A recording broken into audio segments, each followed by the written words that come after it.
that person is giving you good notes. And like that must be really frustrating for people that career depends on. And it's just imagine someone giving terrible notes, but no one say no to it. So when like situations, sometimes you sometimes you meet people that just fucking anybody. It's just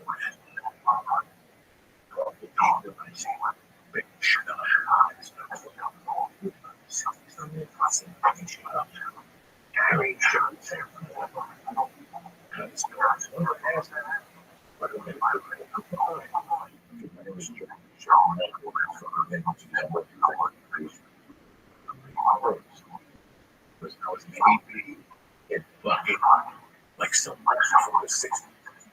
Because I was also a first unit director of the Parker Brothers River. So he's home and he's been around. Yeah, like that. Rothschild, it's very fucking you know, this with I can't do that. So I was too much for it. So I'm like flame. They get a license for it. We do it in the city down there. You know, they have different experiences. But if you watch the shows that are cutting edge, those are the producers that you want to work with. The Oz, the Wire, the people that sat there. Something was like, let's do it. The Chinese guy the fucking chicken. No, it's never been done. It's gonna fucking be done. Those are the shows that are tremendous. The Breaking Bad. You know, I guarantee there was arguing up there. There's always an argument. You get no.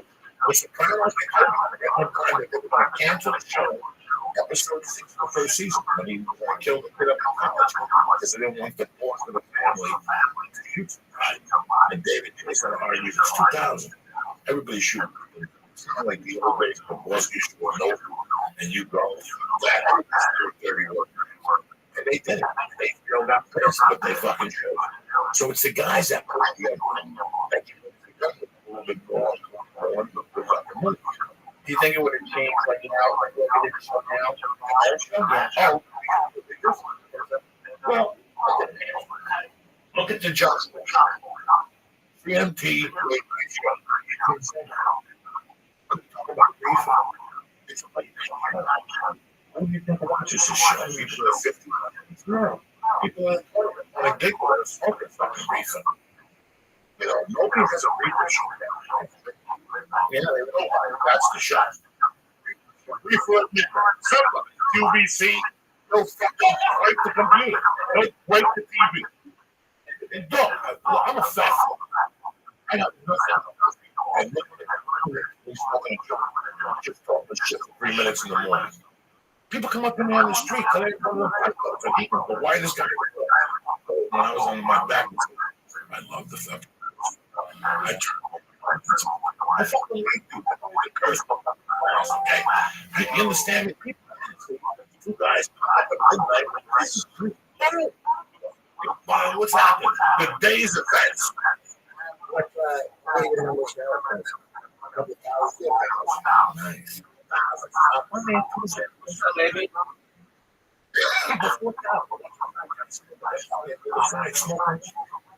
That's a people who are doing midnight. That's too fast. Smoke and don't go to the bar. They in a fucking room. That's a separate. It's good. Somebody that showing development. They just want to. That's 70s was right. They would never show it. Right. Yeah. No, they were talking about 3 fucking band shows, but they would have to have with them. And you go up the TV, people would piss. It's the television. I paid them that do. So eventually they worked like Will and Grace. They got in like gay characters and stuff. But eventually the stoners, gay guys get for stoners for sure. Just gonna take time. Yeah, I don't understand how they don't have it. Except for stoners, has any sitcom put a weed store in there? Except not that I know the guys with the weed store. Well, you know what? That was absolutely. Yeah, I thought crazy. That was the show that could have been on for 3 fucking years. 2 suburban moms selling weed from the fucking house. She's the septic. weed store got legal. They could have done no, it was Mexican fucking people having kids. What the fuck are we doing here? I want to see bitches. Single moms, fucking people in alleys with a gun and shit. I see a chick with tattoos who has a boyfriend who's a trucker who beats her. He's selling pounds of weed to get away. They keep up $1,000 pounds of weed online. Where the fuck? Something that's really going up. What do you think? When I saw it, forgot everything. It was before I had a kid, and now everything I watch that has some kind of tender moment with a kid, man, I start crying. I really do. Man. Like, I was watching Hangover 3 and Hangover 1, the big was like that. I was one. And figured out the August baby, and this is fun thing. And then Hangover 3, he saw the kid, and the kid's like, are you my father? And he said, yes. And I'm watching my wife, and I'm and I had so many tears. Was the room, and I'm such a pussy. I had so many tears coming down because my wife makes all of it. I didn't want to bite my ears off. Saw in a peripheral, so I just stayed up to let the hair dry. And she didn't know in Hangover 3. So I'm watching Low, and then we're at the end when we're talking about his daughter, and then he's in jail, and then actually his daughter's coming to prison out of his daughter. And I remember that. I'm like, man, it's different now that I have a kid. I had my wife was there, and I got up and walked. She goes, where are you going? This is fun. I go, I was seeing her. She goes, you're about to go. I'm want some cookies. I'm going to get the I couldn't take it, and I didn't want to take it for the week. I was like, she knew exactly what I was going to take it. Yes, but it was.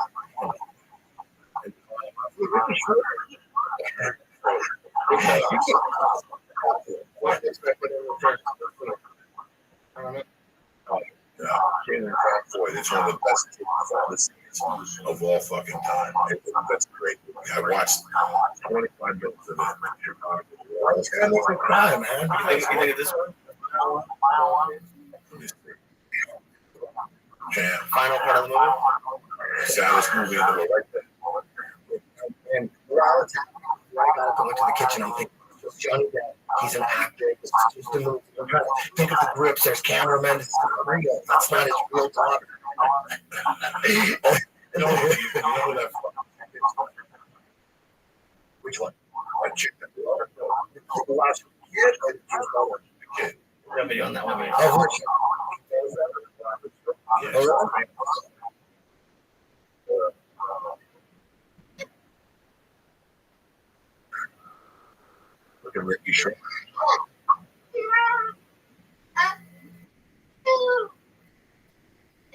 Just before Silver Spoons? Fuck yeah.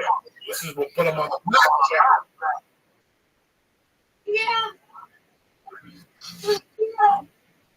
Right? I want to watch Oh shit.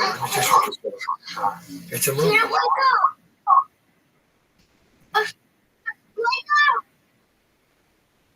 Yeah.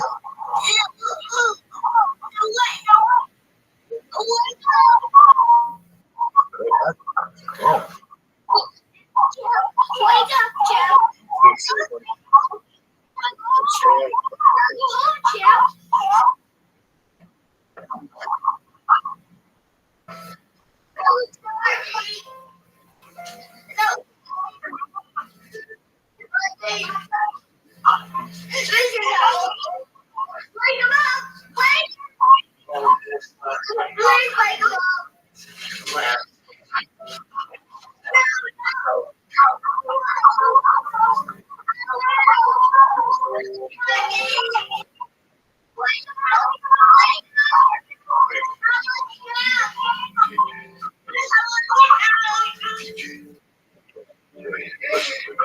He's going.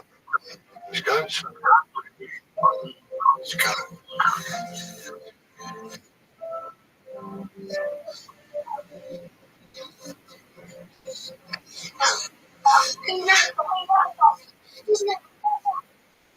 That's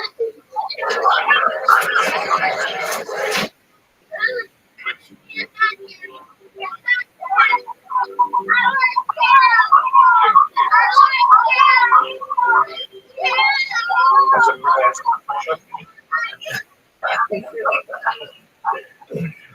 Man, he's a great actor. There's a scene in this where he tells him he's got to go because he gets him to take the horse. He loses again, take the horse, and all that shit. And there's a scene where he tells him, go live with your mother. What your name is. Well, he's fucking. I ain't going nowhere. I swear to God, I'm gonna wash my dishes. He's fucking so good. Fucking Ricky Short. Alaska. Alaska. The little kid has a fucking hair. They put that dude on terrorist. The fucking, what was the movie he did with that? That's Angela Jolie. The fucking one American cowboy with like cowboy.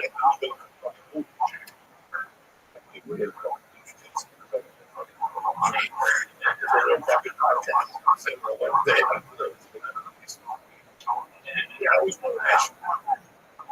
We took the first time to go to Abu Dhabi. I went to Abu Dhabi as a brown belt, but the first time I went, I got like a church on TV. So that's how I got my black. You know, you have the best. No. Still Comedy Central. I went back and believe it or not,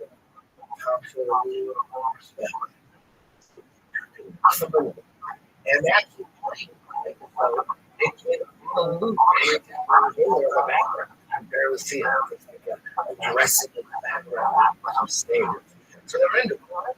And then that's when, Larry called me from Vegas and said, hey, dude, I was sitting here at the pool at the Magic Pond, the Cocktail, dude, people are into it, man. Look at the Angela and open up the school. And at first, I was like, then I thought about it, and I thought, man, I'd rather be broke and do something I love miserable and say, well, it's going to come say that,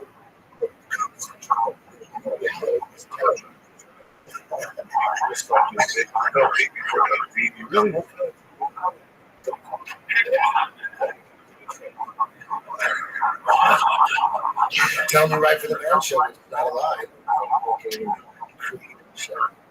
That was great. I used to hear San Diego 10, 15 years ago had a great time. You guys were hustling.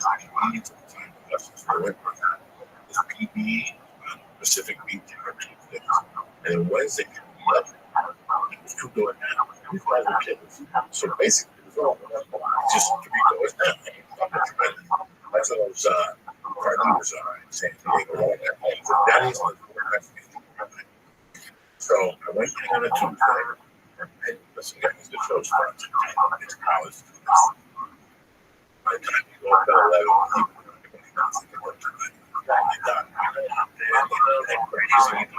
11, that's all they do with dirty acts.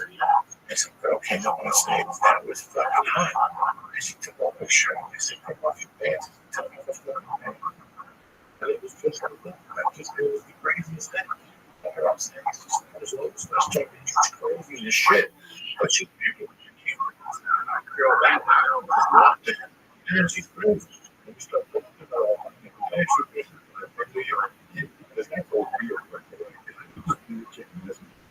I swear to God, she walked into the car.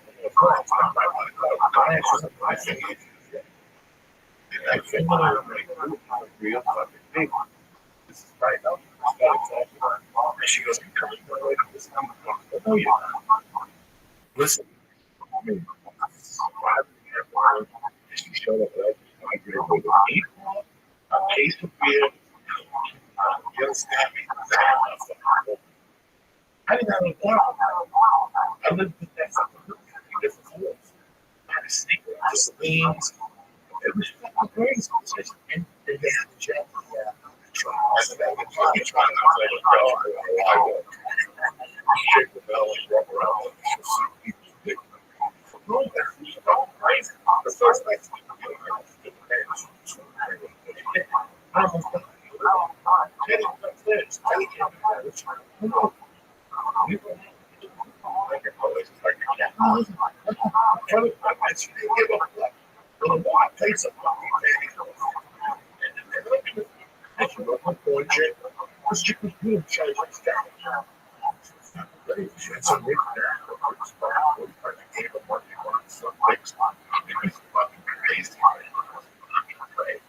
so I asked her if she tried, but she went right down there.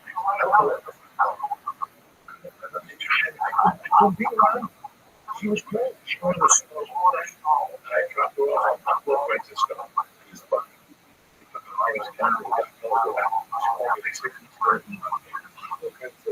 I went to the environment. I was thinking crazy little fucking. No, it's a block. Listen, I can't. I left today. You have to take a look. I left today. She called me 6 months later. Where are you? 80,000 pounds. What's the matter with this? She was crazy. She won't do. God knows. You like that? I'm going. I'm going your way. Anyway. I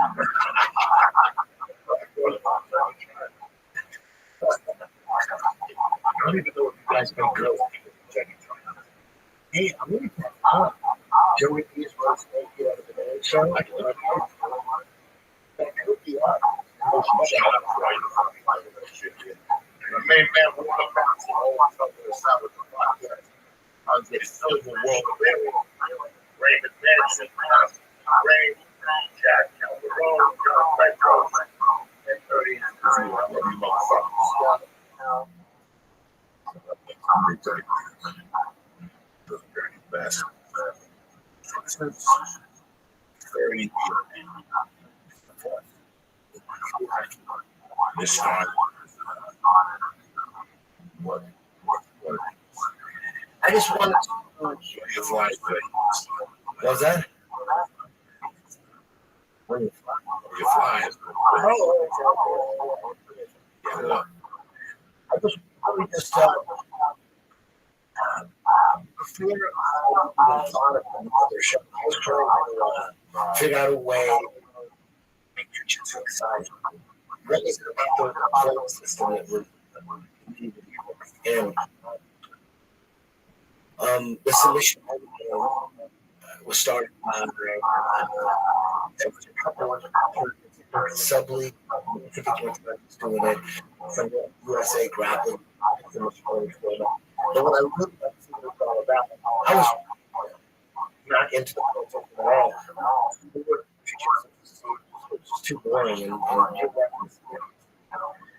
especially with the gi. When you're training the gi, they're competing, and there's points. Any whatever it is, points. When someone's up, you're gonna relax and kill. But when I went to Racing National, they were running a tournament, a submission.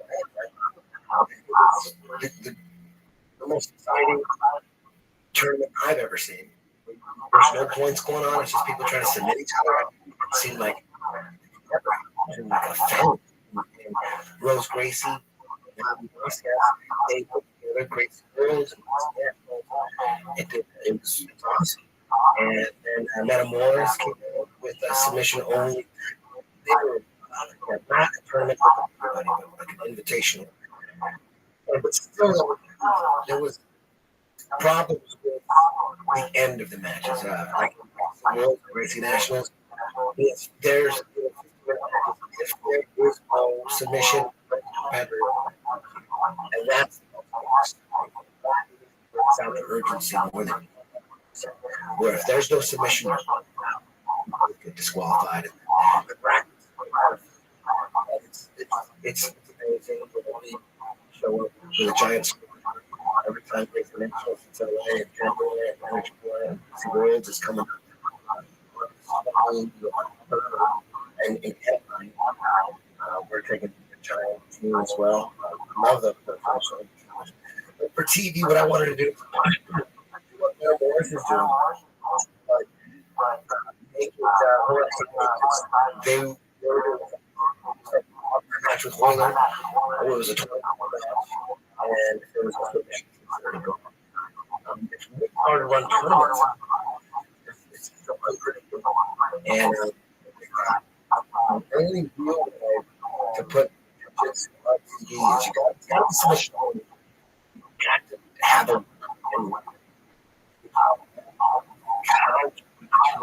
winning. It's own and we figured it out. Yeah, someone that you have 16 man 145 to one, two, and Gary Tony. He's we're doing but we got some Eddie Cummings, very Cummings, they all learned New York, 15 years ago, something like that. I turned John Carr into a rock fiend, and then he has a very scientific approach to everything he does. He took what he learned from Dean, made a system out of it, and other guys, John Danner, main instructors there. You see a lot of Red guys. I have another guy who came from Henzo School. His name is Eric Ramey.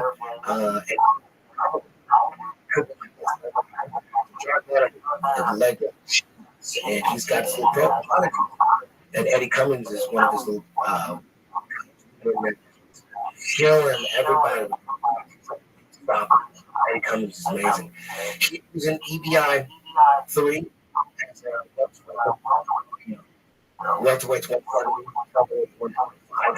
He's going from so he's who finished everybody. Oh yeah, and he's going to be on one bracket, and he comes on the other side. We also so we got a leg lock. And he comes probably which is unstoppable. It's time into leg lock. The 10th association was hitting and what he's doing with his leg lock. So we got two. Also got Joe, who is one of the best jiu-jitsu players in the world right now. I think he's his spiral game and top shot. He's getting bulls and stuff. It's he's right now is to like what and then you also got Rashida, who was in the light division. He won a match and lost a match. Now his true weight is even though Boyd is 4 years old now. He's at 45, he can grapple with anybody. And drowning out. A bunch of, so you got North Carolina, Duke, UCLA, and Arizona State. And we got a bunch of other players. Brasilia, Tudor, professional surfer, who's also a well-known. Let me ask you something. I don't think you're 10th planet has made resurgence.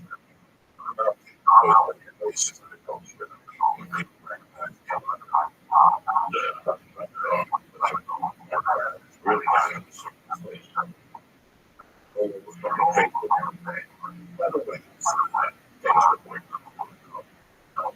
Just Christmas. Yeah. It was. I think so. It was that area. Yeah. I'm sure that done it. Particular family. Every day, get the action. You still figure out. I think so.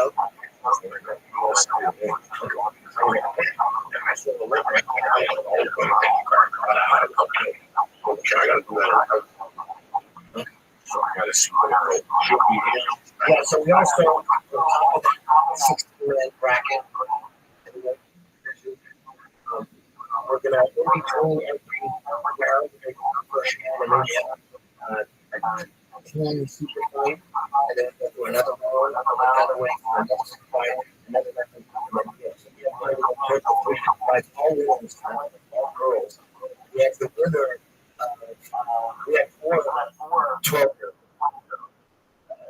female. Jessica Khan versus Cora Sek. Jessica Khan, Cora Sek. Oh, amazing. They're amazing. And then we got Melissa Wilson against Cora Sek. Amazing. So we're doing just the winners and anyone against Jeff, Grace, and then Melissa. So if you saw it, we just available for free on YouTube. I'm a couple months after that show, I put it up on YouTube. You can just do search. Then Robert, the page, just look at the official.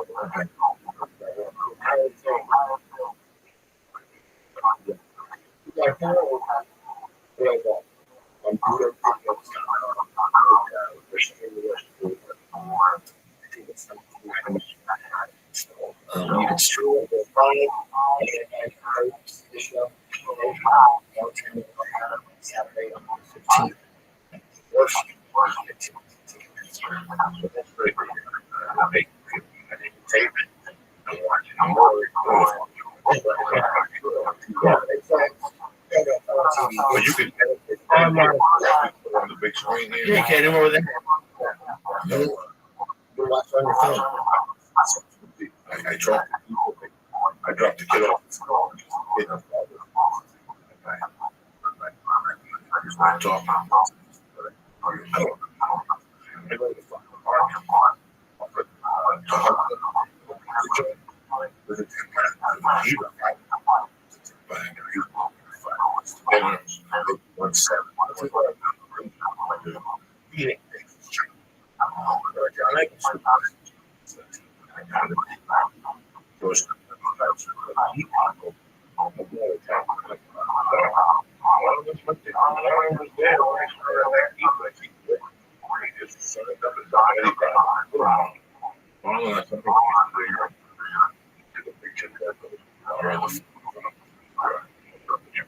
So a lot of people are making inventions that plan a war, but they correct it.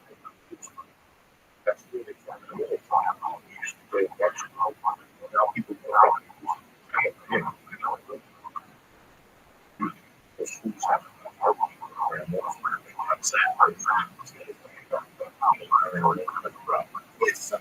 most jiu-jitsu schools are based in week. Yeah, but that's not John Evans. They don't went crazy.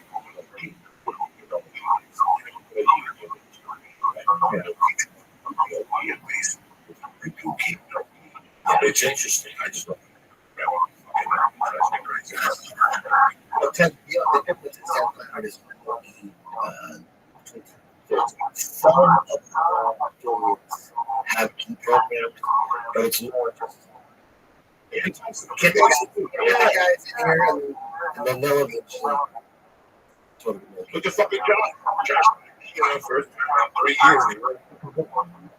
6 months. Josh has I've seen so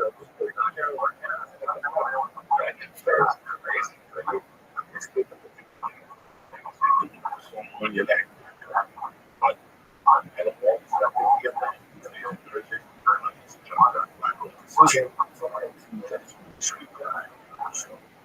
This guy goes to jail, and I had to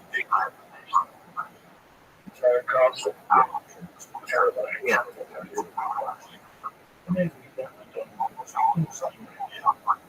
You're doing something right, kid. Everyone had signals like crazy, like bricks. One day, fucking a 10th Pentagon gonna get shot by a clip and shit out there flashing fucking BPs. And then you got the boogie man. That same thing. They're building an army. Snow and feet, 6 no fucking people. When I get up and snap it, they're already finished with it. Jumping, great action. And this guy's good for a week. They don't come around now. San Diego. They give out free flights to San Diego, like, you kind of stab them up. And we got to take San Diego. So we got two schools. This is Better Park, Orange. That's coming. That's close. TP everywhere. Oh, yeah. That's a tough part.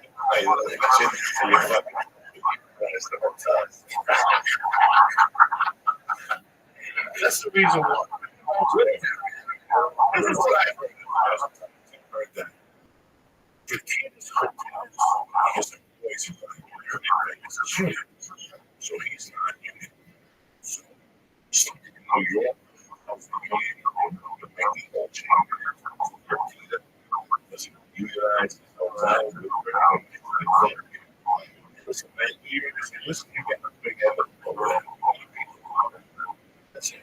We're fucking right. We don't need to come here. We got the next thing to do. Fuck about you getting them. We got the Yankees, the Mets, the fucking the Knicks. That's so right. I don't know what the thing is. That's just the word. That's it. That's the thing. It was maybe union was in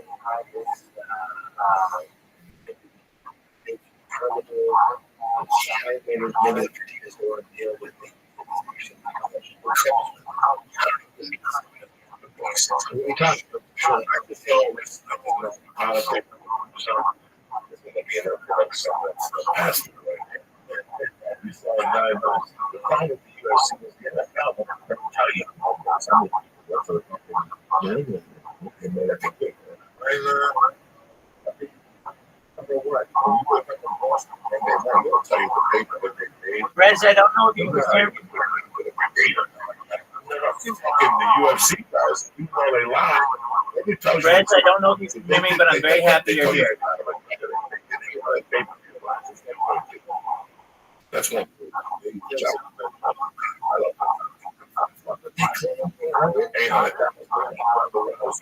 the Brazilian 2 million pounds, but they want. But the thing is, the competition's strong. You got something out of this. You guys are taking up the companies about the gates and they just Vegas. You know, the fight is 5,000 fight, 10 fights, 50,000, 7 million. You know what I'm saying? Meanwhile, he's bleeding from the fucking eye. He's on his way up. That's what I want. I turned on. He's going to do black guys. This fight on my way up. He did. He put a rank. It's a good fight. You can see St. Charles walking the roller biscuits. I don't know this fucking fight. You see Shields and Busamato. What do you think? One man. I should have done. But no, I don't understand. What's his name is broken 2 people's ball. And they right there. Because he looks so fast and so. This guy is just crazy. That's crazy. People's works like that. And I think he got his own. And Tim's, feel it. You know, But this company, Jay Shields, he's in the game. What do you do? I mean, the fucking Fajar was poking. That was a good fight. Fajar. That was a good fight. That was a great fight. Fajar was 20 pounds. all 20 punches. They kicked him with 2 of them. Busted his fucking number. On his back, and you can see the blood. Opened up.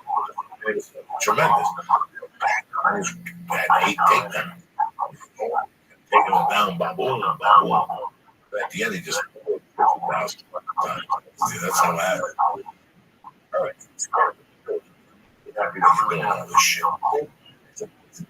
Go to that house that fucking the police. They had your little jeans on. Go.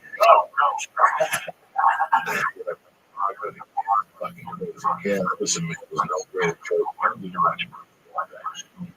give a fuck. But for somebody like, hey, you want to dance with the song or something? That shit's sad. And always bring your person because they excuse them out of the West Side. Deal with 4 hours of traffic. Shit like that.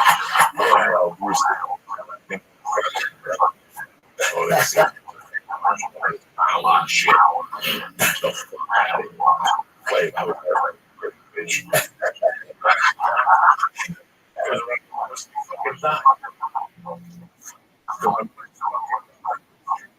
Somebody asked me, are you going to get in the circle birthday?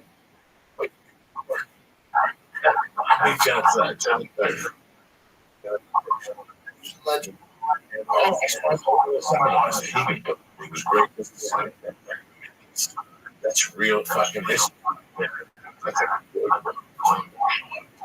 He was there when the shit kicked off. When I came from Cuba, there was a karate here and there. There wasn't. A couple judo school. Yeah, it wasn't. Kung Fu, the Bronx, black people, they love Kung Fu.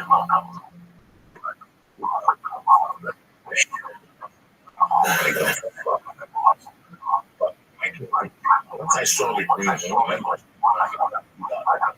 the lunchbox, I got hit with the third.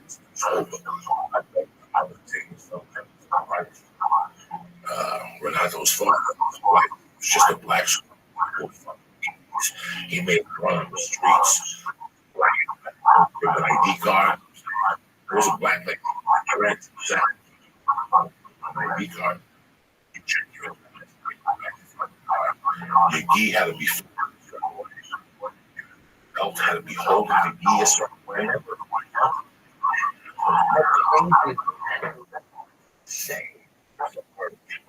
Yeah. This is 1969. Even that girl, you know, it was good. Yes. They try to go Monday through Friday, you know.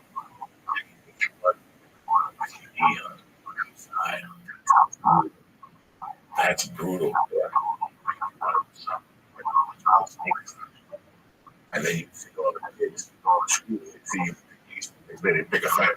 He's karate boy. He saw you running, karate cops. I swear to God, that's how it was like a with your girl. Maybe 2.5 years. When I was, whenever I started seeing my boys, I cut it to something.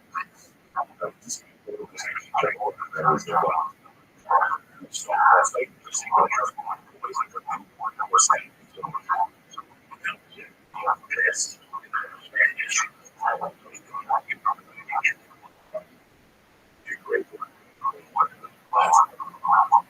this class,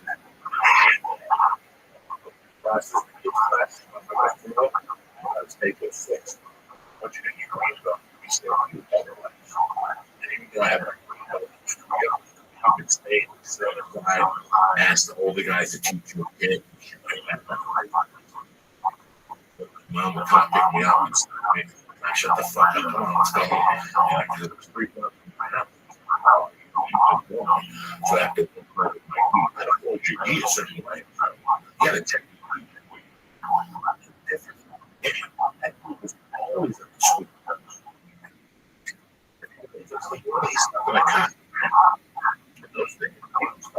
I didn't go home, but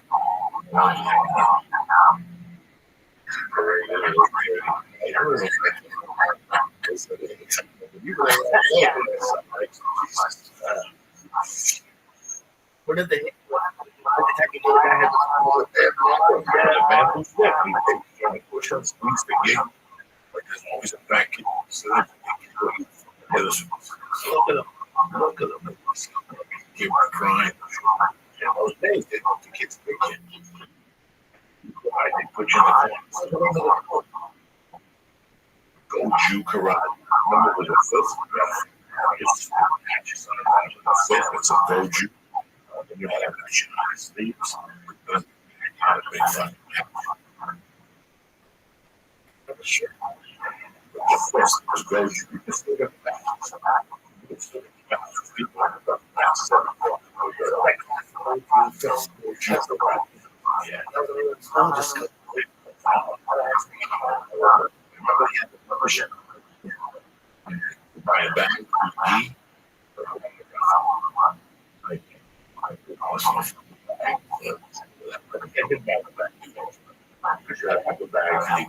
because I think once you got to the older grade, you had to put the one box of like blood. You had to put them on your feet too. They weren't really showing them.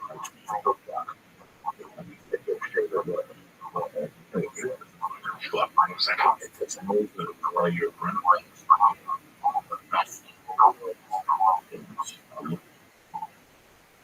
They probably let me right back to forward. Canadian? No, Justin.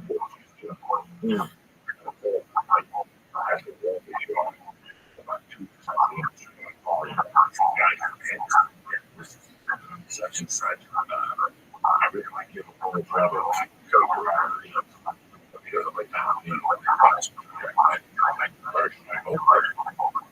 What's your age?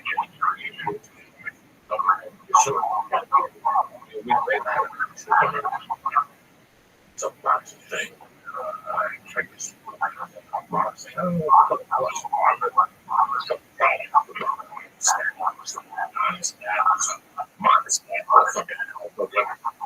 And I get there and train from the other guy for the two boxes, and we play with Frank, with further shot radio, and play. And what was it? Down. Shots. Because I just want to go. I just want to go back. That's what I want to be out. Like, I get to 8 o'clock, 12 stops. Black and brown. It's so cool right outside. So I'm still really going there. It's nice stuff. Let's tell me he's going to just shoot. Friends with Freddie, I was here. Friday was over. Fortunate, so we became friends. He said something. I said, listen, you're a very nice guy. You should really consider it. Because he had the Mets, right? He's a Mets trainer. And he put the Mets on. You're not breathing down. Your color's not good. You should really just come down to the country.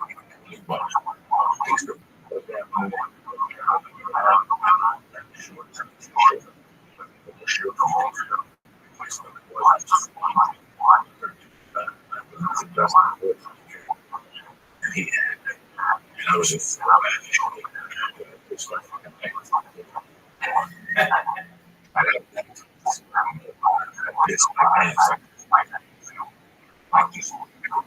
I thought I was going to die. Between breathing and holding my piss, I just focused on the piss. I just focused on the piss. And I just remember pissing my pants. And he would work me for 3 minute round. He followed him. I'm not fucking. So I pissed my pants. Not just a fucking piss, like this running down my leg. I had to fucking leave there and shit. And he goes,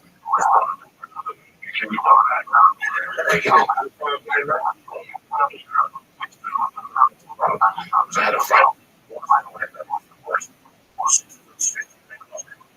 I was at a fight. I was just breathing. didn't know I wouldn't miss my pants. One week, you gotta get inside the bag and go 30 minutes. If you got the 6 months, come back and see me. It was like 30 minutes. I went to wait. But he was the first guy I joined, and I beat him 5 in the morning. I was so out of here. I started training for them. Came to this fucking guy in February. I thought he was dying. I was going with him. I was out of the hospital.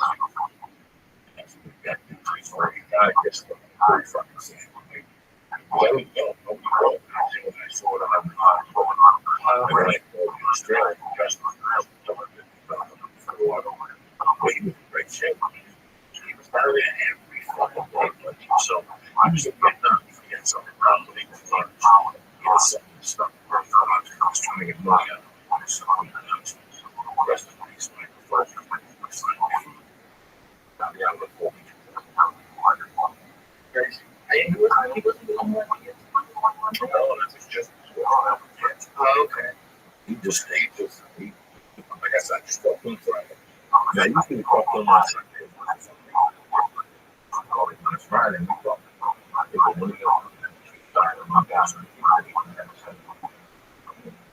Yeah, that's like Yeah, it's crazy after that.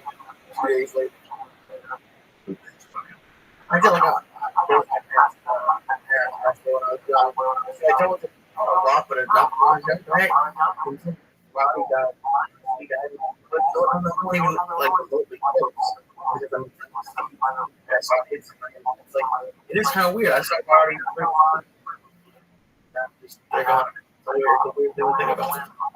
that's right. He's on the second because you never know when the fucking moves will come. That's that fucking you're flying up in the sky. It's been proud of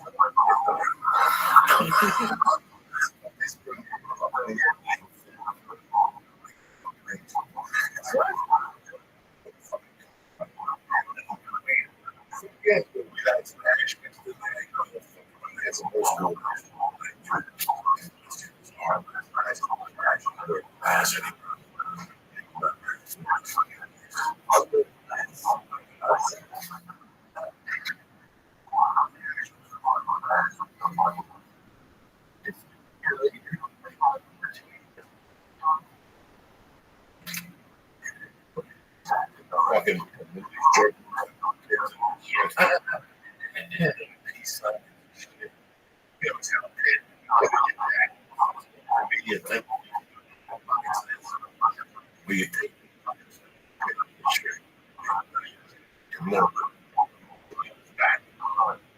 so this is back to the fucking meat. You cut like this.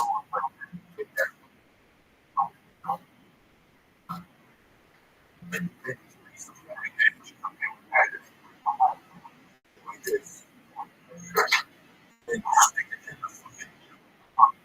take a chill. Chill. Take this piece motherfucker. Take that glass.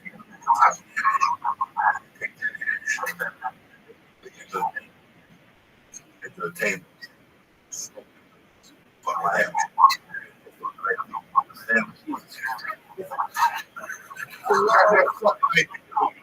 That's what we think.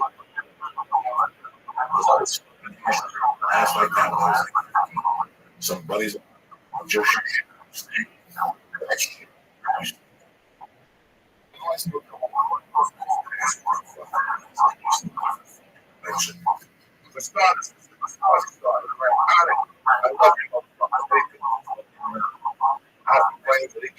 listen.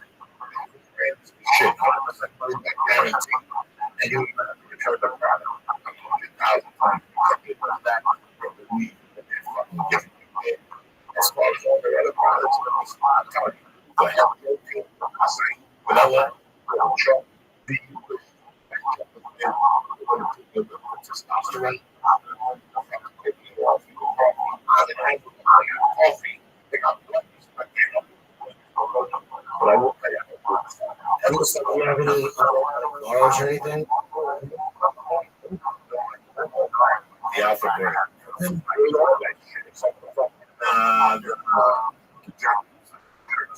I can't.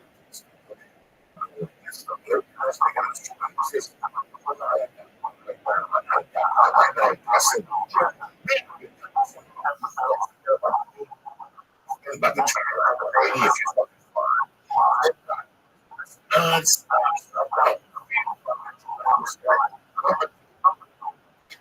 me up.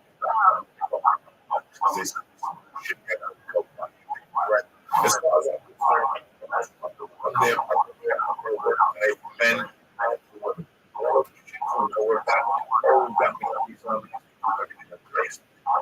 sweat my ass off my ball, nice and warm. I want to shoot price. 40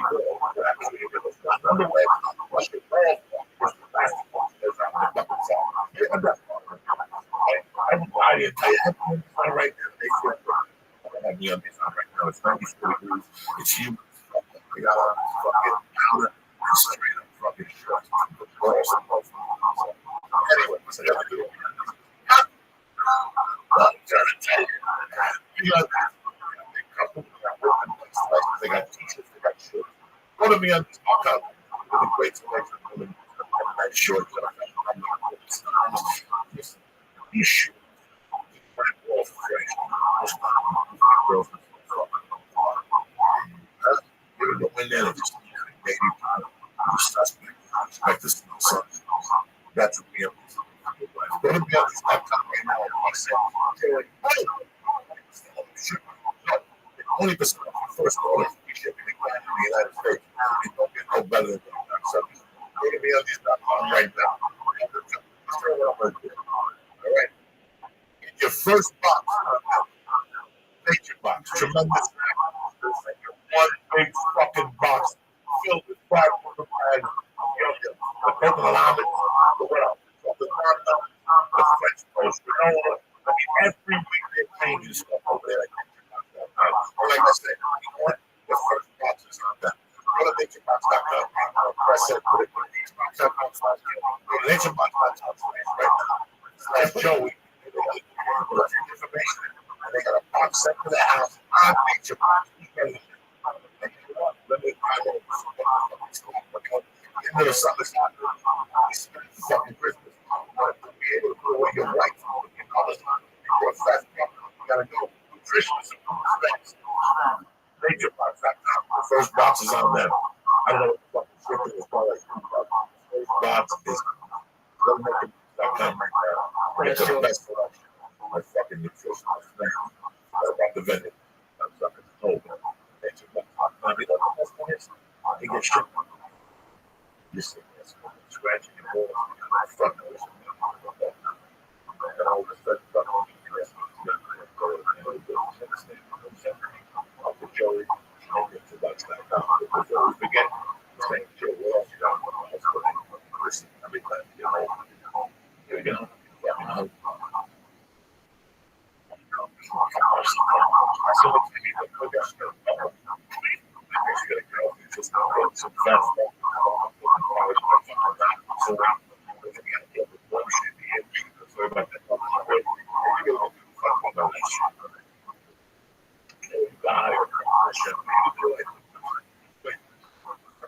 They said something because you get a box set,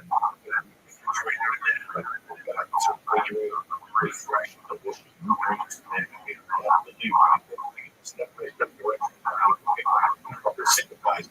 reading fucking Jack McDonald's from like the way it is your hands.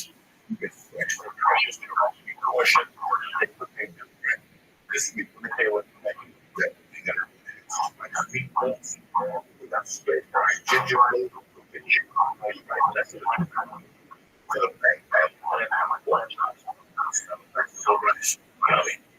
And they put chicken thighs with real with a nice tomato. That's on the family pack. On the two-person pack, where you buy it. Oh, my Wednesday is in that fucking car. That's it.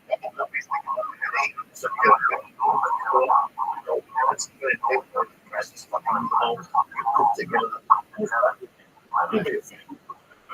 Yeah. Just this year, do me a favor. You wait for a second. Okay, recipes, fresh ingredients, and then right to your door. I'll tell you what I'm going to do. Just this Snack Joe. Start cooking donuts. At home. You wait. Do me a favor. Go to Snack Joey. Get two quick meals. Besides that, I don't want to talk about it. We got shit to do. People are saying briefly smokehouse just motherfuckers understand. Okay? Listen, next weekend, Saturday, you got to sit there. There's no UFC stuff going on. That's a start. It's not the sound. Do me a fucking favor. I need to. They go to they want to videos, they want to get ticket boxes. You want to get tickets to see live on Saturday, August. Let's see what we're doing on the press. They got kind of find a So good. Oh, videos on the comments. Something like how yes. 8 o'clock. Whatever. Check your own. I'm going to get quick. But do me a favor. You said you're going to watch it. You don't live in LA. You're going to walk around. Open up your computer. Your TV. Get some fucking away and you watch some great things. Work hard to put this together. If you know anything about this fucking guy, he has the best fucking plans in the can. Everybody wants to do business. I'm fucking next Saturday, fuck that road, fuck that cuts out, so the fucking videos. hey, whatever, yeah, Also, watch out. You got 1, 2, and 3 on YouTube for there's something else.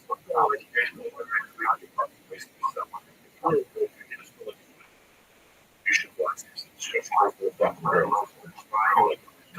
Ever since I met them, I picked up with the first time we were and then I kill them. I don't know. That's where it starts. Race fucking go to YouTube. This shit, motherfucker,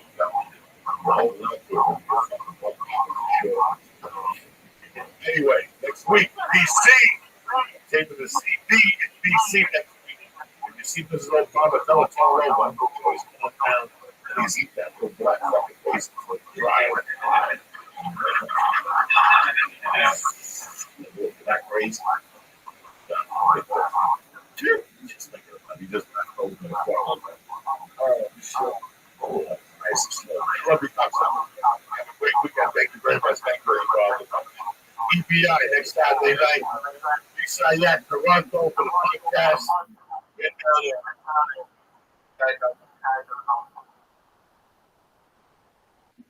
All over. They got 60 fucking buildings on the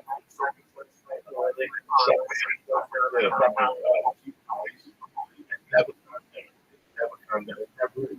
Because every time something happens somewhere else, a little more thing. They don't protect them. It's the right there. You never get up like dashing and bad sweet cookies. You know what I'm saying? They don't have much. So if you don't have much, it's nothing to say fucking thing. Well, I mean, it's hard for Ryan and I to really understand. Is it that terrible being a minority in America? I think we know it, but we really don't. It depends where you live. It depends where you live.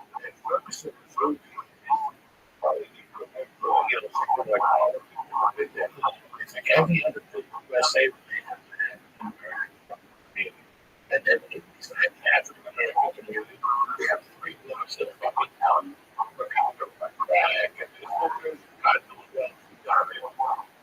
Listen, I mean, I'll say this too. And let's be honest. I'm from Baltimore, but when I say Baltimore, not those neighborhoods. You know what I mean? So I can't talk intelligently on what's going on.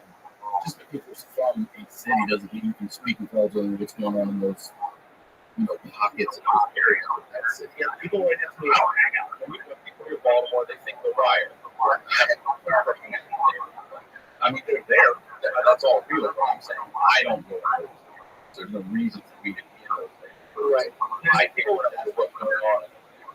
People always ask me what they're watching and walking away from, and I've heard stories, and I'm sure it's not every case, but like, just I never saw it, but then again, I'm white as fuck, and I'm not with But somebody's racist. It's just five guys in the wild game. You see that nigga last night? Was it that type of racist? Or was it racist that people didn't fucking put on? No. That's how black guys were most of something. It's the fucking black guys and stuff. And they pop it. That's it. That's it. That was it. They were like, I don't know about these black dudes. You know, but in all seriousness, I mean, in 1985, I used to hang San Francisco. I used to hang out with refugees, Cubans, and just I remember that there was this one guy that he would 20 nickel bags. Let's say at $5 pieces, $50. There were days when I was broke. I was going to hang out with the guys. Just hang out with the guys. And you'd hide them. Hide them on the bumpers, you know, in cars. So the cop, you know, you don't have one. Right. And listen, every 4 or 5 days, cops still. I don't know why. On paper, take my license. Says he has no data. I didn't realize it. But my point is, they would just pull out and jump out of every against the wall. It's tough to be a cop in America. Yeah, and what's taken away from the cops? They have the back heads and it goes out there, they pulled over and robbed and all that shit. That's a good reaction. Okay, so Ryan, Now? yes, you live in you can go to the valley. Okay, you live in Sarah. There's a rock, so shit. There's a neighborhood. Same fucking. Same fucking. That's been there. Who sees you with your kids? Sometimes you go over and you get in the car and let the kids fucking beat the horn. You know, there's Phil, Officer fucking Jones, and you get the ball. 3, 4 fucking people. Look out for the to the valley one day, you get to the and you're smacking and you get to they go to the valley here in West Hollywood, they do paperwork, they come down to Santa Monica, that's what's coming to the house, which comes to Officer Smith, because that's his neighborhood. And guess what Officer Smith is going to do? Officers, the guys are coming down still. So, what do you mean? Officer Phil. Okay, Officer Phil, the cops that are coming from the valley, they're coming from the north side of the story. They're coming from the story that kid was wrecking the block on a skateboard, and my man, fucking Brian, just slapped him with that. And the cops could know that guy from the valley. Okay, So it could be like his. the kid's a great kid. All right, guess who's this is second to knock this door. I got and on those kids. So the blood even if you side take me down, she understand at that relation. What's happened last time? There's no relation. There's no more neighborhood crowd. So I know what I'm talking about. I get drugs. I know how they come down. Now they can and if they see any infraction issue you see the last 3 years, right? What's the justification for this fucking shooting? What is the justification for this fucking shooting? There's none. Down before the guy shot him. I think I shot him a couple of weeks ago. I can't look at the stories. Yeah, one dude, he told him to reach for his license and went to reach for it. He shot him. He even said, why he's hit with? He's hit. He's like, he told me to go for my license. I'll get my license. So, who the fuck knows pressure for this cop? Also, when we watch these videos, for me at least, when I see a cop's body cam and I see it from their point of view, to me, at any moment, it's like the end of Sopranos. Who's it going to be? It's gonna, you know what I mean? I think that it's so heightened now. I'd be scared. I'd definitely be scared. Yeah, I'd be the cop. I mean, I'd be scared if I was. Yeah. Let the body, the can't punch it. Put my hands out the window. You know, I would do everything. I was thinking about it. What can I get pulled over? As soon as I go, that's the end of it. Then when they get there, I reach for my life. I'm reaching for my life. I'm But even if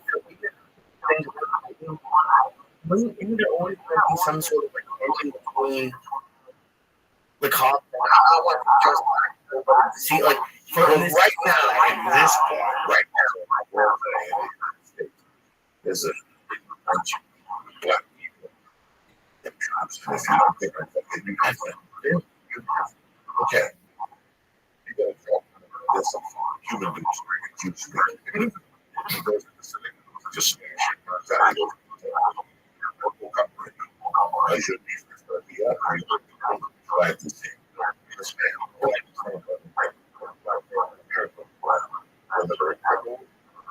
just a regular guy. You have to be a little scared. Sometimes you say something like this, they're going to start making big. But sometimes you have to be a little bit scared. I was always scared.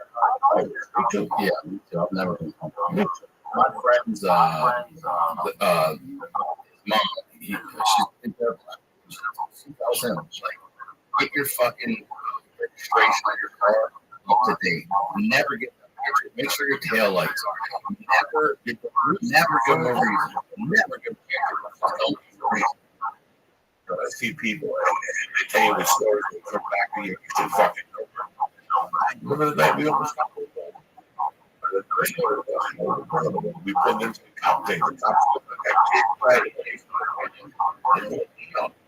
They saw him. The hitchhiker. They got raped. What? They don't have to. Yeah, like they never looked at him. Right. I should have fucking right there. Get out of the car. Look at the way they go. They're looking for us. And we saw it. Yeah. I'm driving it. I still have to. Pulled over. I shit my pants. Drinking zero. I love you to death. Already, I don't know. I don't know. I got medical. I don't know. I got Visine in mind.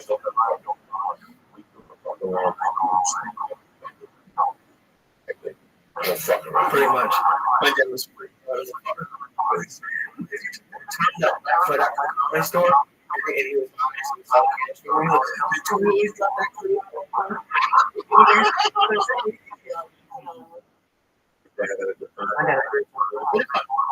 but it's just it's cool being over and spending like actual time. Still be relevant. Before he kissed the same. They just see me go, hey, man, my big brother used to listen to you. You want to get out there? I'd be like, freaking, if I can get higher in the fucking house, if I'm 78, I'm 78, I'm going to get you. My brother said he's still going to be a problem one night. You want to get high? You ever get high with people? Yeah, they have a great time. They have, especially if you get high for the first time. Ari's dad is coming. He's throwing dinner. You must not, don't do it. Don't do it. Dad's never smoked for But I gave DVDs with arthritis. That's the shit.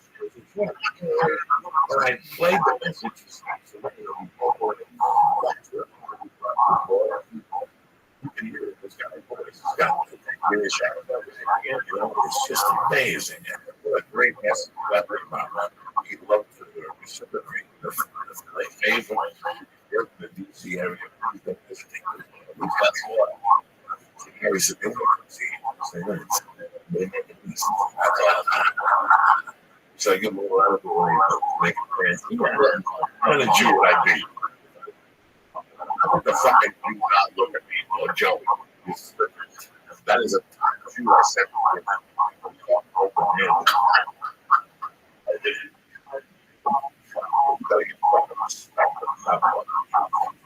Put in your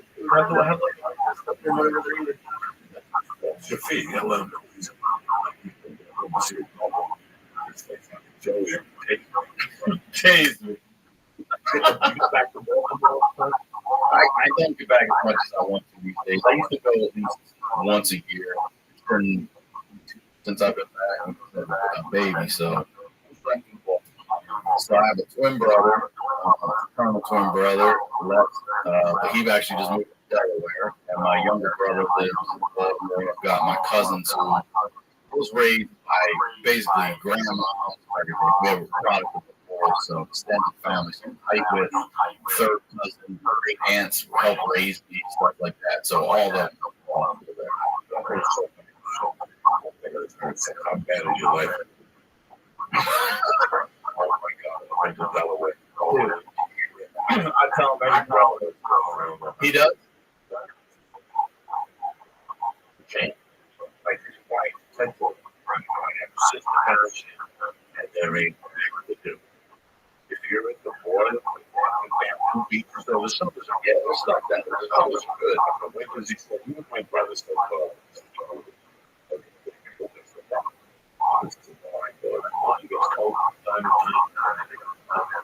Everybody. What they call it? So it must be at least some college. But you're,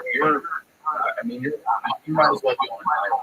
You really, you know what I mean? Like, you're so far away from everyone else, 2-3 hours away from everybody who really know. So, unless they're coming to the beach and you're on the way, that's a good stop by.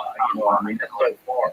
Back up a friend and go visit for about 3 hours, back and forth. And then, but if it's 30 the Phillies close, a lot of Eagle fans down in that area and stuff too. But it's cheap. Where a lot of people can afford these days too. Property taxes so low, and there's no sales power. It's weird when you go with something 367 and then they go 367. Oh yeah, there's no fucking sales out there. So it's got its advantages, but yeah, you gotta like the blue collar. Even if I'm going to be this stuff, That's a good question. Great, 10%.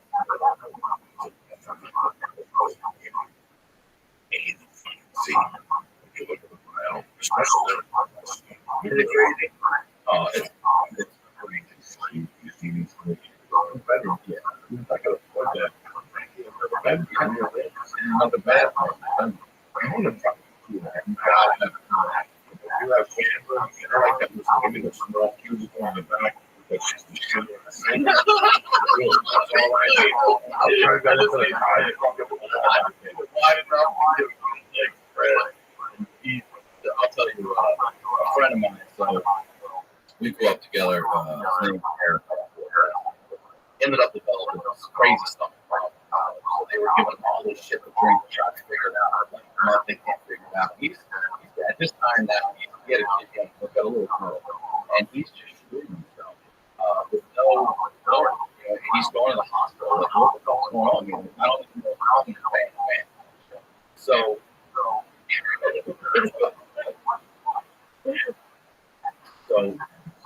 now I forgot what I was going to do. He should have. So we're going to hospital, and he forgot what I was going to start.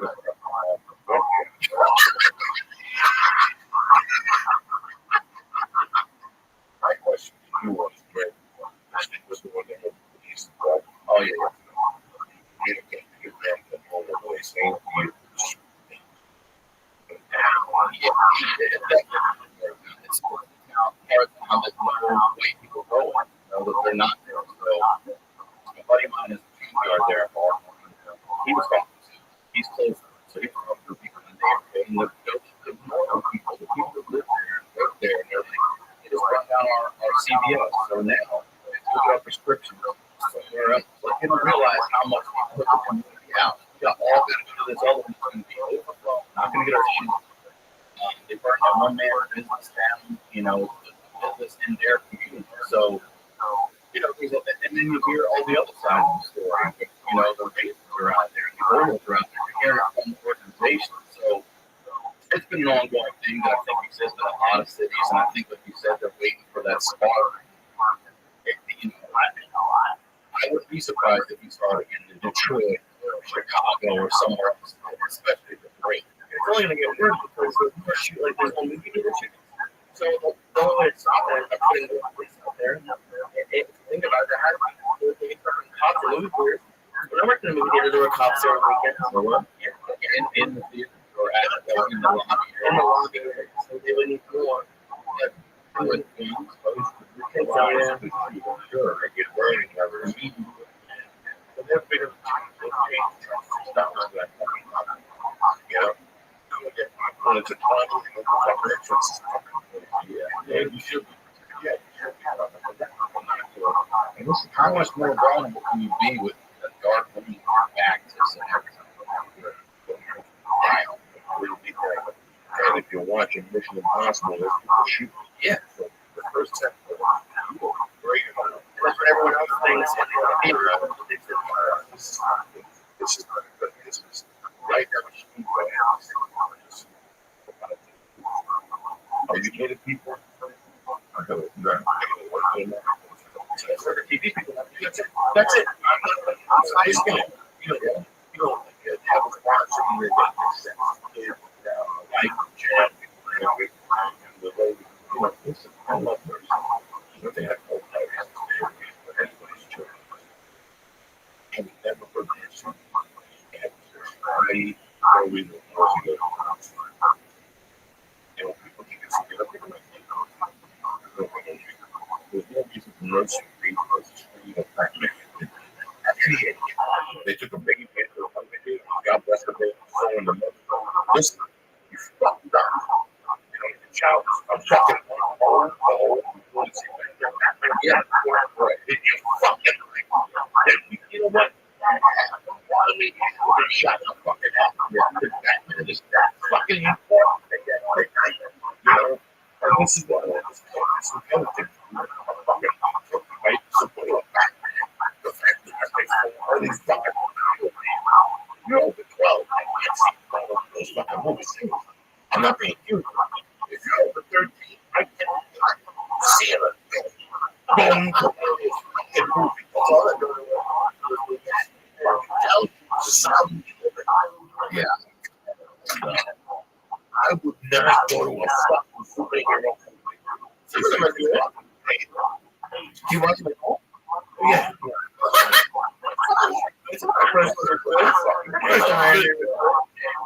All those good Batmans are good. I went to see they wouldn't kill him with the fucking guy. I can't deal with that man. And this thing. They don't have that fucking movie. Because they're always a problem. Beginning and then no profit. It's just garbage. I suppose not listen. Here's what they about a movie. You people listen to me, Joe's a you, my perspective. I came to it. Everybody immigration, he asked me questions. I asked him, what made you people? And they're going to take three things. Those three things. Scarface. As they say. Immigration. I see the guys like any that comes in here when they see a big screen in a movie, your heart's not. When you see American movie theater, your heart's not. Your heart's not. Every fucking immigrant that comes in has their favorite one or pictures of America. That movie is the screen.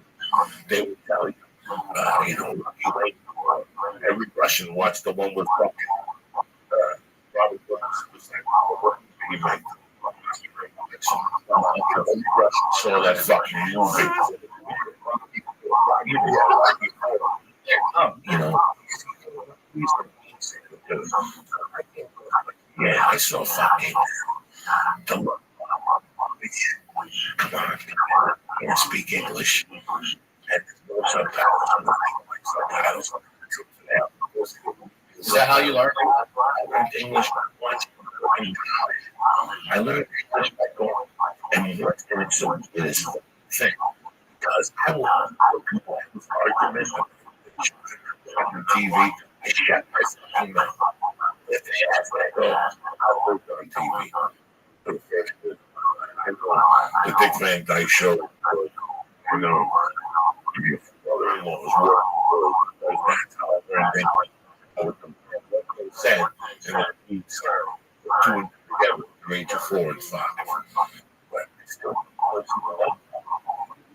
this strong except the weights in his arm. Those tears of child.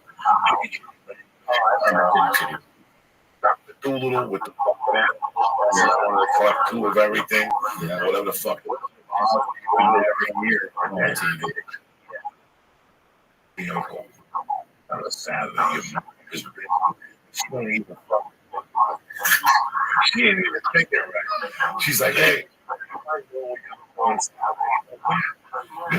know, you know, furious. Fucking Charles Bronson. It was yet. Please. I was in shock. No. I was brilliant. He was Stone Killer. Malachi Babies. 73. Before that. Stone Killer. One of those gangster movies. I remember still going to see Death Wish. 72. Looking in the dictionary to see the vigilante. Yeah. I know that age. I went to go to school with motherfuckers. And I got that movie. In fact, rape scene. That was the first rape scene I should have never seen. Okay, same situation, same thing. I was at a birthday party. The adults were watching something along, trickled in, get some more Kool-Aid, whatever, maybe like 9. And Oh yeah. And, He's time around. is that right? La Bamba. He was Okay, so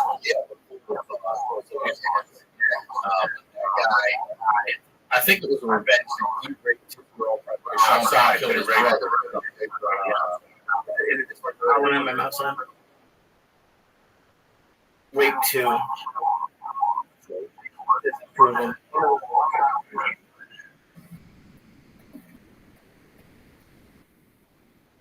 But so that's the same way I'm really sorry. Yeah, that's it. Right. That's it. But,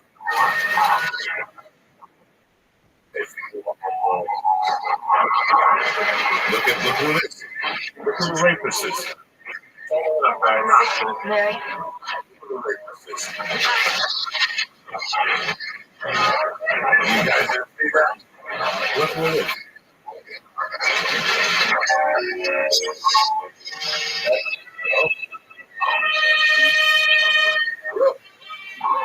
that's yeah. Eric, yeah, 73. Yeah. Jeff Goldblum. Yeah, that is. This is a weird fucking. This is a weird fucking trilogy because they moved that way. They got to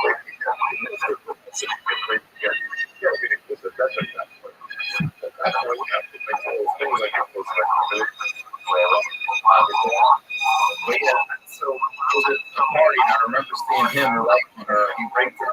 The train goes by, she screams, and I knew I knew what he was doing, and I knew it wasn't right. But I remember asking him what's happening, and I'll never forget one of the adults quickly said, "He's fine." But yeah, exactly. That's what I saw. And it never left. I have to say, so, how about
you're going to get this shit kicked out of you?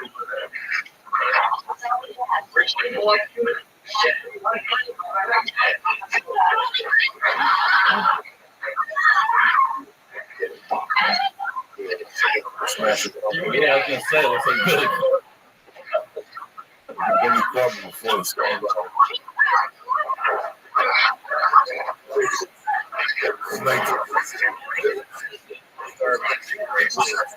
You seen this at 10?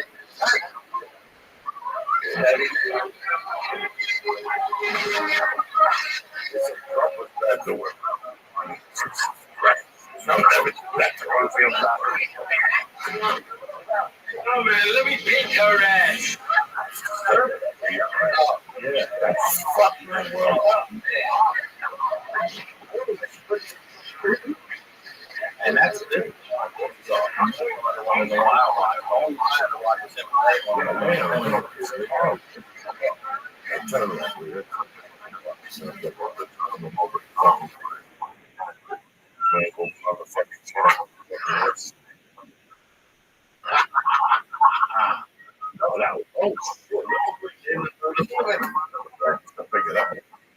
I want you to know around I remember the story.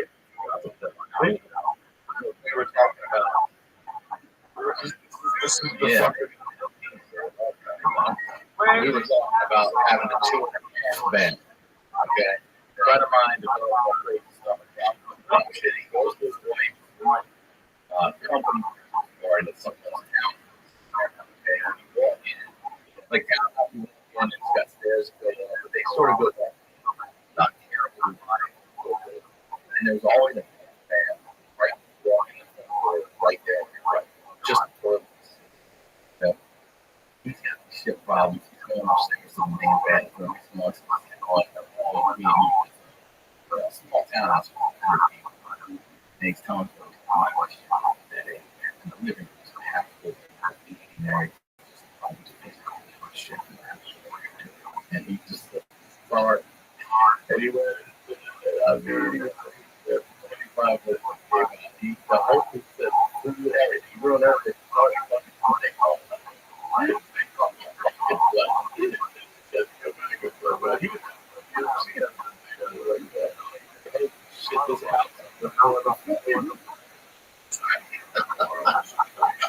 That's how you need that.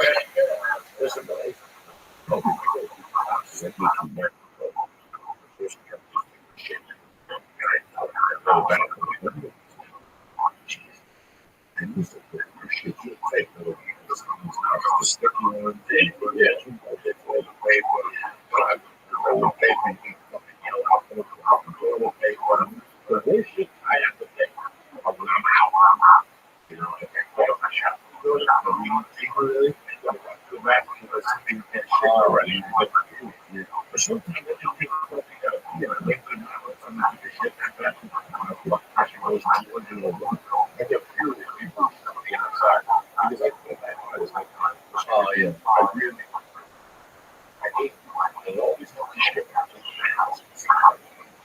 get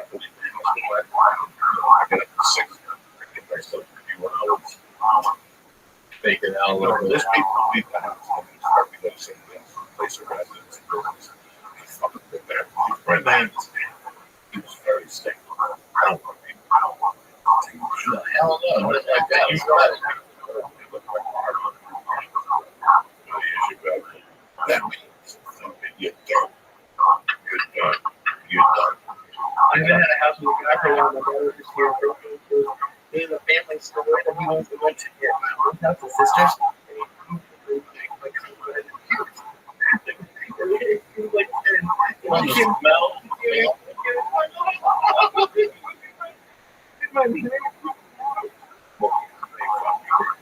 Places that I go to.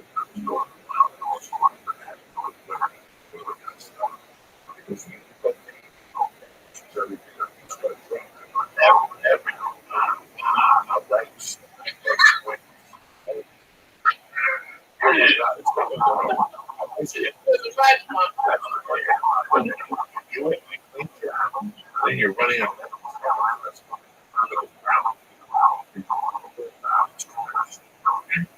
I'll never forget my grandmother's time. My grandmother was there, and she and one of our cousins were older, but they shared a birthday, December 8th. And they would always get together all of them hang out. Her birthday, like white coffee pot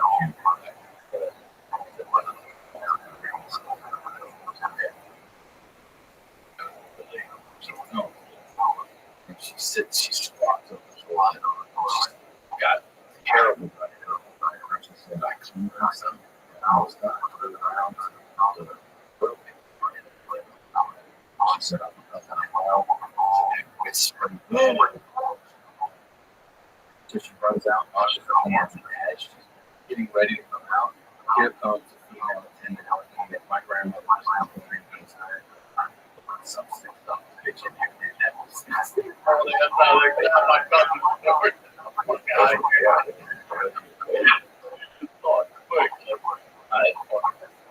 can't be it. It was at the urinal. I got on that, and I would take a piss, and I thought I had to call it. They like phone board came out. I was able to stop it at the last minute. the situation.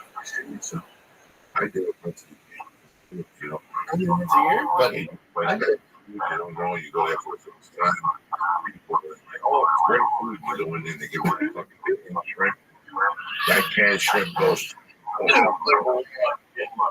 Last week, a bunch of them said, chocolate. I've worked through Like,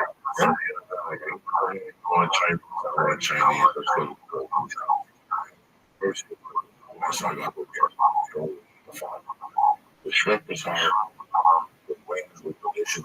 With them, and I think 7-Eleven wings. They're the wings. Chicken's got cancer or something. Their wings break. The wings are the best wings in LA. 10-15 best wings in LA. I'm a Seattle next to Vito down there. There's a place named Rice.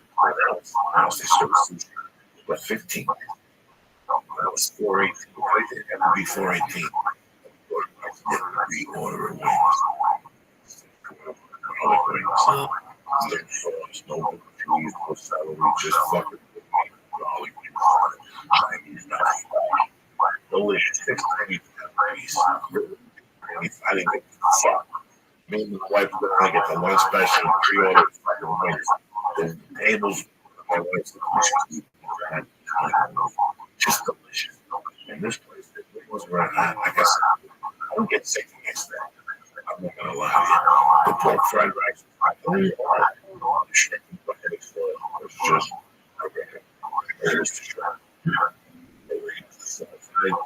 Yeah. Once you go to you want to use those for shrimp fried rice. You always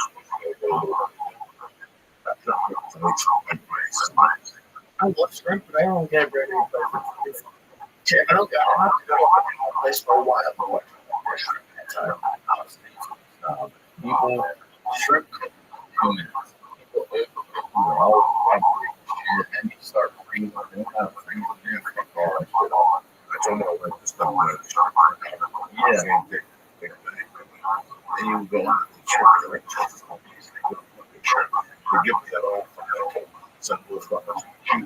Listen, they drop that excitement. I go down there,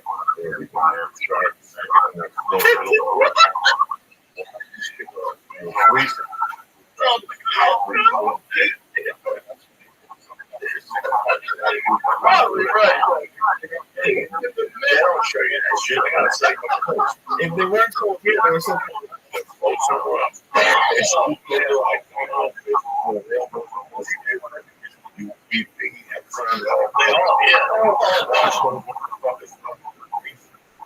Swollen pepper, reason like that.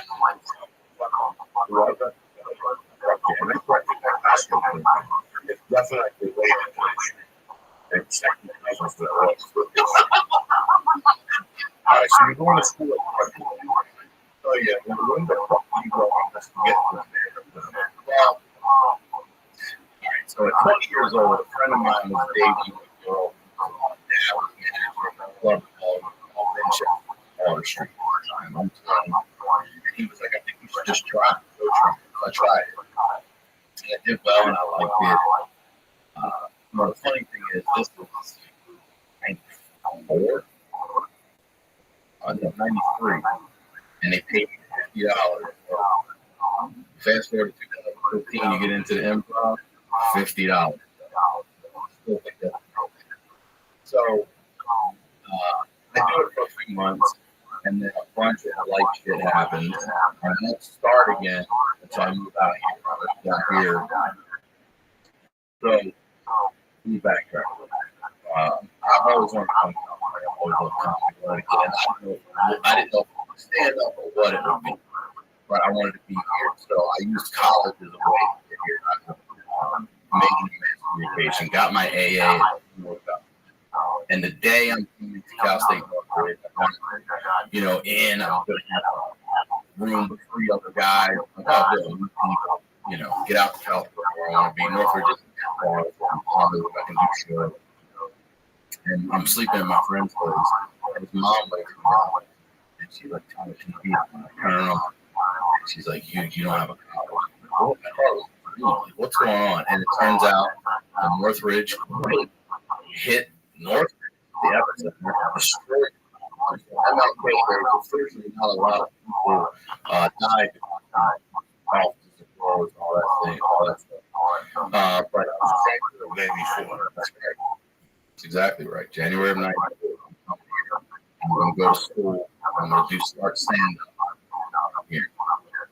But then the earthquake happened. And I come in. And I met the dude through a friend and just lived with him in January. Actually, ended up being nice. He used to get his mail all the time. Andrew Silverstein used to come to us all the time there. And then I finally got out to Northridge because we didn't start the semester until February because the school was short. We would drive these streets. We're out here thinking, you would drive the streets. I mean, try to picture your mind just tilted on its face. I mean, just destroyed.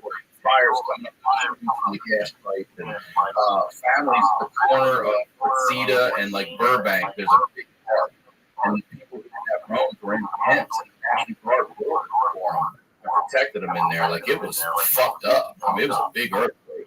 So finally, we started in February. I'm like, all right, I'm going to go to class, and I'm on the sidewalk. I'm all under a tree in a trailer. And the whole time now, I'm in I'm splitting I'm sharing a path with some other guy from the other side of the studio, which is now I'm not meeting anyone. Class in the devastating. So I go back in the summer. I come back and they're like, hey, you're not an in-state student. We can't admit you because we've got to let all the in-states back. We're trying to get money, and I'm out of state. We're trying to get new money. And I just didn't. I wasn't going to owe some institution money to just chill in California. I drove back to Maryland, graduated from Houston, and then came back. And that's when I really started to. That was 97. I got into improv for the groundings, and I went into the writing plan. And at that point, it was started to become you can start auditioning from a company and that. But I didn't want to do that. I was already doing stand up. I just wanted to write and learn how to do that, build characters and tell stories. Then just got back into stand. I started to read back into stand because I went to do the groundlings and they have like between like level 1 and 2, those can be up to weight. And I just didn't stop doing it. I started with comedy, so we go back to stand up. And that's when the first show I met Sam Tripoli. And I mean, we've been buddies. I saw him do that goddamn strip in a wheelchair. I love this. I love it. And then it's just been, you know, from starting. I first started. It wasn't until I was probably 2 years of gigging and doing mics that I got into the improv comedy store. And started. I opened a lot of comedies. And it was featured. A lot of those guys walked in. I got into it. Doing stand-up. I love stand-up, but podcast, I mean, it's my new, you know, you guys have been at it for a while, but it's my new favorite thing. I mean, I love the freedom and the openness and being able to be you for a while. And, you know, We've been doing it for a while. Yeah, we've been doing it now, but, you know, guys, Rogan, Aaron, these guys, trailblazers, It's still here. A lot of people have started. Side. And you know what? I got to break for all. Sitting here in the club. I went to Michigan. I went to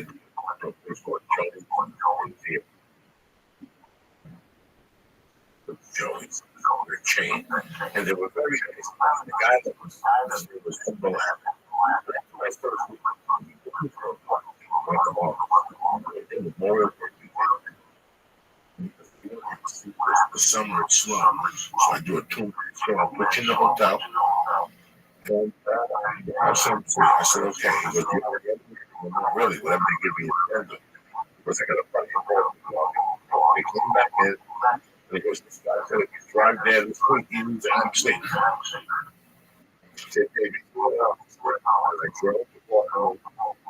I go across the street, just real quick, water, harbor, and that's where the club was. So this day, the guy was very nice to me. They fed me. I ate shit. I don't know why you guys. He can call me back. is it slapsticks back I don't know whether the guy was the sweetest. He didn't bring in national headlines. Brought in local guys once a month. Holy Shore, the nice kids of the show. Yeah, The Boston kids. did last comic and Clark. Anthony Clark. Besides that, it was guys from Detroit. The guys from and the time I did it was a guy from Detroit who he would know. So you see how he got in with Yo. I'm gonna marry the singer with the dreads. He got me into Yoda and to go walking home. This is how comedy works. People say blah, blah, blah. By me going to walking for $300, I feature for the feature actor. Fuck.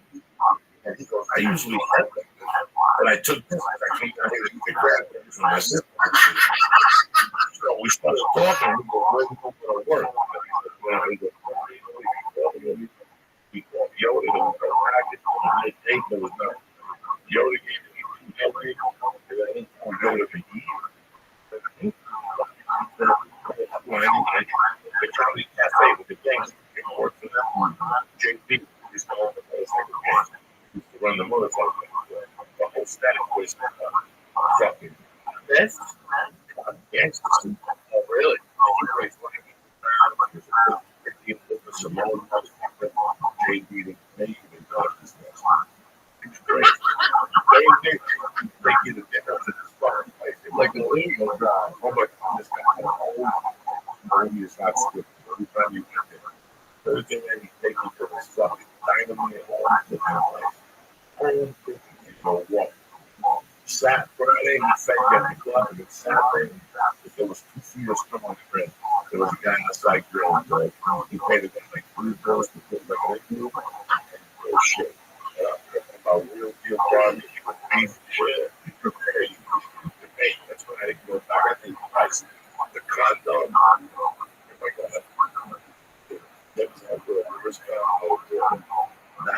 near the top of the road.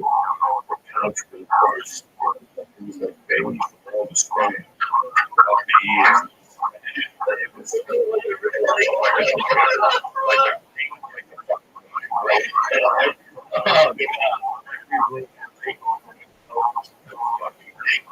Like a fire deal, only to break it. The back window had a weather back in the 60s with a very considerably reflecting the bathroom. It was disgusting. I decided that I would take Joey flirting with me as a feature. And I had a picture of passed out in the car for being good. You know, Joey? Yeah. Okay, she passed out in the car. That's right. She got the bottles and boots and we were all those fucking exotic drinks. I said, drink the pickup just for the drive. We got there for the morning. I think you're at that point over the she's like, yeah. It's disgusting.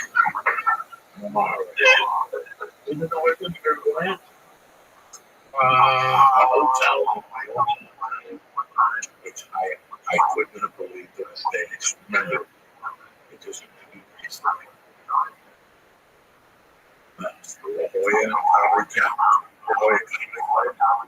The comedy store boy, the beach, and I saw two rats.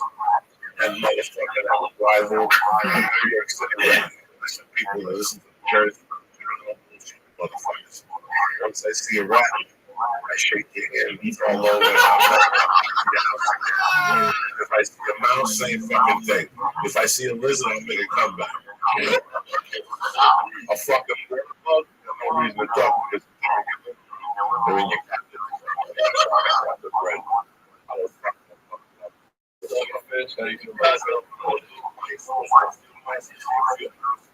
that's the last time I'll talk to you again. You were talking about I was on 14, starving, in the hospital. And if I have to tell you that times I was having a great time, I was at the time my beef, my ex, and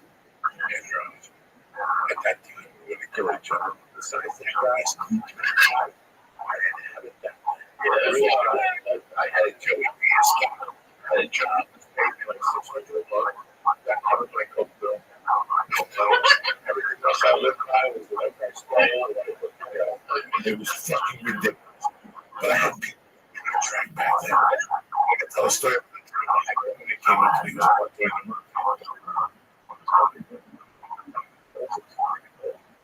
$1 a month. This guy came with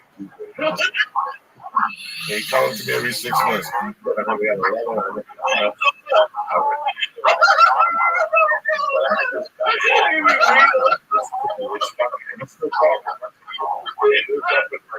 but his wife's a billionaire. He just drives her around and gets it. I can't do it. But man, Yeah, I'm asking. It's how you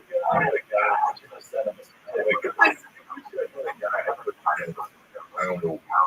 I don't have it for you. In the house, guys, he was ready to get mighty. Smart world. This guy up because I know what that's going to be. I put them together. I mean, wash with red flowers. I get the draw. He's like, come on, I can right there. Because I had some weed. So I went to this kid. Before I went to this other guy for the private told me something I could be 1,000 rounds, I could be 300 rounds. On the way out of town, really get the money. I could set anybody up because I would just give you amateurs will call you give me 300. No, Joey, but if I want to wait, I'll tell you about the chick. Wow, who's the chick? The chick. He's a Colombian chick. For you to suck on it at the end of the night, you come down.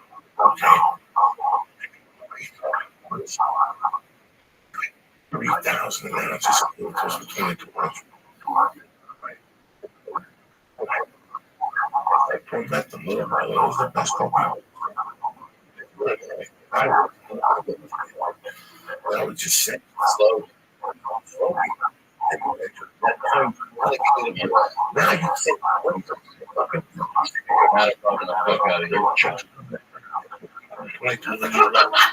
Lights out. No, 800 for a pound. You know, 5 years later, and the phone, it's rents for you. I'm playing on. We're smoking it right now. Yeah, a Chinese restaurant across the street from Mustard's Last Stand. In Boulder, there's a hot dog place. That's a great name. They're golden, that motherfucking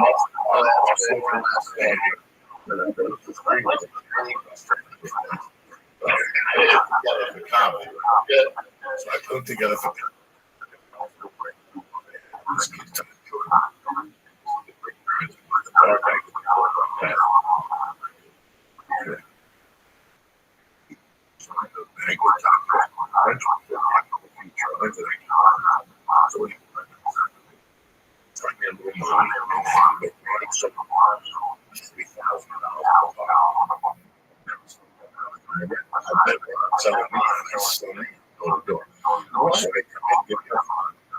But it opens in 10 hours. Those days, open sign, pound popping. Stores. 200. Oh, yes.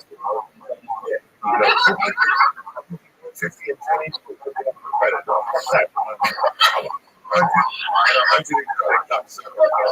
Okay, you was right. Okay, that was right. I have one thing in my room.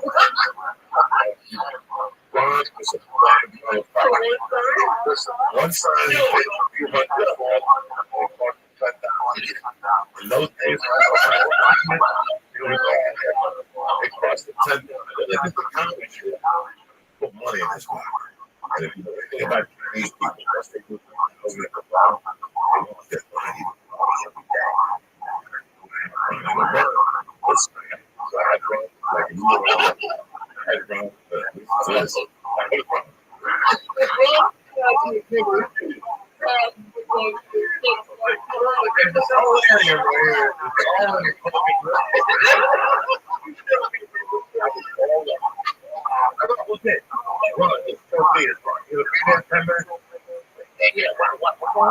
What's going on, Joe?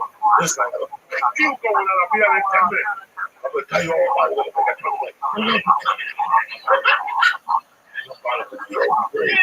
By the time I got to the restaurant, I got, oh, you did. I did.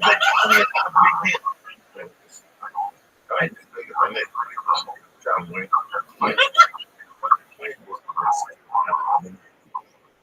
He's the top. Give me 340. Okay. I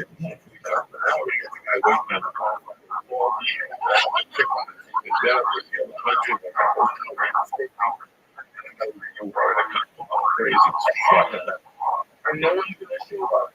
I've been thinking for like 6 months.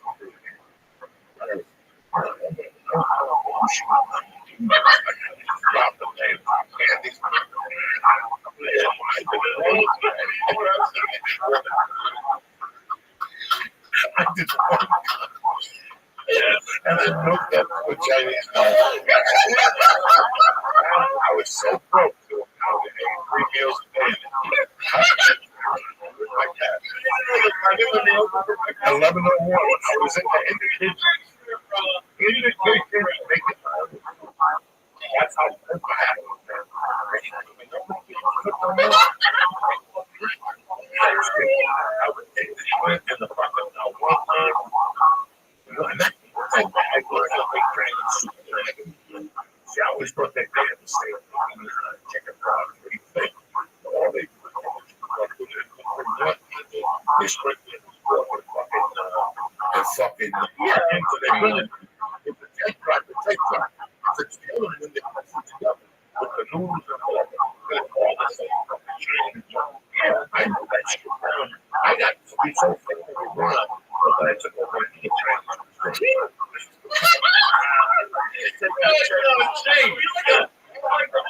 Oh my God. Listen, when I really was in the one was by the cow. What was it? One was by the cow.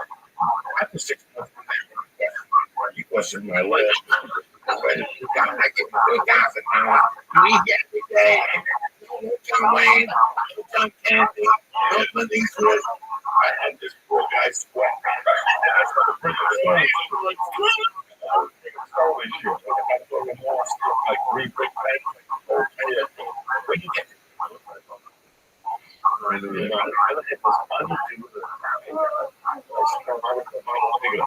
was coming to Friday. This guy believed me. I went to toilet in jail. These are down again. He was in a calling time. This is a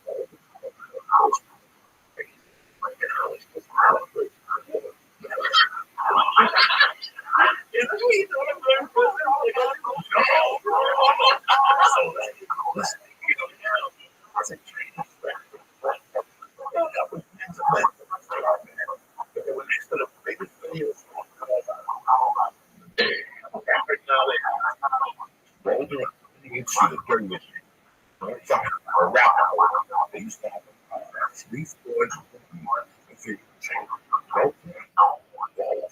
Whatever you want, I want to race fuck with and I used to go in there fuck. I used to go and ask Harry. I could just have to stop. They had a warehouse. And that's why I used to go with this person all the time. So I walked in every day. And anything gets special with all the guys. Also, the best person on HBO. That Joe Colby. It's so nice that people need to charge me. That's how good they are. I mean, what? Next to that person. They were okay. That's a good price. And the kids were looking for a nice boy. 2 boys. And I told them myself, I'm like, people are going to have to get it out of the place. I'm going to sit there and I don't know what the fuck. And was very he's fat. And we're in that fucking experience. And we go like comedy work. He's trying to make that kind of people that have people together. And we go eat Chinese food.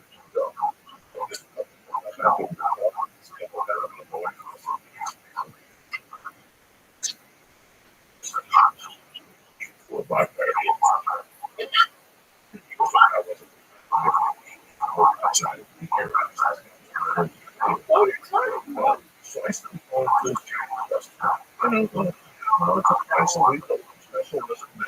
And I'll be honest with you, wasn't that?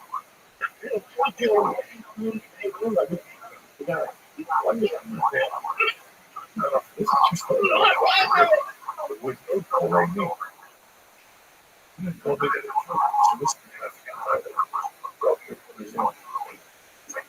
so this they said I'm going to after that,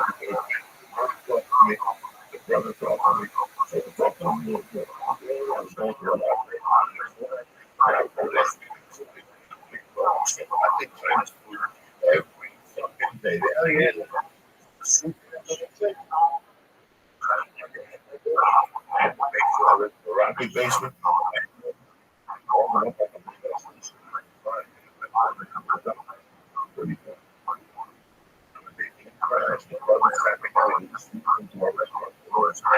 I see you thank people. Because the fucking crowd. That could only happen in a starving comic. Living in a fucking basement. The wall. Single bad. Everything. I'm not feeling bad. I'm just telling you. Look at this girl. I really can't do everything. all this wood. Oh, yeah. And for the 20, he goes, because he was they fucking worked. There were 2 kids. But finally, I put it there, and they fucking shit.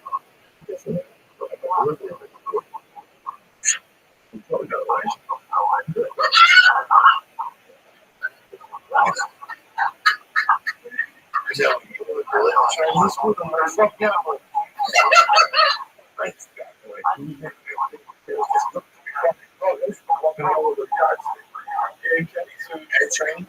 And I became friends. And then guess what? So they sit down there, people start to pay the fucking Chinese price. Every time I have delivery, South Africa, the same thing. People come there, you got a gram of coke, yeah, you got a Chinese food. Come on, so I would tell them, Not that. I was saying, and I would Increase of business. You must have 25%. People that had to see me.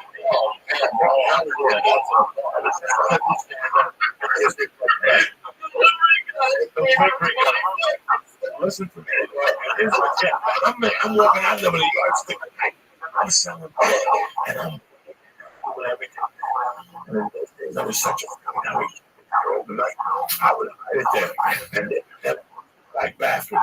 So it was nights I go in there, put a line, I go back, 2 lines, and I figure out, and I walk back 2 days later, I was still okay. It was still there. I couldn't believe it. These fucking Chinese dudes did so much fucking crap. It was tremendous. It was on the boat, you know. That's when I meet me with them. I'm living like a doctor. I'm bringing my daughter. One day, I walked in. I want to play ball. And they thought they were cute. They're like, you really have 14 left. Here's the rocket. I'll take the rock. The rocket for like odds or like something. Get to the second round. Yeah. They had it when they gave me the prize with your cash. Those motherfuckers. Not only was I running games, still was sweat box. Thank you guys.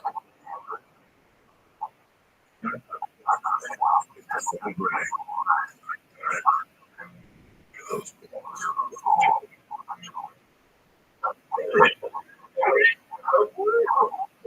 3 or 5, 25%.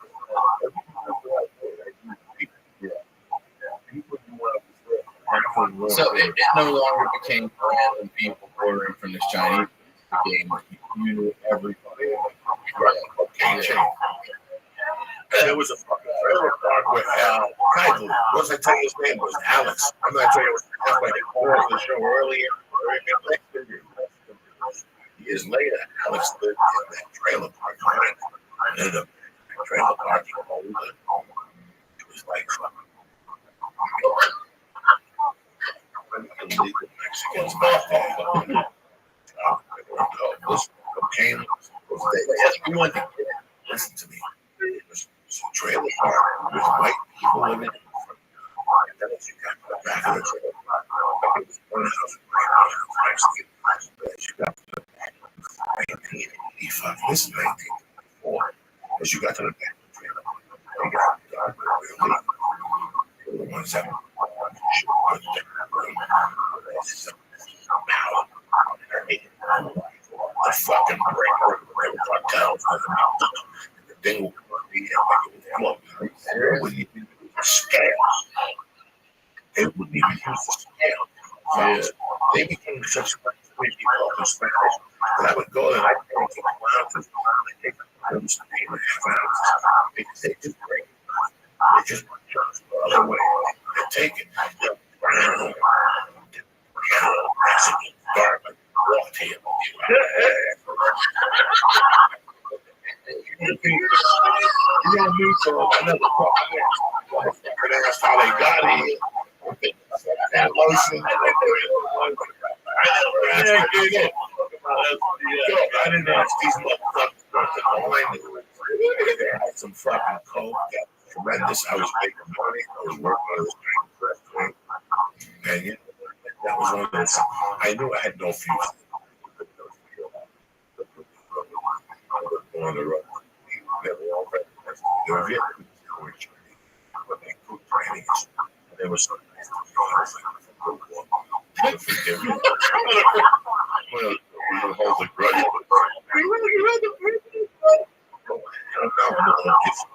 I'm being the countries of war with somebody. I want to be an American. So psychologically, I'm supposed to fucking hate them.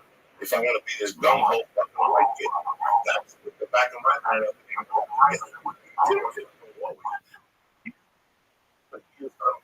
stupidness. You get mad that I got Korean dumpling? Oh, please, you know. Chinese were here first. They got this. Yeah, go ask them respect.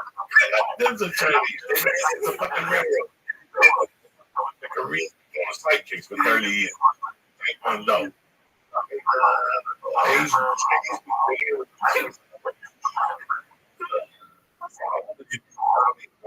question for you. Do you dream in Spanish or English or both? You do have Spanish. Dream for always wanted to have. And do you speak other languages? No, speak Spanish. I understand words and it's fucking crazy. I can look at this guy.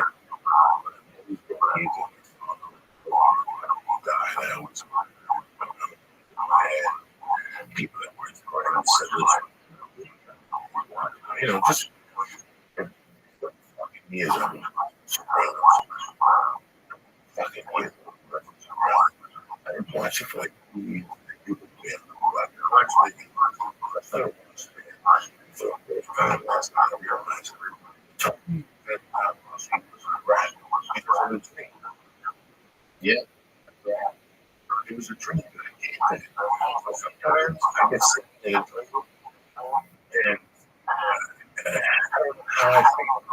And a week later, let me tell you something. That fucking Macapulki died. And that day, that Friday, Saturday, Sunday, Monday morning. And we were on our backs. I said to do the back thing, the turkey's get up. Right. I went to the other side because it was more, the air conditioner blows down. That's stupid.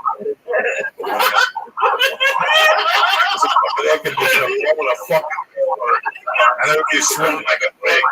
I go right up. If I gotta do setup, I gotta go out of the air conditioner. If you gotta do setup, that's fine. That's the only time I put the air on.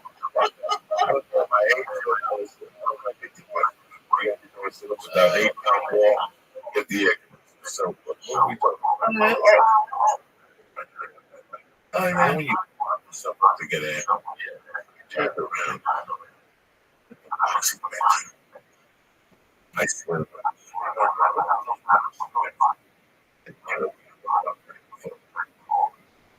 I have to go to the morning with blood. I get home, I want to just R.I.P. Are you serious? Why like that? So that first song on Twitter, that first song, on Twitter, that's no reason that first song, I'm here. That's your wake up. I'm talking about scratching my balls. That song, I hear when I'm singing, that's the first song. Like you're singing in your head, now you're playing. It's not playing. I love music so much. Somewhere in the middle of the night, I dream about music. You have different fucking things. Yeah. It's scary fucking me. Then you gotta open it, you feel like mine. But this, I dream. Yeah, you know. By the way, it's bad. And I the night till I see conversation.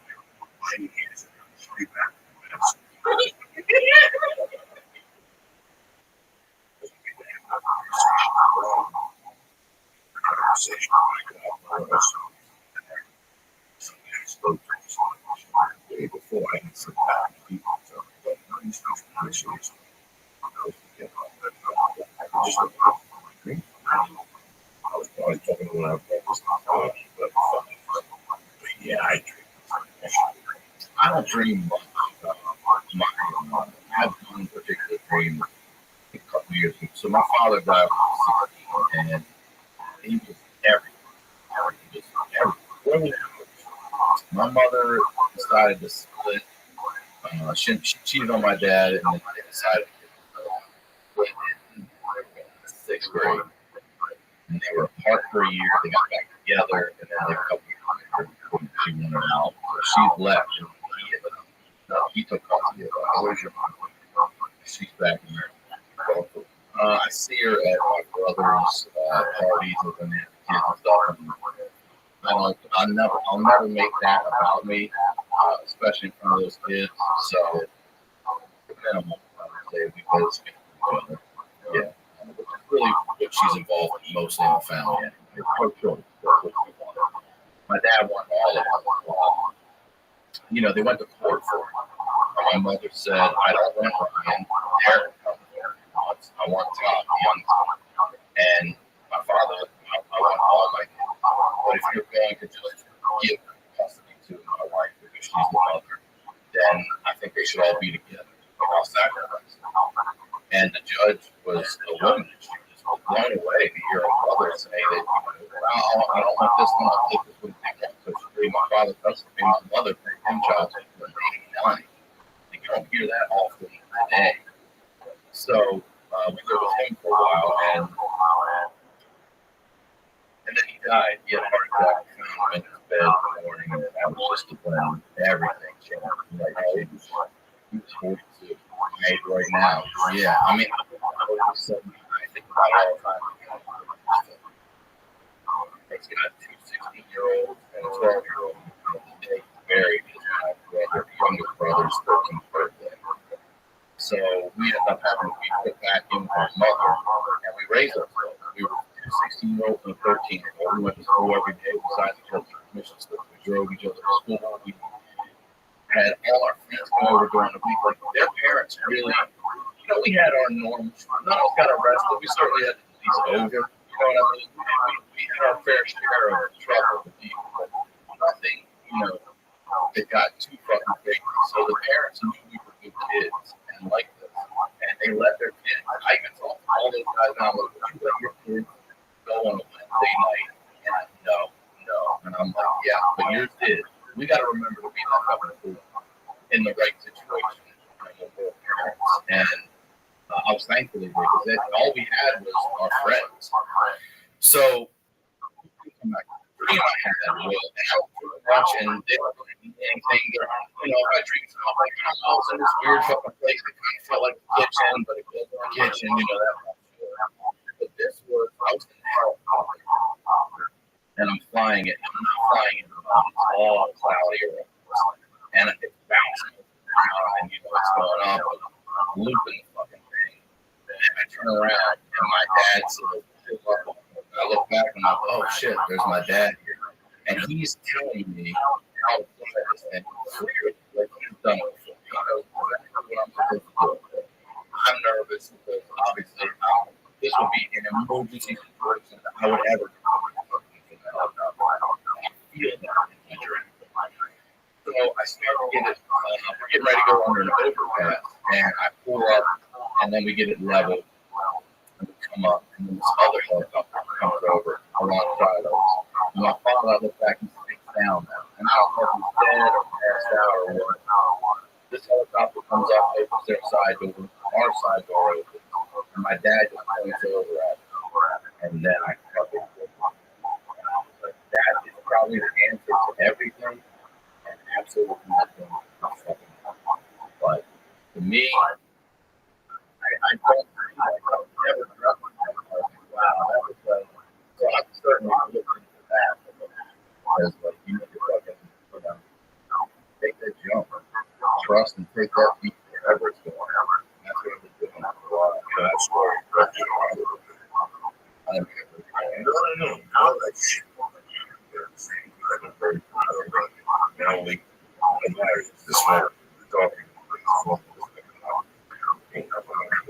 February, I go month.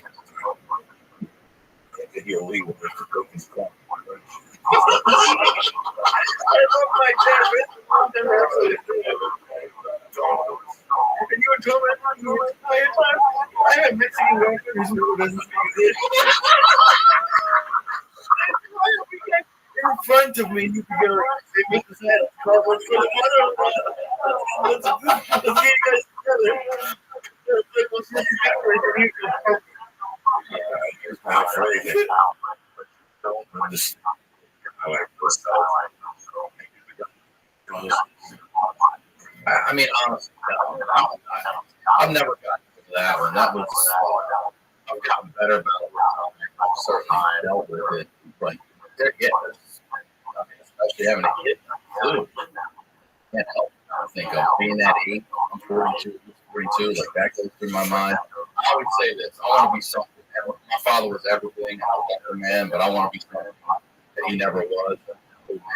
I want to be an old man. He was an old man. At least I don't give a fuck if he's 5 or 5.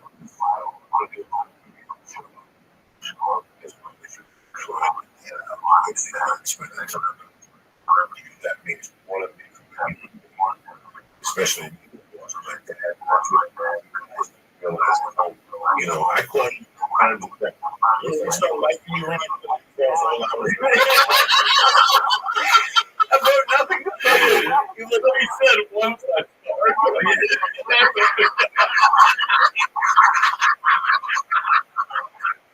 oh my God. Because people are taking away from me. So I want them to make sure we have to misunderstand this. If I die in my sleep, I'm going to say that motherfucker called me last night. Let's answer the phone. He got me really out. I was like, wasn't that when we were yelling at the phone? He told me to beat him up. And then he called me, don't answer the door when the cops come. I mean, 15 minutes. Joey had a heart attack. Oh my God, he was gonna fucking cry. But then he said, that motherfucker was calling me. Telling me not to answer. Understand? You gotta have fun. You gotta have so much fun. If you have a parent, if you have a relationship with a fucking parent, there's so many ways of being explained because she knows you don't have a parent. You yearn for one. Oh, yeah, you yearn for one. Yeah, and sometimes I might not like it. I might not like that. I don't know. That turned my whole perspective. I didn't like this guy. I could have bought a drink. It looks like they have a great relationship. Dad is also there, And his dad is and supportive. you know,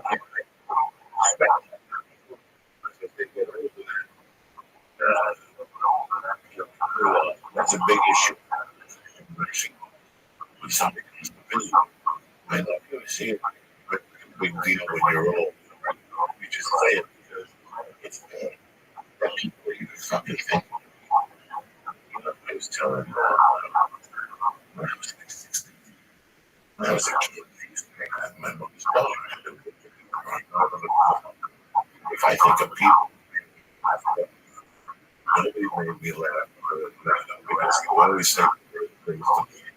Like he would always ask me, I'm pissed and sweet. Yeah.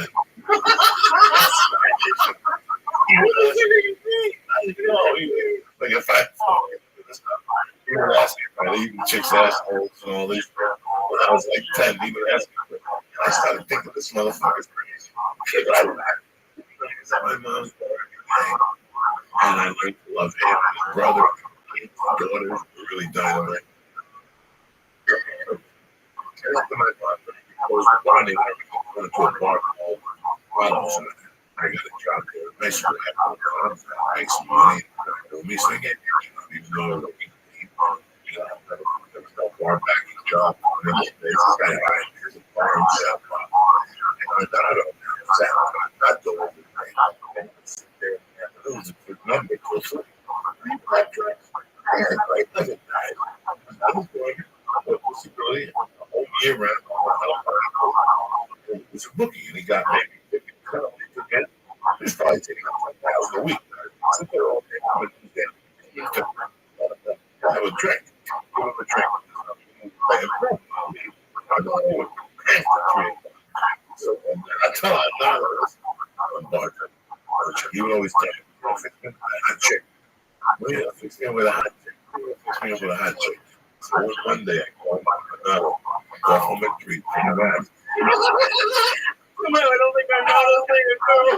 I'm 18, be 58.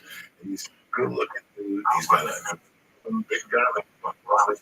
He's got a big, huge, bigger than the longest job. He went out like 5 hours. He's built. You know, he even sit there. So that's my dinner. This is like my third bartender.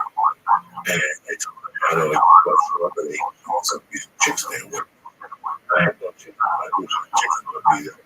He was just going to kick out of it. Just because I knew that night he was going to kick out of it. So he said in the corner, there's 3 chicks over there from high school. I said, I'm going around. And he goes, no, I go, great, it's cute.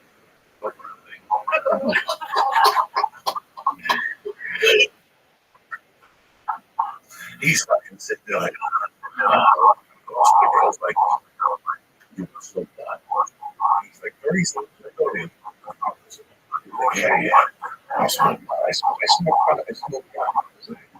He's old.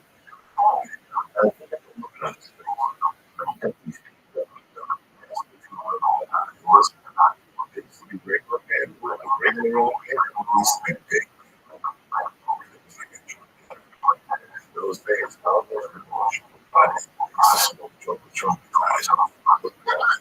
that's how he got this weed.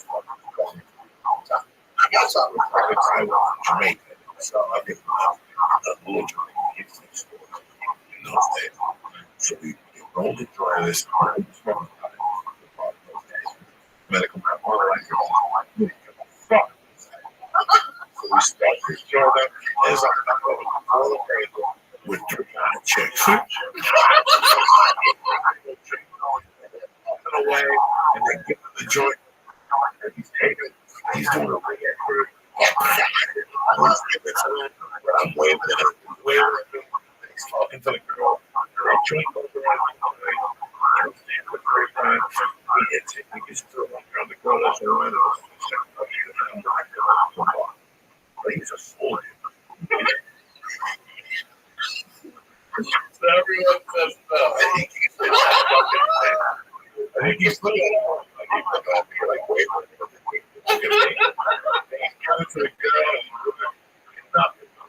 Give it 10 minutes, I get busy, look back, and he's looking at me. That was a regular meeting, you know.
What they did was you X'd out, which means you pay money on the credit card, and the cash, the draw.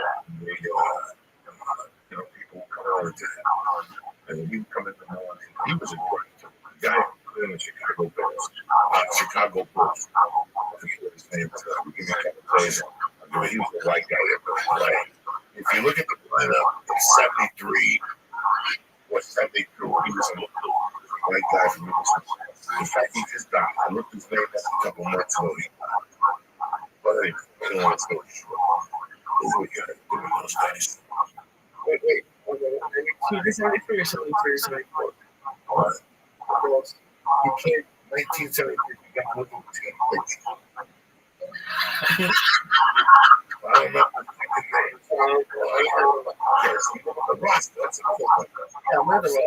Teddy Martunian. That was fucking amazing. Wow, you just pulled that out. Teddy Martunian. That is fucking incredible. Okay, and he had Idols Bar and Grill. Idols Bar and Grill. Something I'll never forget. Idols Bar and Grill. Let me take the one thing. This is with those they got food.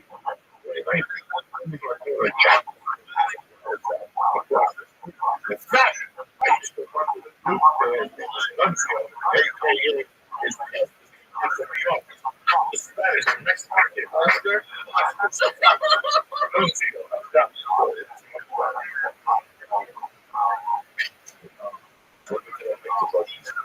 So, hold on, was this hot dog stand better than a mustard's last name? Yeah, it's just that good. It's a bad motherfucker. Mechanical.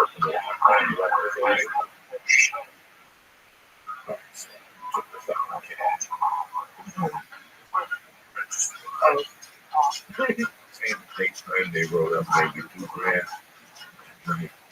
Yeah. 3,000. 5,000. Maybe 4,000.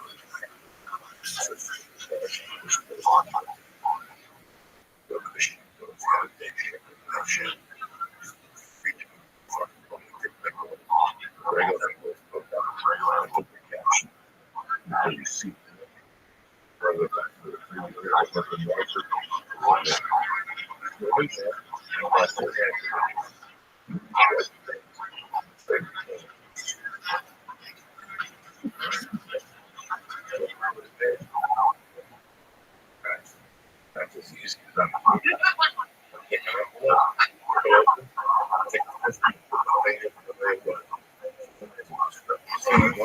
genius. So now listen to this, guys. I was believing I see it. I believe in I love that. I got price of Alabama's time. Fucked up. We're in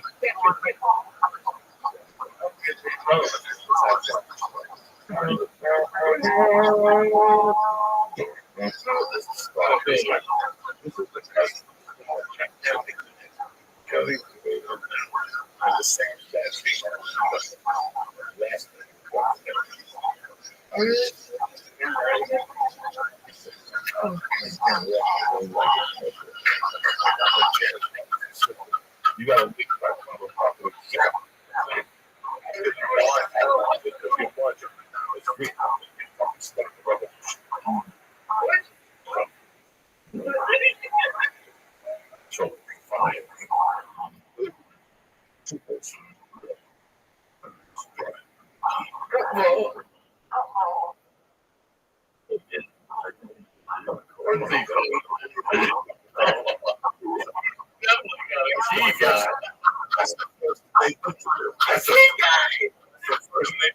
That's the first thing they thought they gave me the key. I put all my money on going to the key guy. So what I did was ready for this fucking what they say fucked up. And then I get sick. Oh, fuck no.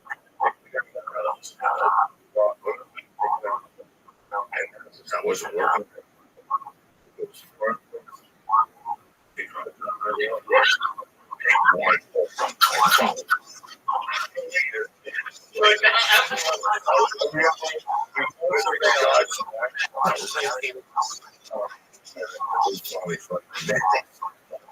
Because a chicken bagel, and like mobbed up.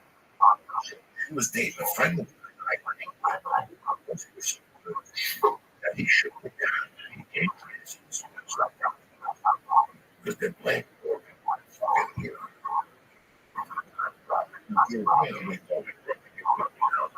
So your little brother's fucking saying that shit.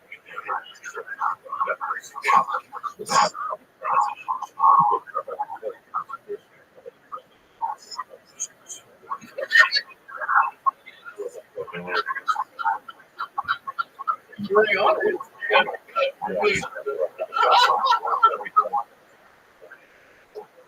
This is a fucking.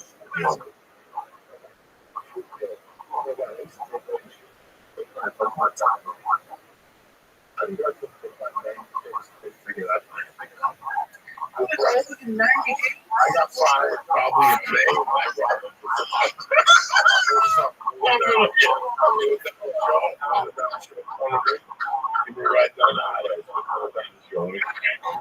I didn't get this was crazy. He would have done a new job every 90 days.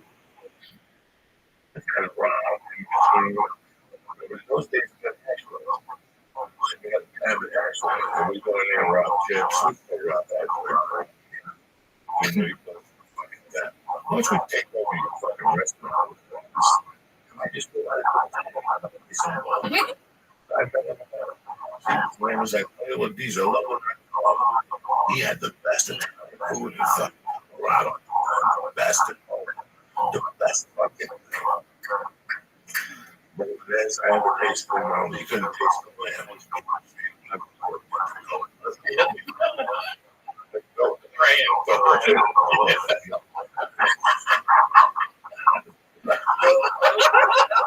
So you could, and he had like right and I used to do days I was doing stand-up, and on Tuesdays I was like waking up the program. So on Mondays I was doing material. So I go to a beach here, sit with the bacon, drink coffee, and eat pastries down the street, and make pastries. And I just sit there and all the fucking salt and ice cream.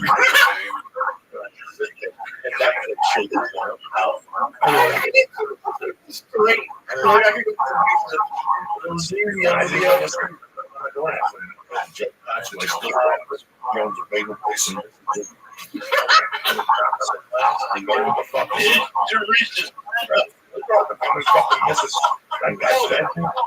Wait, you fucking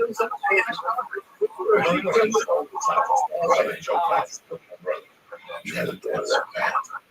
They sent me an invitation to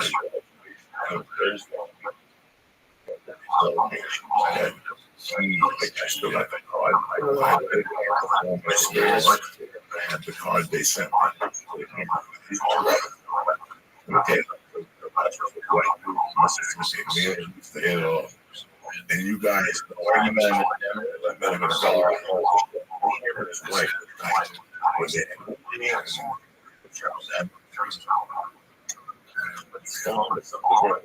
So they said, move to Mississippi. They moved. He ran in a night boat. The bagel shop. Oh. It was cold. You know, for this guy did for me. This guy, we only get one time. This time I was starting to and I people go off on pussy and shit. He's the first man ever to get going. You know, so you know what? Again, was he older than you? No, he was 3 years. He spoke to her. He didn't mind if he said personally, or if I said gracious. He got pissed. I said, fuck it. That was the one. Fuck it.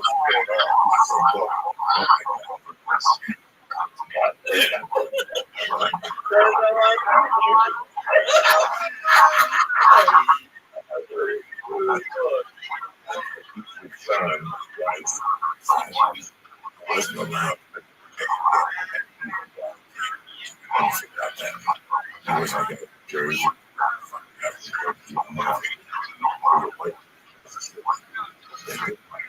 Fucking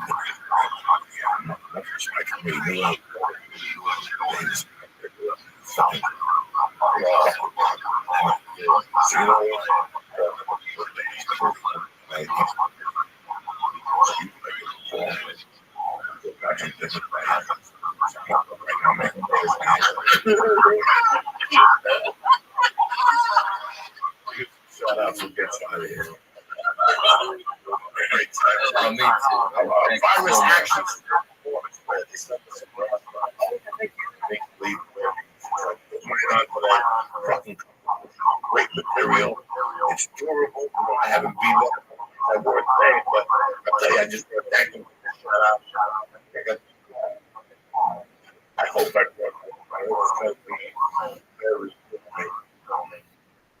do that? My man's name is Travis from virusinfo.com. 888-607-0990. Yeah, this is great stuff. Virus, motherfucker, this action performance. Jamie Stanley, my girl, Billy Jane, Brian Flynn, friend of mine's Amber Myers, Randy Lynn, Zach Alderson, Mike Levin, Black Price, Back Jake, with his little podcast. What about Mikey on him right now? Or do the Chicago or Yeah, I got an accident.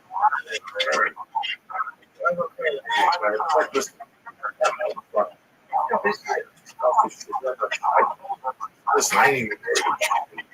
You're in a wheelchair, you're first time, you smoke dope, we just don't put something in the wheelchair. Don't be disturbed. You do it.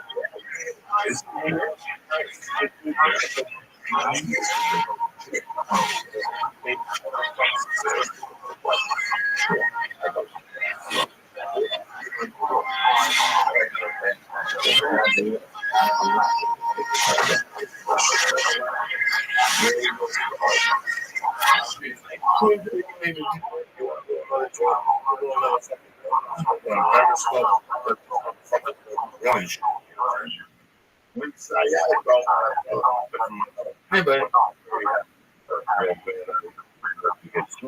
Oh, yeah, thank you.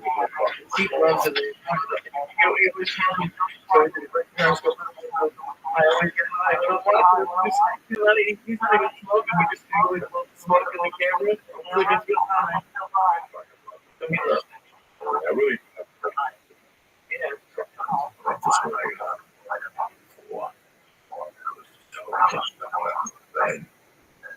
I got just recognized I get some country legit. So I'm starting to wrap it up.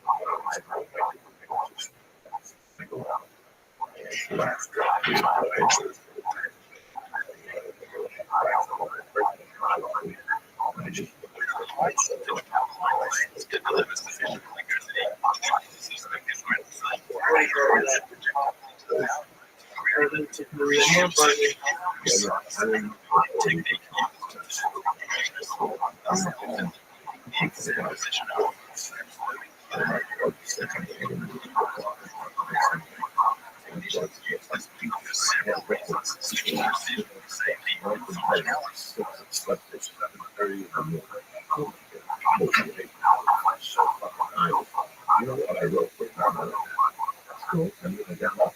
I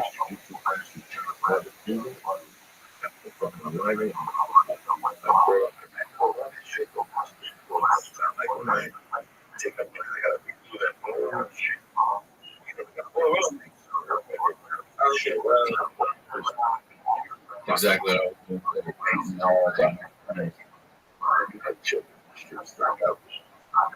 Yeah, you know.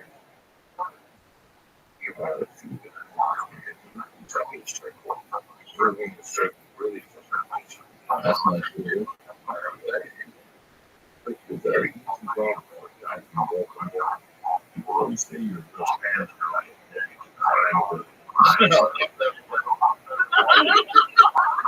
I'm going around quite a few people.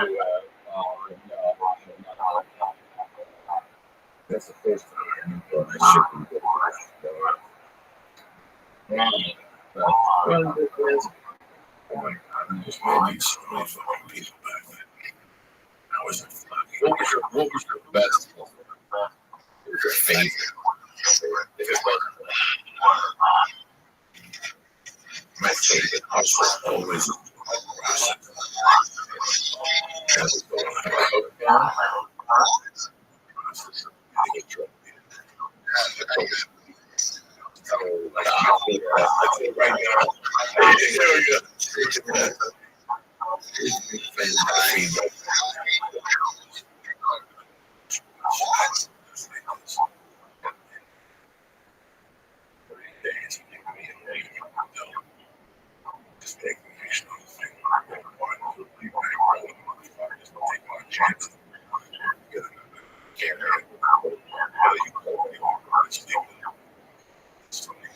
It's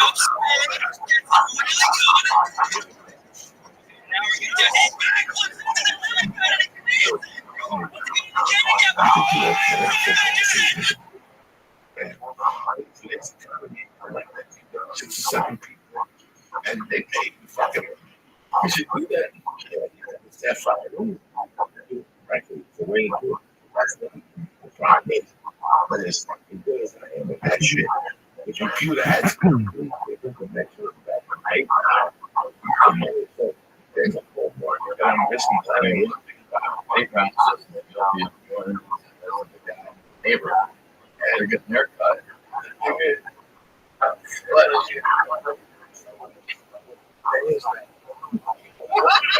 I'm making drawing. Something else. No thing.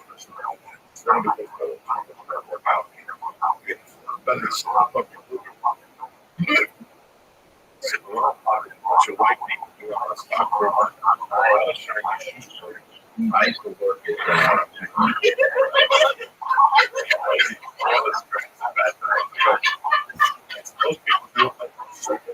most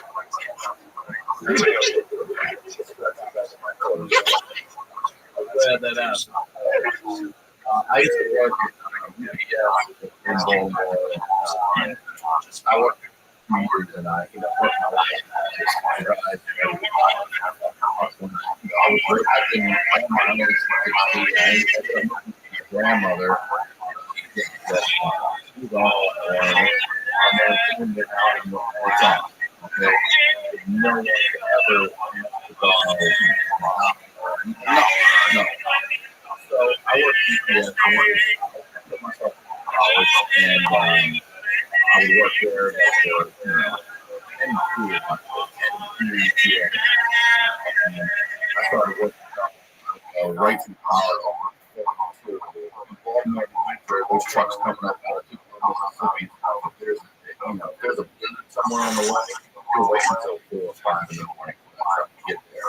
And these guys are one of the few in the country, I believe. I've got so these dudes are waiting for that place. Get down in the cafeteria. So it's a big building. This cafeteria, I'd say maybe have like 20 subs and whatever, your choice of. And there was it was not a UPS employee. He was employed by a company that owned all the money. He was paid by them, and the job was assigned to him by the state to refill his own water bottle. Now, he was there, and he ran that. He ran it off. He was the Joey of that fucking thing. And he everybody. Hey, what's going on, Joey? Susie, what about that motherfucker? Like, he knew everything about everybody. This motherfucker's everything about everybody. And he was the guy. He was the fucking guy. So what happened was, he came home. Let me just tell you, this was his story. Okay, I'm repeating his story. He came home. And he found his best friend with his wife. And he shot both of them. She lived. He died. Okay. And as he'll tell you, this was before temporary insanity or passions of primal passion and all that. This was just all murder. That's what this shit was going on. So he's like, I just couldn't believe it. So I fucking went in there and I just got. And he said, I got 20 years. He said, 18 for good behavior. And then he got out. The state assigned him this job. This is his job now. And also to raise his grandkids and shit. By this time he's white hair at this point, probably mid-60s. Cool as fuck. I mean, these are the guys I love. Like, I always say, that shit to me is America. Like, I don't care where you go, where you're from. If it's here, I love it. And this guy's so beautiful. He's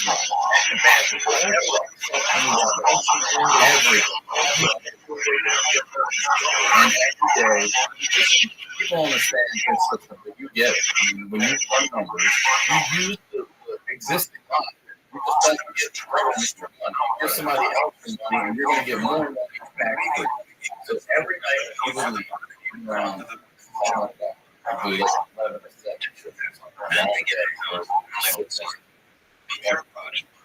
You go down, I'm going to go to bed, you go to the primary where you're unloading, you go down the steps, you go by your table, and you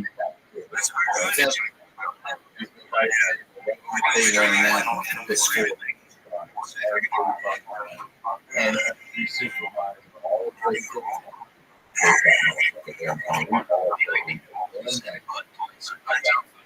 so much shit happened.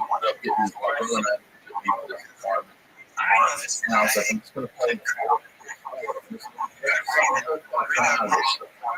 So one night I don't fucking tell me it hit. I think it was like 6'5", 6. It wasn't. It was still 2,500.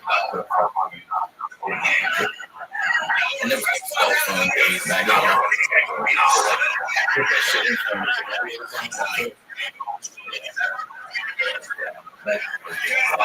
got it.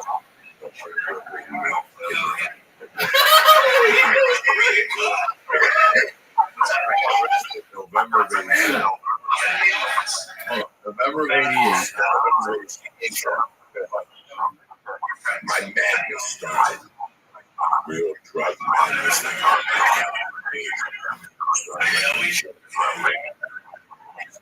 That's the message. Much money. I was snorting. Just a joke. And I said, I'm going to go work.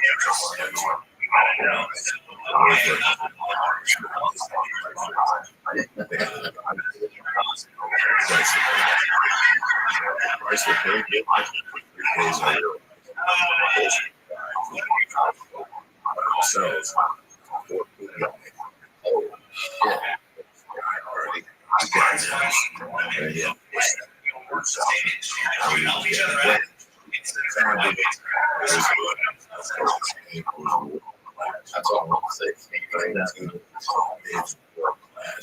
It's crazy you would go in there and make your custom.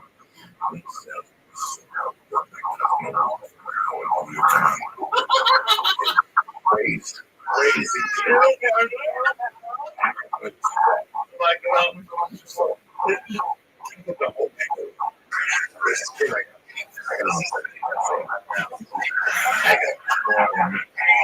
His name is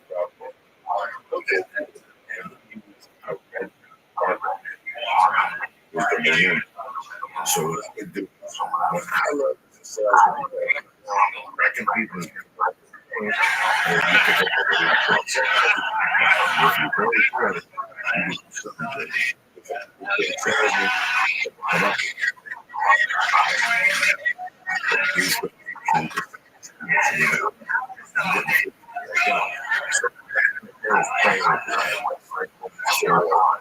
there was a kid I was two guys. Somewhere up north. They had no people. It's like, man, sorry.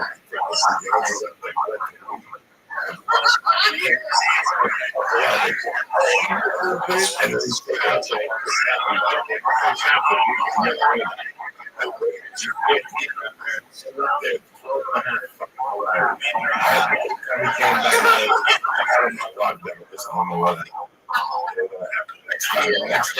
take more.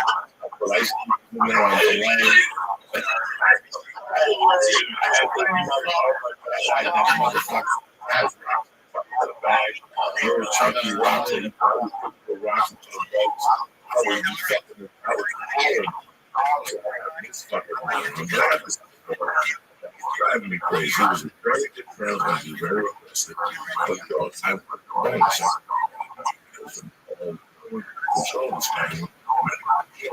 so he was a leg part back. I let him take him out of the house. Never came time. One week, he retired. And the thing, I can't find my pen.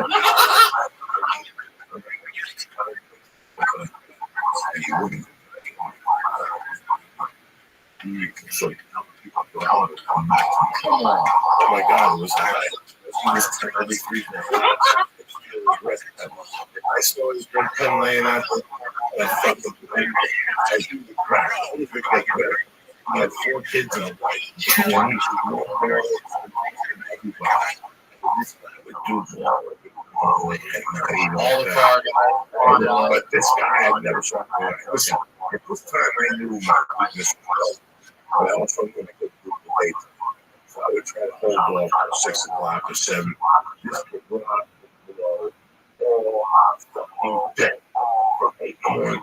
He'd be in there for a little nonsense. Once he came, he's a gun top, fucking, you know, those dudes go, fuck off.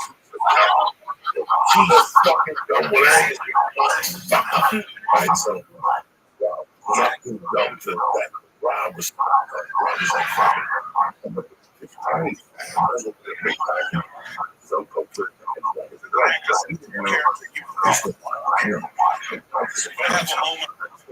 I used to have those cigarettes.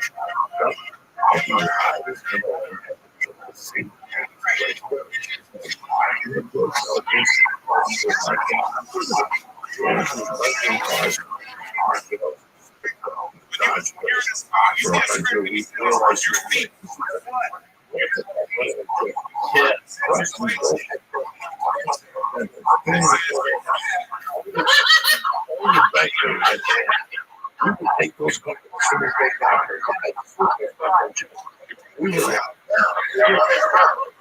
All this stuff you talk about I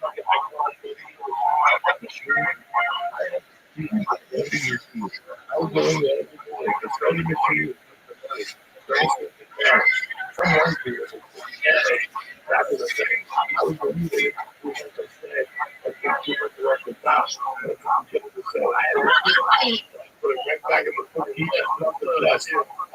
the game I was running was I robbed the black guy was going to sell coke. I asked him I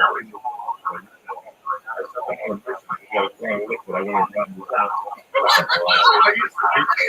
They robbed me.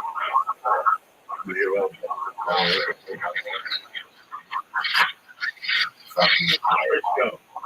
Oh,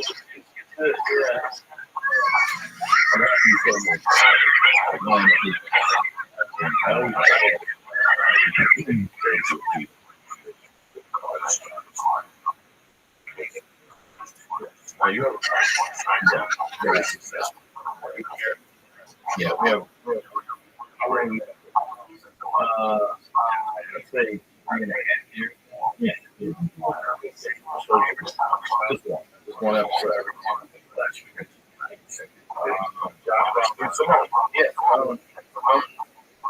I'm doing it. I love it. Great. Yeah.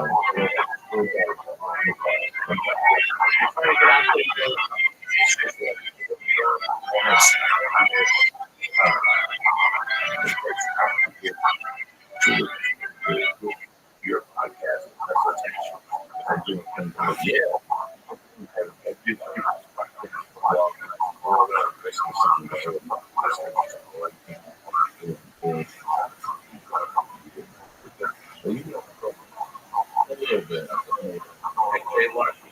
That's right, Jay. We've done stand-up shows where we've gone to like Seattle and Portland shows, and then I'm up in Sacramento, here Thursday, Saturday. We'll do like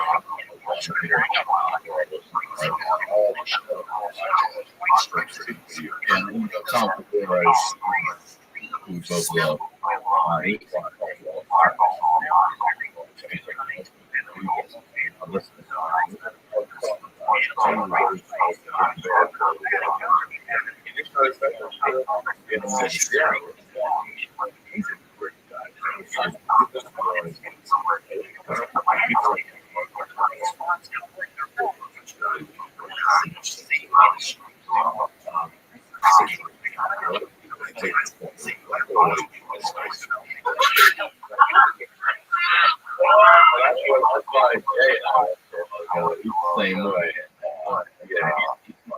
too. don't like conservative. No, yeah, straight up. Like, you want to hear this shit? I'm just like, no. Yeah, they're great. Thank you.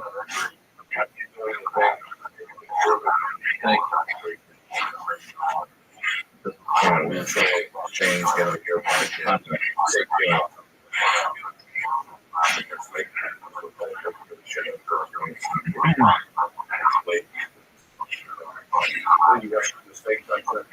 Yeah, I am. I'm going to Toronto. Last month we were able to get this time at the underground, Toronto. The last night we were able to get church, and then on Saturday I'm doing a podcast. It's a comic book. I'm really excited about comic book. Really excited. Super high right now. Really cool.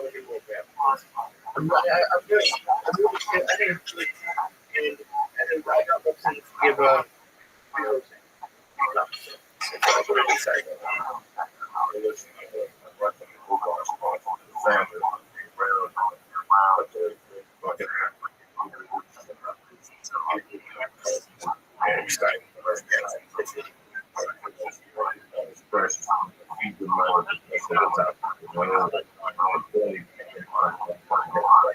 You know, there's a lot of nonsense. I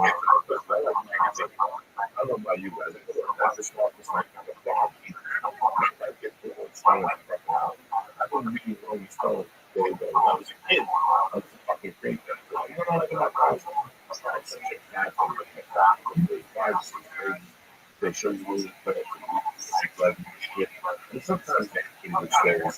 You know, yeah, I'm a sports illustrator. I'm not the beginning age. You know, when you first you still wait for the beginning age. Yeah, fuck the fuck. But anyway, Told me about it. I downloaded it. I just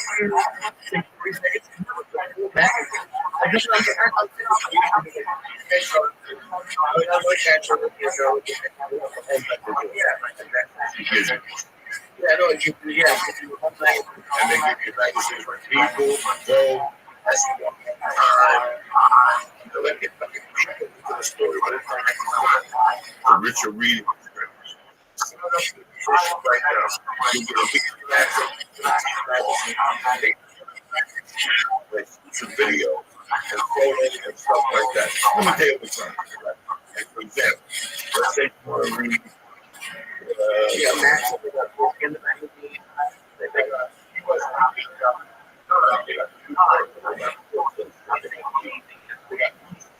they got hello cat and ain't let me think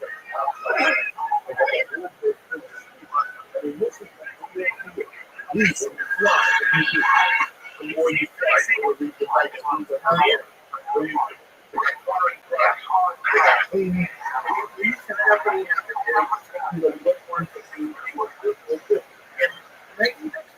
so I wouldn't buy all these magazines, but I just keep all of them.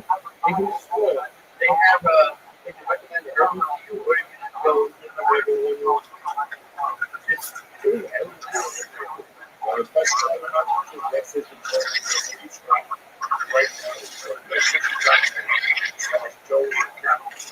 again, it's like next issue 3.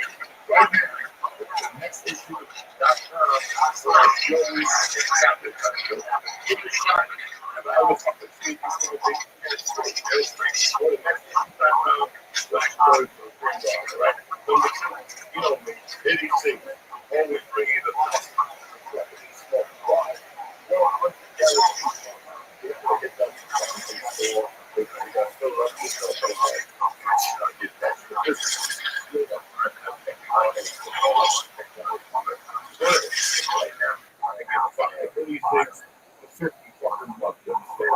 $5 to $50. You get 4 cigars. $5 to $50. Go to anything right now. It's like Joey Jones. They get 5 to $50. On it. I gotta tell you again. Alpha brain, complete, grown for dropping. You understand? You ain't fucking around. Alpha GP and AC11. This is the Holyfield, you're forgetting stuff. It's not really eat a pussy. This guy's out from birth like that. 100% money back guarantee. If you don't like the product, you got it back. No, I believe this product. The only thing that I'm grateful for something they got. I can't give you a deal on the backgrounds and the product and the vest. But as far as I'm concerned, it's 10% off. Lower box and boom! I appreciate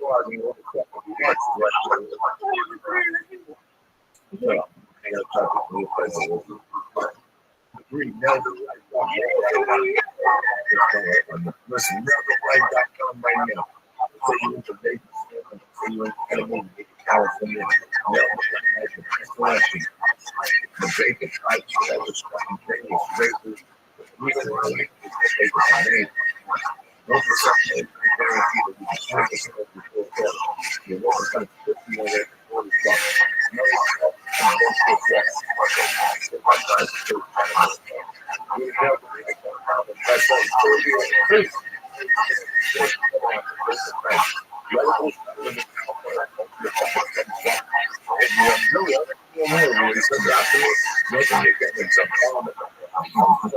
I love you guys. Next week, let it go.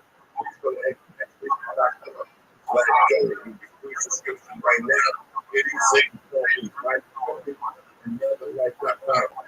Movies confirmed. One more time.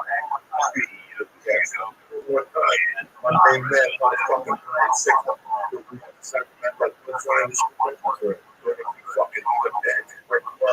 They got great wings. The weights. It's always she gets in the head system. Someone got the head system.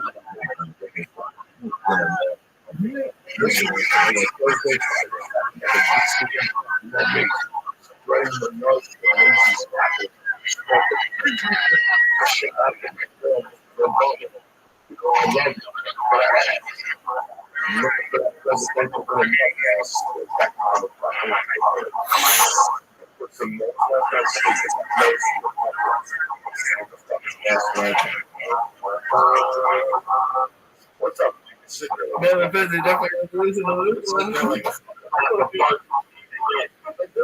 Yeah, I want to thank Ryan Sick one more time. I want to thank the Flying Jude Sayak. I want to thank my son. I want to thank you guys, motherfuckers, for staying up the church of the time.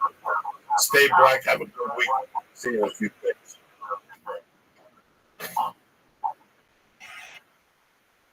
Really good. You think you'll do it? I think you'll That was crazy. I mean, we picked up food. Everyone got a burrito and one more got a donut. Just one donut. Those guys didn't get. No, we each got a couple. Yeah, no. Yeah, we each got two. We give me like 400 milligrams. And we smoked 2 joints. Yeah, it's fun. I'm just saying, we've been saying home. And I was just it was great. That's all you had? All those fortune cookies are good. They're sweet. Fortune cookie, 100 calorie. It was my late night fucking.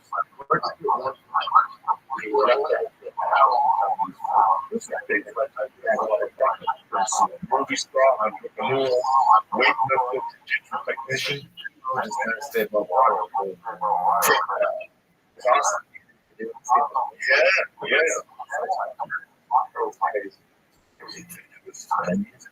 Tell people about it.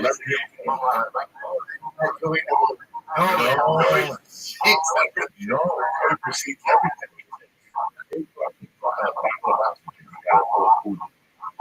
Liquid oxygen. I go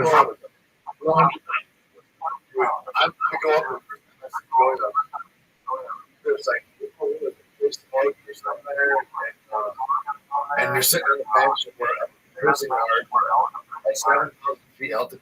in New Mexico, and on the set of the yard, and fucking Joey's rapping the dial. These guys, like a smoking Marlboro Light. I'm like, he might die right now. And yeah, maybe share real quick, and it was amazing. So that was my initiation committee to it, and then always talking about jiu-jitsu, all these like Bob Sapp's and the writers out there were helping Bob. There's fights in between. Like yeah, jiu-jitsu and Eddie Bravo, and I always look up there. No, like it was just. It's not really like you though. Like this is weird as fuck. Go to LA. And I just ended up by looking at Eddie's exposed to the little brown up there. I know I'm still. Hey, little brother. And then everybody goes crazy. And I was like, yeah, that was just before I met Joe. Yeah,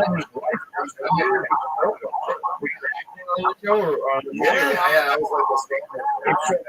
That's hard. When you go to these places, You met Heather at the bar. I met her on the set, and she gravitated to me because she's like, I don't know something. Just with your fucking ass. Just for 5 more hours. Her parents are from Brooklyn. So she's from San Jose, but surrounded by jackals people with hair. She talking out of her face. She's like, this motherfucker bringing me back. So she came over, introduced herself, and right away said to me, because that's how we work. Because if anybody comes up there, there's a place that might be an opportunity, and she just thought, she got New York once. And she's paid. I was in my trailer, and you guys couldn't breathe. And those days, when we first did the long shot, the first week out of work, so we were at high school. The first week we were at high school.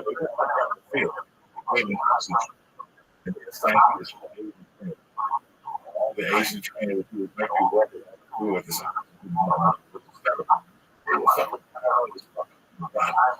So for the first week or two, all I did was my hands,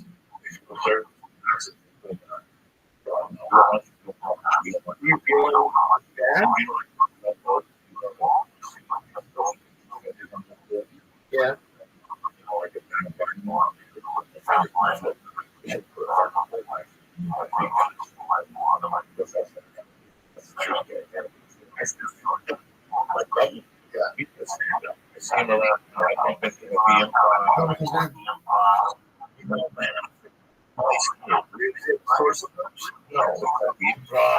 There's all the shit,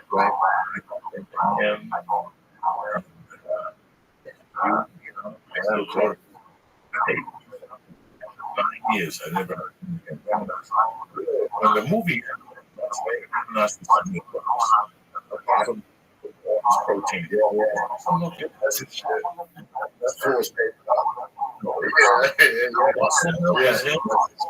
He said, holy shit. It was like Pang, it was the first album. That was the first shit that would send you. It was tasting like orange. So I'm like, if I drink this shit, I'll be good. I was doing a good boy. I was drinking whatever.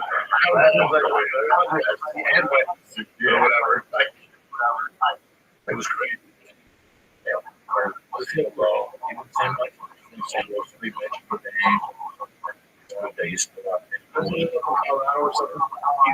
So yeah, you came up with that time. You showed up with a time.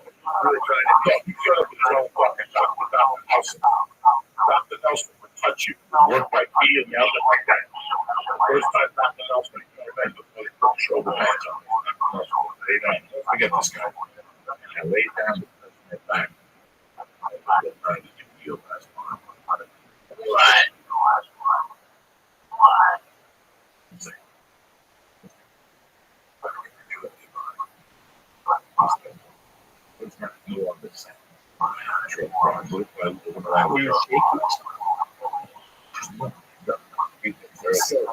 I got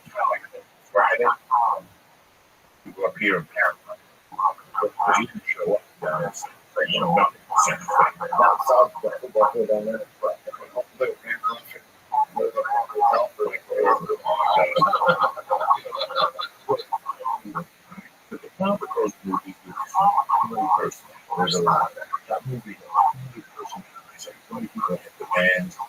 So now you explore the shoot super cool. But you know, there's somebody else having the Giants game. Got house. All that story. All that comes out. Hey, what's that? He kept saying, you had to take obligations. But already kept saying, no. Can't leave. You're out here. One day you're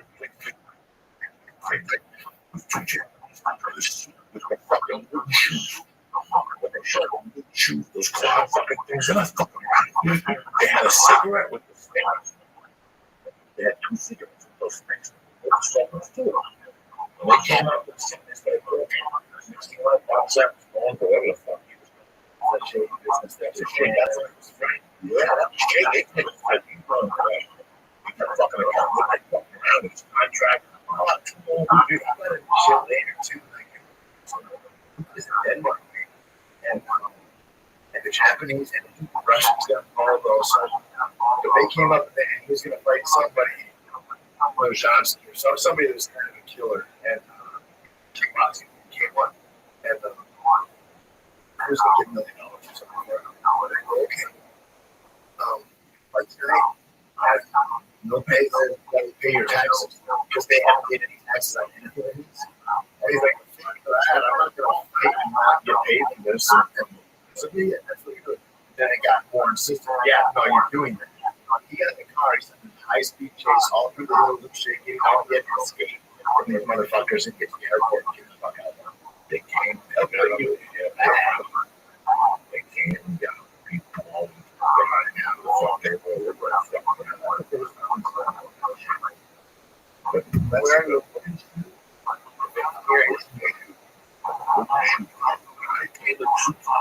Yeah, but they go shoes. That's what you don't go shoes that way. I was scared of anybody. The thing about Mickey was just imagine they had 2 little shit Japanese guys like these guys actually kind of weighted to carry it from 400-pound busted down killer like Bob Sapp. He's seen me man, everybody. So they got out of the that's how they got out of the war. They had done a speech on them. They said in Japan it was like Michael Jackson. He was shut down. Fucking preacher. One day. He was crazy.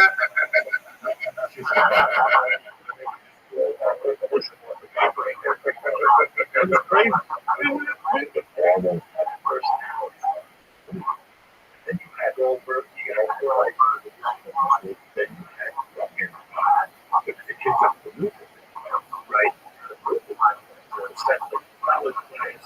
So it's very interesting fucking dynamic. What I see now all the time, and I'm really happy with it. Really happy. There's no other nice.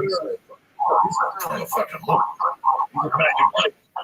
He's a dance or something. And I think he said, look. Yeah, with kills. Outside the door. He's trying to make kills outside the fucking door. Francis. Yeah.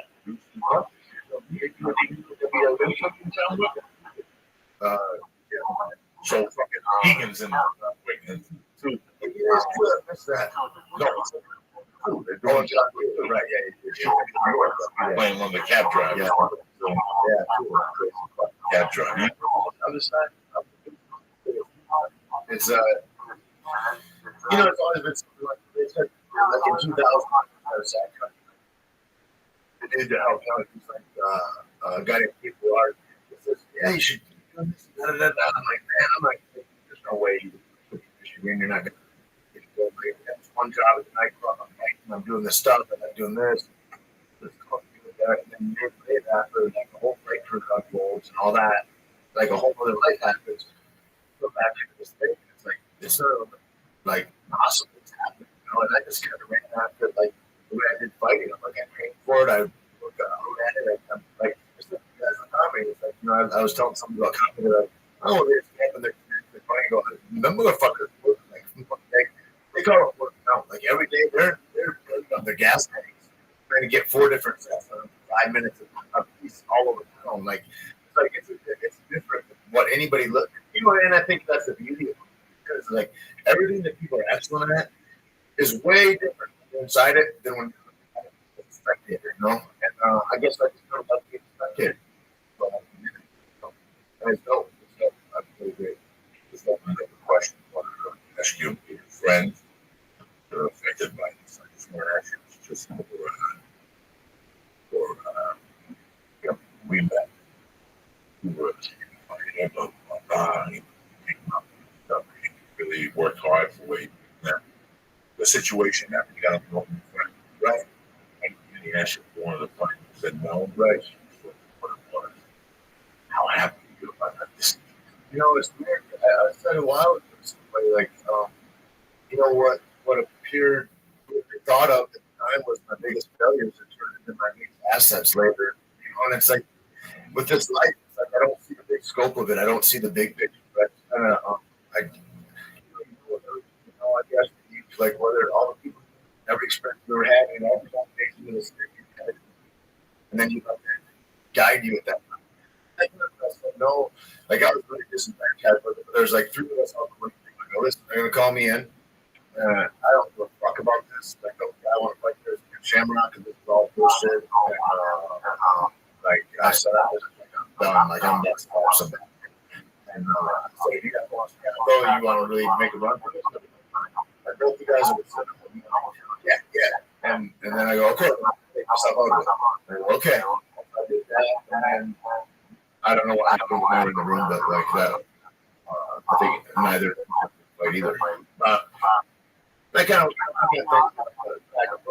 I miss all that too, you know, for sure. But I think it's the thing about putting things away in your life, and the next thing, especially stuff that has You saw some time period for sure. You saw some, and I want to know was it a personal thing?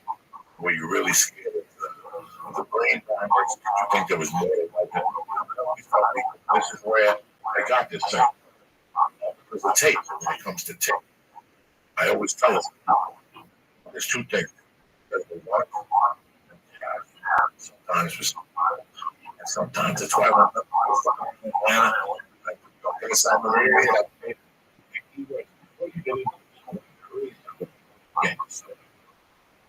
It's looked at you even bars and all that. Next minute you're on the fucking show. Okay, and how fast you know, you saw something. It wasn't a real a fucking fight. You were trying to run it. I just you saw something today. Thanks. Just today. Interesting. If you want to get a different direction, it's going to into a different direction. You always nobody's happy. Let's see. No, nobody. The fighters and the people around. Ever since I first started, I was like, you gotta have fighters. Like this doesn't work. I started looking at guys and like this was their whole life, and it's like. When it becomes that, like you're in poverty, like that's not a good play. It's not a smart play, and then you're going to diminish your cognition. Also, like you're in a dark spot. Like what I saw was like, and Dana White told me a story, and he goes, I came in, I was a fighter, and I started managing guys, and I started looking at the fighters ahead where I was, and they were already going anywhere. I was behind them, and what was behind them. And then I started looking at everybody and I go, you know, and but like right now, I think it's like 16 months or something. It's like almost nothing, like for an average career of MMA player. And but it's perpetual. Well, her beat was always there. I already wrapped my fights. So So those guys are there, and then the big boys are there. But they're new fighters every 3 months, and it's like those guys are just thrown away.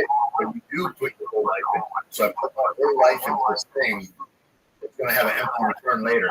Now I say that completely fucking grateful for every. I never did it as I did it because there was an expression of me as an artist that I wanted to be able to exact inside the cage and in those walls. And I love the camaraderie, fellowship of all the brotherhood of fighting fans, you know, in the gym. All my brothers at Jackson's and Michael Jones MMA. Everybody that touched me before me there as a man that I wasn't. However, to continue with me, I was going to forego any future life that I had. Because like at the top levels, I'm not good, you know. And so, what is that? The guys that I look up to, I'm like, those guys aren't like. I'm like, I'm making games. So, I'm not going to go back. Don't want to keep on. I was like, maybe this is a thing because every time I ever felt alive, they're like, "Are you ready? Are you ready?" And we fight. The only time I ever felt that was when we saw the action. And when I started to pop up, it's like, all about it. See if I can make this time for everybody. And so I ran after that just like that. And I was like, I'm gonna do it on everything that I went down to gym. And it's so uncomfortable because you want to spend it on I got all those because I exercise it. Did a denial with it. I got to deny myself certain things so that they can happen. I think it's just like a maturing man. You gotta ask yourself, who are you now? Who are you that you're not the football player or coward? Who are you now that you're not this? Or who are you now you're not the fighter guy? Who are you not? Who are you what that's a scary fucking question. Most guys never question. They don't want to know. And I've been forced to and I got to ask myself that question. After you get okay with it, you go, and you got like guys like you, like real and a bunch of my friends around. I got these people where like their families are abused for all the bullshit and people still in purity where you can see that clearly for what it is, what matters, and who you are. About the bullshit and traffic, you know, and that's tough. You know, like what makes me is you, you know, like it's like to me, it's like I'll just like that reflection. I get lost in Go ahead, Mike. That way, I was thinking about this. I get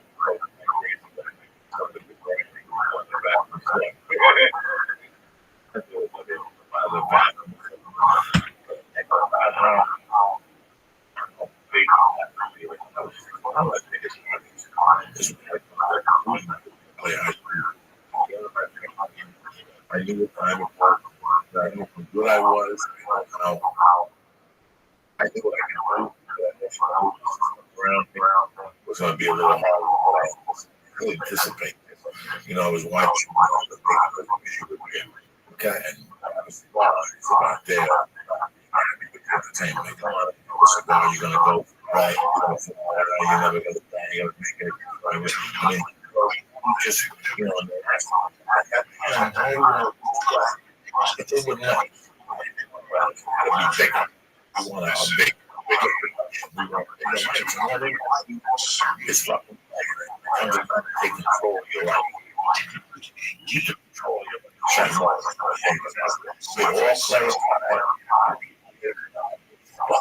I'll never do it. I still remember coming to a conclusion. Upset. That's how I had such a hard time. My personal relationship. I could see the boys' club. That told me for you. Down inside. Right. But all I was you know,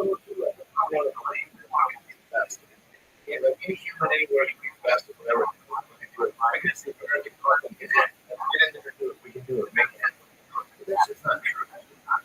There are people that are fucking highly gifted that'll never make it because they don't work very hard. But those that are highly gifted work hard, you're never going to keep up.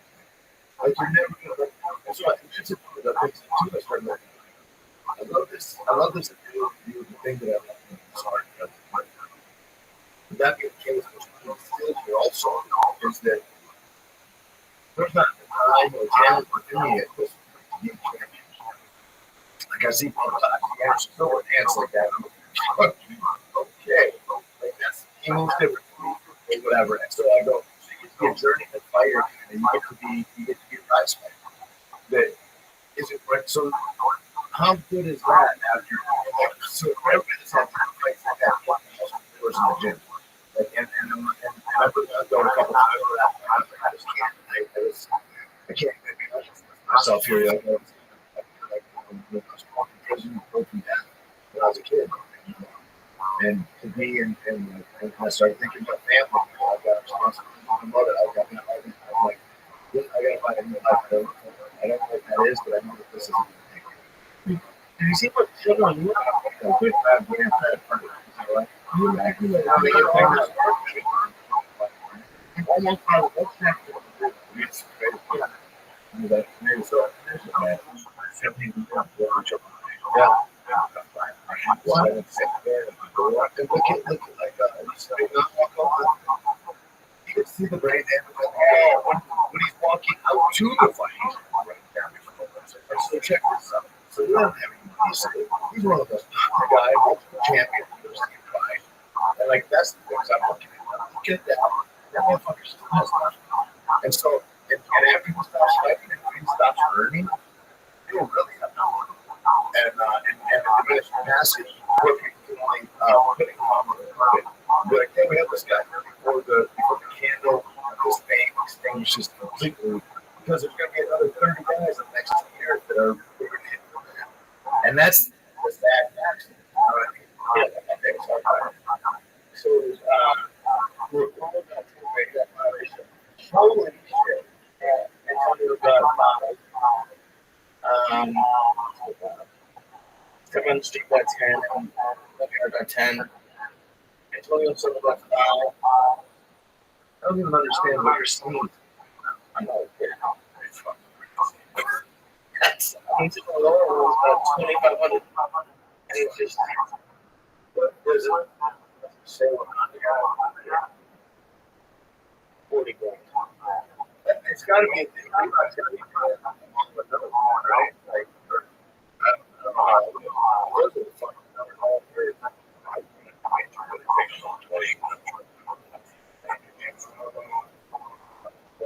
And that's the other thing, all the guys that don't know how to make actions. Here's a check. You're fucking for the year with the action come off it. I made 400 grand this year. No, you didn't. I better say 180. 180. To pay the tax man. You know what I mean? Yeah, that's, I know if I was still going to go for the journey, I didn't want to be a journey. I see a journey with time.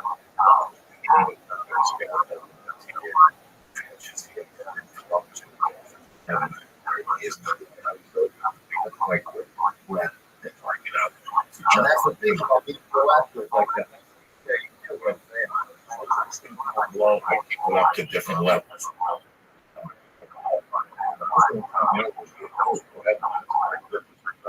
Joe.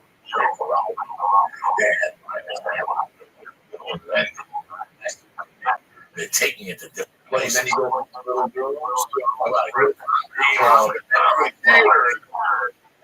The fighting is a lot of the same. I know.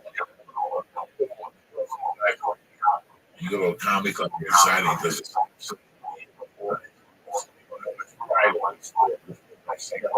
Tito and stuff and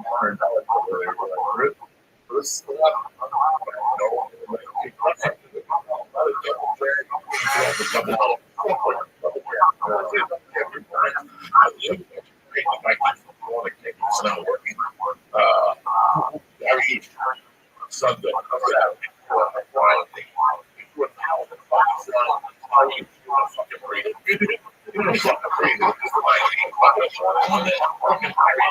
We see I was watching man up in San Francisco who I love. The guy that's laughing me at my numbers. Take a little that fucking like was supposed to make you like it, man. A lot of people do that. When the first time they attack each other, because you fucking bother the shit out of them. That's true. People like it. Unless you're gonna blast me, but why you throw like that? You know, I'm gonna set up like you and you fucking like you fucking it's like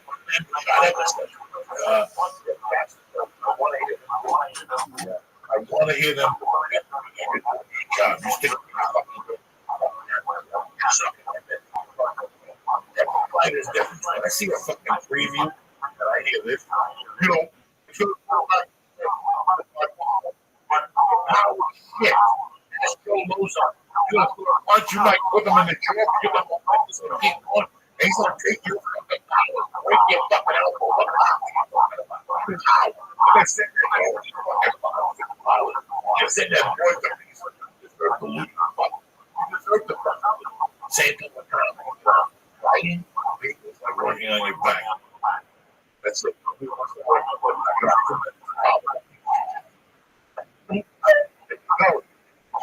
So now you're ground. Now you're down the ground.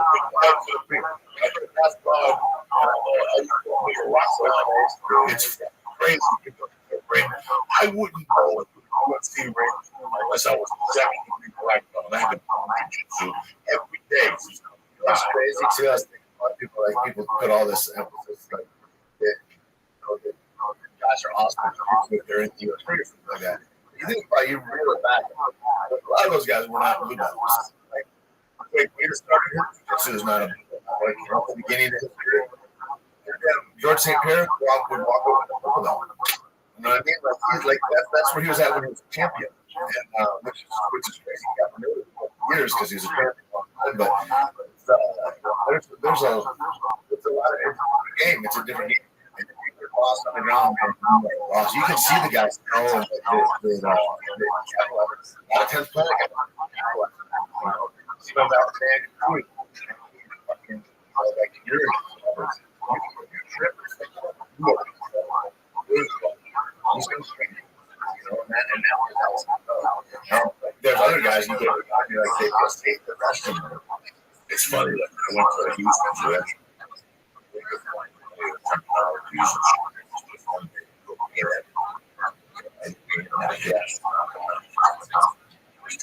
This has to be. I live here. This has to be.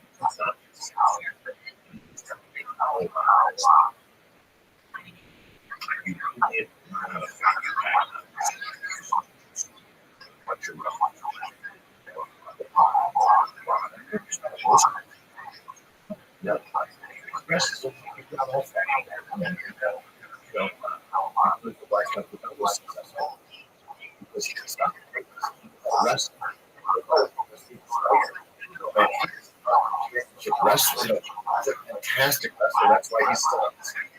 Because the guys got like Jeremy Arnold. That's my own favorite.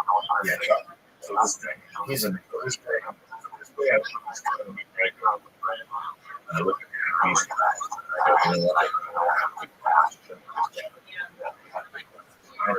Chuck made me get Chuck made me crazy.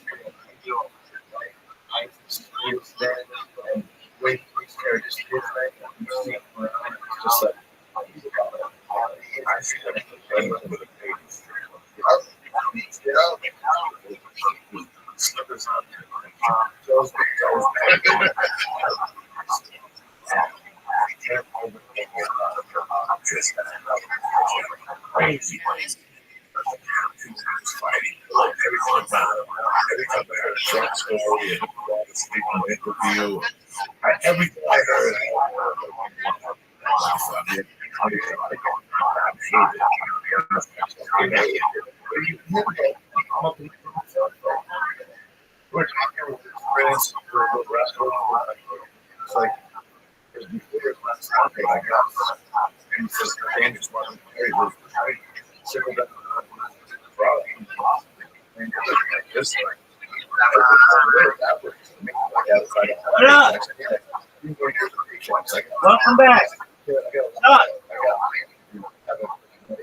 I'm gonna take over the welcome this motherfucking place. How you doing? I'm thinking that's taking a how are you?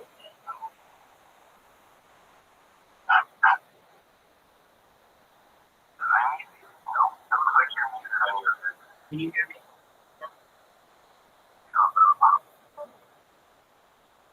Yo, can you hear me? No, I can hear you. Yo, can you hear me?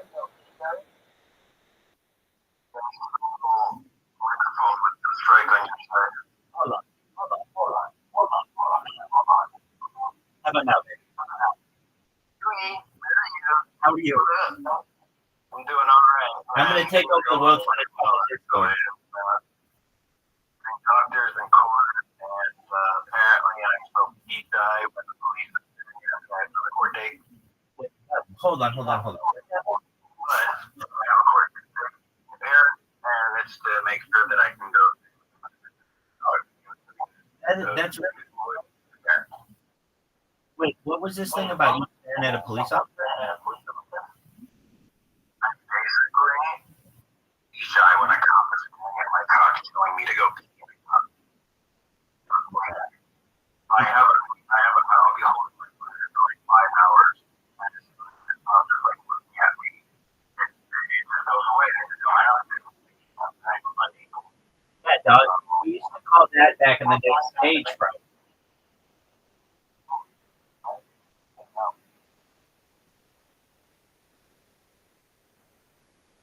All right. So when's your next court date? Oh, that's did your internet reset? Are you covering your microphone? Are you covering your microphone? Oh, yes.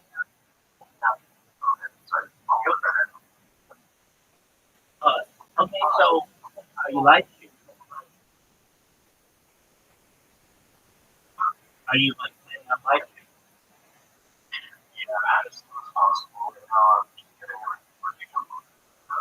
Yeah. So when do you think you might move with your students? After 17th grade?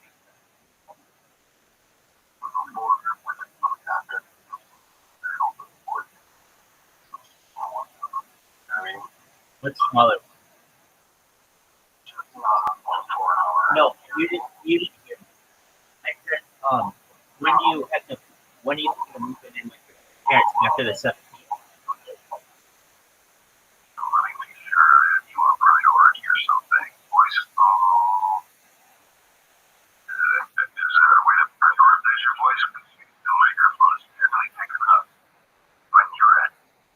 Okay.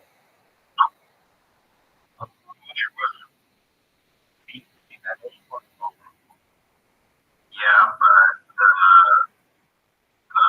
voice after my meeting here this morning, like it's getting along early. Oh, yeah. You can shut that off, by the way. Um, sound. Noise cancellation. Yeah, I think that's like that. But I'm not sure. It's all good.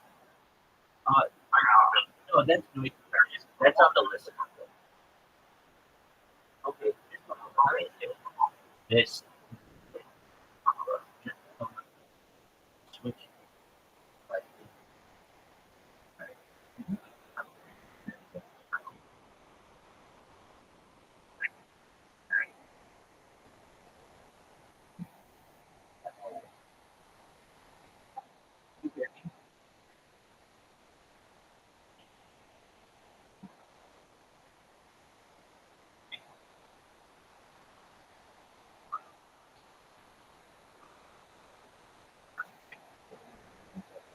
Look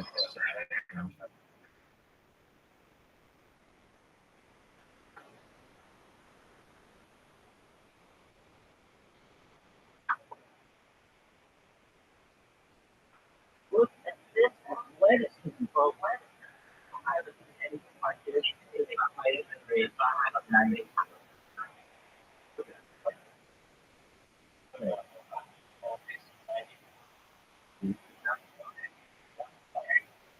All right, can you hear me better?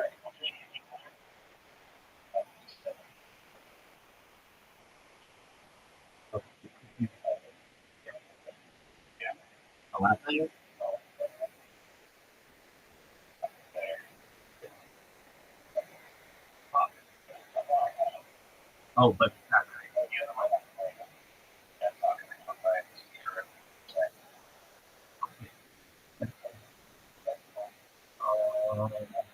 so your plan. Now we're talking about. Okay, your plan is to hear you.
Wow.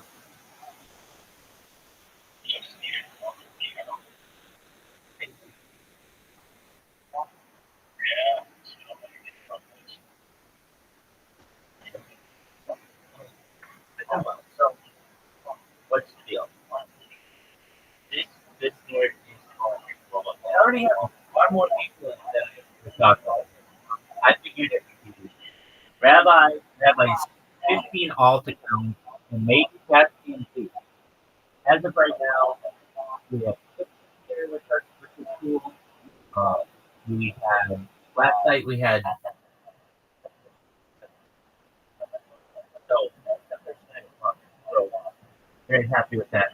What I'm doing now is I have put that link for my Discord, this Discord, robot, my robot, and have that Discord link all day. And we get random people who are just like, you know, that now that it all depends on Rabbi and Sheriff about going. I don't have a perfect now program, but there's some kind of limitation in the software that does not allow it like perfect where I never have to. So if you ban me or if something else goes wrong with the computer, I will have to do it. because what's it, it's literally just randomly filling out this fucking thing, and we'll just get in here. So what am I going to do with this fucking Discord? I have this link here. I also have your stream where there's one guy I invited last. He is he's slumming. Anyway, on here. Oh, interesting. How can I?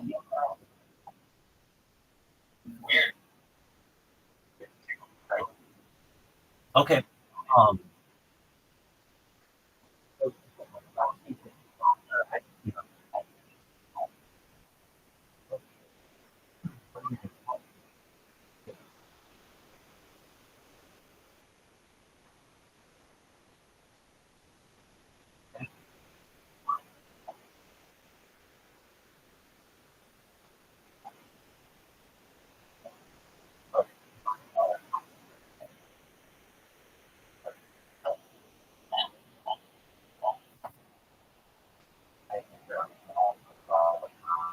I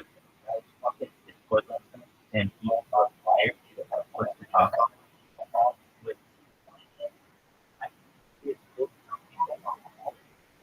me. Fucking like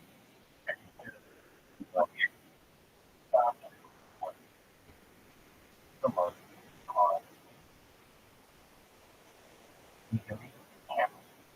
Yes. Okay. It will be worth it. Always use uh,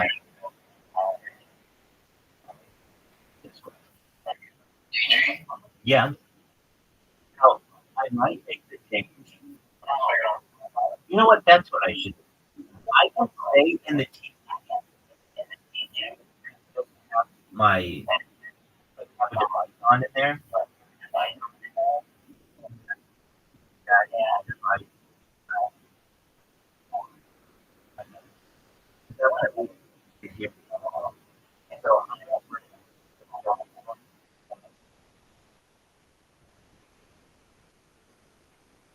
I don't know what's going on. Harry Potter. It's quiet, and I think. Well, I can tell you, I think what really yeah, it's so where you have a project that is going from a bit another part. So what I saw happen was like he had let's just say had on a scale of 0 to 100 when it comes to momentum, they had 100. And this is get somebody who's been in the quick for 6 months and I need to sell their bag. Then they get in 8 months and they want to start another coin. So they start another coin and they take out another 5 or 10 people from the and now there are those kind of people where other people get bored. The leaders of the coin don't have as much time to do things. Like in this, you had some things that I would say delivered good. More like on that. So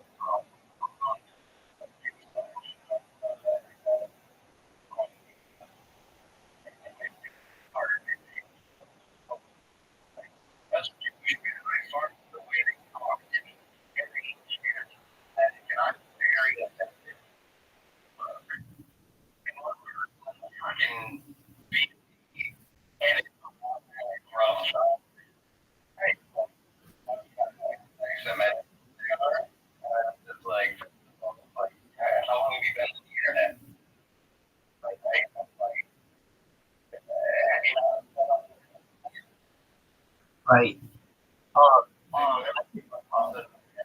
I think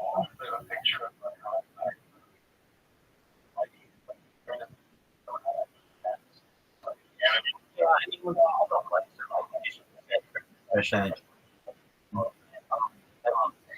do my best not to do it because I'll use it whenever I want. I'll say fucking well or fucking like I'll use it against our own people. I use it against anybody. It's a very powerful weapon. I don't use it. So, dude, we're not going to nuclear arms on this one. You know?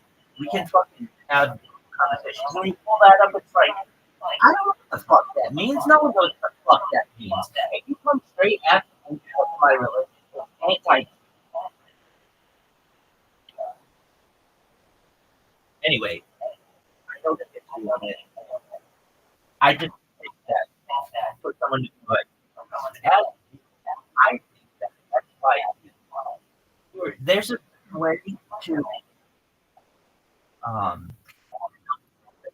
you can just say I don't like this. You don't have to always say your position. I don't say as a LGBTQ plus, not just ally, but legally non-binary. Actually, a woman in the state of California, person, I don't like the taste of this hamburger. I don't fucking do that shit. I just say this hamburger sucks hot.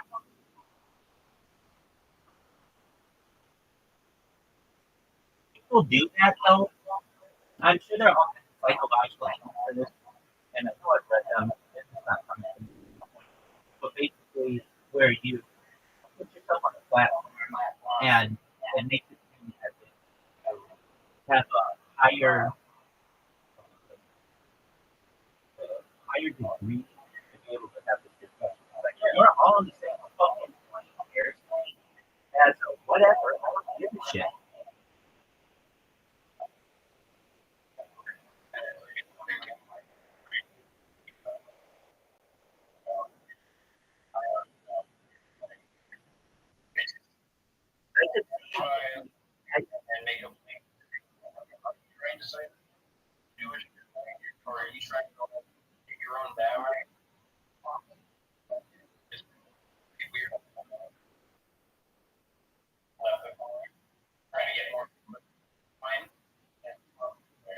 It could be. It could just be someone who doesn't know anything about what they're saying.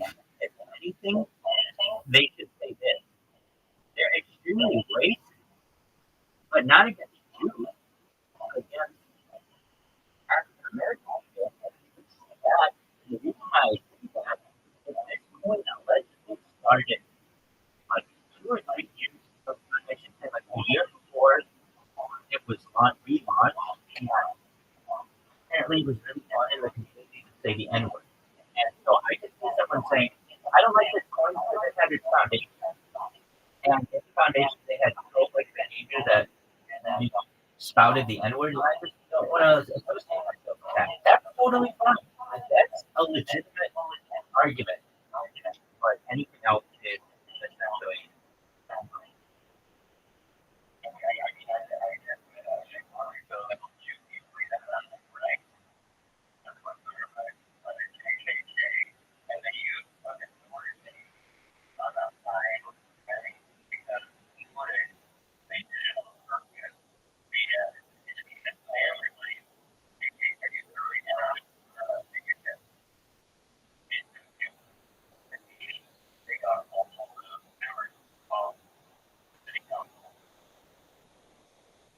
Well, I think time it used to be science and shit like that. So they're too loud.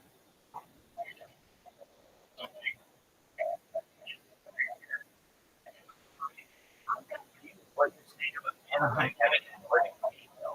I thought that the name of Anaheim was a native indigenous thing. No, Anaheim.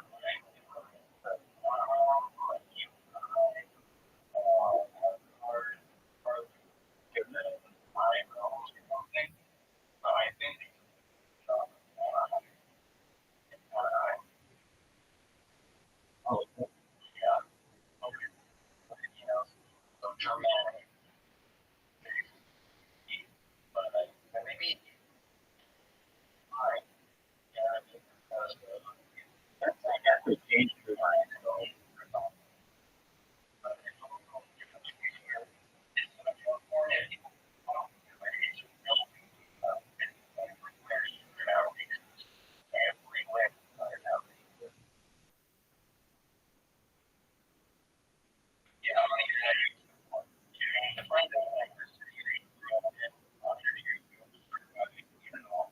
this makes complete sense.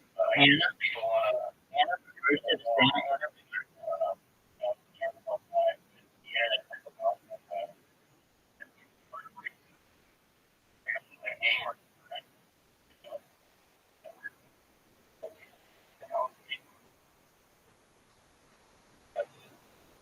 Yeah, dude, I just don't think that that's cool. Honestly, I think, yeah, you did. Excellent.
Yo, just over a minute.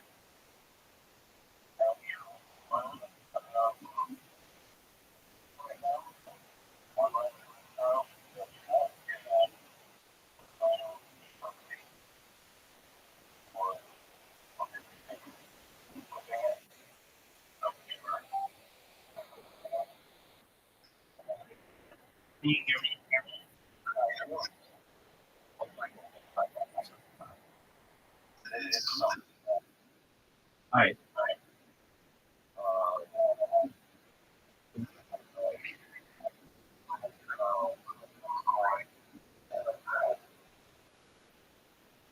I think anything finished lose momentum. That's what happens.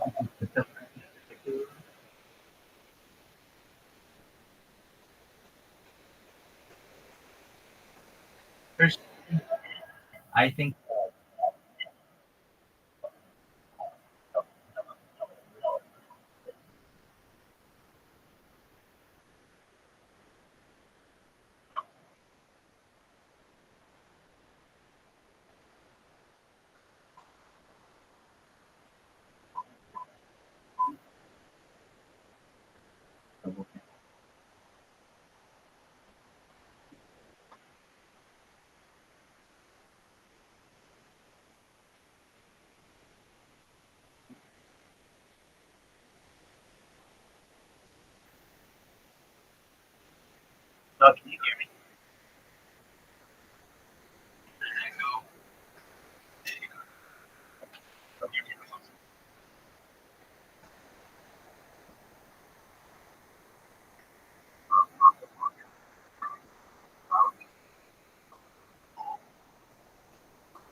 I kept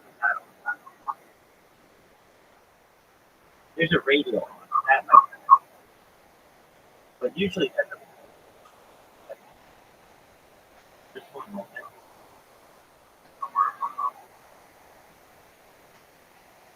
I was trying to do this last night, and I was getting pretty frustrated with. I was like, goodness, like they wouldn't be we could do the future of the world. And I love shit. But when you kind of talk to them, they're like, microphone's going out. Yeah, like, your microphone's going out. I know it is. I know it is. Like, they're like, all right, what is the answer to it? Like, need a few seconds to think the microphone.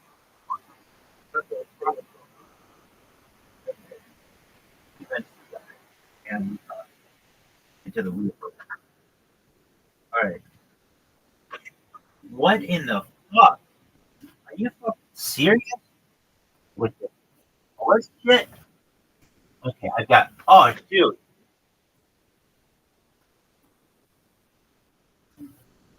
Horse shit.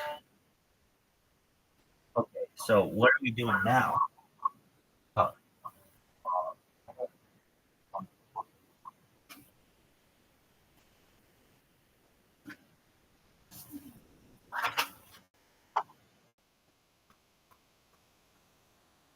all right, I'm gonna play a podcast just in the test. I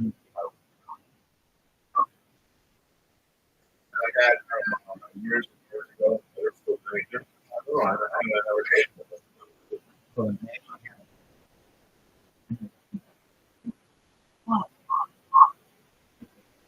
I have to log in. Another. Okay, so it's Discord allows you to words.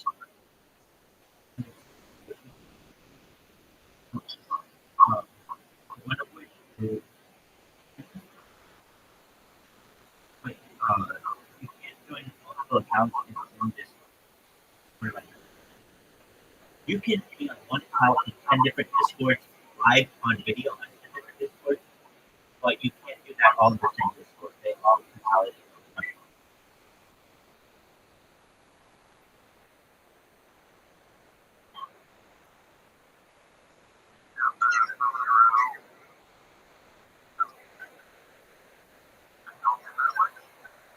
And basically, if you have 10 different devices, you can have them 10 different video Discords. But if you have them all joined in one Discord with the same account, basically they don't want people doing the system.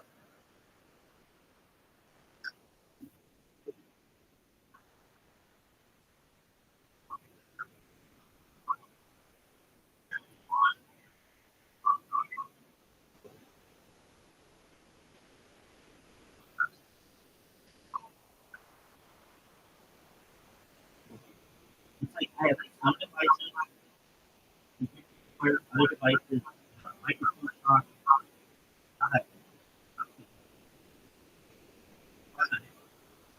okay. Okay.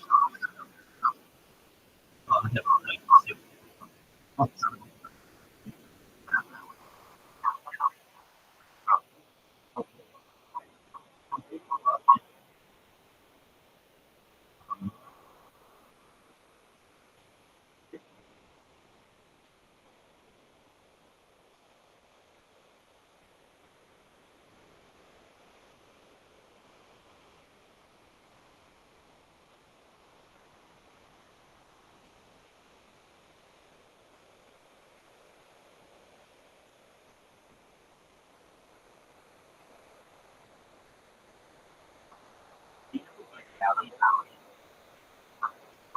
I just really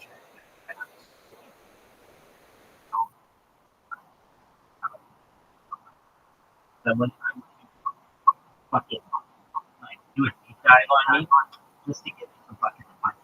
like created it. Yeah, I like that. He's investigator. Yeah.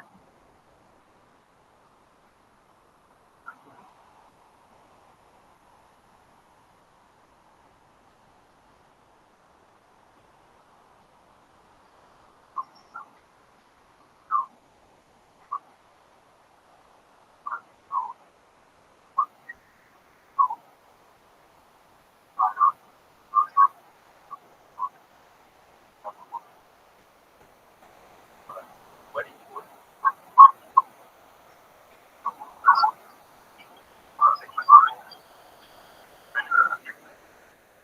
I don't know. I got the internet. Yeah, I can ship her, but no,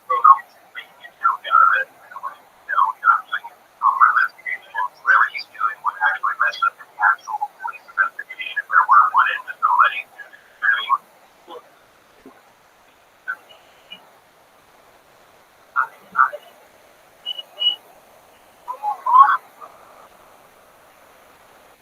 I think that hard. It's a certain amount of psychological.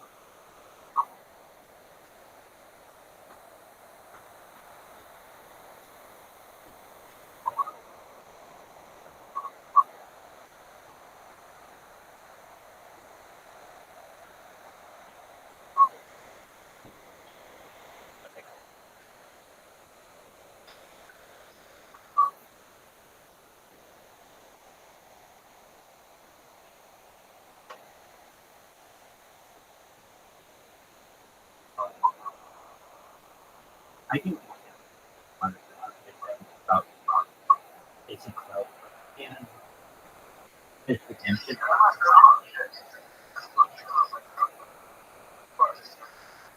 No, dog. No, dog. You fucking hate it. You hate that shit. Fuck that. No, I know. Nobody's saying that. I'm saying that he's doing everything he can to get views, no matter what it is. And that's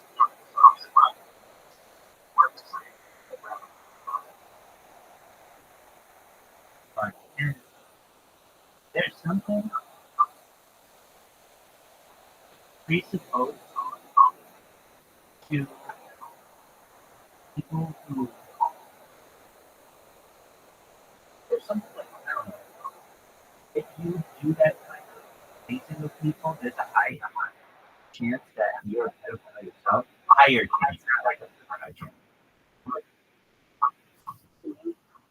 keep going after people sometimes who but I don't want to talk about the streets, I don't want money. But going after some people, at least I think some people who aren't all there. He's not after people that who are like, what are you doing? But he's doing it all for views. It's just like that. It's just about what the market wants. If it's considered legal and it's allowed to do it, then let him do it.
Yeah, I mean, I don't know how I feel about this.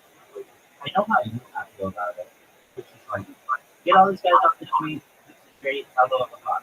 But then I learned more about it, and um, what did I feel this is the job that should have these teams that do this. And it shouldn't be up to like random not-for-profit, somebody who just, needs a job and they can just work for this team, they don't want to messenger or whatever. Just because I don't feel that they're properly trained, and they also, like, if you're going to have that in my opinion, the whole surveillance thing should be all on camera. There should be some better thing. There shouldn't be some random motherfucker on YouTube who's like, hey, what? That doesn't mean that I not have to do my job. So I'm glad that it's not a child getting hurt. But then again, I also think that this person is doing it for the wrong reasons. And they're also, well, they're doing it not because they want to get people. They're doing it for public. That's fine if you want to do that. I just think that that's a job for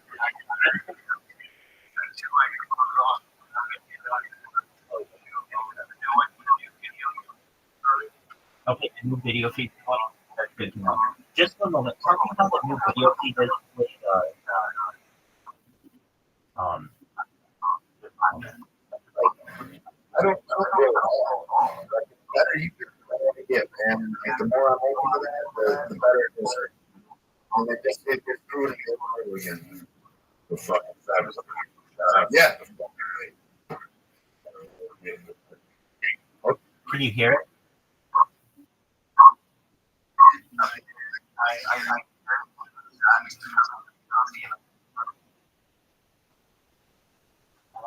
One more time. Oh, you.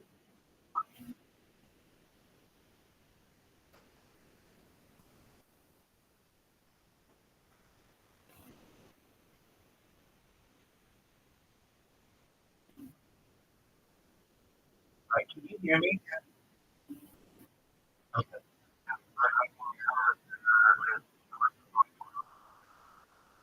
Okay, here we go.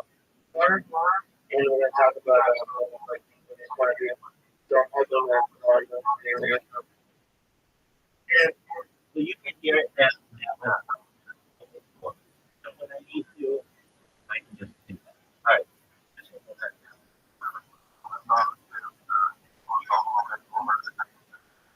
I'm going to tell you this. That is not going to be how it is when I am. I have all this shit working, and there's going to be a mid section where I'm just going to say, motherfuckers, I don't know what it is. Just mute whatever it is on your settings. I don't want to make that the standard. And since I'm not listening to the podcast right now,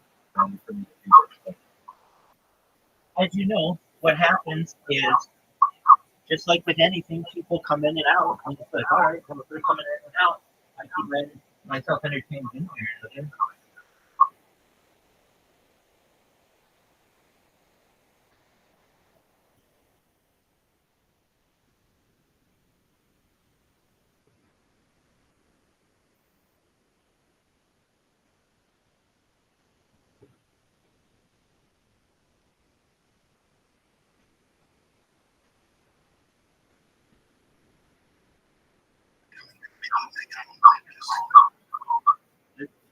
Good. Yeah. Okay, so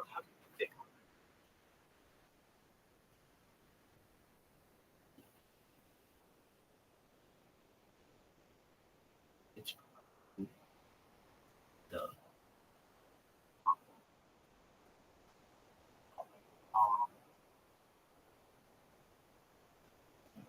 I just shut this one. It's like delay. All right, can you hear me? Yeah. Okay. Is there anything you can't hear? Alright, so now, hold up. Now, this might get fucked up, but I'm gonna try this too.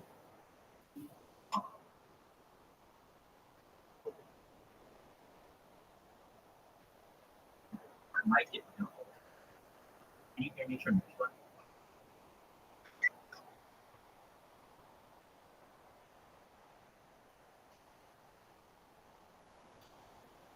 Can you hear me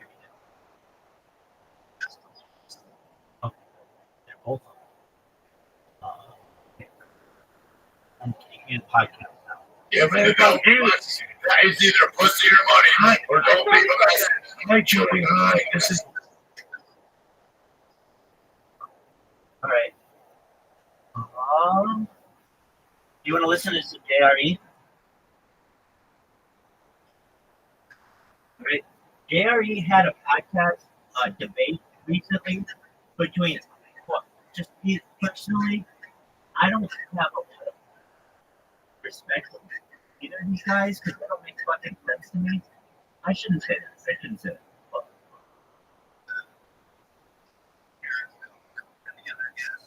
yeah, right. That right, Weinstein.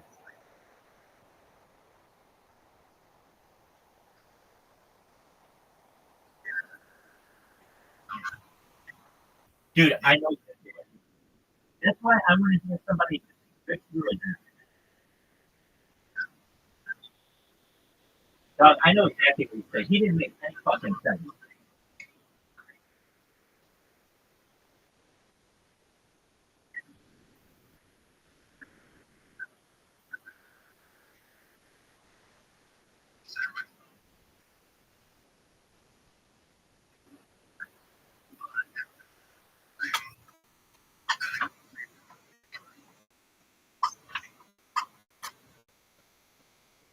That shit was wild. And it didn't make any sense to me either. So that's why I want to hear somebody rip him a new ass.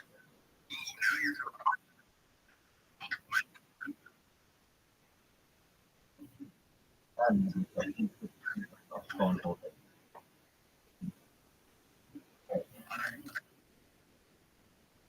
In 3, 2, 1.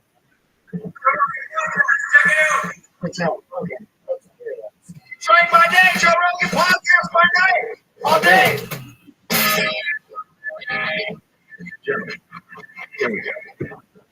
Terrence, thanks for coming back. It was a lot of fun having you the first time. Obviously, a lot of people wanted to talk to you after they heard all these ideas of yours. And my friend Eric reached out. He said he'd love to do it. Eric, one of my most brilliant friends.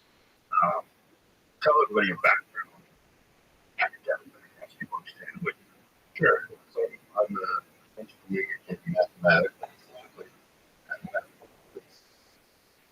I had positions in the economics, mathematics, and physics departments. Places like MIT, University of Jerusalem, Harvard, after my doctorate, Oxford, and podcaster. Very good podcaster. You bring it back to Portal. You have a lot to do with all of these things. This is one of my favorite episodes of any podcast. You're oh man, that was a great episode. Have you had it? I have not, but I would love to. It seems to me like that's the conversation I want to listen to. I would like to corner him because I believe that Grizzly Man was a secret comedy. I really do.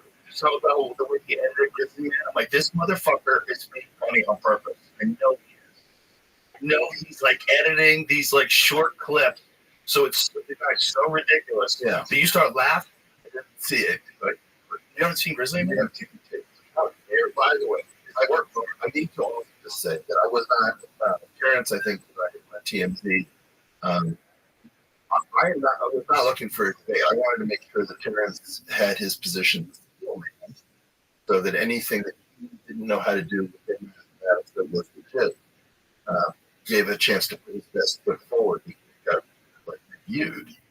And I didn't ask you on. You asked to have me, and I'm happy to do it because I'm friends of the show. But well, you reached out about the episode specifically, and I felt like if anybody could talk to Terrence and actually understand what they're talking about. Yeah, and after I watched the interview with you and Bruce Keating, I realized that you weren't trying to eviscerate me or anything like that. You actually wanted to hear a well put together argument concerning things. So I appreciated you taking the time to come in and I want to say thank you to you, Joe, and for putting the show and for your audience for how they responded.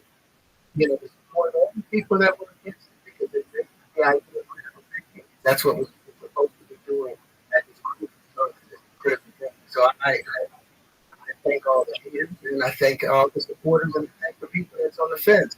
And I'm hoping that today we can move people over to one side or the other. Well, at least we can better inform people. And Terrence, it's been really cool to meet you because I heard about you, and you're an exception. You really are very, very unusual. For a guy to be that good of an actor, I almost always dismiss them as being a moron. Or at least crazy, You know, like, but in a different kind of place. Like, you're super friendly, and your recall the same. But I wanted you to talk to someone who's had a deep education and let's see like what he believes about these ideas. Maybe you guys can collaborate or just like let's start from Eric. Like what out of the podcast I think we kind of stitched it out with something that you wanted to. Well, what I find is I got to be honest. I've been listening. I was not so happy with certain things that happened with the podcast, and then I started hearing the response. I was much more infuriated by the response than anything I heard the podcast. People just use the position of greater formal education in some of these areas to be jerks and really dismissive and pretend that they couldn't understand things that you were saying. And I think this thing goes out to millions of people. And whatever, let me say something else positive about Terrence. What he just did was very good. He said, thank you, the haters. I haven't gotten it's not the online stuff. It's the academic stuff. The academic stuff is so-called, it's vicious stuff. And it's always with like a 10 smile on the face, so it's the worst. And what I thought I would do, but I can't critique a man that I haven't built a model of what he's actually saying in my own mind. In other words, if I start coming at you, parents, this stuff here is bullshit. And he's like, I didn't say that. If you what I wrote, then I've just basically insulted a person incorrectly. And so if I praise something, I don't know whether I get that in my mind. But the first thing I thought is I would try to recapitulate what I understand of Terrence's grand art and see whether or not I can steal it. And then Terrence can say yes. And then I can evaluate it. Let me do that. I don't know whether I'm actually reacting to it. I think that's really important. And what you said about the viciousness of academics, I think that's just a human thing that exists at the highest levels where people are doing something very difficult and there's a lot of stress and anxiety. And you attack even your peers because your biggest fear is your peers attacking you. And usually, generally, it happens with people that are getting more recognition than someone who thinks they should be getting more, they deserve. Like someone thinks they should be getting more recognition. They see someone getting recognition, especially for something perhaps controversial, and they start attacking them viciously. But it's generally people that wish they got more attention. It's part of the thing. Sure. If you think about it, though, think about the number of people in podcasts who are trying to lift each other up. It's pretty good, right? Like, like you, Lex, all Sam Harris, all sorts of people are good to each other. One of the reasons that is that there's enough money in it. What happened in academics is that it went into a contracted state in which it killed and died, right? And so basically, the ethics of academics plummeted after the early 70s. But always very competitive. But the academics, really what it is it's a hunger game. You know, in acting, for example, if there's money among the elite set, people have trouble with each other, especially in tech. They kind of fight each other, but they all get rich together, and then they bury hatchets. But you don't see it as much in academics because it's still a feature. And so we had an implosion ethically. So one of the things I wanted to do was to try to just begin by stealing it, because I've been really disappointed with a lot of the critiques that Terrence has. The funny thing is, the scientists, most of them, was upset that I got into their lane, wanted to their lane talking about science. But here, they're not inside a lab somewhere. They're not in Cambridge or Oxford somewhere. They're on social media. They're on the entertainment world, and I've never said up and said, "Oh, you're full of this because you're used to having business doing this." But they got upset that I'm talking about the foundational problems associated with mathematics that's held us back. But I think we were really care about these ideas, though. What they should do is talk about the ideas. It's the personal attacks that are attached to the ideas. Like people that want to take it seriously. It fucks the whole thing up. It's like either you're correct or you're incorrect. Tell me what you think is right, and then you tell me what you think is right. Let's work this out. But this personal attack shit, if you're talking about something as complex as the things we discussed about this podcast, just go for bullshit. Go over bullshit. Dealing with such highly complex It says that. It's credit. You know, I found an interview you were doing with that woman where you're wearing a wig. It's Friday night. They had a shooting. They interview in between shots. It's amazing. It's amazing. Good wig on. It's amazing. I remember that line from high school. Put that big head on. But bro, you pulled out the golf. You did Oxford with that wig on. Anyway, so Terrence was there. We down. And literally saying these things that all I care about is the truth, and that freed me up, right? Because that term of Terrence, from the best to the worst, is a broad spectrum, and he seriously wants to improve what he's doing. He cares about it, and if I can be a part of it, I think that's not. I want to open to, I want to be able to show you the things that I tried to show Neil deGrasse Tyson that would not even take a look at. He did take a look at it, right? He responded in a long video. Yeah, but his response was disingenuous. Guys, let's start with that. I think we all care about that. Yes, for sure. But this is important. Yeah, he was so disingenuous because I sent him a long email after he sent me back and read my thing, thanking him for reviewing it, and said, look forward to what we can discuss in the things, because I sent it the treatments to him so we could discuss that on the show. His whole point was, I'm going to bring you on my show and we're going to talk. So here's the stuff we're going to talk about that I would like to talk about. He never followed up for that went forward. Just said one line, any other thing you got to go to somebody else. So he's pretending like, oh, I was trying to be, very helpful. But that's not what the email trail show. So he did make this one very large response, right? He did go over the treatise very like all red lines. He only has so much time. He might be in a position to defend him, but he might be in a position to when I said about all this stuff, I don't have time to sit here and discuss these things. And that's great, but it's like you invited me to come and do your show. I put this stuff together to come and talk to people on your show, and you can follow up with the show. Where's the fear? I understand. I understand your perspective for sure. But, like, come on, man. It got to a point where it's like a thing where he thinks it's ridiculous and he doesn't want to engage. And I believe that, but if you get 97, 98 patents and 4 super symmetrical systems that you're claiming you have, and all you need is someone to review it. I don't want to do it this That'd way. be great. This isn't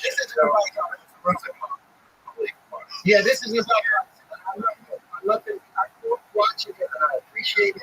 The problem we're defending it. I certainly it's a complicated cut. And part of what's going on is the problem he's trying to this.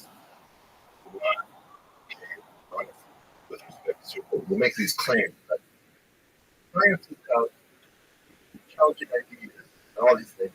Everybody can get fun. All these sorts of things that we say. Science is fun. But very often uninteresting. Very often not fun. Very often you can't really say everything. You don't welcome people. You're a mathematician too. They say that to a kid. And then the kid will say something and will say, be quiet. And so this is not about, it's not really a deal. It's like science in general portrayed itself debate out the ideas, make scientific method to tell us what's true and what isn't. And that's discipline. You don't really have that work. This is going to involve peer review and people who are dual in terms of both doing research and being public figures. People who are public figures who think of the researchers won't be doing much research. People who are, pushing crazy agendas in public without a recognition that their colleagues don't think much of what they're doing. I mean, this is a very complicated field. And I have to think about my colleagues, and I have to think about how they hear things, what they will say.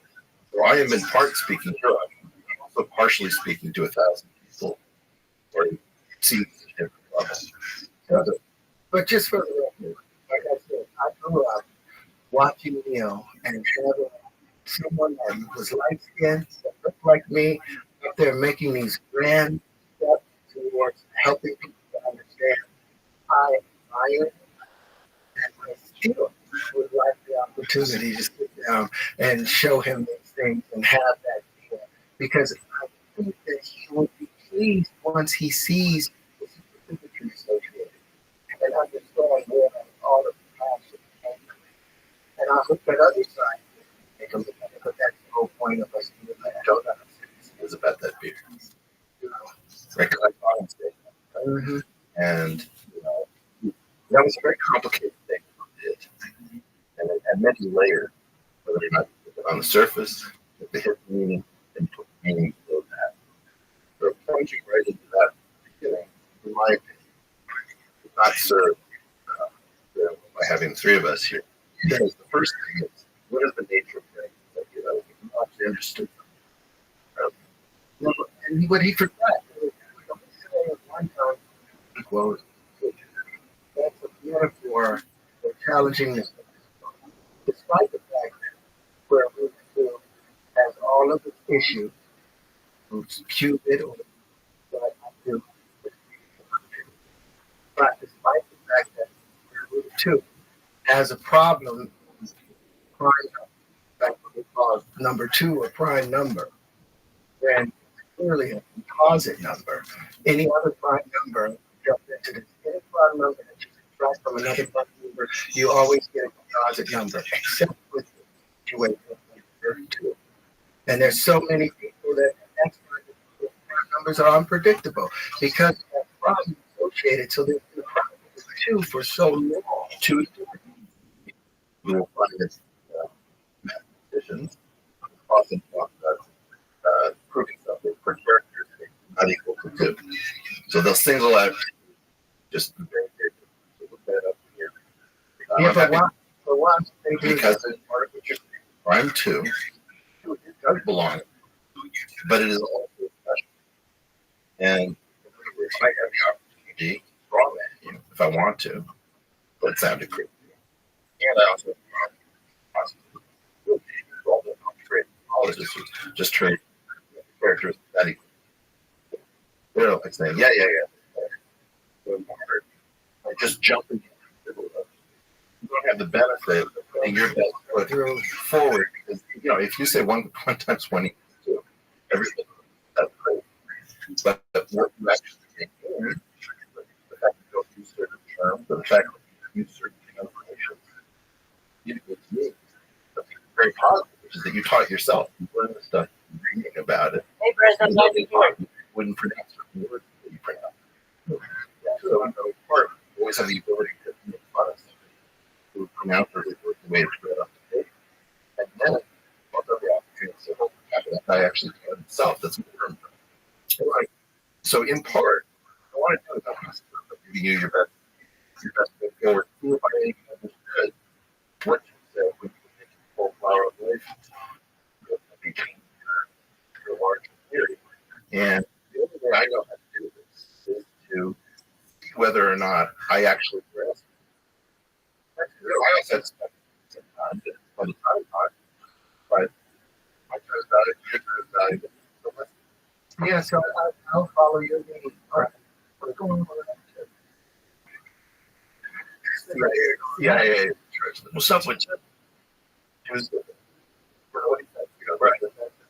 An odd stick. Isn't that awesome? different. The problem that's associated with the number two is because of the identity principle, which I call the Jim Crow laws of mathematics. That 8 times 20. I know. Base, just as a base.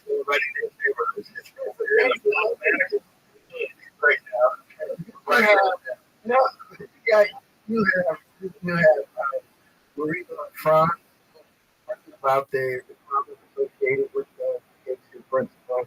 You got your Kurt Godell who talked about it. You got well, all of them said it made everything incommensurable just because they gave that identity principle to the number one. And that has been the stumbling block for mathematicians because it's what's shown because they keep trying to make that work. Am I wrong? If you're wrong, you do it that way. Okay. In other words, I can take what is anything that you're saying correct. These parents have several things, which again, I don't think it's clear to me. I have to ask them questions to know whether I'm getting it right.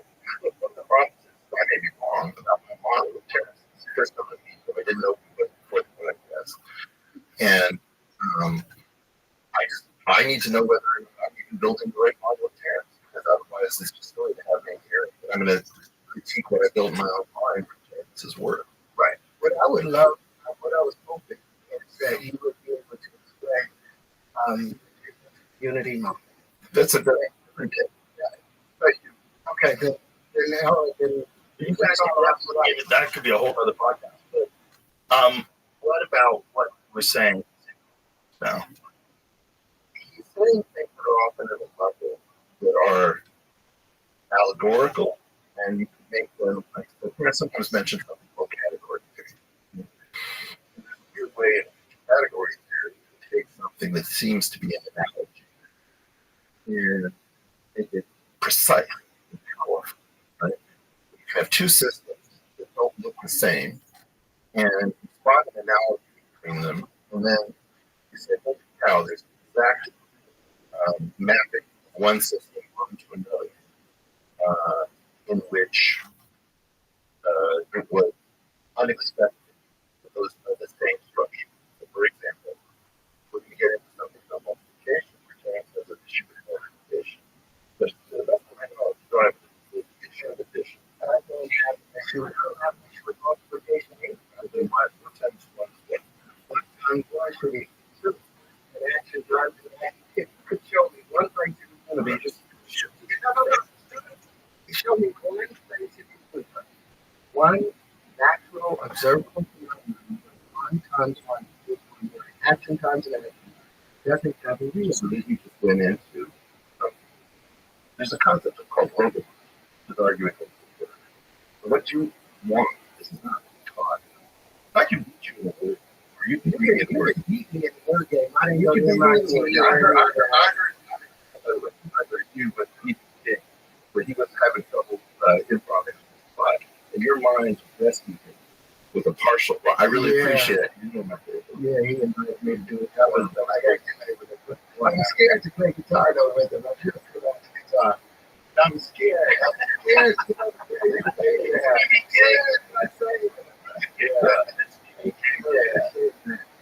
So let's get to the flower of life. That's sort of the beginning of this exploration. Also, because you correct what you said. Well, what about an action and a reaction? So I was trying to get. Do you have a problem with the way we do addition? I understand addition is subtraction and division is all right. The only problems I have is dividing by, you can't divide by zero, but you can multiply. You know, the division is the inverse operation of multiplication. Then you should be able to divide by zero. You end up with an infinity. There was a great system put together by Mark Alden on the contextual basic math system where they were zero, but it's able to predict all the things necessary. It's 100% precise as a model, but it's been abandoned or it's been relegated to the outside. Don't know that we do things where sometimes we can divide by zero. We have concepts of point and infinity, where you can complete the structure. The original structure can't be made a problem an operation to complete it to a larger system.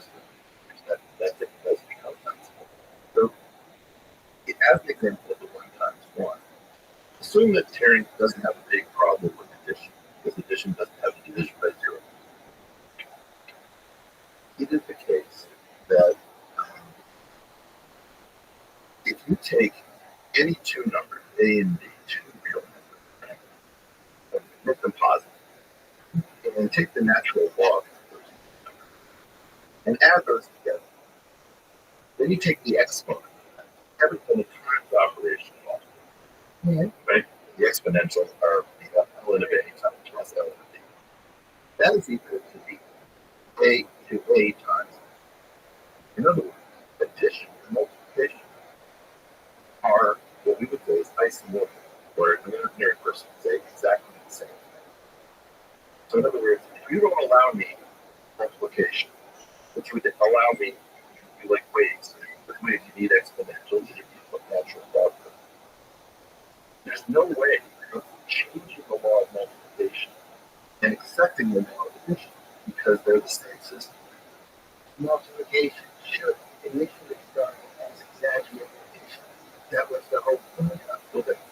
The precise states that the positive real number under multiplication with the identity element the most identity and 1 are isomorphic to the total under addition with the additive identity being 0 and the natural log and exponential. Oh, it gets on like Donkey Kong.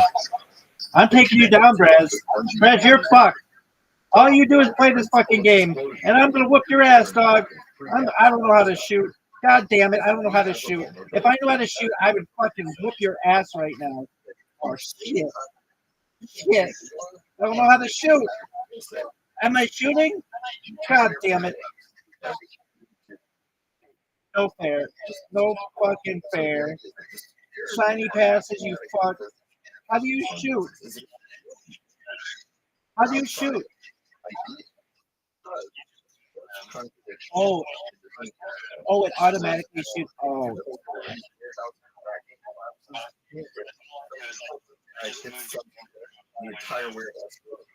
Well, that's so much easier. I'm sitting here.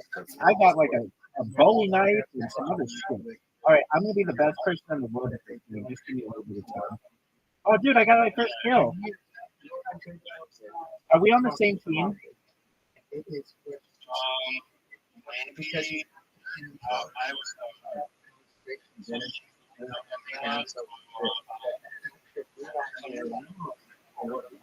Hey, when you get a chance, accept my friend invite.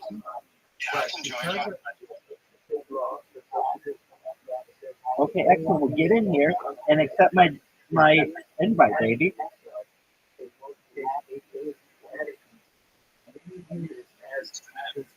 You got it. Take your time. I changed the word itself to the word. Oh shit! There's no zero. Why do I say there's no zero? Because you have. Get me back in there. Get me back in there. That was the most fun shit I've played in years. 0 is supposed to represent we have 0 as a number set up as This shit is amazing. Circus Strike. It's on like Donkey Kong. even it says so there is what I said philosophically. Excellent. Are there different levels? Right. So if I say my Can you jump? what is that collection you have sold? Oh, baby. Spare part. You know all the secrets. It's the I've never sold it. Oh, this game is so fucking sick. So it's like Counter-Strike with robots. Or Minecraft. Zero. Oh, this is phenomenal. I am so mad that I didn't check this out earlier, and I'm so glad I checked it out. Don't they have to be What's the most amount of kills you've gotten in the game? like you can't because they're not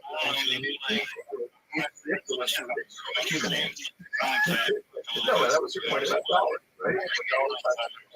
Is there a championship?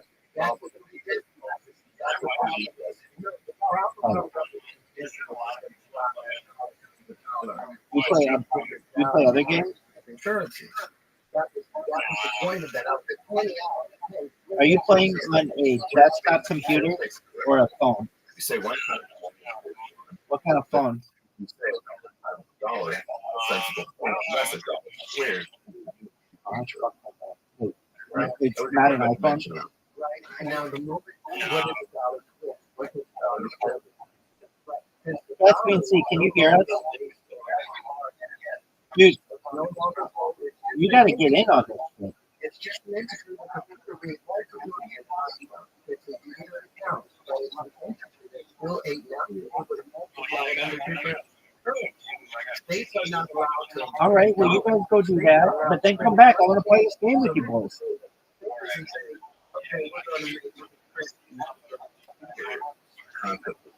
Dude, get everybody you've ever met into this game. Excellent. Thereby devaluing. All right, I'll see you guys. Peace, baby. The number that are in certain Dude, Caspian Sea, just get in this for like 10 seconds. How you build people interact. What do you think? You create incredible. Word, dog. Yeah.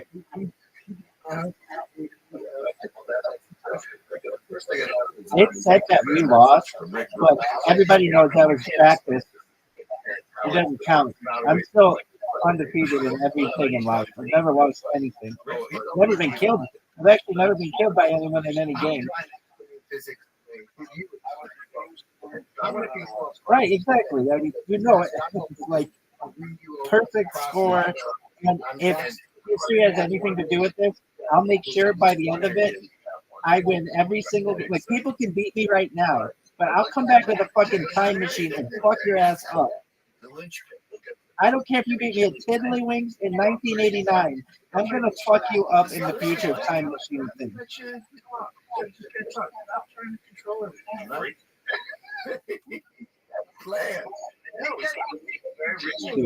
nice motherfucker.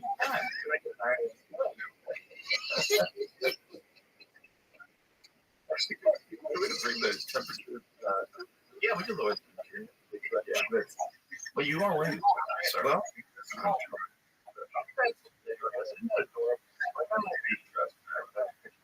beautiful geometric pattern on your hoodie. Looks much more comfortable. This thing you're doing. Smart as you are, you can wear a dirty and robotic t-shirt. You don't need this nonsense suit. Although I do. Most of the things that I've been pointing out glaring inconsistencies that they scrub down. And if I had if a simple cosmology ended, that's why it's okay. What? Where is your shirt? But I think the way I can understand what you're doing, because it's confusing, right? And for one thing, I can't go with you. I can't go and like a sleigh ride. We're talking about the pose. I condensate that we're talking about. I'm going to show you that. Everyone wants to stick to the specific topics one at a time. I'll be chasing after you and you'll get after me. That's part of the plan. Yeah. So you will start with Jamie, can you see that up there, please? It's on page 134, TLC.com, or Also, that blender.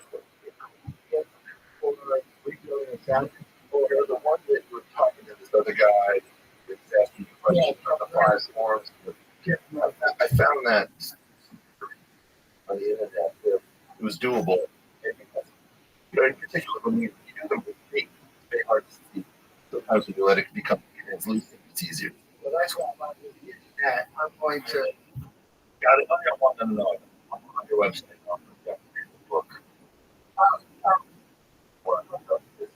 Go down. I'm thinking it'll be a little more or two. You just type into ECO. That's what I'm looking for. first before. Look it up on Google OTOET. OTOET. Yeah, 1+1, 2. If you go to TLC.com, then TLC.com, you have right there on the parents' hour. You know, yep. But it's open to book. Open stuff. Download. That's what download the book. Yeah, no, Let's see, open.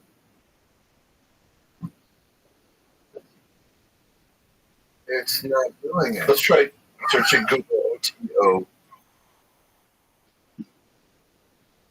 And then several. Right. So if you go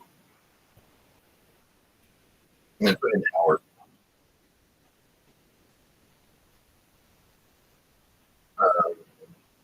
Okay. Yeah. You'll be able to. Yeah. Okay. That's right. Okay. And it's okay. The right hand side. You have several editions. I didn't even do that on somebody else. Okay. Yeah, Okay. yeah, we're gonna do that. Yeah, just tap on the, go right there. Okay. Okay. Now this is, You can rotate that cursor. what's great about this, pull this out of it. Yeah, so just tap on to and Really? drill. Yep, so we can start with this. So the way I didn't know anything. I've seen this pattern before. Didn't know it was great. You can sort of construct it from or encompass it just for a bit. And I wasn't getting construct it. So what these overlapping circles are is a question. The way in which I got to understand the things is look, there's this area of the pattern distributed all over the world. And there's a great explanation of why in so many different places, as far as I'm aware of. And so I think you could sort of Straussian approach to this by saying, this thing is creating a scene. And that the reason that this is going to be distributed is that it's cryptic. There's something that has to be understood that is not on the surface. And then you said something very reminiscent of Plato's cave, which is maybe this is like a shadow on a flat wall. And that those two things are exploited. So the idea that this is an occurring surface is, first of all, suspicious here because of that curvilinear triangle. Black. And so you say, I wonder if, people always say as above, so below, but what if you said as below, so above? Imagine that there was a three-dimensional structure floating above this that actually projects down to this and distorts stuff. So that's the first idea. The first idea is it's not this, it's the thing that projects this. That's what you mean to say opening the flower. Because the flower, I was researching where the platonic solids came from.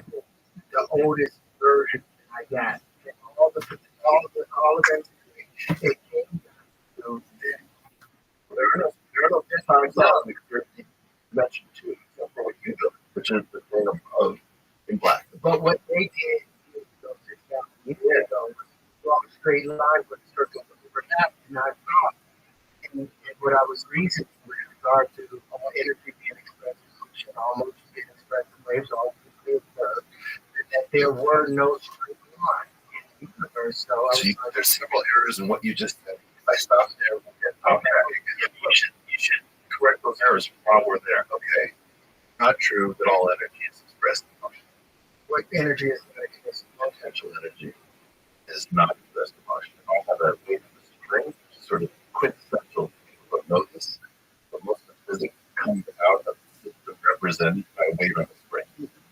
So the simple harmonic oscillator is the part of all, even the most theoretical. Very, very strange thing of all. When that weight's going up and down, if the spring is friction, energy is exerted. Now, at the top and at the bottom, that weight is nothing. All of the energy is in the potential of the spring. And to the stress of the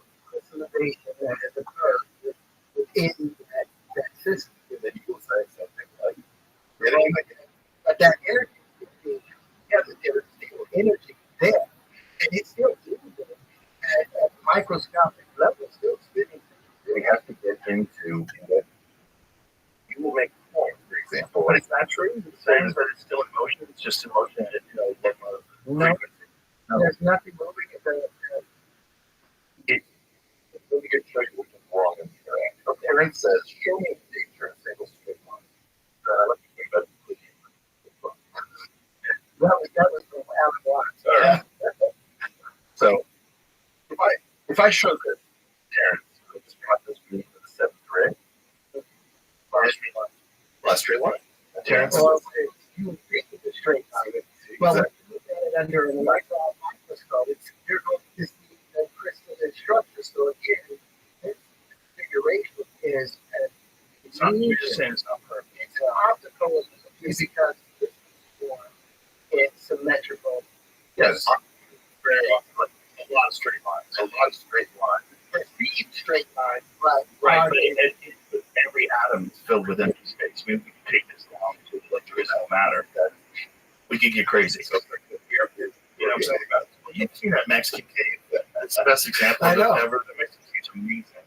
It's insane. The best example I've ever seen of crystals. Yeah. Where you've seen it? No. Oh my god, it's insane. Okay. You just for a little sidetrack. Let's take a look at it because this Mexican cave is probably one of the most spectacular things that exists on Earth. That spaceship is supposed to be a mushroom. Spaceship, that's the classic. That's good. Look at that. That's amazing. How insane is that this was created on Earth just by nature? It's so different than anything else we see.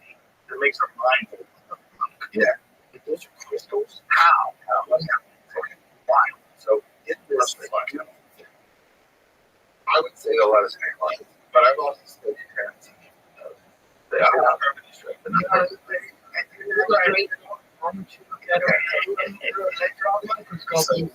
This is part of where we get it. Right. So they're not precisely straight. And in fact, let's imagine that But they are precisely straight. Right. No. Yeah. Very far away, we use this thing called the geoid, which is not circular either. But right, we have many different geoids. It's not good. That's the odd though. Earth is round. No, it's eight. It's big. It's on its way out. It's on its way out. Like I work with we're falling apart. We're so no,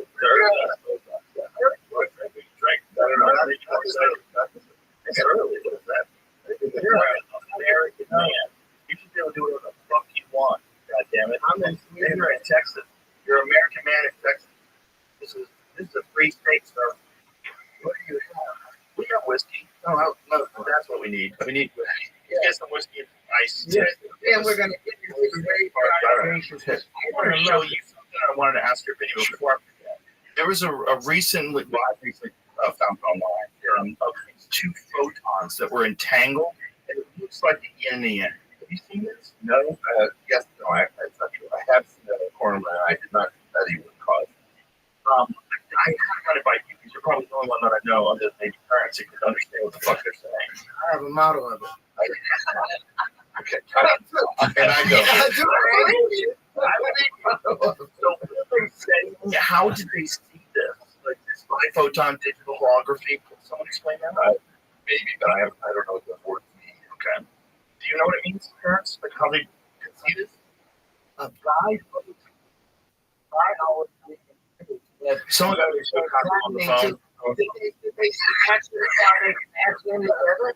Electrical process of looking at. That's a very good question. And they're using the same interferometer that Michael Seymour experiment turned out to be. It turned out that it actually proved there was a ether. They just there's a difference. There's a way in which you're right about it. There's people. That's Just what I can listen to this statement in the beginning. Look at put the phone down. Listen to this.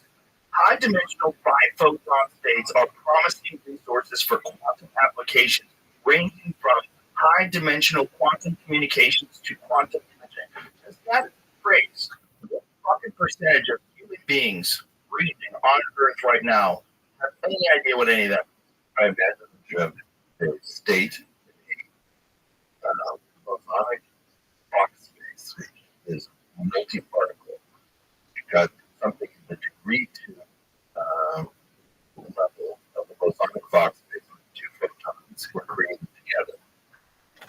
speak for the intent. High dimensional, I don't know what it means because they're two different. I assume it's a term of art in this area. Yeah, but they're saying it is geographically distributed, but also linked at the point of creation. Like if a photon came from a positron pair, those two are going to be in phase. If you make a measurement in a quantum sense of one, you seal the fate of the entire system. So what they're trying to say is, people talk about that, like communications, I think, is entangled there and saying, if I do something in one place, I know what happens outside of my life. So we can give meaning to these things, then you have to feel that the light, you have to be very careful and precise about it. But you just start thinking ether. So the ether, so in part of what I've been doing on previous versions of Jerry, I talk about vector lines. And in a certain sense, how do you have a wave without the medium is actually something called vector lines. But you're a wave. It's perfect because the vector. Go ahead. You're a wave in a medium, and you as a wave don't know you're a wave, and you don't know medium. No, but that medium, that luminiferous medium, ether, that Maxwell wrote all of his equations off of. Believe that light is propagated with that same medium. The only reason that special relativity came along was because they had misread the results of because it did show a slight change or some drag, but they, from that point on, because Einstein's theory of relativity was so easy and it predicted all of the movements of things, they abandoned it. That idea of what the ether is going to be in special relativity. What you're trying to say, the way I interpret it, and I can't know if I'm making the word, is, hey, spiritual sensitive to the idea of the ether exists. And that thing has properties. And if you say, if I put a vector under a top of a density and manifold, then you don't have a contradiction on that either. That's more or less what we work with. And it did. That's not That's when they said that space was a vacuum, and they realized that space is not a vacuum. It's not a vacuum. It's not a vacuum. what's going on in that vacuum. It's all going Yes, that all of this stuff. I and understand. So, So this is the thing, which is if you step on this thing the wrong way, everybody laughs. He doesn't hear Michelson more to the experiment. He doesn't understand why there's no ether. And then we secretly stick it back in. It's just a simple thing. Cheers, John. And look at these professionals. Yeah. I'm like, now I can have a conversation. Oh, yeah. So, Mental freedom. so if you're careful about it, it makes sense. If you're not careful about it, well, then And the reason that I speak about the ether, all of the wave conjugations, all of our patents have been defining different aspects of the ether. I believe that I define the electric side, the plasmoid side, and I believe that I define the magnetic side, and the constitution between them. I mean, that's what I want to show. I want to get to that. Let's go back to Okay, before you go from that other slide, if you look at that picture again of those two photons interacting, it looks like it's at the center of what would typically be a whirlpool. This is like the very center of a whirlpool. So they've got them moving right by each other or even creating that vortex, that natural vortex. That's what they took a picture of. They looked directly down at something being, at two lights moving a fluid. And they described how they took the picture of it so complicated. Can you go back to where it was explaining what they use here? Here we introduced biphoton digital holography in analogy to off-axis digital holography, where we coincidence imaging of the superposition of an unknown state with a reference state is used to perform quantum state tomography. What the fuck? Because the uncertainty and Schrodinger, all of that. But if you were able, they started off trying to predict an electron cloud, and find a particle inside of it and couldn't predict it. All these uncertainties and probabilities came up, but they were doing things on a two-dimensional basis. That's what I believe that I figured out with the wave conjugate, because they talk about the hyperbolic, they fill the pieces of hyperbolic space, where you don't have to go through all the unnecessary steps to read. I'm just so happy that some of the notes are like this. I'm so happy that we can talk about it. I don't think most people have any understanding of what's going on at the highest levels of this kind of science.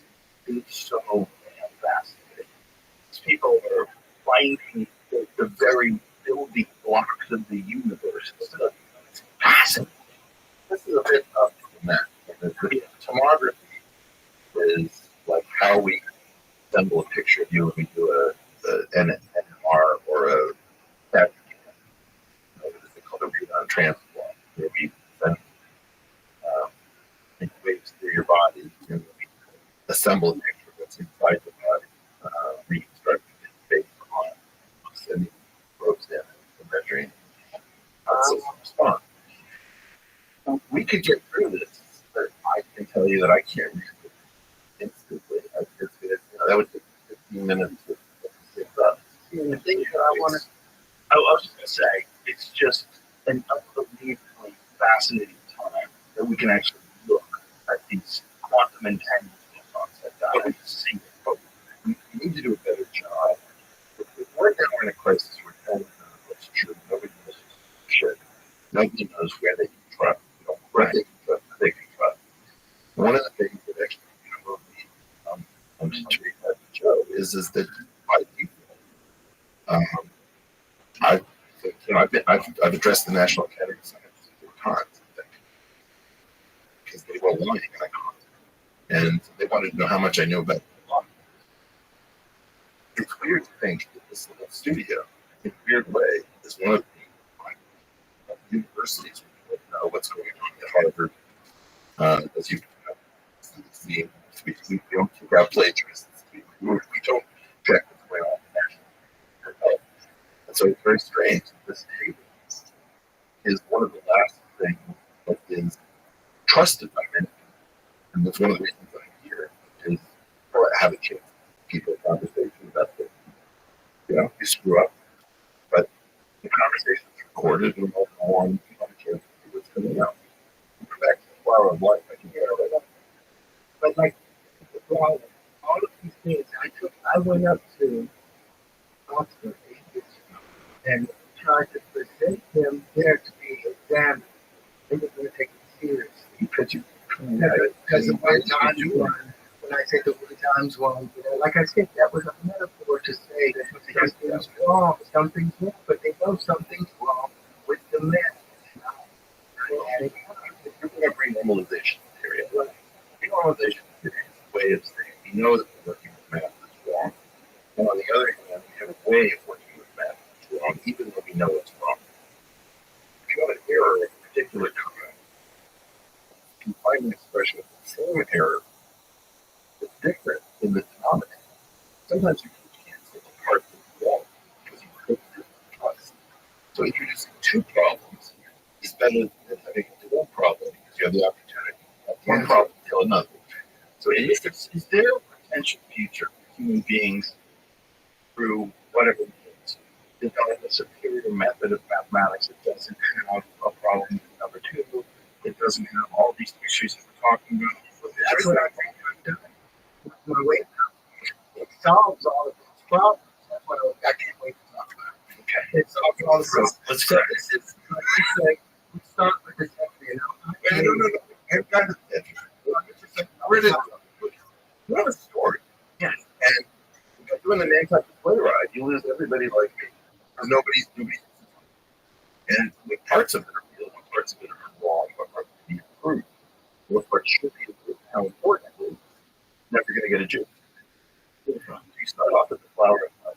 The very true thanks for the way that this thing is done all the way through. I left because I didn't understand how widespread it was.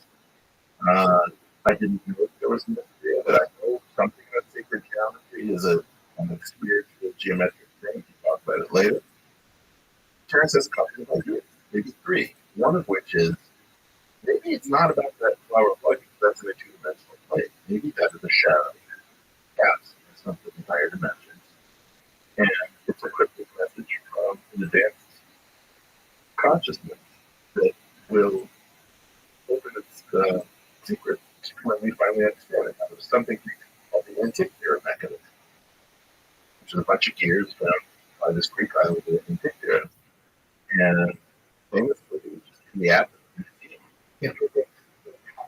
We didn't know that.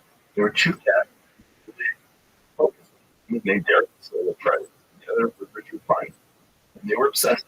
It turned out that they completely rewrote our thinking of how much ancient wisdom and knowledge there was, because it was a mechanical calculator for understanding the positions of celestial objects far more advanced than we had any idea. So if you want an analogy, like steelman, we have a situation in which the Antikythera mechanism gives you a possible example of what the flower of life may be. It might be a cryptic instruction. And a different version of this, the Carolus school of astronomy, the religious school in the South, the West Coast of it, more or less worked out. Who's that good thing? Well, that's a reconstruction. Yeah, that's the one.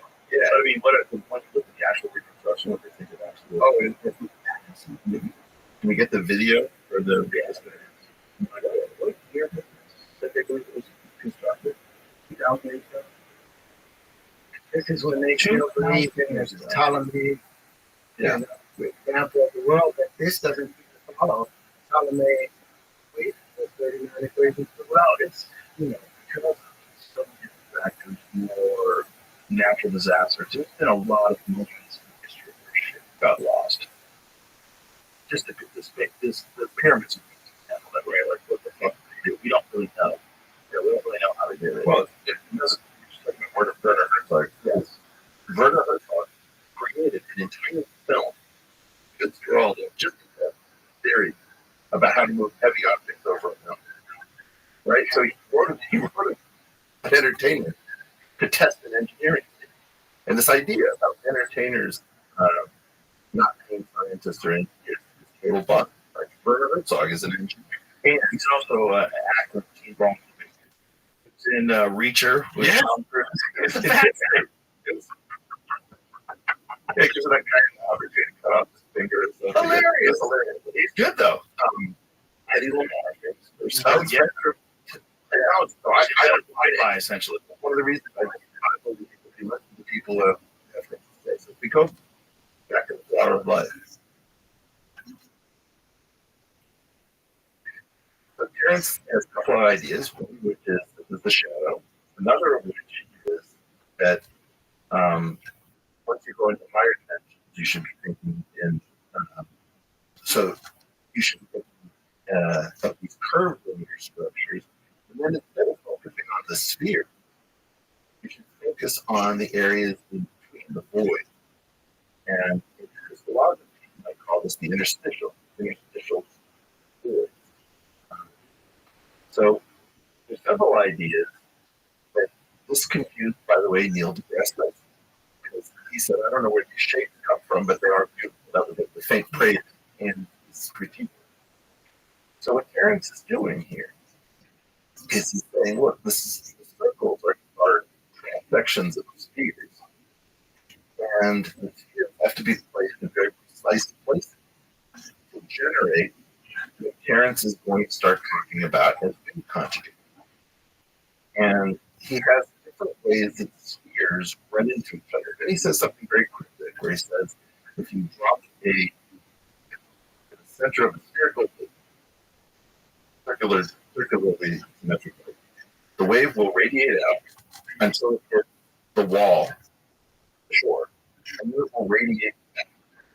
So he's talking about this. He says wave conjugation. The wave conjugation didn't call it anything directly when I heard him say it. they would call it a phase conjugate. Well, they would talk about the conjugate wave coming back if you get something like a garden hose that fixes the wall it'll hit the wall and come back. So what Terrence is talking about is the idea that we could do this where we could drop, like, let's say 6 stones at precise places in the wall, and then using a super stable, watch what happens. These waves get places, those places. Really, what this is waves include. And you're going to create a particular climax to show the harmonic point, the matter, and all of those things. Sure. I'm not going there yet. Okay. So then, Terry says, is you have in Blender some bringing up platonic solids that are not the usual. So I bought some platonic solids from Amazon, and you see that they're all Cartesian. They're made up of flat things, or that have flat things. Aaron says, I don't think that has to be the case. If you generate these things from this pattern, and it focuses on the tetrahedron and octahedral structure. Go up, Jamie, please, so we can see it as from that perspective of it. Yeah. Go around. Okay, so what that is a curved tetrahedron with spherical, and it's not hyperbolic. Those are going to be positive curvature, not negative curvature. Notice that that's positive. Impressive. I think it's positive curvature because those are going to be certain parts of spheres. The spheres are interactive. Yes, the negative curvature would be more like a pre-strip, but the axis of curvature made in different directions. So I think it's not negative. So this is a good difference between four bubbles. No, you may negative space. Negative curvature may be space. So the word negative is appearing twice. That's where the again, there are a million of these gotchas. Can you describe the difference between? Sure. If I take the tip of my nose, that's going to be positive curvature because I've got one curve going one direction, the other is going the same direction. On the other hand, if you look at the crease of my nose, that's going to be negative curvature because I've got one that's going like this and the other that's going like that. Then is it possible to take a look at a monkey cell?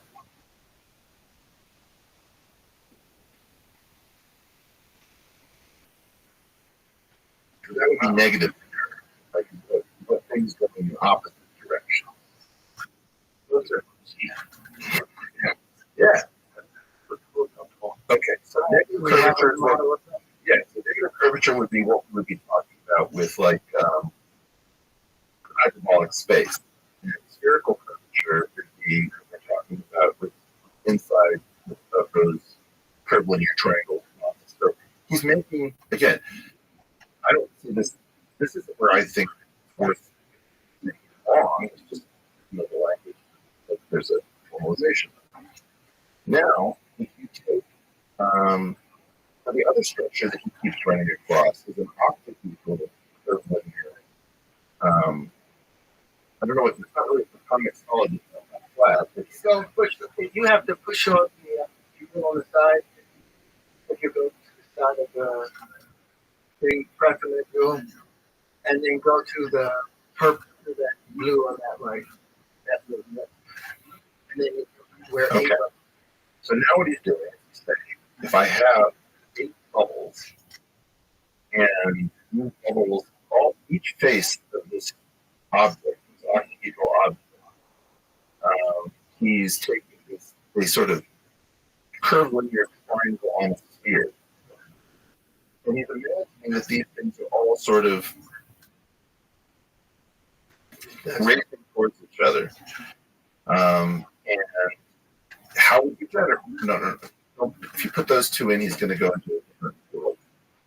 So take a step on each one of those. Just happen to go away. Okay. Now, how would you generate? So Neil doesn't know where this comes from, right? Now, the way in which you would do this, I believe, was that you would take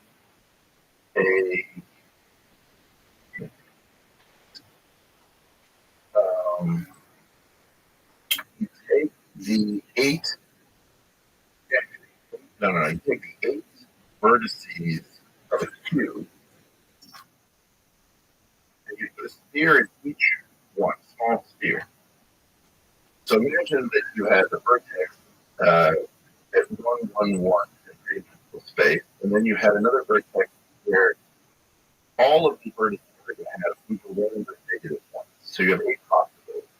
So you could have -1, 1, 1, or 1, -1, -1, etc. To allow the spheres to increase to a size of square root of 2 and that will close off all of those means of escape using a cavity in the center of your cube. And that cube will have an octahedral cavity that looks like this. That's how I think you generate it. I actually generate this by putting 8 pieces together. I took 8 of those triangular pieces together, and I put them together. They basically became the basis of 2 tetraeders. Yeah. You know, which is seen as a neutron. And the interesting thing about this right here is nature always makes things in pairs, and they're always not. This doesn't exist. This exists only as a result of a pressure condition, a higher pressure condition. James, if you go to the last blue, that last blue on not the last blue, go around on the top. That one right there. That texture, that hunting only exists within the forefront of any pressure conditions. Hold on, you'll appreciate this. Now tap on that hunting in the middle. No, not that. Yes, hit this one again. And then tap on this.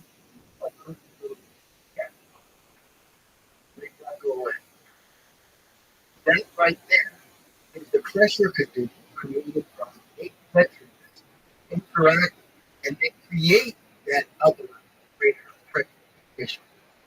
That's the next space that they generate, but it doesn't. It's a massless area because the moment that the tetraeders disappear, that space goes away and the energy generated disappears. But it's a part of everything in the So you're putting a lot of words.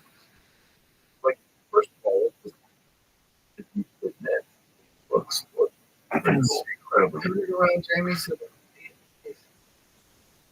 But, the problem, Terrence, is that you have a desire to go immediately towards what this means, right? And before you get to what it means, people need to know what it is, right? So what I'm going to do is I've got these rambutans. What's your name? They don't really know. You know that. Legion. Oh, Legion. But this is one breed for hair. Ranch 99 market.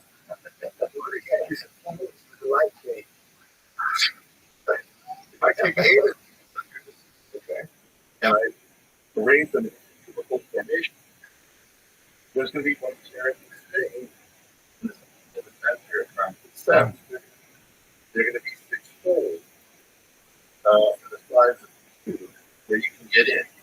Now, what Terrence is saying is a magical lifetime and it holds something. And then you allow it to grow a little bit bigger with those holes close off, like moving through each other. That's the magical substance. Do with that, you're going to get what is linear octahedral structure, which is the thing that you just subtract you off. go back to the ink, tap on the ink right there. Go back to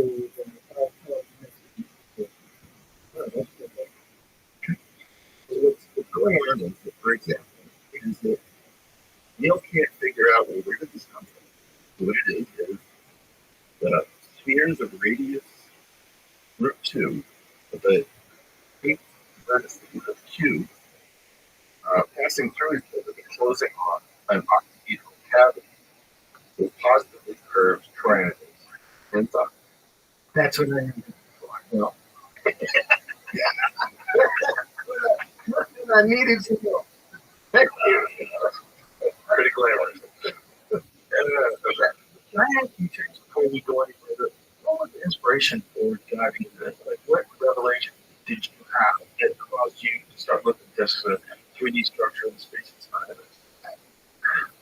They're going to call me crazy, but when I was 42 and been kicked out of the world as a result of the allegations, I had another dream, and that same dream woke me up and took me back to where I was when I was a child. And I started putting the pieces together, the all shapes, in the dream together. And then I was like, oh, so it's the four forces that make the difference. So when I put four spheres, four circles, and I made the all shape. And then when I started adding it, I saw the flower of life. I didn't see the flower of life initially. I saw that after when I'll show you. All shape is a different thing. In this case, in order to do this, what it is that I make mathematics spheres that can start to intersect each other, right? And the intersections are going to be ignored. It's made out of fictitious material. So they close off the holes in the lab structure, leaving a dihedral void, this kind of curvature. To make what you call the all shape, you do something very different. You start off with a tetrahedron, which is distinguished among the five platonic solids as being self-dual. That is, there are four vertices and the four faces. You can interchange faces. The first, in fact, I don't know if you guys have these. You have it? So, this is an engineering with the platonic solid thermal. A guy named Ted Potter figured out how to take the self-duality tetrahedron and change the color of the sphere by throwing it up. And effectively, if you think about the four dots on the surface of it, in between them are four triangles. And he figured out a mechanism in how one of these open as a gearing mechanism inside the tip of the problem, where you get the contact.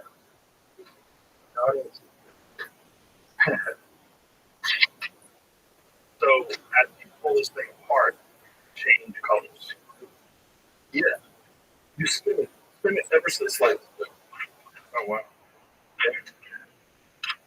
That's pretty good, right? That's very bizarre. My point is that one of the things that Tarrant has going against him, people say, oh, he's just playing with stuff people have played with since antiquity. There's nothing new. And I would say, well, why did Charles Habermas create a mechanism realizing self-duality and tetrahedron? Nobody even talks about it that way. And by the way, there's something that people play Dungeons and Dragons don't even have an idea of, is if you take the five platonic solids here, and you put the tetrahedron in the middle, the triangular structures of the octahedron and the icosahedron off to the side, there's a duality that interchanges the pairs with the center being self-dual. In other words, the cube has 6 faces and 8 vertices. The octahedron has 8 faces and 6 vertices. Dodecahedron, 12 faces, 20 faces. The icosahedron, 20 faces, 12 faces. All these pairs have the same number of sides. There's the number of vertices plus the number of faces minus the number of edges. That's 2 for anything that is spherical. With all of your things, when they come together, to create a natural dodecahedron, you create a natural icosahedron. What does that They say? do, they don't. They do. No, I'm going to show you. No, you haven't seen yet. I haven't shown you yet. But they will when you see it. So, here, why don't you show it to them right now? Look, we're on it right now. Show it to them right now.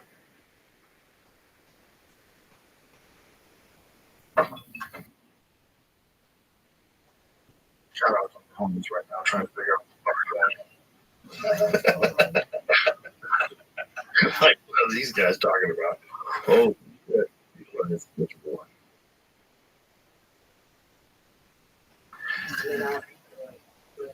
So we can't hear exactly on camera right now, unfortunately. Right. The problem is it's the middle of the podcast. Okay, everything's good. How you doing? So your dog left that part. Chris. Oh, that's right. You never knew before. Yeah, he's the best. He's a lovely guy. Him and Carl, they were getting after it. Is Carl worn out? Oh, he's done. Everybody walked in a while. So,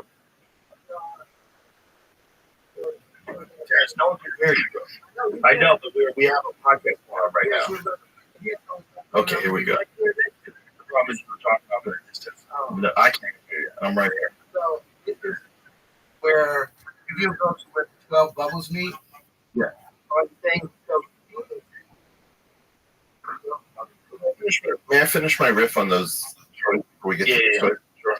My point was that I call bullshit on the idea with Terrence and Blake stuff that people do from since antiquity. You can't come up with nothing new under the sun. Right? Nothing new under the sun. First of all, how did Charles Hauerman come up with something cool? Second of all, that means there's an object that hasn't been invented to give this to high school kids. You should be able to throw one of these up as a cube and have it come back as an octahedron. You should come up with a gearing mechanism.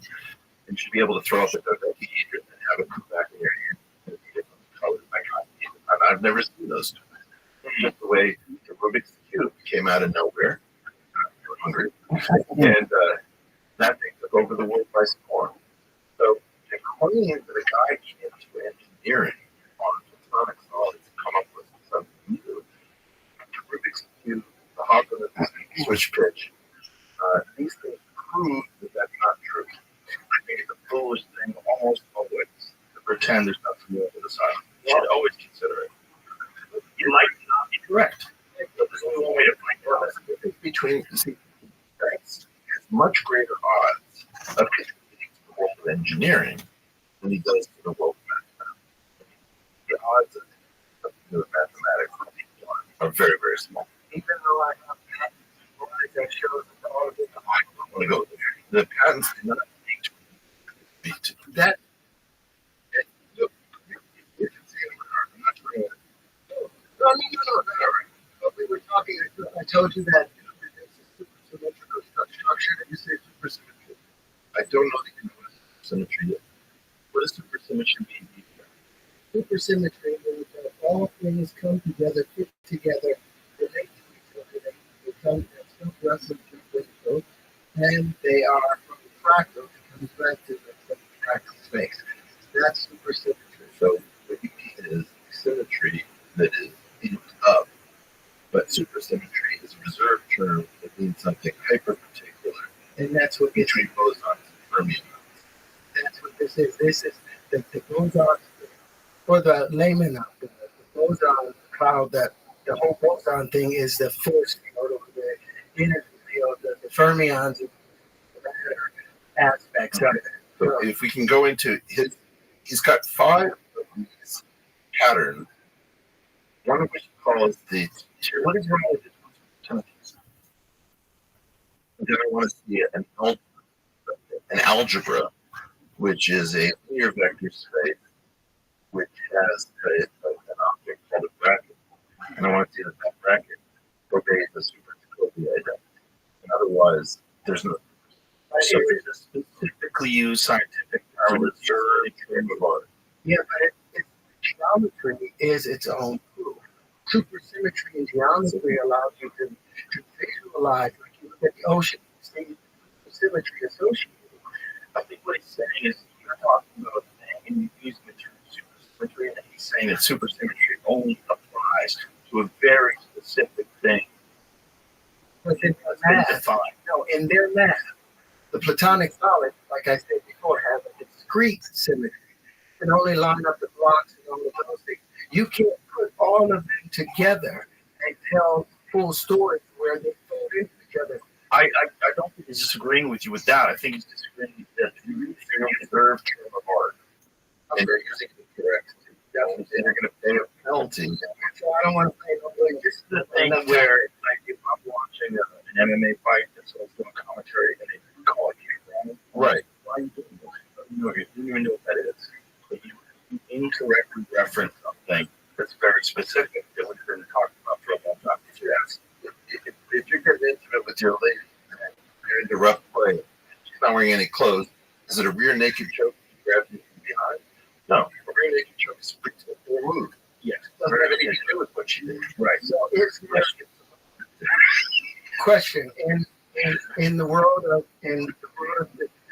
Yeah. math, is there a super symmetrical system, geometric system, ever been produced in mathematics?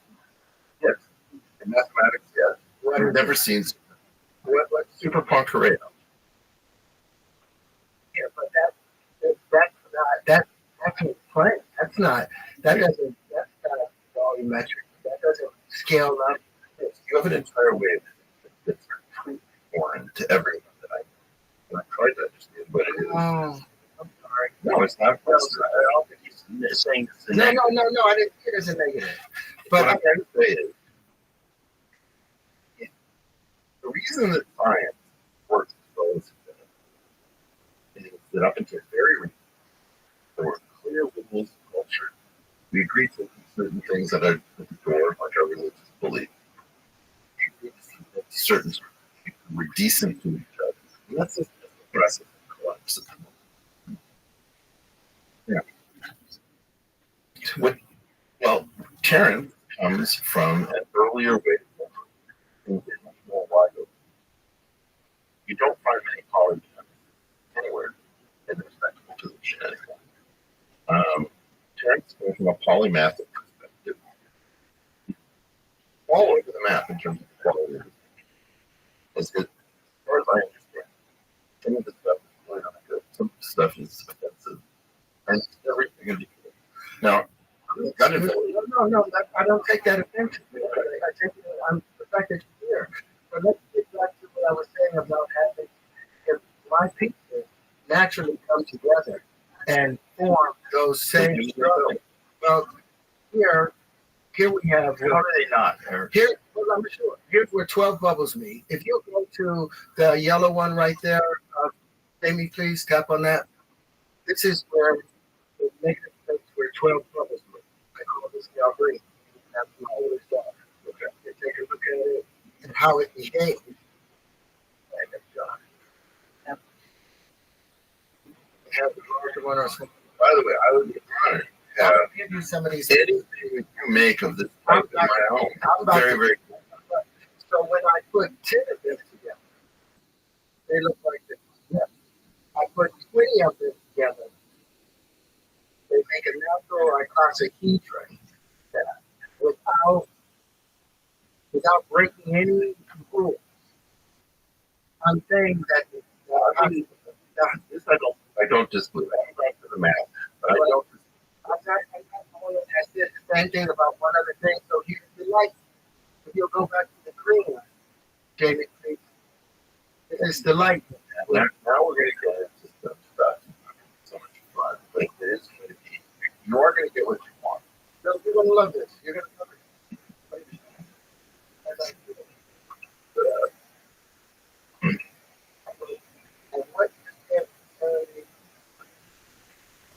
And what I look at that. and it'll show you with this where 20 brought the 20 of them together the same way. I put 20 of these together and then make the calculus of that dodecahedron. But what it's showing you is where electricity being pushed into the center of the magnetic waves coming out, it's showing you magnetic field. So these predict and create a natural dodecahedron, whereas these come together and create a natural icosahedron. That's not something that just happens by accident. No, this. What's going on? You can have because it's supersymmetry. They all fit together. That's what I'm saying. I know it's the problem is that term, right? You can't get term. My point is, you can know all kinds of terms you don't know well. Right. And Terry is like, I come on your show and I do this thing. I've never really discussed why I have this feeling that somehow Sean Carroll 15 years ago started talking about a suite of ideas like entanglement, multiverse, ultimate brain, whatever. And people have been talking about it ever since. It was very successful too. Much of the cool stuff in mathematics, because it's completely established that non-spectral is not discussed. And I don't know. And one of the things that I try to do is I try to show the pop vibration, the direct string trick.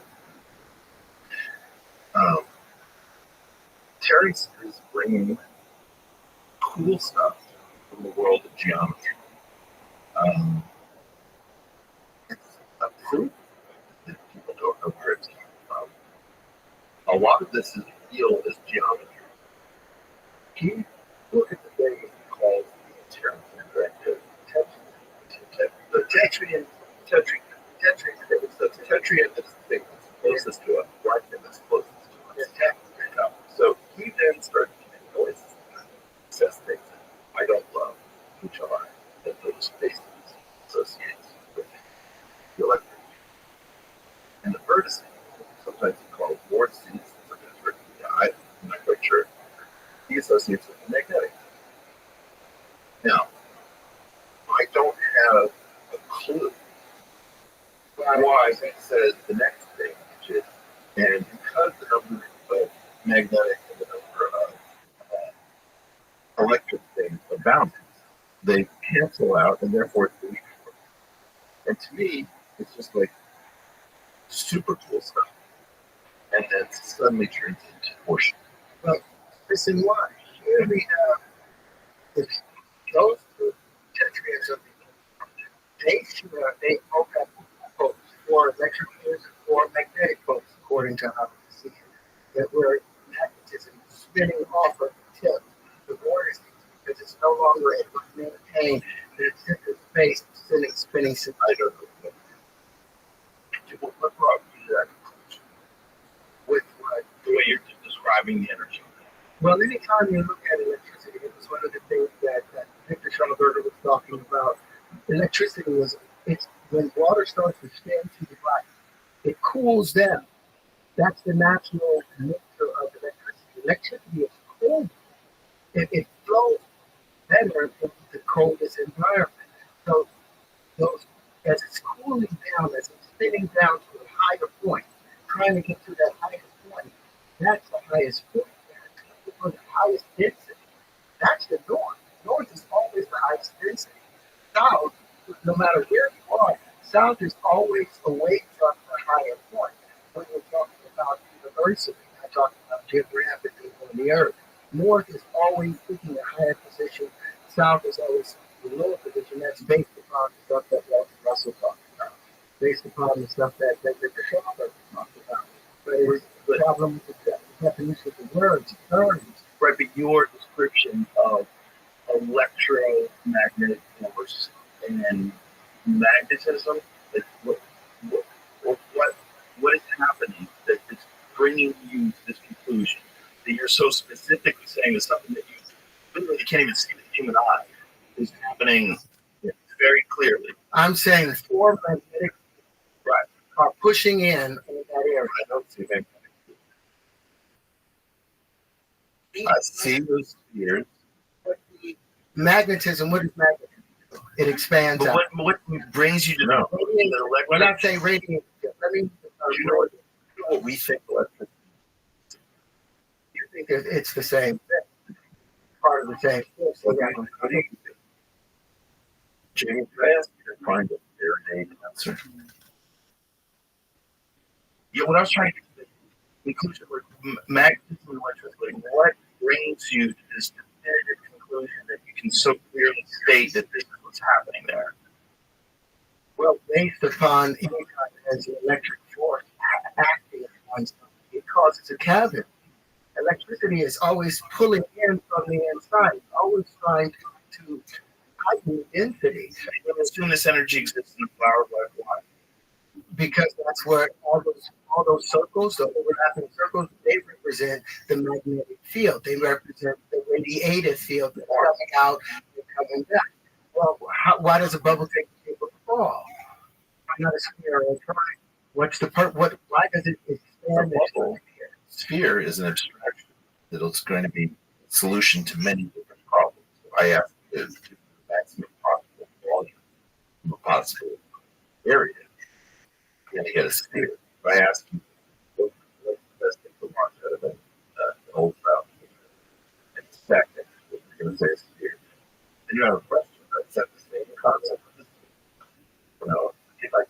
three-dimensional sphere in a quaternion is that same concept of part really associated with people who think that will remind you of other things. Incredible story in your ears that you know to associate with your brain, like in the heart. It's like if you think of the quality of your brain, you're already into that Volkswagen. The Volkswagen chassis is not capable of supporting something else that you do really well. And so what you're constantly doing is like so the chassis being education. It's not just that. It's in part. People who see many connections are often bad at their own stuff. And people who don't see connections are often very rigorous and don't do shit for their entire life.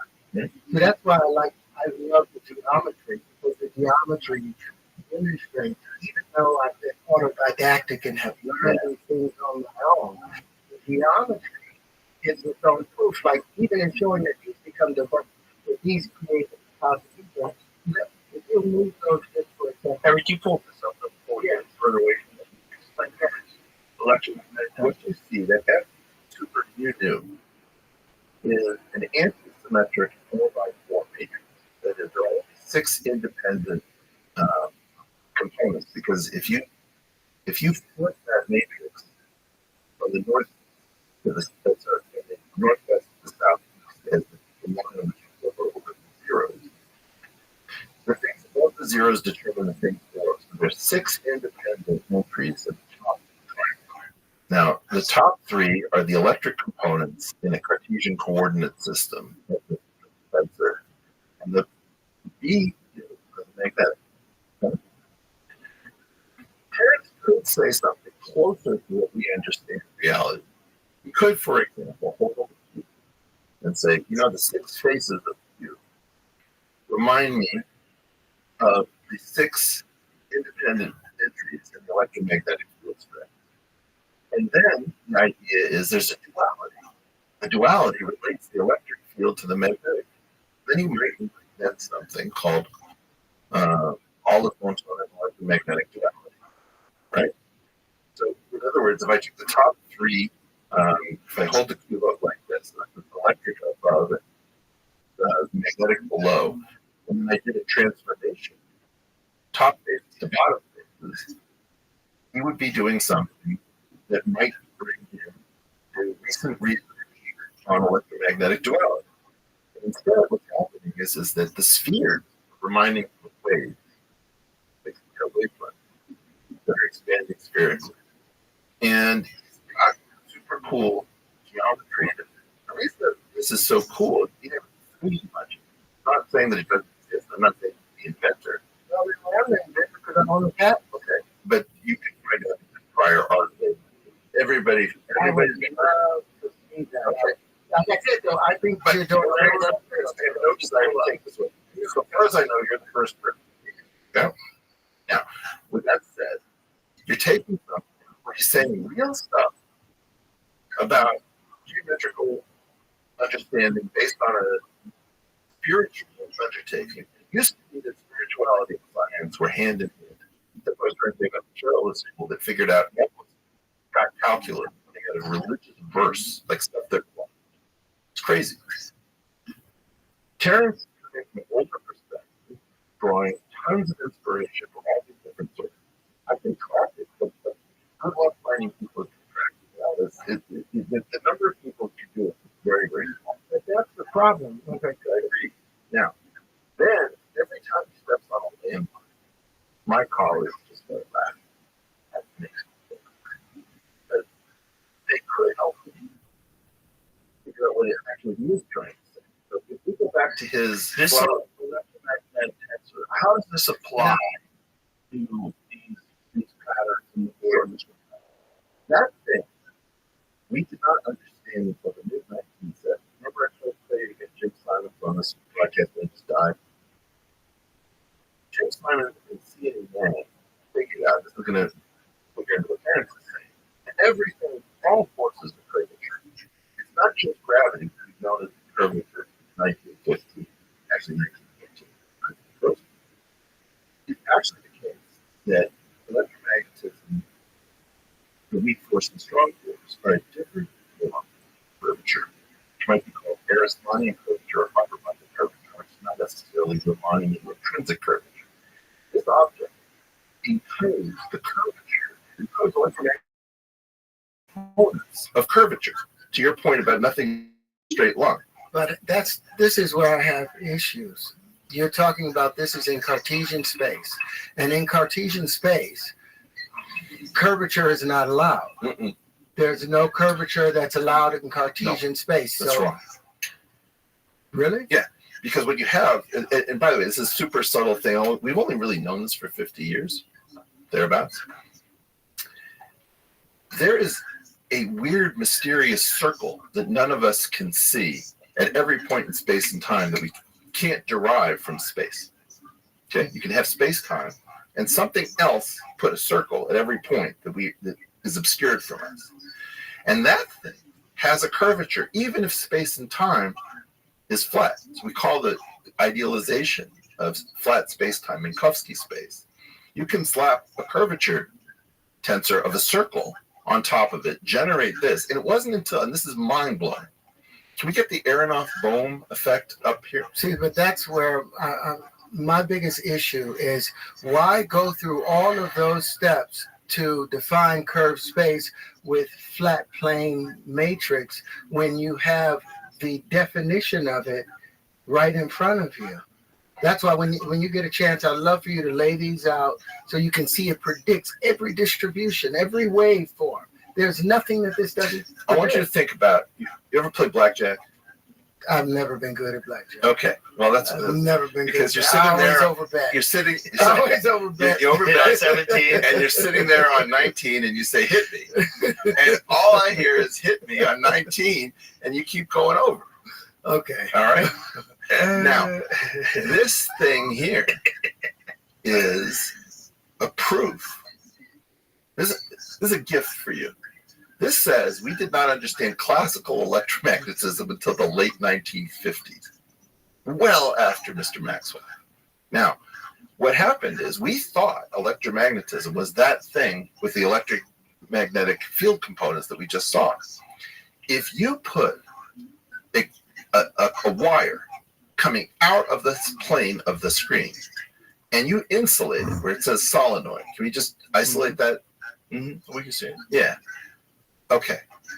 Now you have this crazy thing, which is like you have a cathode ray tube at A, let's imagine, and you shoot it through a double slit, and you want to know whether or not there's current flowing in this insulated thing that you can't see. Now you think that the insulation is going to keep you from being able to tell whether there's current flowing.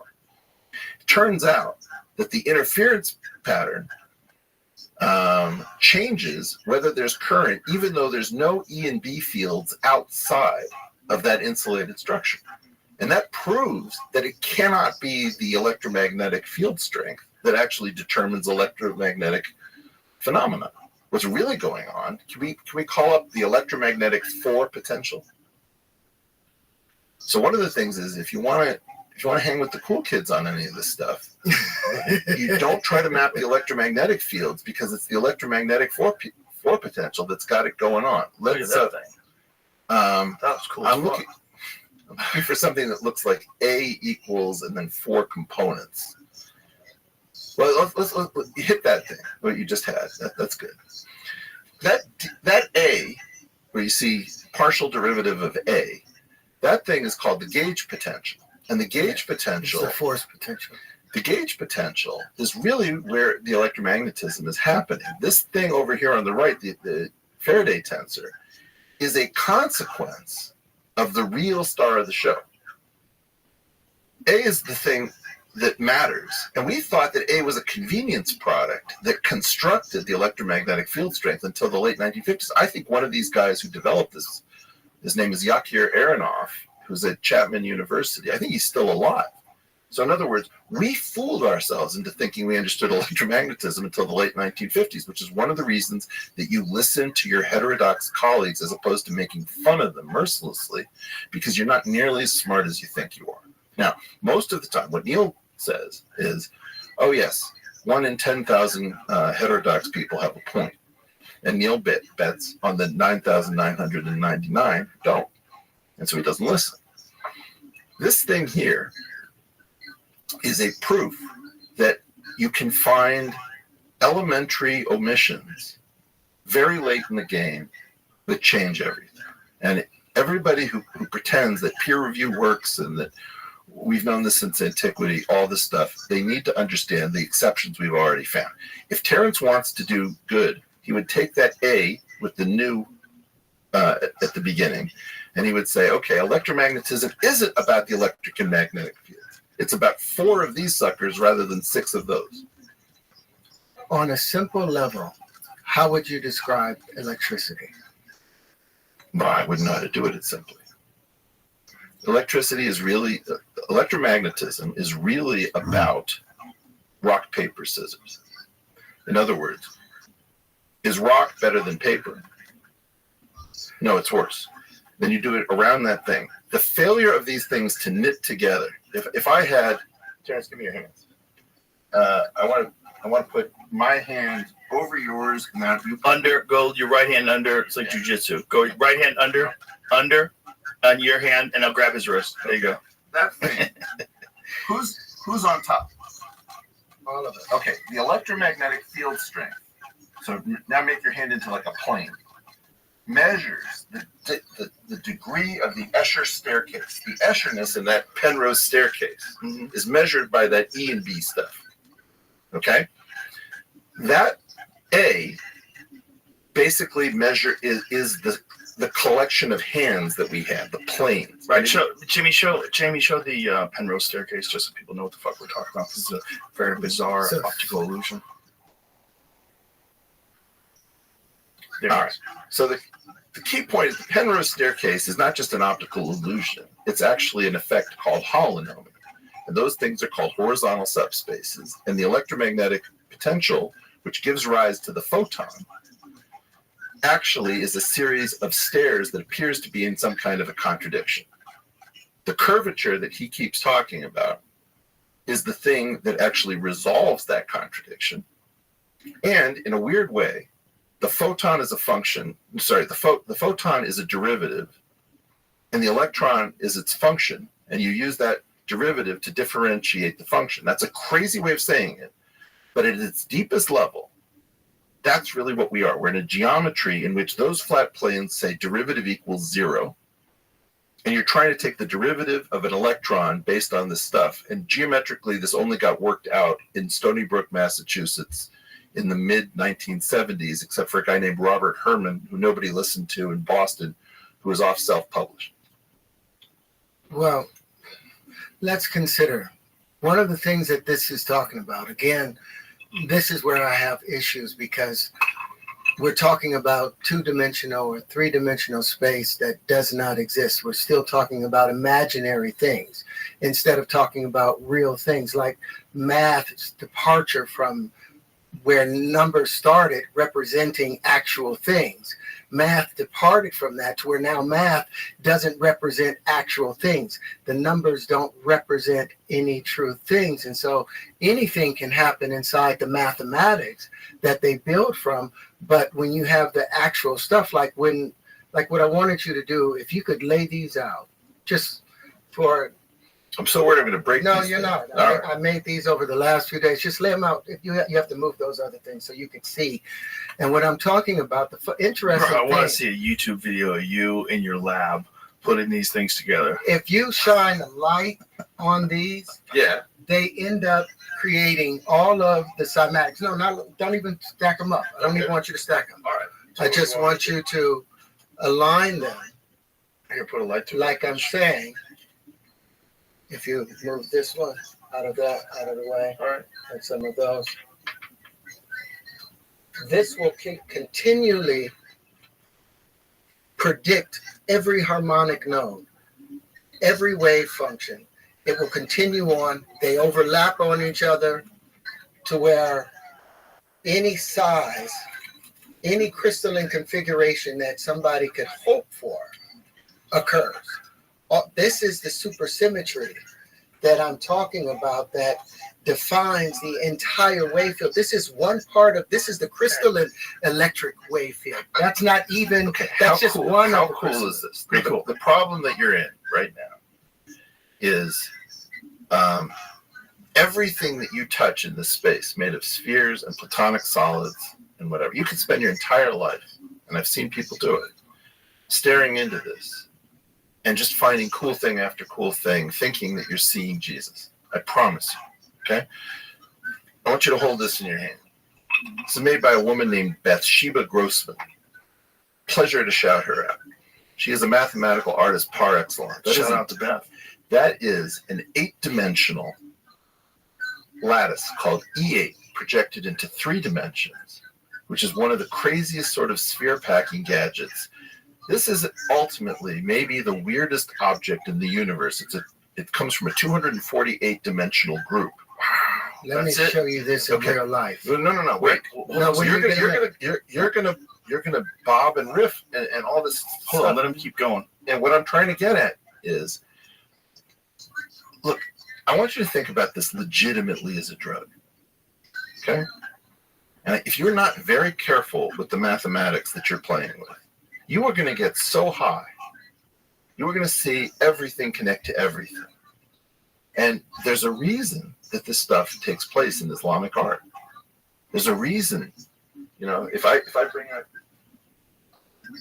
this is another version of the self-duality of the tetrahedron. I believe in spiritual sacred geometry, they call this the Merkaba, which is like Hebrew for chariot. Everything connects to everything else in this unbelievably beautiful way. And the concern that I have, Terrence, to be entirely honest, is you have to get disciplined about this as a drug, because otherwise you're going to see everything in everything all the time, and you're going to have the same repetitive conversation where people don't take you seriously because you're going to keep hitting on 19. But if light passing through these show the same cymatics that we look at when we're looking at natural occurrences of individual frequencies, doesn't that become its own secondary proof beyond the symmetry of what it does? You say geometry is a proof, and one of the things is you are at your weakest when you have an equal sign. No. You're your strongest geometrically. You're at your weakest when you have an equal sign. You say the dumbest stuff about equalities, and you say the coolest stuff about geometries. And I wonder whether you mean something. Like, it took me a long time to figure out what I think you mean when you do this riff on the square root of 2. Jamie, could I trouble you for that portal group /TH? Okay. If you do the square root of 2 challenge, right? You say, Howard's unbalanced equation. You say, okay, take the square root of 2. You cube it. That's equal to 2 times the square root of 2. That is illogical. It is unbalanced. It is unnatural. Now, at first, I had no idea what the hell you were doing. So I came up with something to prove to you that I'm trying to understand you. And I said, take the number of magi at Jesus' birth. He was born on the 25th day of the 12th month. If I raise the 12th root of 3 to the 25th power, and I take the fact that Jesus died in the 9th hour according to the Bible, I see the same Trinity rooted by the number of apostles. Now that seems to be like a profound statement. But the fact is, all I really did is I created an equation based on 2 numbers, x and y. And your version of it, I put in 1 and the square root of 2. And in mine, I used 12 and 3. And the reason I got 1225 was that 25 is just 2 times 12 plus 1.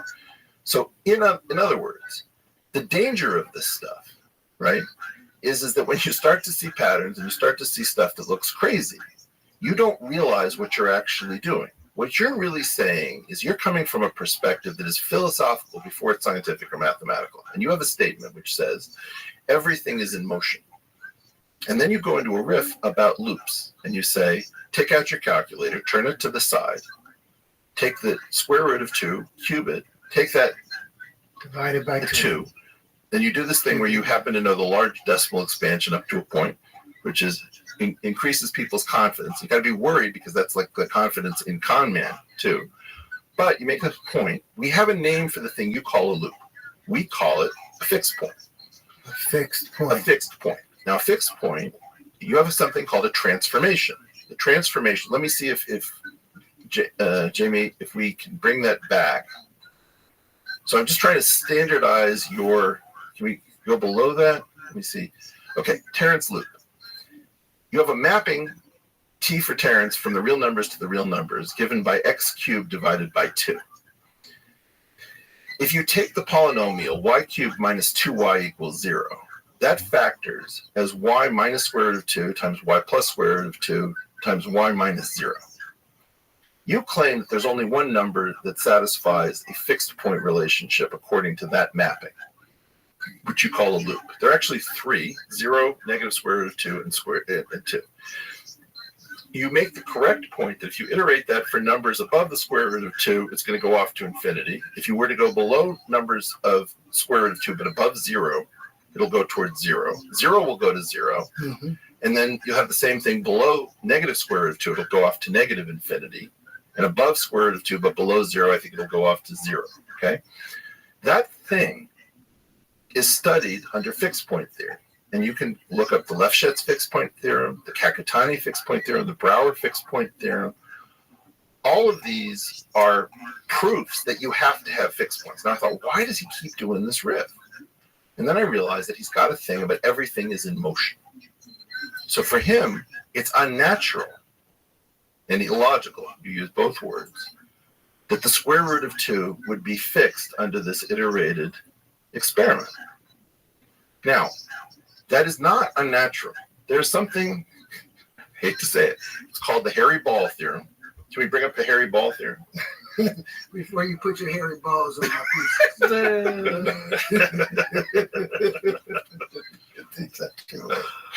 was good. Okay, the hairy ball theorem says that you cannot comb the hair on a rambutan without creating a colic.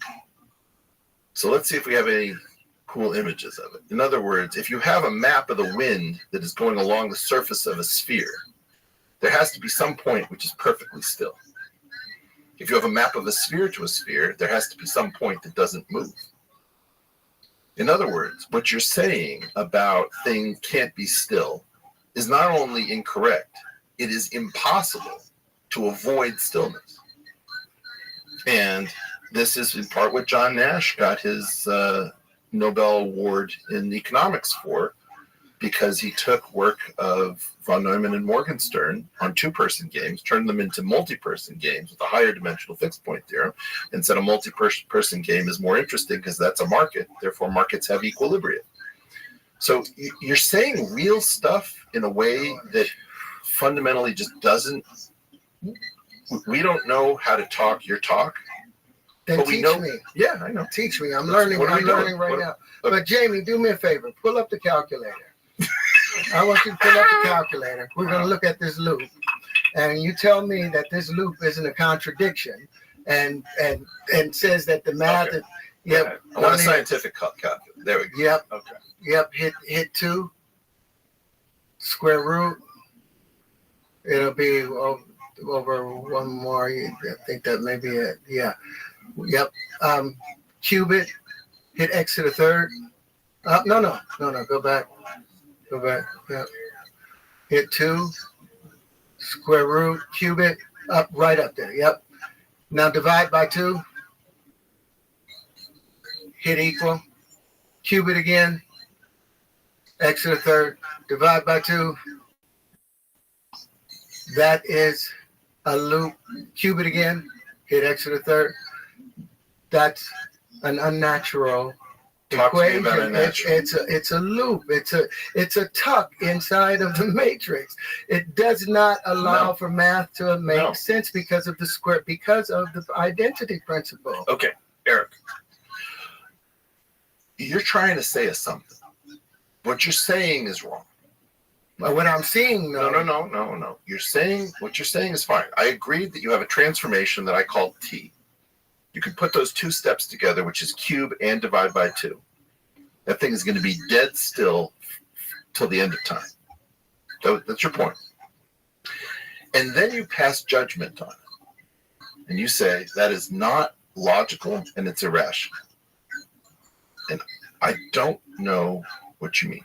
Well, because here we're multiplying something basically 3 times, and it's coming up to the same value as if we multiplied it by 2.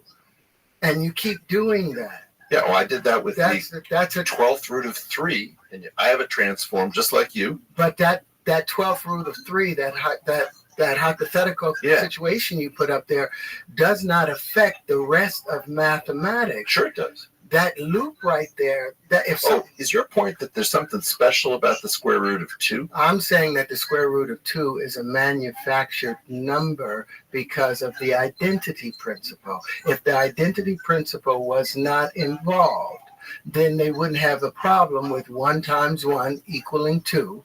Or Why are you offended by 1 times 1 equaling? just because action and reaction, the universe, it's the separation of math from science, when math was supposed to define physical things. So when they have things that doesn't align, we can't make sense. The rest of the audience don't understand. They're like, wait a minute, well, Okay, objects in motion tend to remain in motion, right? that was his first law. Well, what do objects at rest do?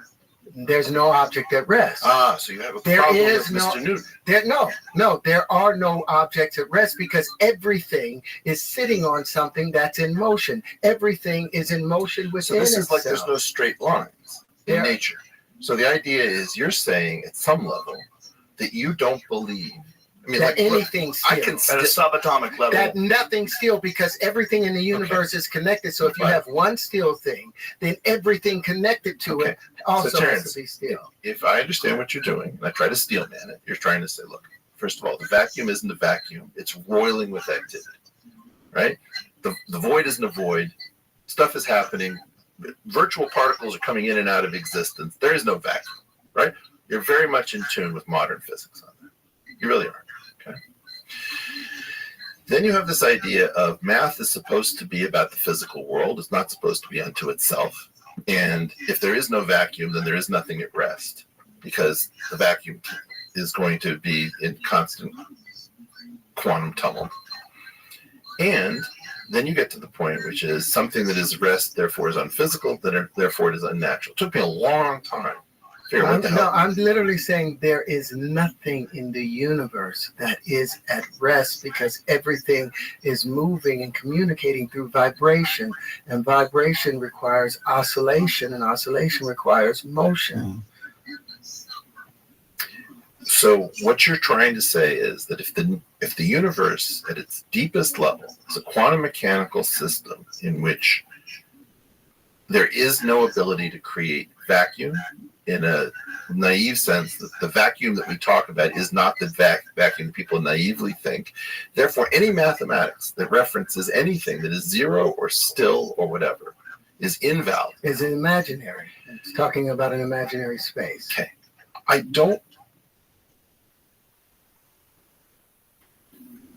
don't know what to tell you about this, because if I say something about a sphere, you might say, hey, Eric, what is the thickness of your sphere? All the points unit distance away from the origin. And I'd say, it has no thickness. And you'd say, show me one thing in the universe that doesn't have thickness. And then I'd say, well, wait a second. I'm talking to you about a mathematical structure that exists as math. I don't want to hear about math that isn't immediately referenced to physics. First of all, that's not how this game goes. When did math separate from accounting for physical things? Was the beginning of imaginary numbers The beginning of imagination. I mean, if I have a picture from AI of a woman that doesn't exist, but no, you can't tell the fact that was generated by an AI, are you going to say that graphics file doesn't exist? No, the graphics file exists. Mathematics has a physically independent structure. It is a system of logic. Then you have this very weird thing, which is, Eugene Wigner famously talked about the unreasonable effectiveness of mathematics and the physical sciences. But David Tong, I think, talked about the unreasonable effectiveness of physics in the mathematical sciences. That's many of us have had that for the last 50 years since Simons and Yang.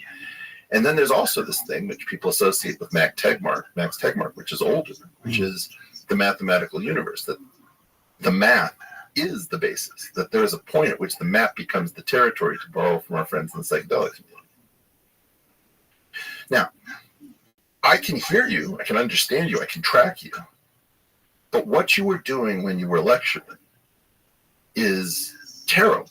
It's really, really bad, because you have points. And by going over them and saying the super dramatic thing, you are in fact causing people who don't trust Tony Fauci, let's say, because Tony Fauci shouldn't be trusted, to say maybe we can't trust mathematics. Now, I have a lot of competitors, enemies, people I really don't like. I have stalkers who actually stalk my family and interfere in my personal life, who have PhDs. Okay. My level of disagreement with them about the physical universe and the mathematical universe is essentially 0 up to 1973. We don't really start to see a breakdown in the community of science, I think, until the 1980s. And why is that? Well, money. And power. Money and power. Ronald Reagan brought in a guy named Eric House to the NSF, and the university stopped expanding and they started playing games. We had a thing called the Mansfield Amendment, which got the military out of science, which was a disaster. There's a lot of things that happen. But imagine if science took a wrong turn when it walked down the road of relativity, if in abandoning the ether. And now they've walked down this road and now they realize that it's a potential dead end, but instead of turning around and saying, okay, well, let's use the luminiferous ether that all of these equations were built off of. And here a young man that's outside of the world has come in and said, okay, I have the wave conjugations that make up and prove the etheric nature, the etheric substance.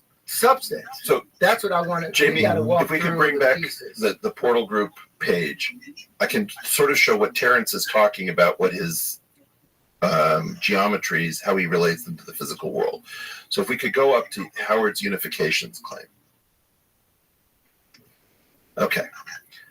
So you say you've come up with the grand unified field equation. First of all, he's doing something very unusual. He's saying grand unified, which actually is less than unified, because unified would include gravity. But he's also drawing from a group, I think, called the electric universe. No. Okay. No. I'm drawing from Lorentz and Hein's work when they were deciding. They were trying to prove that it was electricity and magnetism. They could derive all of the effects of nature that we see from electricity and magnetism. All right. So if we go down here, hopefully, because we just prepared this. By the way, shout out to Dr. Brooke Dallas, who put this together and just got her PhD from Caltech. Congratulations. Yeah, congratulations, Brooke. Okay. So all of this, these four things are how the community that you're trying to unseat thinks about nature at its deepest level. Now, let me see. Is there anything under there? Maybe not. So go up to, let's do David Tong's, because you brought up David Tong. Okay.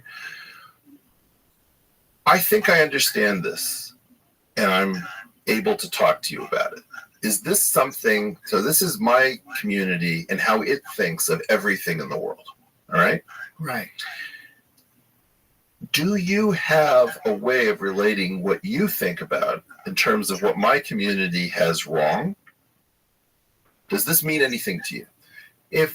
If you remove gravity outside of the equation, you take gravity out, because gravity is affected. Gravity is actually covered by that strong electrical force. Terrence, 1 second. Without, this is not a gotcha. And it's no, not me. I know. I'm just saying. Do you know how to read this?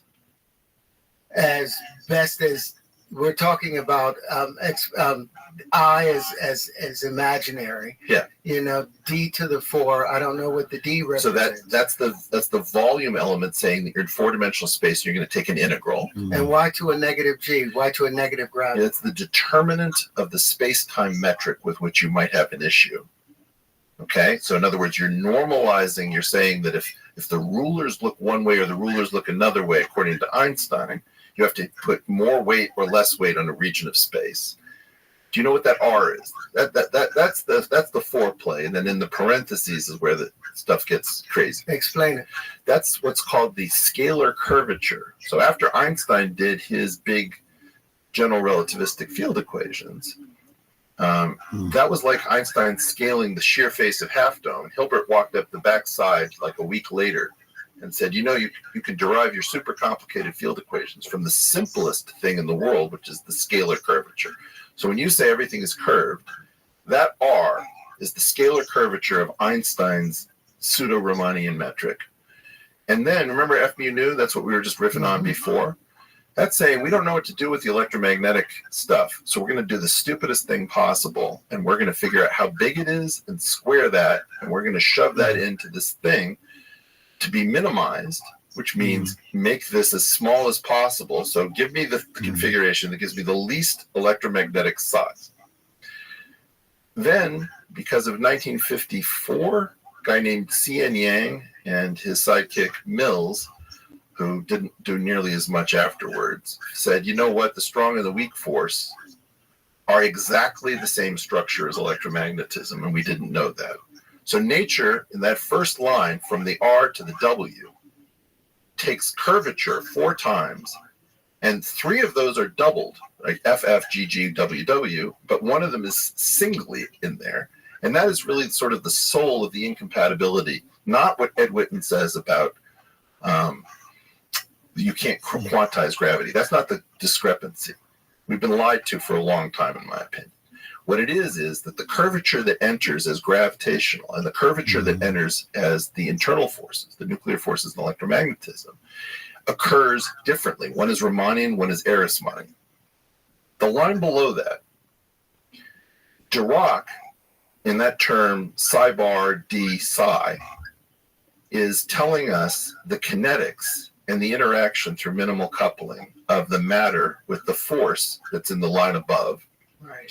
And then the last 3 terms are the fudge factor due to Peter Higgs, because when he found out in the late 50s, a gal named Madame Wu, the Dragon Lady of Physics, told us that if you put cobalt-60 and let it beta decay in a strong magnetic field, all the particles come out spun one way. And that left-right asymmetry meant that you couldn't put in masses in a standard way for the matter, which is showing up as psi. So instead what we do is we have this thing, which is a field called the Higgs boson. Psi is the wave function. Psi is the fermionic wave function of the matter. That's the quarks, that's the electron, and that's all the neutrinos that are penetrating us all the time. That kinetic term, the DHs, tells us how this Higgs field will move. But mostly, you see, imagine that in this room it's 69 degrees Fahrenheit. Okay, you think that it's the same everywhere, but maybe where Joe is actually like 68.7, and over there it's 70.1. There's a different frequency, a different. And so that H thing is said to have a VEV that varies slightly in the world, vacuum expectation value, because the vacuum isn't boring. Right. Now that V of H, that is the potential term that you neglect every time you say that all energy in the world comes from kinetics. That's not true. And that V, and there's a portion hidden in those FFGGWWs, which is pure potential. That last thing, which is not commented upon here, is called the Yukawa coupling. And that last term is how the Higgs field gives the illusion of mass to the matter, which was prohibited from having a naked mass because of the efforts of Madame Wu and Yang and Lee, which is the same Yang of Yang and Mills. That thing that we just went through, which may have been boring to people, is the source of everything we know about the world at its deepest level, right? This thing right here, which might be called the partition function, is a Feynman path integral of this, and if you could understand what this is, we don't know of anything that isn't in what you're seeing. It's a whoa. Can I get a whoa? Can I get I live for those. what now this is the difference between having, they've been working on this for damn near 60, 70 years. But they don't have any physical models that represent any of these things. And if my physical models describe the electric force and the magnetic force and is able to account for all of the actions that takes place or the effects that we see, then it should be a better replacement instead of having to Terrence, go you through. didn't do that. I did do that. Let me show you. All Let me right. show you. Okay, show. Now it's time to show. Okay, here we go.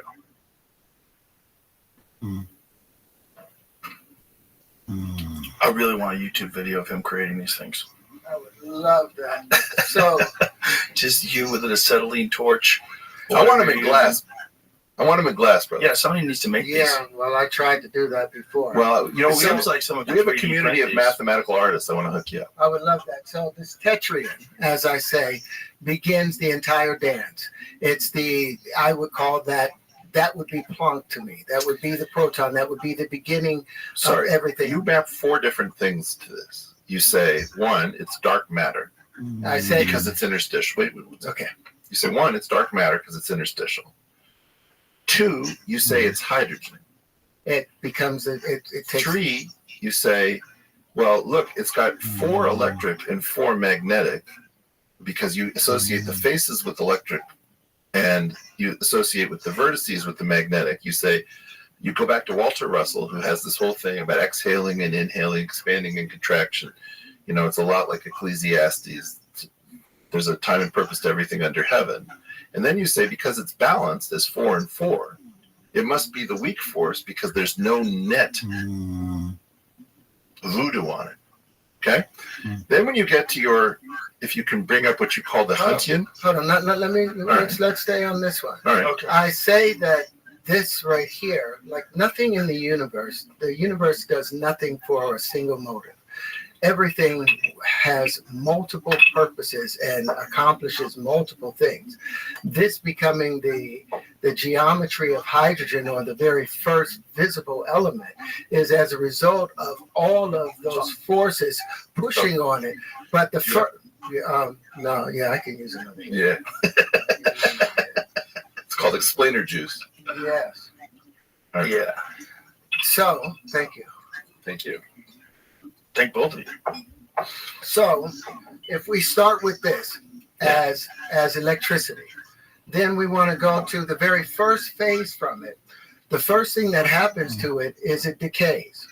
The first line of decay, and that first line of decay is literally just putting on 2 magnetic fields. If you'll hold that for a second, gotta get something else out. I gotta say, Go ahead. I love these things. They're pretty dope. They're really dope. Yeah, you need a shelf in your office. Yeah. For sure, I put this in my house, but Terrence, I just don't see. We're not done. All right. We're not done. All right. So when you put, Didn't you see the box he came in with, bro? What kind of? That- No. Box of stuff. so when they line up, Yeah. then they begin to create. And if you lay it down on your thing, you can lay them down. Yeah. And you'll see them align.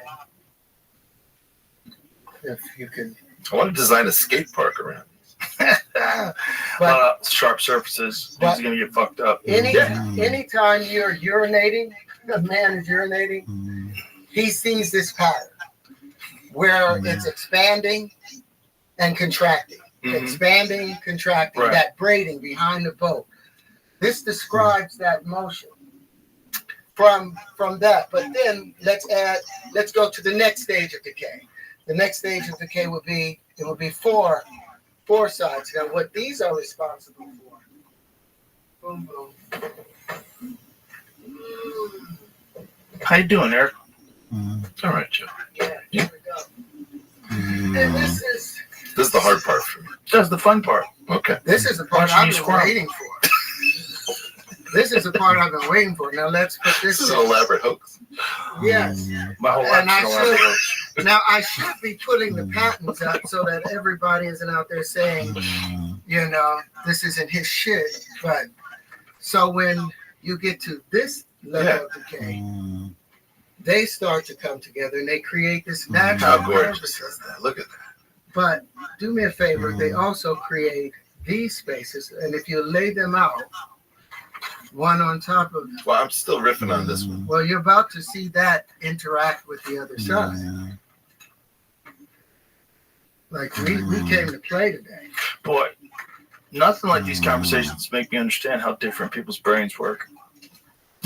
There's just different humans out there. Here we go. So, all right, let's, if I can move some of your stuff. By the way, I just didn't know what I was going to Yeah. I brought like No. some weird tools in So case you lay- were going to make weird right, points. So if you're laying these Yeah. out, you're starting to see this pattern. But what's interesting, these have chirality. These Yep. spin in opposite directions from each other. But they ultimately reform together to make, to fully tell that story.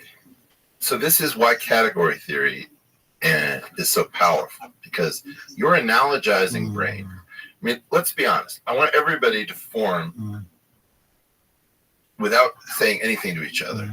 What is this most similar to? DNA. I was going to say the same. Right? Hmm. And if it was DNA, what would be the interstitial between these two things? That would be that ladder. Each line, it would be the That would be the hydrogen. ATCG, the hydrogen. That would be the hydrogen bond. It would be Okay. phosphorus, oxygen, oxygen. Now, if I was a protein scientist, what would I say this was?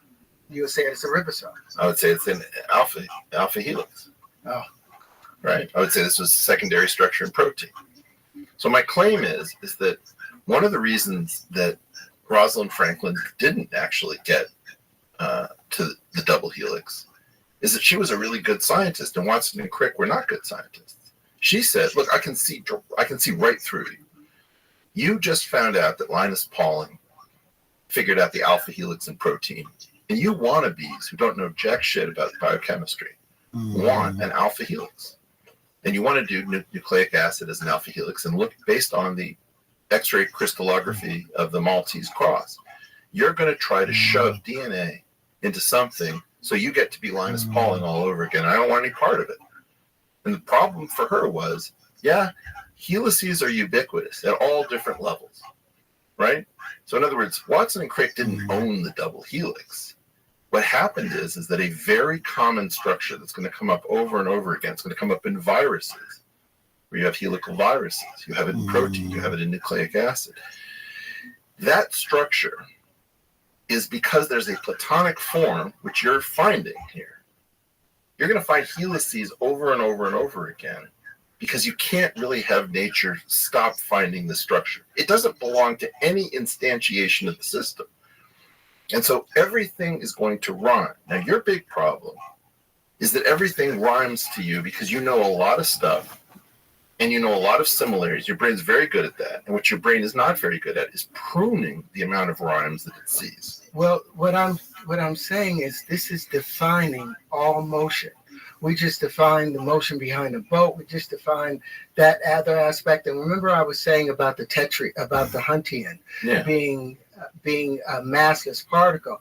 It only exists as a result of these 4 to 8 tetraons pushing down because of pressure. The moment that these 8 tetraons disappear, that interior space, it's no longer there. Okay. The moment that disappears. I don't know how to stop you from doing this. I hate doing that. Well, I no. hate you stopping me from doing what I'm not supposed to be doing. No, I don't. Tara, I'm so far out over my skis. I promise you what the internet is going to say the next day about me is, ha ha, Eric Weinstein, blah, Don't blah, blah. read the internet. Stop reading the damn internet. Okay, what I'm trying to tell you is, you're taking all the good stuff that you're doing, and you get into 19, and you're saying, hit me. And each time you do that, I want to slap you and say, don't do that, because even if what you're saying is true, let's imagine that we find some structures like the ones you're talking about in wave fronts, right? I think what you're doing is totally canonical and it's very, very natural. And I think you're building models and you don't know how to do the algebra probably, and you probably don't know how to do the differential equations, all that. Fine, I can point you to books, I can try to help you. I'm a geometer. I like doing geometry. I would love to work with a mathematician that can define and redefine these species and write new axioms if there's real axioms to be made from it or postulates to be made from it. That's what I wanted to do with Mr. Tyson, with Dr. Tyson. Okay, but part of what you're doing is you're coming into another community. Like what you said about David Tong is so unfair to David Tong. What did I say? David Tong. Okay, first of all, do you know who David Tong is? I know him on the internet. I know, but I've watched a few of his things. I was very impressed with it. That's why I reached out to him. He's amazing. And I have my difference. He's an acquaintance of mine. I haven't seen him since 2011. Okay. He's an amazing treasure because that guy has a gift for explanation in our community. And in a world where a lot of people in string theory have lost complete touch with reality, right? This guy knows every aspect of physics so well that he can explain it with razor sharp clarity. So he's an absolute, he's a national treasure of the UK. And I reached out and I said to him, look, dude, you're talking about these 16 fields. I said, I have the models for your 16 fields, which was in teaching. Yeah. That's okay. If you want to say, I don't understand this, you get a positive reaction from us. If you say, I have something and I'm not quite sure what it is, can I get an evaluation because I think I might have something? You should be able to get something from a guy like me. And that's what I did. I went to Oxford. I know. Didn't get that. But I'm trying to say something. Okay, good. Okay. Then you do this other thing, which is you teach. And your teaching is not good. You tell us stuff that's not true, that we can tell is not true. And then we say, okay, I can throw out the entirety of what he's saying. What did I say that wasn't true, though? That's what I'm, well, 1 times 1 is not equal to 2. Let's start there. In fact, I'm angry at Joe because Joe should have pushed back on that. Joe was in awe. The calculator says 1 times 1 doesn't equal 1 because of that square root of 2. Can we pull the portal group back up?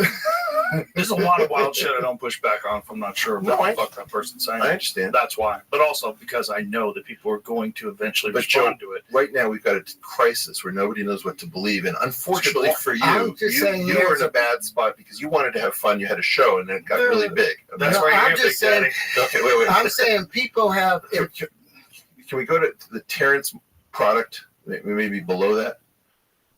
I think you're in the right place. Yeah. Okay. Here's how we would do this in mathematics. Assume you were a colleague, right? And I wasn't trying to get rid of you and get you out of my office. I'd say, okay, I'm not. I know you're not kidding. I know you're interested and want to have further conversations. Okay. Standard thing, what we would do is we'd say, okay, wait a second. I don't really buy your claim that 1 times 1 equals 2, but let's try to evaluate what you're saying. Then I'd create something called the Terrence times binary operation star sub t. And I'd say that provisionally I define A star sub t times B to be equal to A times 1 plus B because your rule says that you should add A to itself B number of times. So that is the formula in standard mathematics for what you are introducing as times. Then I come up with the Terrence root of C equaling D if D Terrence producted with itself equals C. So now I have Terrence binary operation, Terrence root, and the Terrence square operation. And I say now, okay, now that's a totally legitimate object. Until you try to blow away times or multiplication in the normal sense, now what I've got is I've got a new operation and I want to know its properties. Is it commutative? No, A Terrence times B is not B Terrence times A. Those are 2 different numbers. Then I ask, is it associative? Yes, it's associative. So now I'm trying to make standard math out of the crazy ass shit that you say when you go to Oxford. And this is how I would start to understand it. I would say, Terence, do we get anything new out of Terence times Terence root, Terence square? And I would therefore not incur the penalty that you're incurring. The penalty that you're incurring is when the rest of us work our effing asses off. And you come in and you say, I've developed, like, imagine if I got on this program and I said, is John Jones out there? He's a huge pussy. He doesn't know how to fight. I have a one-touch technique. And if I lay a pinky on John Jones, you're going to see a quivering little pat of butter. Sean Strickland has no discipline. Guy's a big fatty. It's not going to go well. No, Okay. So what I'm trying to get at is, that's what you're doing to us. I didn't mean to. That's not what I meant to do. But in me saying 1 times 1 equals 2, like I said, that's a metaphor that there's something very wrong with the math, because math should There's not be nothing done. wrong with the math. I'm saying the math that we are doing is still based on linear projections, even though we are in a multi-dimensional space. And if the square root of 2 didn't have that problem, Listen to me very carefully. Assume you have the most beautiful curved linear object. my wife. Yeah. Can we do a full time? I don't want to talk about. I don't want my words back. I saw what happened to Will Smith. I want to keep your wife's name out of my mouth. No. You'll meet my wife. She's very beautiful. I'm sure she's dope. Okay. If you take the most beautiful ski slope you've ever been on and you imagine it was perfectly groomed so that there's just all it is smooth. You cannot create nonlinear smoothness without giving rise to something called the tangent bundle. And the tangent bundle is made up of linear objects. The nonlinear includes the linear. And it actually goes with your philosophy, which is that everything is an action and a reaction. The nonlinear creates the linear, but the linear encodes the nonlinearity. So if you actually wanted to practice, if you wanted to get as high as you could on Walter Russell, you would not try to deny the linear. You would say that the nonlinear is part and parcel with the linear, and that creating the nonlinear requires creating the linear. The differential operators at a point on a nonlinear structure form a linear space. And that's how we encode the tangent bundle when something doesn't sit inside of something else, because you hear that the universe is expanding. You say, well, what's it expanding into? Well, what we do is we encode that expansion without having a structure around it, no ambient space, by saying that the differential operators at a point are linear. So we've got an entire language that you don't know about. But let's unpack that. Sure. For something to be linear, something to be straight, Yeah. that means that it is no longer having to deal with the equal and opposite forces that nature puts on everything, because the greater the action, the greater the reaction, greater the reaction, greater the resistance, greater the curvature. Everything in this universe has the resistance, and that's where the curvature comes from. So when they talk about, I don't mind them trying to go in a straight line or but the curvature of the universe is that phi at 1.618. That expansion aspect of it, that's the only consistent thing that you see in everything in the universe. All right. If you take the concept of why is the cosmological constant almost zero? I have no idea. Well, nobody really knows. So you're not alone. I mean, and them saying that the cosmological constant is zero, which means... Do you know what who does Jim that Gates mean? is? No. Jim Gates. Could you explain what the cosmological constant means? Can we bring up the Einstein field equations with cosmological constant? Is that the dark energy? That's that dark the quantum field that they, not the quantum field, the, what do they call it, the the vacuum. All right. Is that the vacuum? So yeah, let's pull that one. No. Yeah, I like that one. Okay. So that R mu nu is the Ricci curvature. That is a sub packaging of the full curvature. So you throw away a piece, like filleting it and you throw away the Weyl curvature. Plus a bivector. Well, these are symmetric two tensors. Sometimes people call it bivector. I find that terminology confusing. But yeah, Okay. you're in the right neighborhood. That lambda is what's called the cosmological constant. And there's a raging controversy as to whether that thing is a number or whether that thing is like the temperature, which might vary subtly. And this was this thing that where Einstein supposedly said his greatest blunder was to put this in. He then found that you need this because Hubble shows that the universe is expanding. And then very recently, in the end of the millennium, they said not only is it expanding, but it's expanding at an accelerating rate. And that's when this whole dark energy thing really took shape. That thing, and where was I going with this? Oh, yeah. Jim Gates, who's probably the finest African-American physicist we have, brilliant guy at the University of Maryland College Park. He's a string theorist, so he and I are naturally like Montagues and Capulets, but he's a lovely guy, very, very brilliant. He says, look, we need supersymmetry because that thing should blow up, and it's almost zero. And the only way that it's almost zero is because the bosons and the fermions, if supersymmetry is true, have to be balanced, right? So imagine that you had two gods pushing on a door, and they're of exactly equal strength. The door doesn't move practically at all, not because they're not powerful, but because they're perfectly balanced, like unnaturally balanced. And so what happens when an irresistible force hits an immovable object? Well, but these are two irresistible forces pushing in different directions and creating the immovable object between them, to carry through the analogy. So that thing has to do with a balancing between two incredibly powerful but opposite structures. And I think that you're negating the idea very often that you can have perfectly balanced things through fine-tuning issues. Now, one of the fine-tuning issues that we don't talk about, we usually talk about them in physics, but the most famous one should be the one in biology, which is before we had DNA, there was a guy named Erwin Chargaff, and he gave Watson and Crick the worst peer review in human history. He said that these are two idiots, that they were pitchmen in search of a helix. They didn't know anything about chemistry, and he totally dismissed them. He is the guy who figured out that the amount of A was equal to the amount of C, and the amount of T was equal to the amount of G. And the only reason that that's true is because of hydrogen bonding that fixed the amount of A to be the amount of C on the other side. Cytosine, That's right. guanine, and thymine. And so the idea is that that was the fine-tuning solution. Why did you always have equal amounts of these things? Oh, because you didn't see that they'd been paired in a helix. You just saw it once it was broken.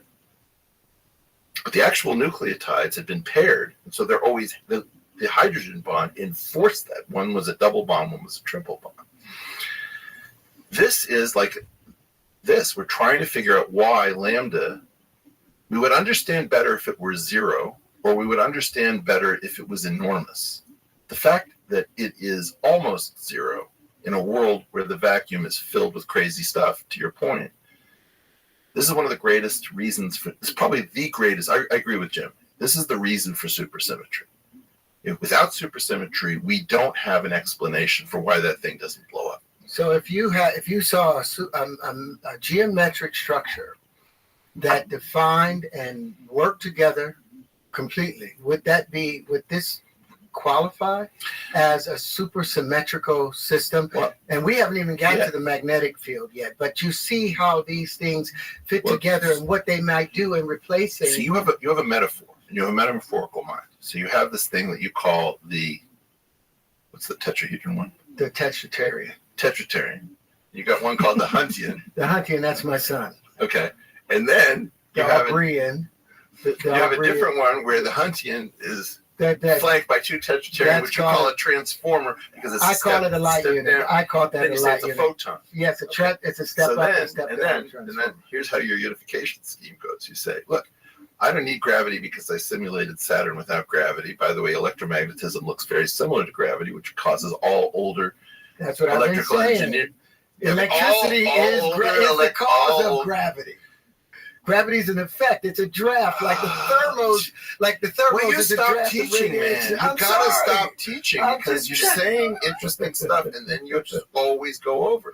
Okay. Look, you want to know what the DMT of this stuff is? I'll hand you the stuff that'll blow your mind. Right now, where this is something called the double copy. The double copy is a relation that was totally unexpected between the amplitude that's associated with gravity and the amplitude that's associated with the Yang-Mills stuff. And I just met with a guy, Zvi Byrne, at UCLA, who's one of the guys who brought us this double copy. And it's a great mystery. It's like looking directly into the equimolar relations before you have the double helix. So there is a relationship that is much deeper than the superficial relationship between, can we bring up the Newtonian force of gravitation? And then let's do a bathroom break. Sure. We can do one right now. Do a bathroom break right now. Yeah. We'll be right back. No. You don't know who he is? No, the last 3 weeks, all I've been doing is watching your shit. Bob Lazar. I'm like, let me see what. Oh, man. Bob Lazar was a guy I who caught on claimed. TMZ suddenly talking about me. It was like, what is my name doing in Terrace's mouth? That's hilarious. TMZ asked you a question about Yeah, him? they said, That's do I hilarious. have anything going on? And I was like, yeah, me and Eric Weinstein.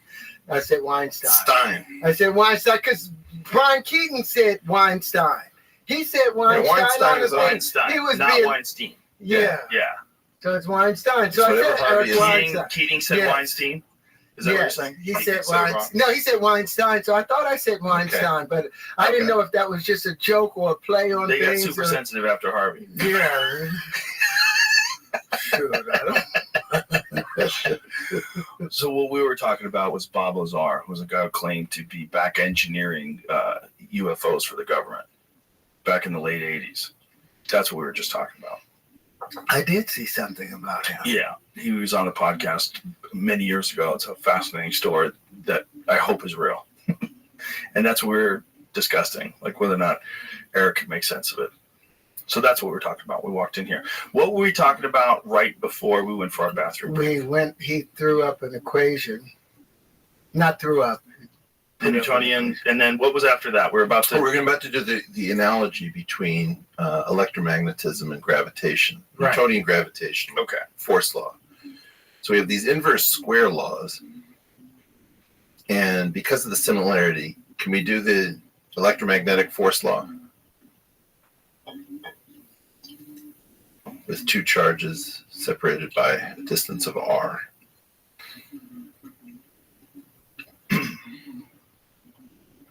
Joe, who has smoked weed in this while we're waiting for it? Okay. Nobody.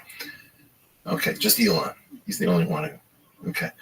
So if you look at, let's do the electromagnetic, the Fe equals KQQ over R squared.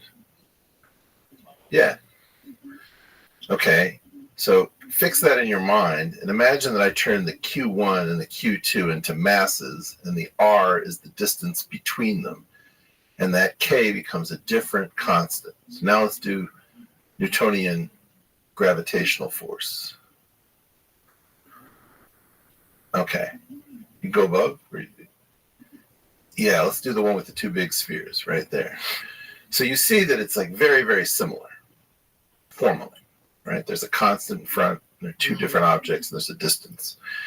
So one of the reasons that I wasn't, I have the same feeling you do about that Saturn hexagon. Like, what the hell is that? It's unexpected. And I've never understood this great red spot on Jupiter being, if it's a gas giant, it's so stable for millennia. The whole thing doesn't super make sense to me. It's going to give birth to a moon. Okay. So partially what happens when electrical engineers get older, they start to have this idea about electricity and gravitation. And you get this stuff about electric gravitics. Sometimes people call it gravidodynamics. And the formal similarities between these things appeal to people, and they want to see one as the other, right? And of course, the Kaluza-Klein theory tried to connect gravitation and electromagnetism super early on.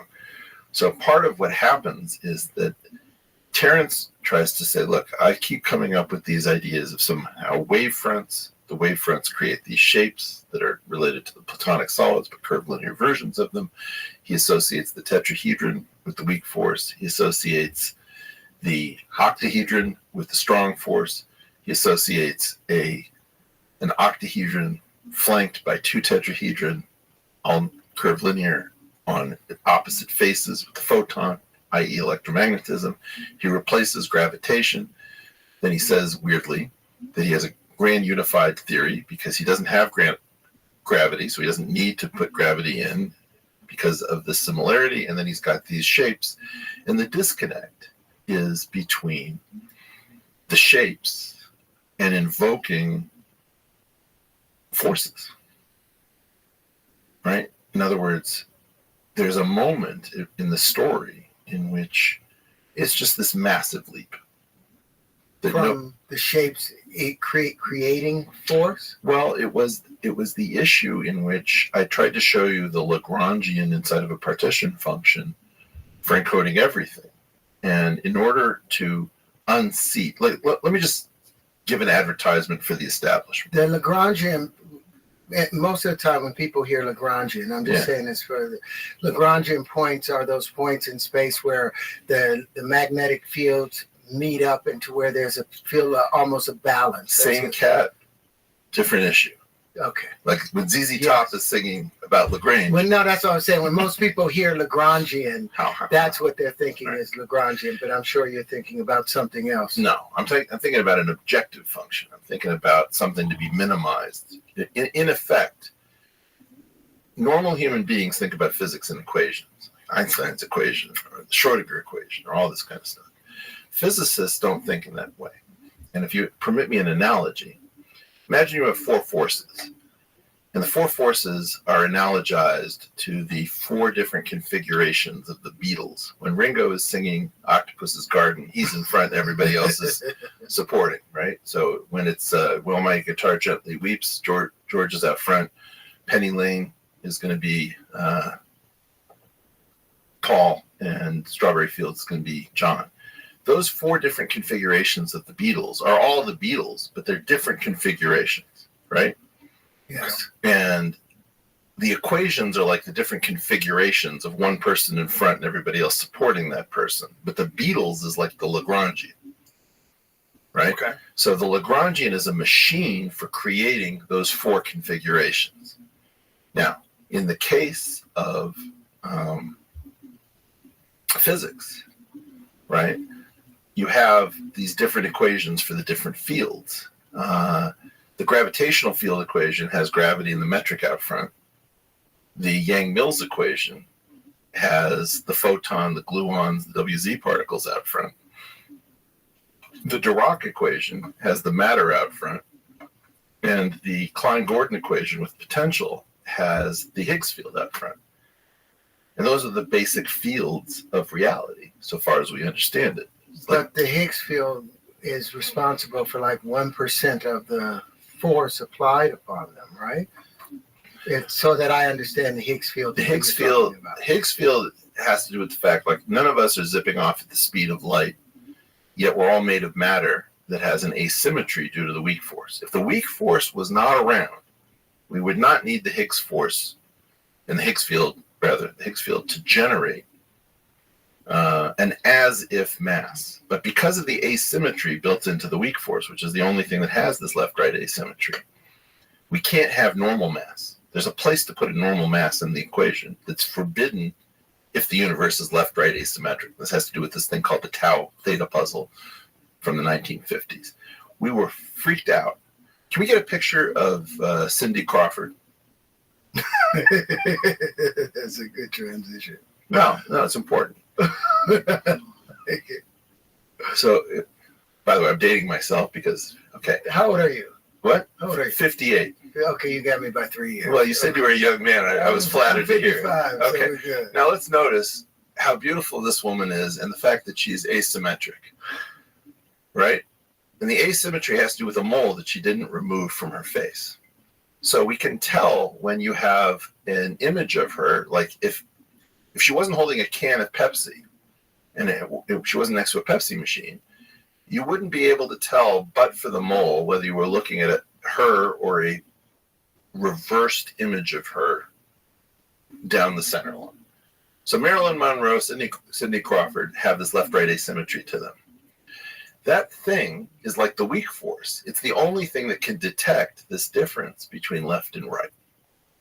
And the weak force is the thing that prohibits a normal mass, that forces us into a Higgs mass through something called a Yukawa coupling. So that's the whole reason that it's in that thing, is it's a crazy Hail Mary to save all of physics. Because normally, if the world were left-right asymmetric due to beta decay, the thing that causes a neutron to decay into a proton and emit an electron and an anti-electron neutrino in the process, that process is the thing that denies us mass. And we would be at the speed of light, and we would all zip off in opposite directions, but for the Higgs field. And that process is the radiative process. That's the process I call magnetism, that that tears apart, that rarefies that which was concentrically drawn together through electricity. That weak force is an equal force to electricity. Terrence, let me ask you a question. That's what I feel. I'm taller than Joe. Right. Imagine I challenge Joe to a fight. What do you think happens next? I get my ass kicked. Well, Joe knows some shit that you Joe don't know. knows some serious shit. I have an advantage on him in terms of weight. I have an advantage on him in terms of height. He's in great condition. The guy knows how to fight, and he's got a spinning back kick to die for. Okay? What happens is I get my ass kicked. You do not know when you're going to get your ass kicked. And it's a big problem that you're going to keep courting, because I watch you. You keep finding the space where we could come together, and you insist on teaching into it. And it's like, I'm trying to be nice as pie because I'm inspired by what you're trying to do. But you have no idea, like, when you're fucking with a guy with an Italian last name and a shiny suit with a funny collar that you don't recognize. You gotta stop. Yeah, and I see the metaphor in it. And Can I ask you, before we go on further, you feel that the theory of gravity is incorrect, and there's something else that accounts for all of the effects that we call gravity? Yes, I feel. And what do you think that is? I feel that's electricity. I feel that gravity is the draft left behind from the electric force. As the electricity moves through, there's a draft that's generated because it creates whirlpools. Each of those whirlpools is the gravity or the cosmic foam, or I forget, there's another term that they were using for this foam, but it's a flowing in it the same way that thermals are effective by magnetism or radiation, creates these thermals that you're able to fly on. The opposite of those thermals, I believe that gravity is the opposite of those thermals in the electric force. It's the pulling down the same way the thermals push up. What do you think about that? I don't even want to touch it. Well, because I'm going to get into the same thing. I'm trying to say to you. I know, and I'm just saying, and I could be wrong, because based upon what I am putting together is taking commonsensical geometries and taking definitions of words and putting them together in a manner by which the layman sees it. Because the whole point is for everyone to understand science. But you're teaching repeatedly. And that is going to be your downfall. No, I'm listening. Right now, I'm a student. Right now, I swear to you, right now, I am a student. I don't know how you generate all that stuff. Like, I've tried to understand your mind. I try to do this. By the way, this isn't peculiar to you. So far as I know, I'm the only person who's tried to understand Peter White's theory of the universe, Garrett Lisi's theory of the universe, Stephen Wolfram's theory of the universe, your theory of the universe. My colleagues don't do this. See, I thought I was I'm special. No. You just made me feel not special anymore. Brother, you are certainly special. That's not what I'm trying to say. What I'm trying to say is that physics and science is broken down. I will steel man you. I will try to put your best foot forward. I'm not out to get you. Where we are right now is that the Brian Greens of the universe will not look at anything that isn't string theory. They're really like that. So whether it's Ed Witten or Sean Carroll or Neil deGrasse Tyson, this generosity of spirit of collegiality, it's dead. Yeah. Okay? And what you get is gotcha artists, right? And That's all they do. They're just trying. There's also something called gripe and swipe, where they try to find any flaw in what you do so that they can throw you aside and then they can take every right thing that you did and put it under their own name. That's why I And patented. That's why I patented everything before doing it, because I thought that might be the case. Okay. Because I went to somebody at MIT Who? and I showed him the wave conjugations. I can't remember his name. Because it's a small community. yeah, we all know each other. I will remember his name by the time I'm done. But he said, "Oh, I've seen these before," and I was like, "No, you wouldn't. No, you haven't, because if you had seen them, I wouldn't have the patent." So this is part of the problem, is that what you need, and this is a very important digression, you need help from the community. Yes. But the community also sees you as a 17-year-old blonde girl from Minnesota getting off the bus in the Sunset Strip, having no idea where she is.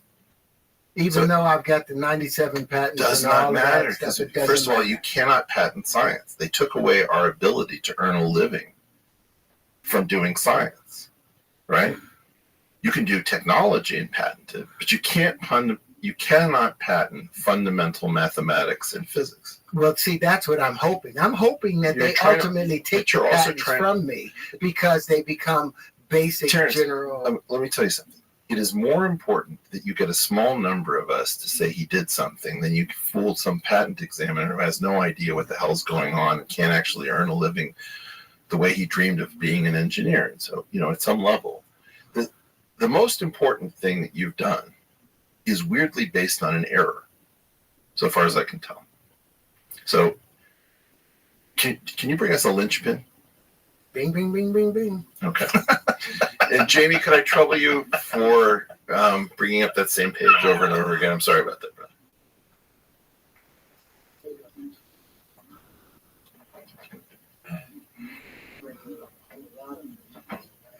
Just bring one. No. Okay, can't we? But we're dead air here. Okay. Okay, Howard's linchpin.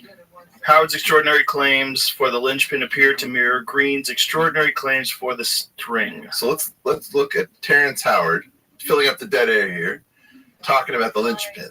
Okay. The linchpin is the lowest common denominator of all matter, either seen or unseen. The linchpin is the internal dimensions of a torus. The linchpin is the universal wave conjugator for all things matter. It is the true currency of the universal flow because it is the common factor of all things. It is the smallest. It is the measurable constitution of a quantum or quanta, the smallest reflection, ultimately in collective potential of all things, which equals the multiverse. Blah blah blah. Let's now just watch our friend Brian Greene do the same thing. It's a great expression on Brian's face. String theory comes along and suggests that inside these particles there is something else. So if I take a little quark and I magnify it, conventional idea says there's nothing inside, but string theory says I'll find a little tiny filament, a little filament of energy, a little string-like filament. And just like the string on a violin, I pluck it and it vibrates, creates a little musical note that I can hear. The little strings in string theory, when they vibrate, they don't produce musical notes, they produce the particles themselves. So a quark is nothing but a string vibrating in one pattern. An electron is nothing but a string vibrating in a different pattern. A neutrino, nothing but a string vibrating in a different pattern still. So if I take all of this back together, I have my ordinary orange, and if these ideas are right, they are speculative, but if they are right, deep inside the orange or any other piece of matter is nothing but a dancing, vibrating cosmic symphony of strings. Okay. Now, if you take what he just said, this is entirely respectable. This is a Columbia professor lecturing me for 40 fucking years about what they're going to do one day when they grow up.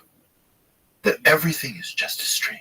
And just the way a violin can vibrate in different modes, all of the particles come from this excitation of the string. It's exactly how you sound with the linchpin. Now, string theory is not a terrible idea initially. It becomes a terrible idea when the string theorists suggest that nothing else has happened for 40 years. They've sought to kill off every single person who has pointed out that there are other ideas and that they don't listen to their colleagues. And so, in part, you're going to incur an emotional penalty from me with the linchpin, which is a terrible thing because the linchpin is actually incredibly cool. So the same basic pattern, which is one thing explains it all, has a terrible kind of Because I'm about to get you. I'm about to get you. But my point is, this thing that you created is based on an error. And it's a beautiful error. And I think people are just not going to grasp it. What's the error? The error is that the arc cosine of minus 1/3 is not equal to 3/5 pi. Garlic makes my feet stink. Okay.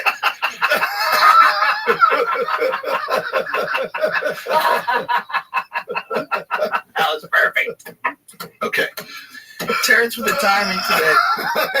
I'm sorry. It may be the whiskey. It is the whiskey. But Certainly no, helping. I'm Certainly not helping. mad about it at all. All right. No, it's hilarious. So what's going on is that inside of a tetrahedron, if I understand you correctly, I've got these vectors that point out towards the vertices.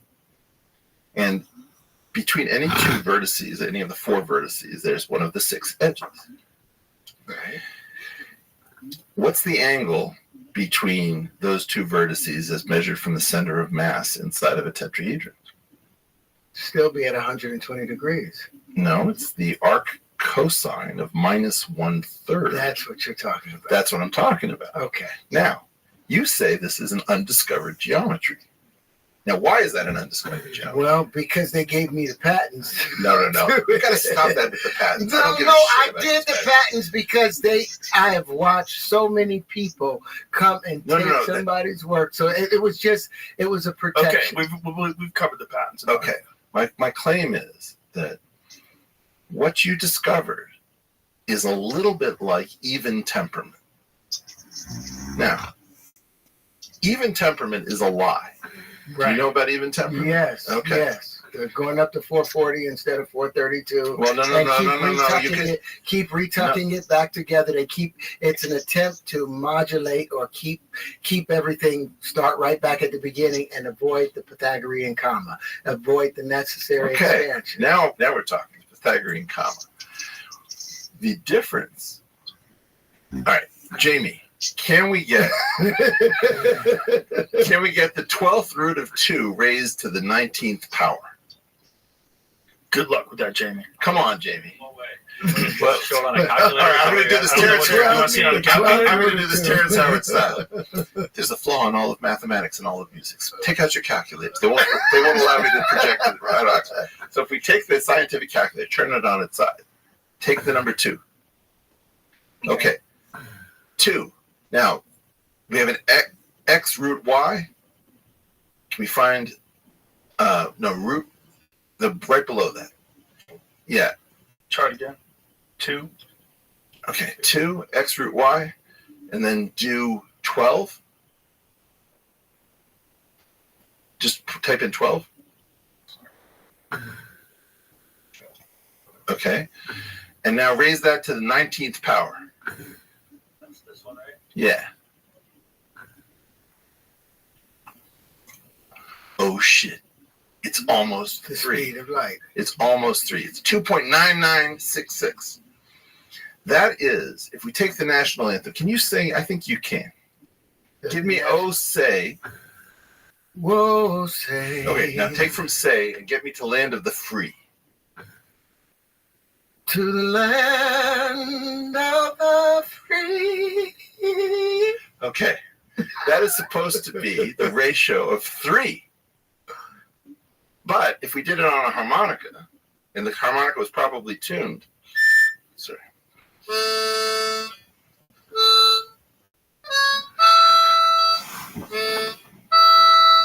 That's not going to be 3. It's going to be 2.9966.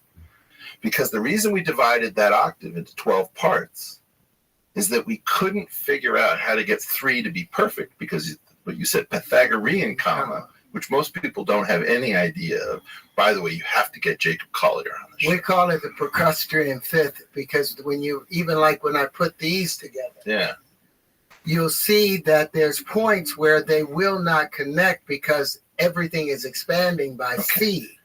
And that expansion. You've got a Pythagorean comma in the middle of your linchpin. Yes, I do. Yeah, you With 109.109. 47 Yes. rather than 108. Yes. You bastard. Yes. Yeah, so I caught you. Okay. Well, you didn't catch me. I just used a little thing that they don't know about. No, I know about and the reason. But wait. I'm going to keep Terrence, come back here, coming Terrence. back. I'm about to bring you something. We're talking about this. Terrence, I'm coming. Terrence, I'm come coming, with I'm coming. I promise you. I'm coming right over to you. I just want to have these so when it's time to Terrence, I don't think you understand the dead air principle of the JRE. Dead air principle, I'm here. As long as I'm here, everything is well and fine. Terrence, okay. So the reason that you came up with an undiscovered geometry is that you figured out something that is analogous to even temperament, which is if you shove a pentagon, which should have 3 radians distributed around 5 angles, in degree terms, that's 108. But the angle between the vertices of a tetrahedron is 109.47 and change. 0.47. And so effectively, the same game that we played when people like Bach started playing with even temperament is, where do you pay for even temperament? Well, you end up paying for it in the expansion of the song. It does not follow a natural That's true. expansion. There's no circle of fifths. There's what? A There's spiral of there's fifths. a phi. Yeah. There's a phi. And you know what the worst note is? The worst note? C in between, it's C and B and E and F hitting at the same time. No. You're saying something different. I mean that in the do, re, mi, fa, sol, la, ti, do, right? Do to me is an abomination. Right? Can we do I can turn? Yes. Left a good job in the city. Let's go. Left a good job in the city, Okay. working for a man every night and day. But I never lost a minute of sleep, thinking about the way things might have been. The wheels keep on turning, Proud Mary, keep on burning, Keep on burning now. rolling, Oh Lord. rolling, Oh Lord. rolling on the river. Rolling on the river. Okay. It's basically Mary Had a Little Lamb, right? But it's much cooler. Now, left a good job in the cite. Cite is going to be the third, and that third is wildly sharp to the Pythagorean third. That's the penalty we pay for dividing the perfect octave, right? Can you give me somewhere in Over the Rainbow? Somewhere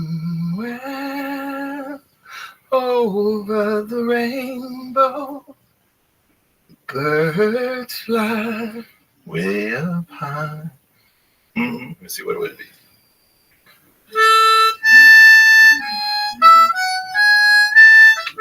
I feel like I'm in a boxcar. I feel like I'm on the launching pad where the UFO lands on Close Encounters. All right, somewhere is doubling of frequency, right? Right. The doubling is perfect. The fifth is a lie, but it's a good lie. The third is an abomination. It's not until you get to 53 notes, which the Turks use, that you get a better fifth and a better third. You get a better fifth at 29 notes per scale, Yes. and you get a worse third. So there's no reason to do It's that. the 12th, the 29th, 53rd. Yeah. Now, my claim is that you pulled off the same thing by finding a cheat inside of the linchpin, which is why it's genius. And I don't even think you know how genius this thing is my guess. I'm about to show you noble gas, Oh, and stop I'm it. going to show I'm you gonna matter. fuck the whole thing up. So, Listen to me. The number of edges in a tetrahedron is what? and the tetrahedron is 6. 6. And that's why you have 6 pentagons. But these 6 pentagons are not, either they're not perfect or they're not joined perfectly. You put 6 motors in these things with propellers, and you have 6 degrees of freedom. There you go. You have an object. So we talk about pitch, roll, and yaw. But those are basically, if I understand correctly, the basis vectors for the Lie algebra of SO3 or spin 3 or SU2. What's Lie algebra? Well, so the idea is I have a rotation group of symmetries of this object about its central vertex. Okay. Right. And that's one of the things. You can put one of these things up, and with 3 degrees of freedom, I can spin it, right, like a full-on UFO, and just have it moving in crazy ways that nothing else can move. Because a quadcopter has only 4 degrees of freedom because it's got the 4 motors. This is unlimited. Okay. Well, but it's going to distract us. Let's get to that in 1 second because it's super cool. Okay. By the way, that's a CGI. Yes, But I've that's a actually CGI. seen I'll I've show seen you a guy the actually flying this around, so I don't want to Yeah, do we've this. got like 19 of them. That's actually. So what's going on with this is that you have 3 degrees of freedom, which is the rotations that I need here. But you've got 3 extra degrees of freedom to move in different places. Now there's something called the affine group, which is the semi-direct product of SO3 with the R3 group of translations. And the SO3 has 8. It introduces the chromatic aspect of. Don't go chromatic. Just Don't go chromatic. You've got Okay. something brilliant. Okay, I'm listening. I'm just trying to understand. The best thing that I've seen out of Terrence Howard, I will tell people, this is why you never throw the baby out with the bathwater. And I don't know that you invented it. I think you did. I did invent it. I promise you, I think. No, you I did. didn't invent it. It was given to me. An angel gave that to me, and I'm sorry that everybody. Terrence, I'm don't sorry believe to in say it. this. There's a way in which we all feel pressure to give away the genius stuff that we do to some other higher power. This is why if you ask like Khabib Nurmagomedov, like, how do you do such great things? He'll say, mashallah, or astaghfirullah, right? Inshallah. Alhamdulillah, right? Inshallah. Because Islam is very good about, you always give away the compliment because you can't hold it because it'll cause you an ego distortion. This thing here has 6 degrees of freedom based on the relative speeds of the motors that you put into it. Plus, there's an affine group called SO3 semi-direct product R3, which has 6 Lie algebra elements. That means that this thing can potentially span the Lie algebra.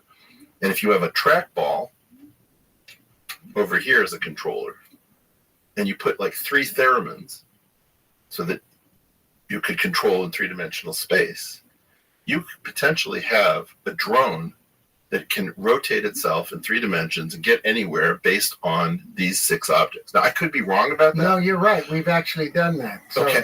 So my claim is, if the only thing you've done, forget the art, forget the science, forget the this, forget the that, if the only thing you did was to introduce an error, which is 109.47 is not exactly 108. But 108 is that key of A, which is. God damn it, you won't stop. I'm not stopping. I'm working with you. I know. Keep going. All right. You talk. That is a really cool grade A idea until I hear that somebody else did it, or that when you machine this, because this is the thing. Now, this is when you put 4 Okay. of them together. Now, the thing is, it's very cool if you take what Intel does with drones, where they sort of synchronize these swarms. This thing comes together and it forms a stable structure. Now, if you look at it, the tolerances that you've built into this thing, because these pentagons do not exactly come together, 109.47. it's not 108. That thing within engineering is like even temperament. Even temperament is a lie. It's a fraud. But oh my God, all the most beautiful music in the world is built on even But temperament. look at what it generates. That's what I'm talking about. You put 4. Now, 4 of these come together and make this. 4 of these come together and they make this larger structure that is the same exact thing. So that's So, not Terrence, a what lie. It is a lie. This You're right trying to here build the is- whole universe I'm off of the linchpin. defining something new. You are. To the best of my knowledge, by the way, I looked at this years ago. Wait. Hold on. No. Before you go there, this is the other side of it. Yeah. This is what's very interesting. Like these, they'll come together and meet. You can see where they meet up. Yeah. Their natural meeting up. Yeah. Now this one looks exactly like this one, but they don't have the same mixture. So what this is creating, this is actually showing. This is the equal and opposite. This is matter. This becomes the antimatter I can't of stop it. you doing You can't stop me. I I'm so know. sorry. I'm my own worst enemy and my own best friend. that. You know what? That was a beautiful statement. But what I'm trying to say is the fact that they keep, and these four will keep. This is just the magnetic, what I consider the magnetic field. You see, you stopped yourself. I consider really appreciate this to be the magnetic field because they're expanding at the center, and magnetism, in my language, magnetism expands out and becomes greater. And you know when you just said in my language, that's what I just did with the Terrence product. In other words, said in your language. I'm trying to get you to stop pissing my community. I don't want to piss them off. I want friends. I need friends. Terrence, that's why we're here. Right? But this right here, when you have it, and these will keep bonding with greater ones and keep making the same structure. The point is, it's good enough within engineering tolerances to be a dodecahedron. This dodecahedrons are. I'm not going to teach. Now, if you, Jamie, can we bring up T4 bacteriophage capsid? Because I think, do you know what a capsamere is? No. All right. I know what a pap smear is. It's the second time you did that. Last week. Enjoyed welcome. Okay. I think you got a bad doctor. Okay. Now, let's do the one below the cartoon. So you see where it says collared sheath? Let's do, yeah. Oh, those are those quick things that run along. They move so very quickly along. No, you're talking about something else. You're talking about a transport thing. This is a virus. This is a virus. It looks like the transport thing. This is phage lambda. And what this thing is, that thing is an icosahedral capsid. So all of the nucleic acid is upstairs in that compartment, but it's not a perfect icosahedron because it has the elongation of some triangles and the truncation of others. Now this thing is an example of imperfection in nature, right? So nature wanted to do something very rigid to protect the nucleic acid by coming up with an icosahedron, but she didn't do a perfect one. Can we find any other that, like, you see above that one, that's way too perfect. It's not true. That's a good one. So in some sense, what you find often enough is that nature actually chooses imperfect perfection. Nested. Yeah. They're just nesting instead of. Now, what the way this works, can we look up capsomere? Again, I'm way out of my element. CAPO, CAPSO, capsomere. Yeah. And then images. So the idea is that you have these little units, which are very much like your drone units, your linchpins, that come together to form capsids. So can you hold up one that encases a dodecahedron? Like right here. Yeah. So that is like a capsid made from capsameres. So I want you to spend some time on the protein data bank. Maybe let's go to the protein PDB capsamere. And you'll get an understanding of all the ways in which nature has been doing this engineering that we've been learning from. Maybe actually just go to the site PDB. Yeah, let's try that. Herpes. Basically what these are little nature's version of linchpins that come together to form platonic solids, which are the triangular platonic solids are valued because the triangle is a stable structure. If you think about a square can become a parallelogram very easily. So they're not very, engineers will use triangles over squares. What you need to do, in my opinion, is to figure out the Eternal One's understanding of these structures and how he or she creates these things with the stability that actually use the imperfections just the way you were using the imperfections. And by the way, I did look at this years ago and totally discarded it because 108 wasn't equal to 109.47. It's close. And the fact that you're willing to deal with something doped with imperfection is what actually is the genius akin to even temperament. Well, it's like, how do you walk? You don't walk by a perfect gait. Yeah. You walk by moving past the point of equilibrium and catching yourself. Well said. It's the catch. I don't know how to think like that. I think perfectly, not imperfectly, and it's to my detriment in many situations. Well, you've got an incredible mind. As You can do you, sir. recall stuff. Can we go back to the main page? Because another thing that I see you taking a lot of guff for is the periodic table. Now, I don't like your periodic table, but you are also the only person I know who's pushing into the public consciousness the understanding. Okay, so first of all, do you know Stanley Jordan? Not by name. All You right. smoke weed? Stanley Jordan is one of the, I don't even want to call him a guitarist. He's an alien intelligence from another universe. But if you go up and you click that, people have been saying that Terrence Howard is making up this thing about the periodic table and the sound of the elements. I want you to hear what he calls sonification. The ionization energies of the elements as represented here in a periodic table, and we are going to produce tones representing those energies. The way that this app works is each one of these elements in the table is actually a push button, and I can play tones with these push buttons. The settings in this control panel here will determine how those energies will be converted into tones that we can hear. First of all, we're just going to look at a few of the controls for now. See, we have transpose frequency.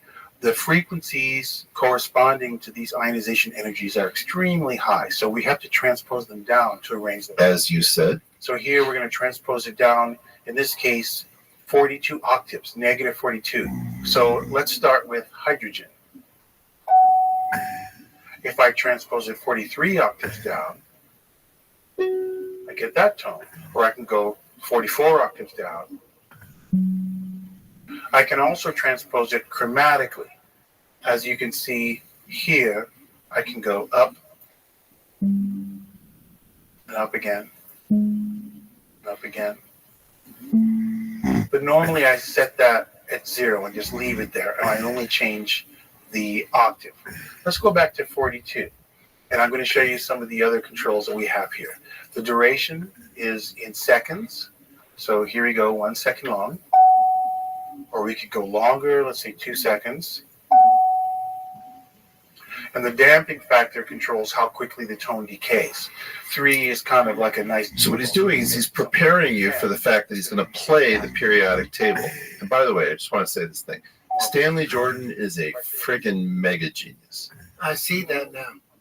And what you're talking about, I was talking with him about several years ago.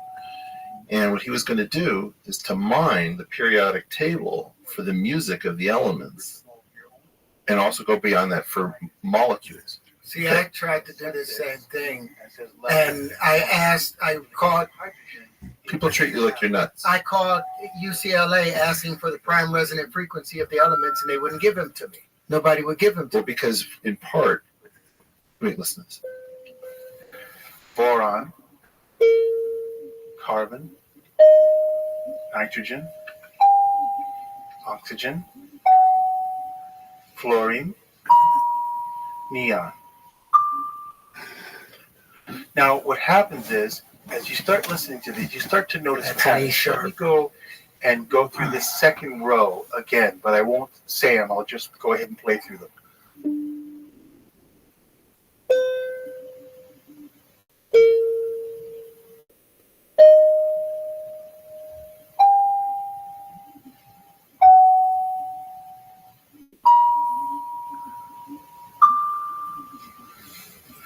Kind of a beautiful melody, isn't it?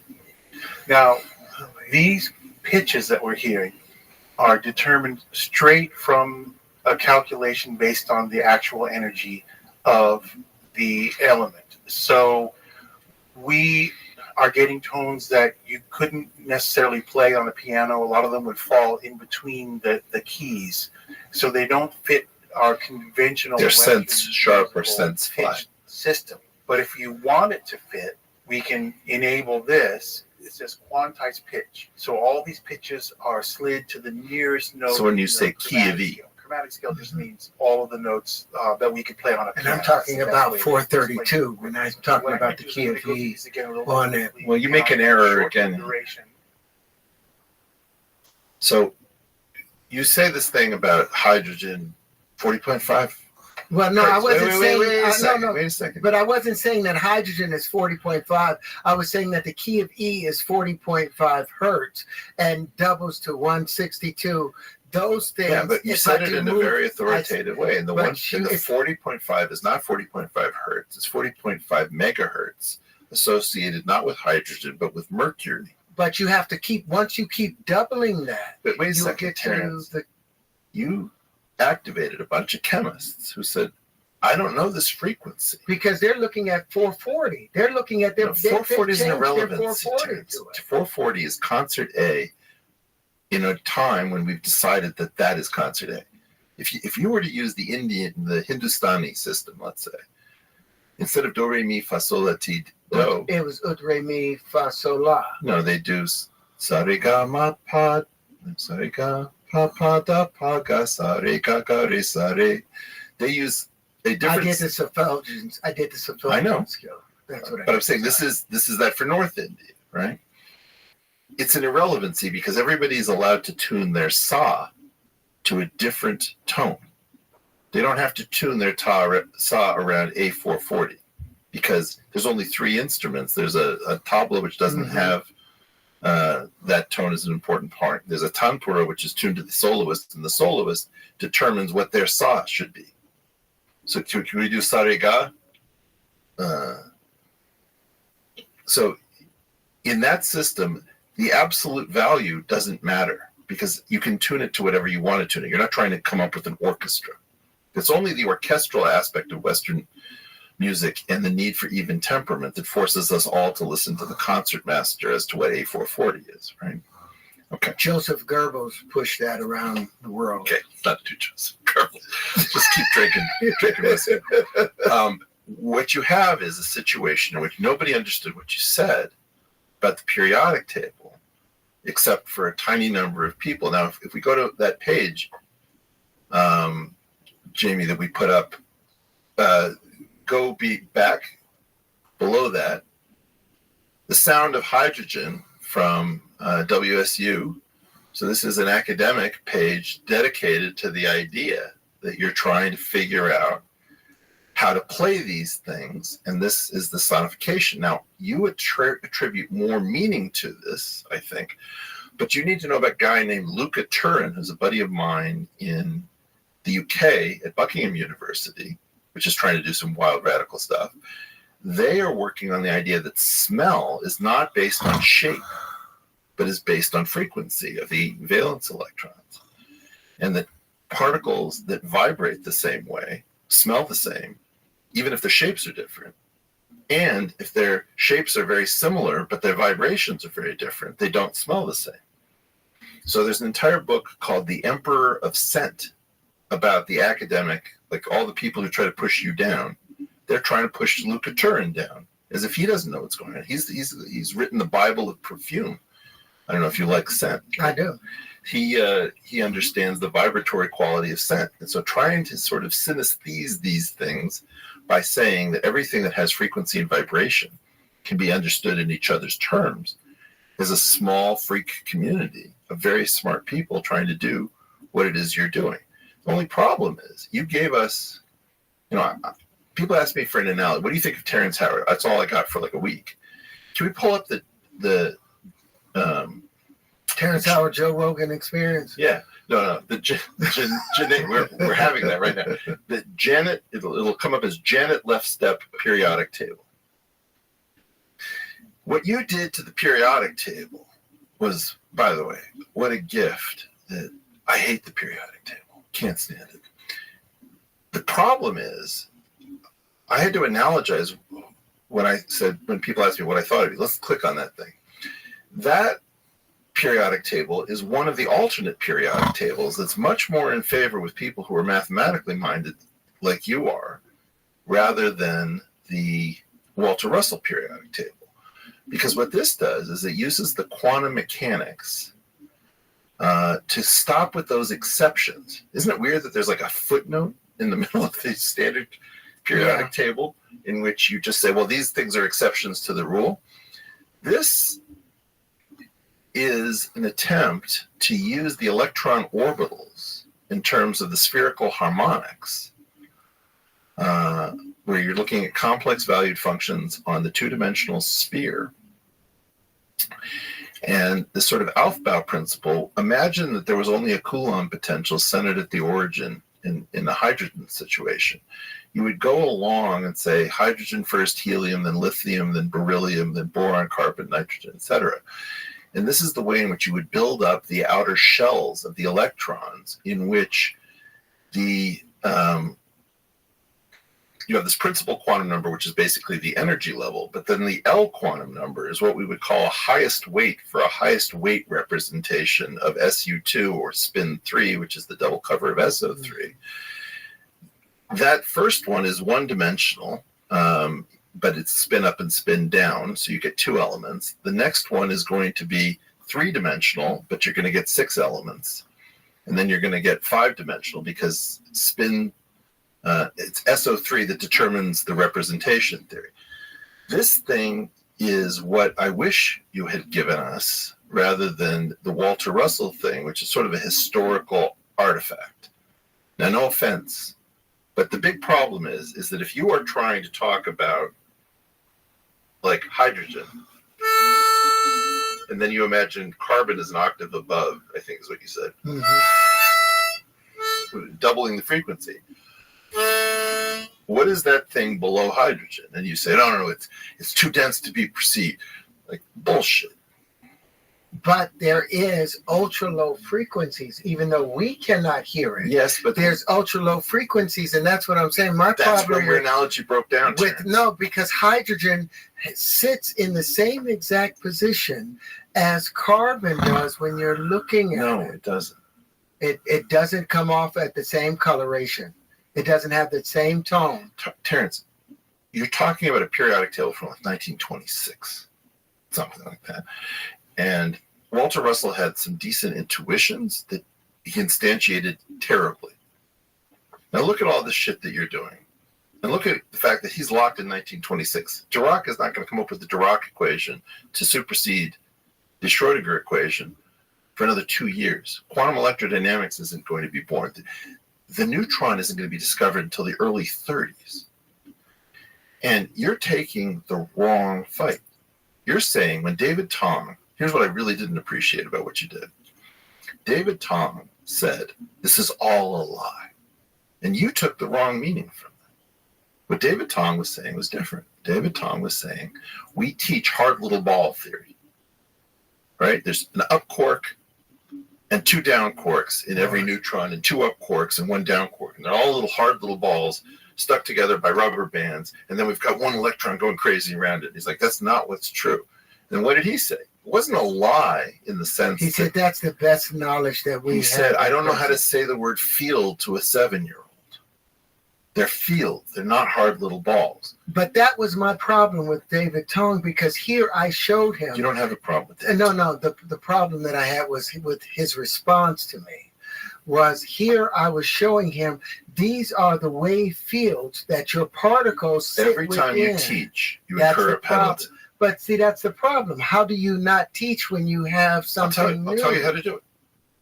Okay? First thing is, you try to figure out who's ethical and who isn't. I'm not kidding around with this. You got to be Jesus Christ to figure that out.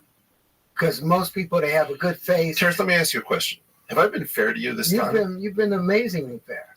Okay. You've been very kind. Been uniformly? No, I haven't been uniformly kind. You have. You've been honest. Well, you're talking to me about my heart is open to you. No, right? You've actually talked about the things that I've talked about. That's right. You've given me criticism on things where I've made mistakes. You've told me where this is I've not available people. as a service in academics. I know. In academics, basically, it's a closed little world, and if you don't come with protection, we stab you in the eye. This idea that Neil said about why doesn't he just submit to peer review?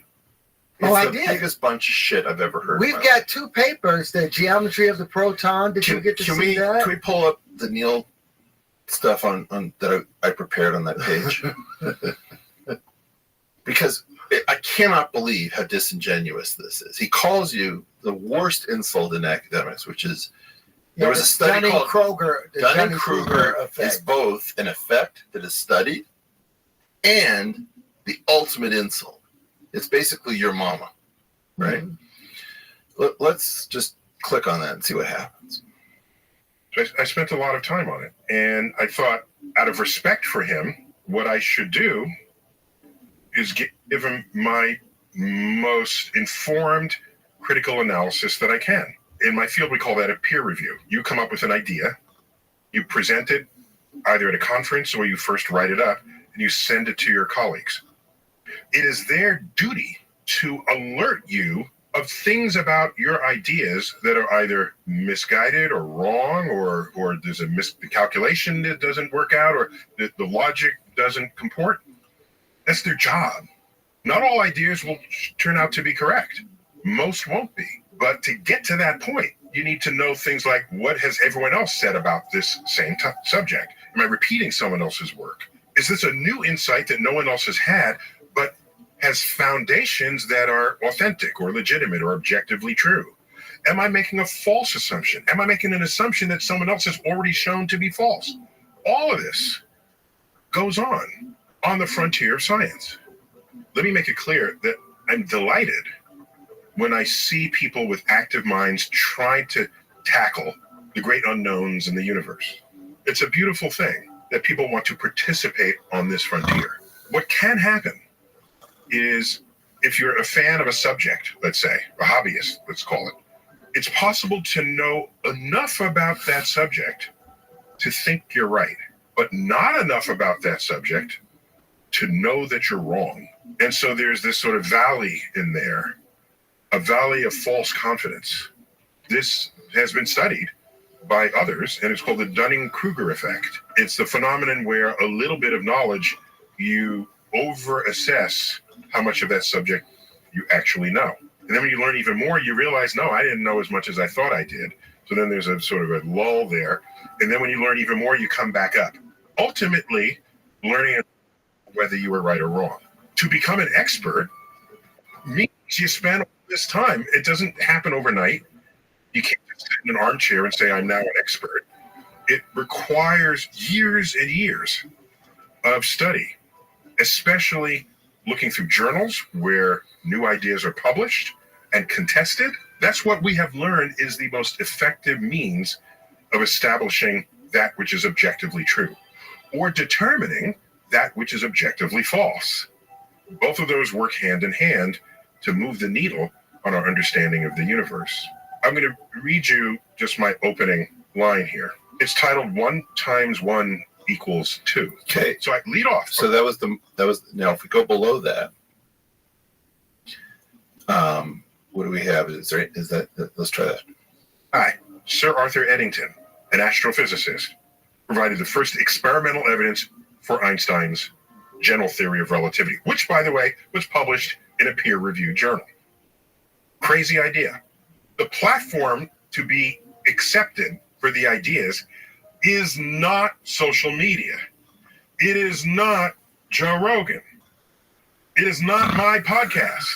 It is research journals where attention can be given on a level that at the end of the day offers no higher respect for your energy and intellect than by declaring that what's in it is either right or wrong or worthy of publication or not. I wanted to post this to my website so you can see my comments mixed in with his treatise, but you got the sense of it. Thanks for listening. Okay. I want to be very careful about my words. Is there anything below that we've put together? This is let's go above. This is Neil deGrasse Tyson, just so you don't feel bad about yourself, talking about me and my theories based on a question in an Ask Me Anything.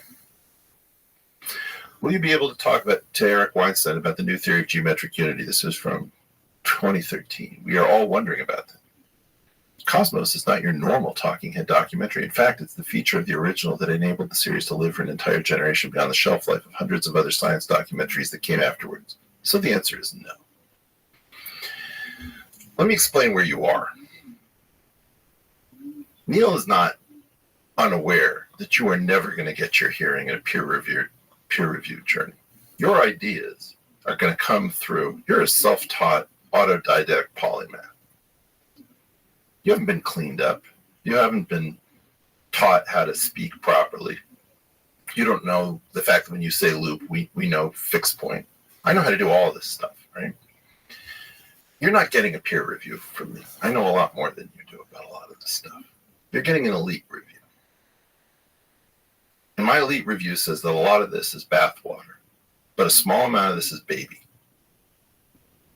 And that's not available anywhere. It's not available in a university. It's not available in a journal. That's available on the Joe Rogan Experience.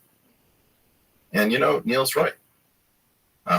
If what you want is peer review, you should go to a journal and they will laugh you out. They will take one look at your email address. And if it doesn't end in .edu, I promise you, you're not going to get hurt.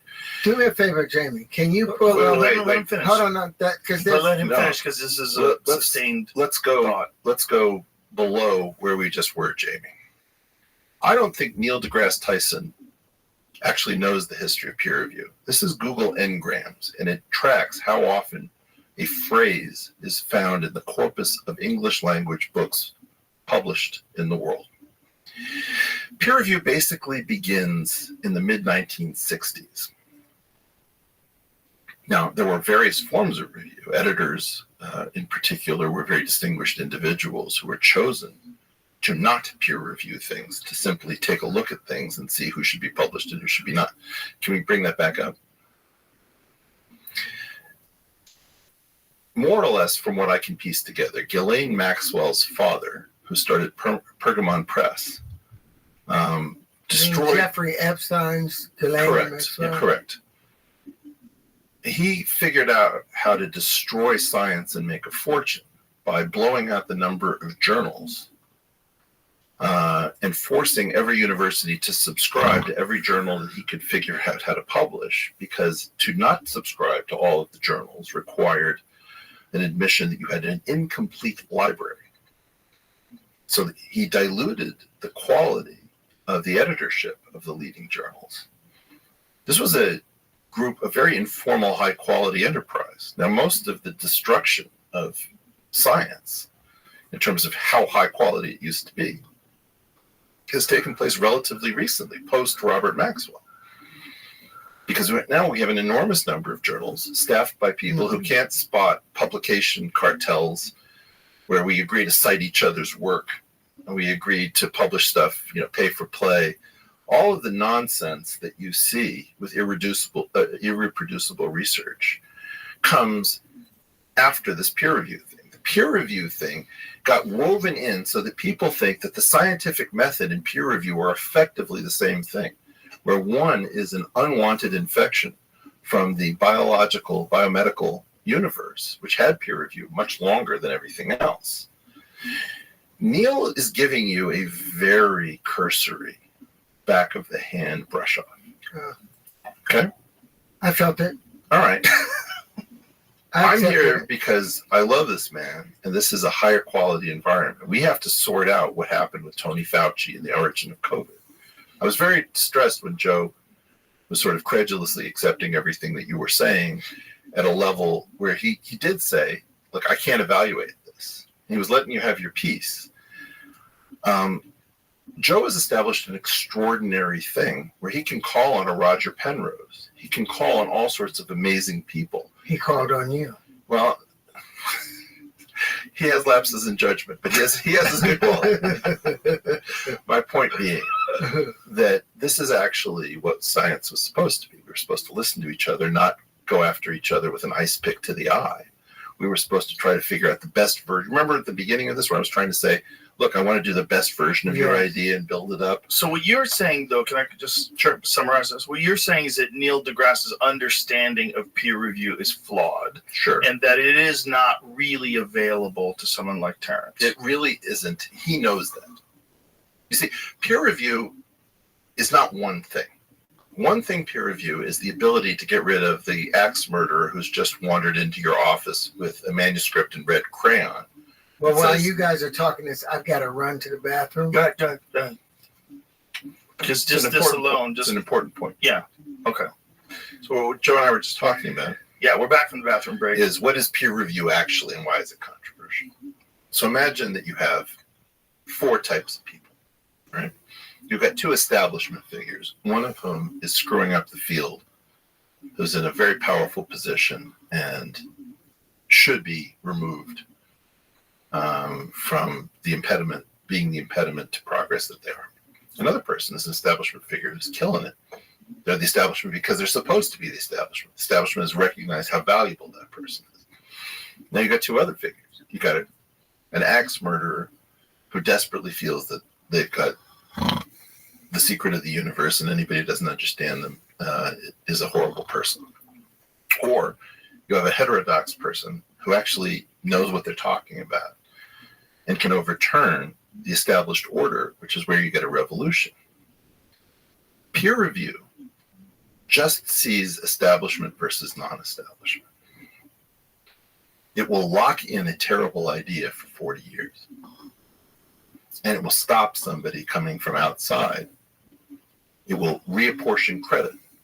So suddenly you do a lot of work, and somebody, this is this thing I said about gripe and swipe. We notice one flaw in your work, and we take the entire corpus that you've produced away from you, and we publish it under our own name. I can tell you a dozen terrible stories of peer review where people have confessed to using peer review as a weapon against their colleagues, particularly younger colleagues. And to simply say peer review, it works, bitches, holy cow. How can this be? I thought I was upset with some things that you had said and done. No. They're dwarfed. They're dwarfed by this. This is so disingenuous. Basically, this is saying, please submit your stuff from a gmail.com address. We'll take one look and say, it doesn't look like .edu to me. And we'll throw whatever you do in the trash heap, and we'll say, well, you got the benefit of my peer review. Now you look at what Neil said about your stuff, and by the way, he's right about 1 × 1 = 1. You're wrong about that.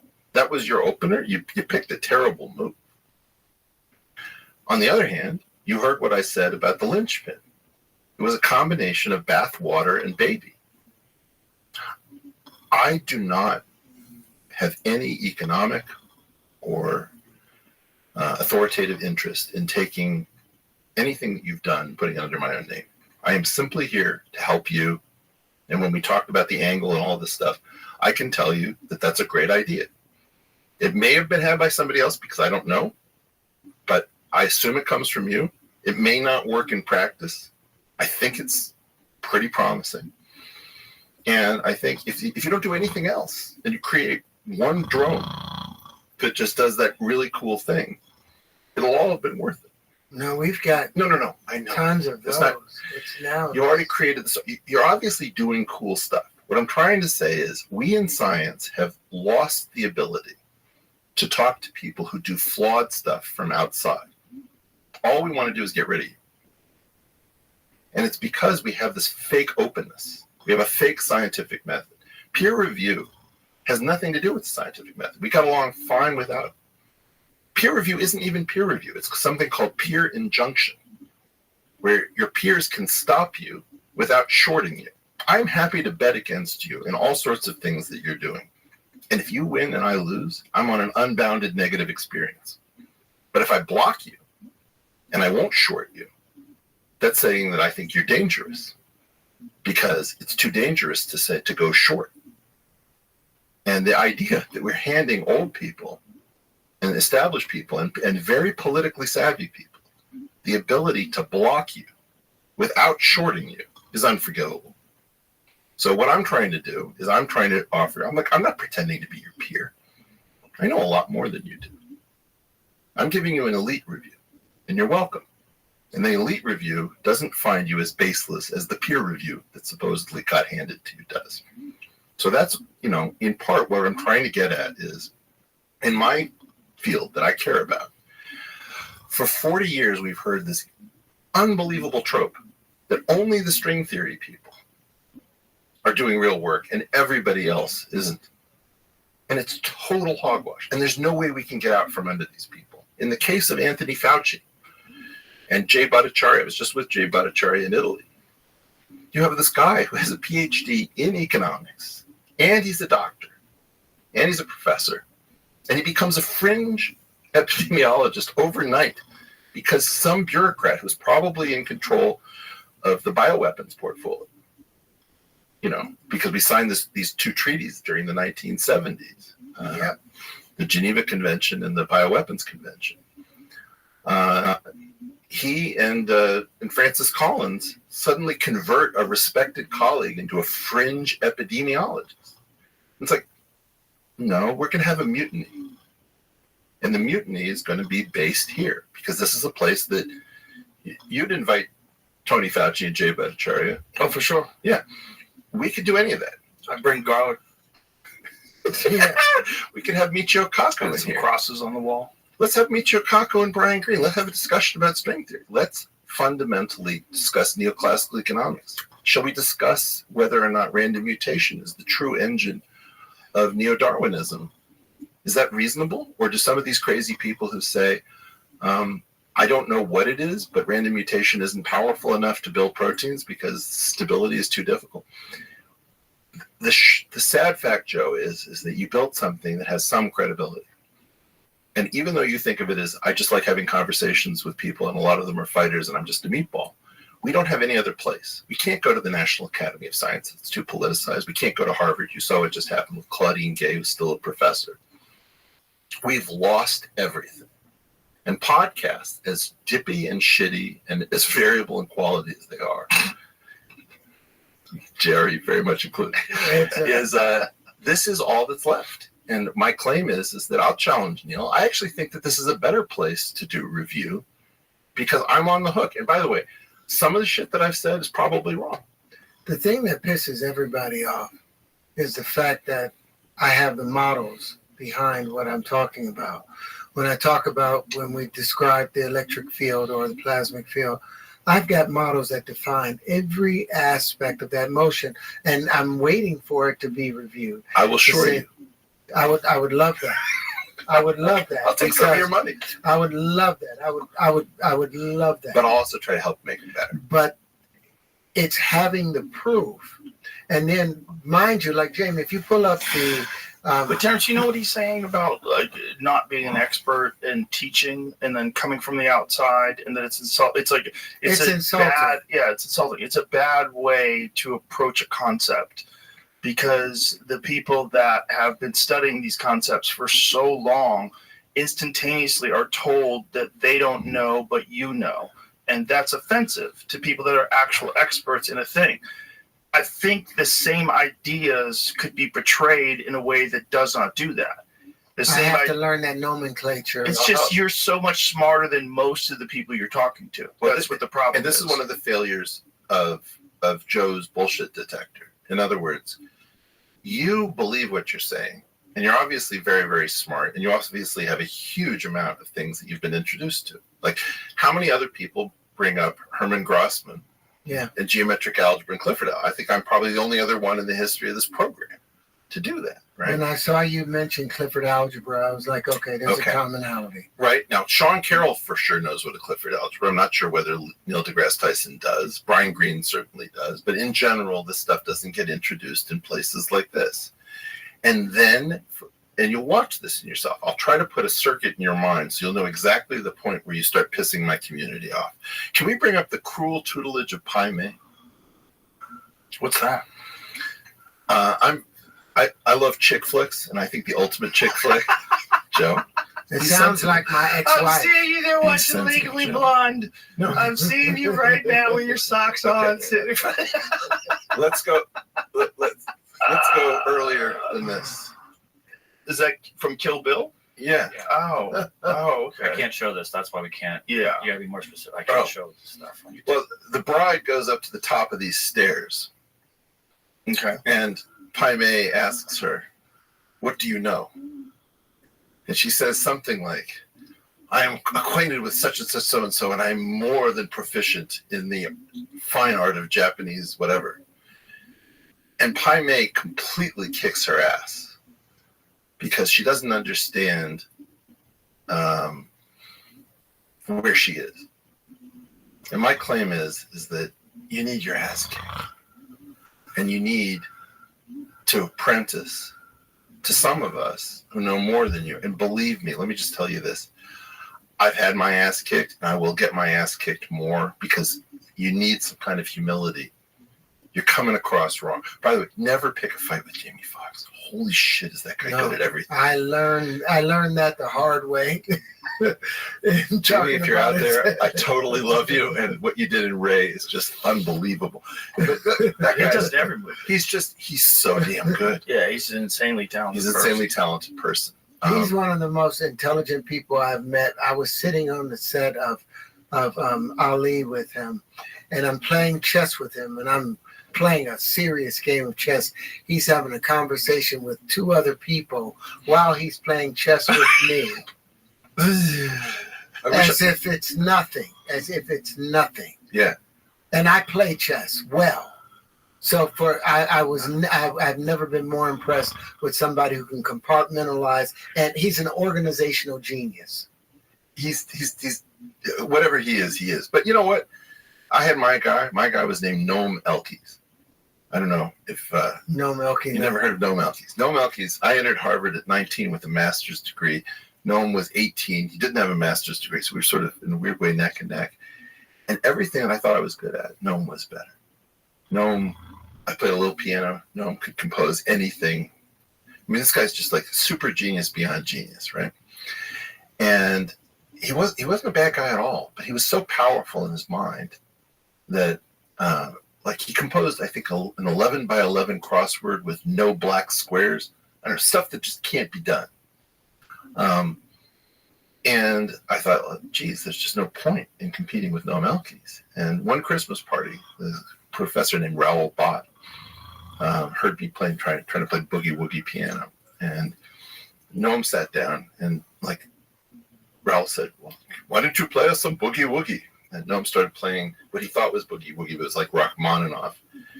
And Raoul would say, no. And Noam would go into Chopin, and then he'd go into Liszt. He was playing ever more brilliant things, and finally his brain just blew because he couldn't think through boogie woogie. But Noam then became the youngest professor in the history of Harvard University. I realized that I had accidentally entered in a year in which a Noam Elkies was present.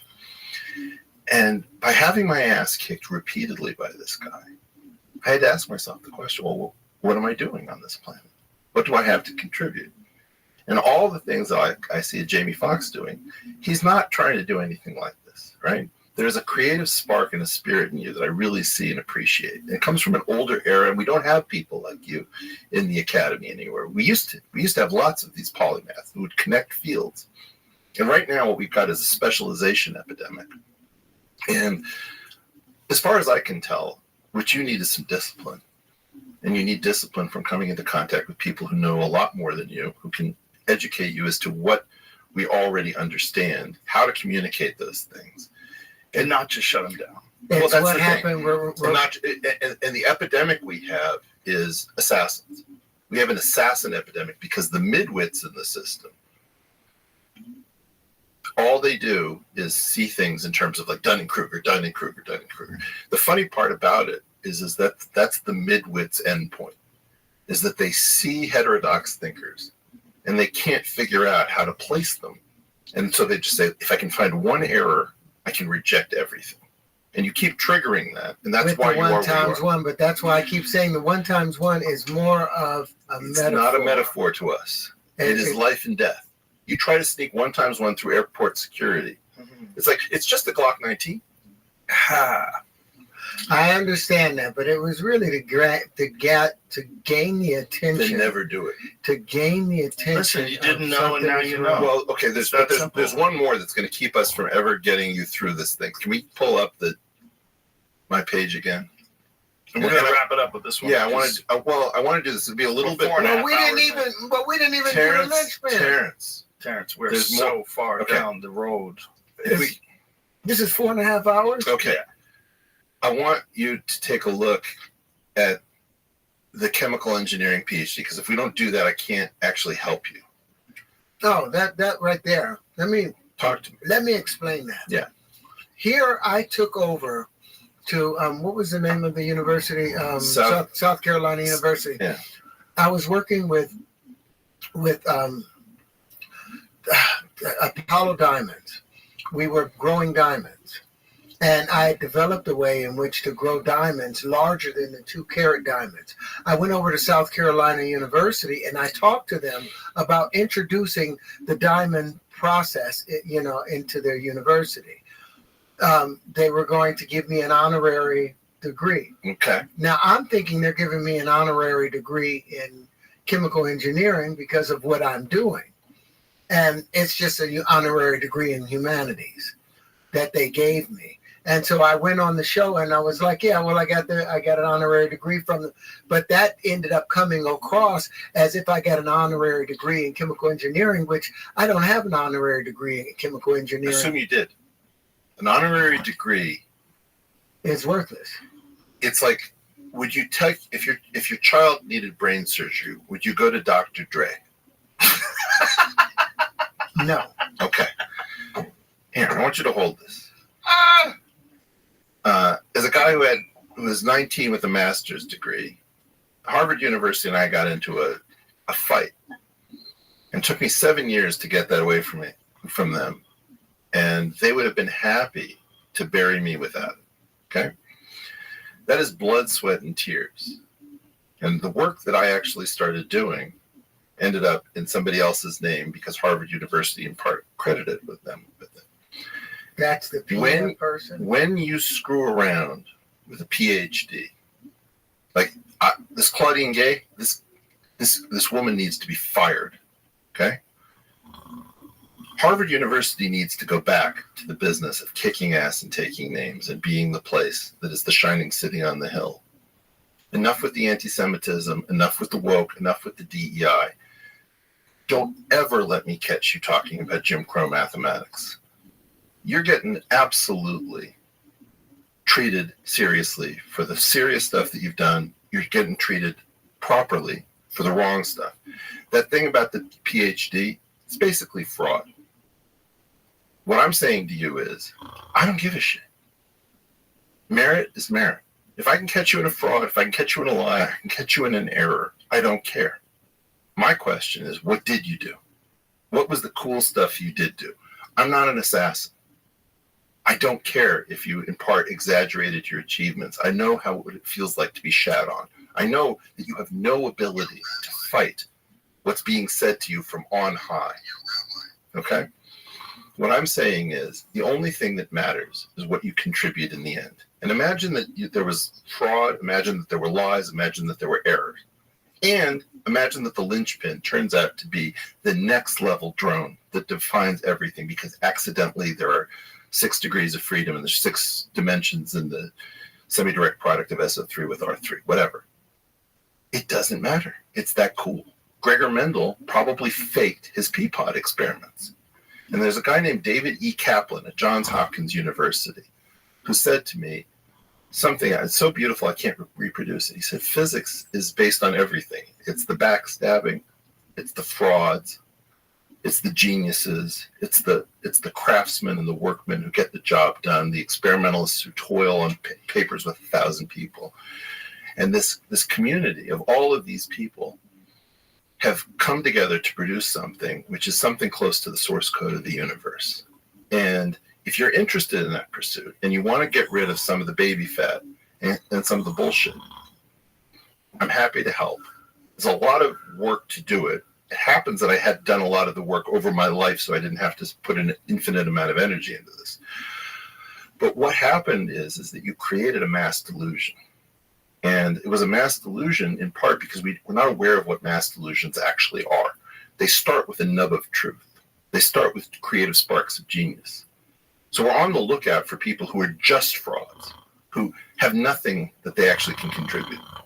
And what we don't realize is that you have these things about kayfabe, which are these melanges of reality and fakery, right? And they're interwoven. What you've produced is something that is part bullshit and part real contribution.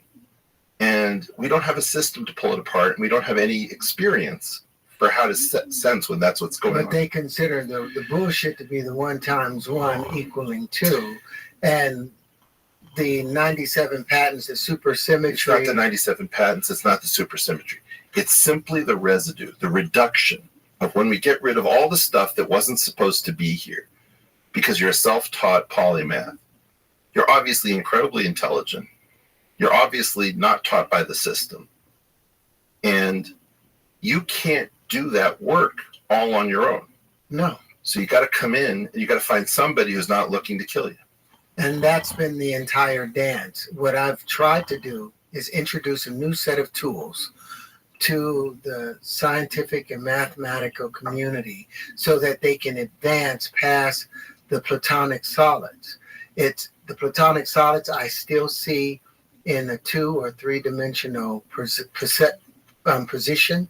And since we are living in hyperspace and hyperbolic reality, then we need to have tools that define that hyperbolic space so we don't have to go through Lorentz transformations and all of these unnecessary steps in order to get to defining curved space. I think that the real story, Terrence, is going to be whether you can stop teaching long enough to accept some help. I'm here to accept the help. And I'm here to learn from you because I'll tell you something. The linchpin is a good example of something which I didn't know. And to the extent that I did know it, I threw it away. And I think it's a great idea. And I think that the art, and I think that some of the higher dimensional stuff, and I think that a lot of this stuff has a kind of beauty that if John Horton Conway were still alive and hadn't been killed by COVID, I'd know where to send you. There's a guy, there are sphere packing people, there are combinatorists, there are all sorts of people who play with stuff in this realm. But the one thing that you've got to stop doing is that when you get on a program that has millions of people, you can't create one more mass delusion. I've got a Fauci mass delusion. I've got a string theory mass delusion. I've got a Biden is fine mass delusion. I've got a Trump is not a problem mass delusion. All I have, morning, noon, and night, is mass delusion on mass delusion. But people don't understand that the reason that these mass delusions get started is that there's a nub of truth in them. QAnon can't be total bullshit because it's got some core in it that's right and some craziness. If you think about Dianetics and Scientology, the first thing that they teach you about is the reactive mind. That's not a terrible theory. And then before you know it, it's Xenu and volcanoes, right? So what's going on is that people are not aware of how kayfabe works, right? Wrestling is one of the most dangerous, demanding sports of a certain kind. Now, it happens to be theatrical and pre-programmed. But if you've ever dealt with anybody, like the wrestling community suffers a death rate unlike any other sport in the world. What you have to understand is that kayfabe, and I highly recommend you look at my essay from 2011, is about what happens when fantasy and reality intermingle. And that's what you did on the last time that you were here. And I can talk to you about the fantasy, I can talk to you about the fraud and the lies, but I'm also going to talk to you about the contributions, the genius, and the insight. And what I want the world to learn is you're getting sucked into mass delusions that you're not properly imagining. There's almost always a core of truth and reality that the mainstream won't acknowledge. And then there's almost always a bullshit payload that gets leavened in because in some sense the mainstream is our official cult. And then all of the rest of us produce these other cults. And in my situation, I've gone 40 years and I haven't had a really deep conversation about GU, geometric unity, with my own community. Where you are is that you're in a world in which the number of people who are both competent and honest and ethical enough to have the conversation with you is dwindling to fewer than 10. It's been a pleasure and an honor to appear with you. Thanks for being a decent guy. I know that not all of this has been welcome. This has all been welcome. Any truth. And like I said, I take you up on examining and exploring these into the areas. Because like I said, these are tools. I just want to offer a new set of tools to that community so that they can now advance past the points where we Try are. not offering, because the first thing you need to do is not necessarily be a student. It's not a higher versus lower, but just recognize that you're bringing gifts and you're bringing problems, and it's very expensive to help you.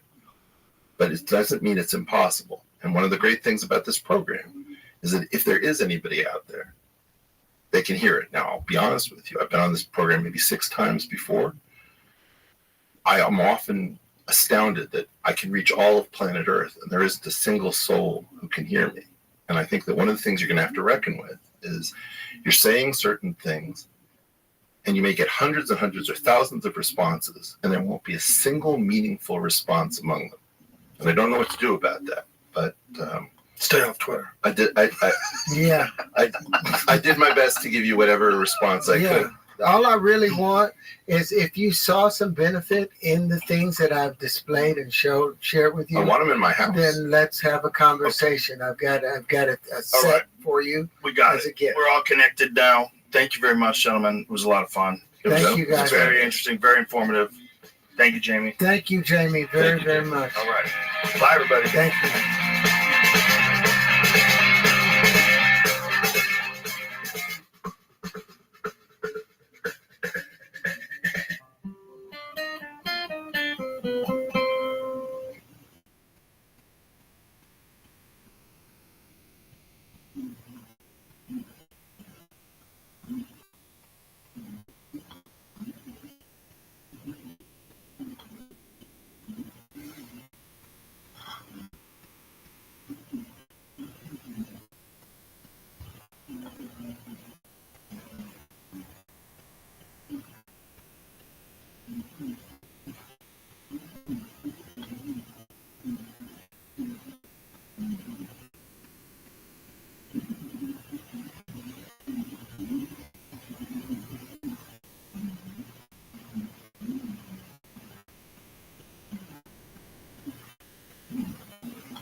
Down 30%. He goes, this.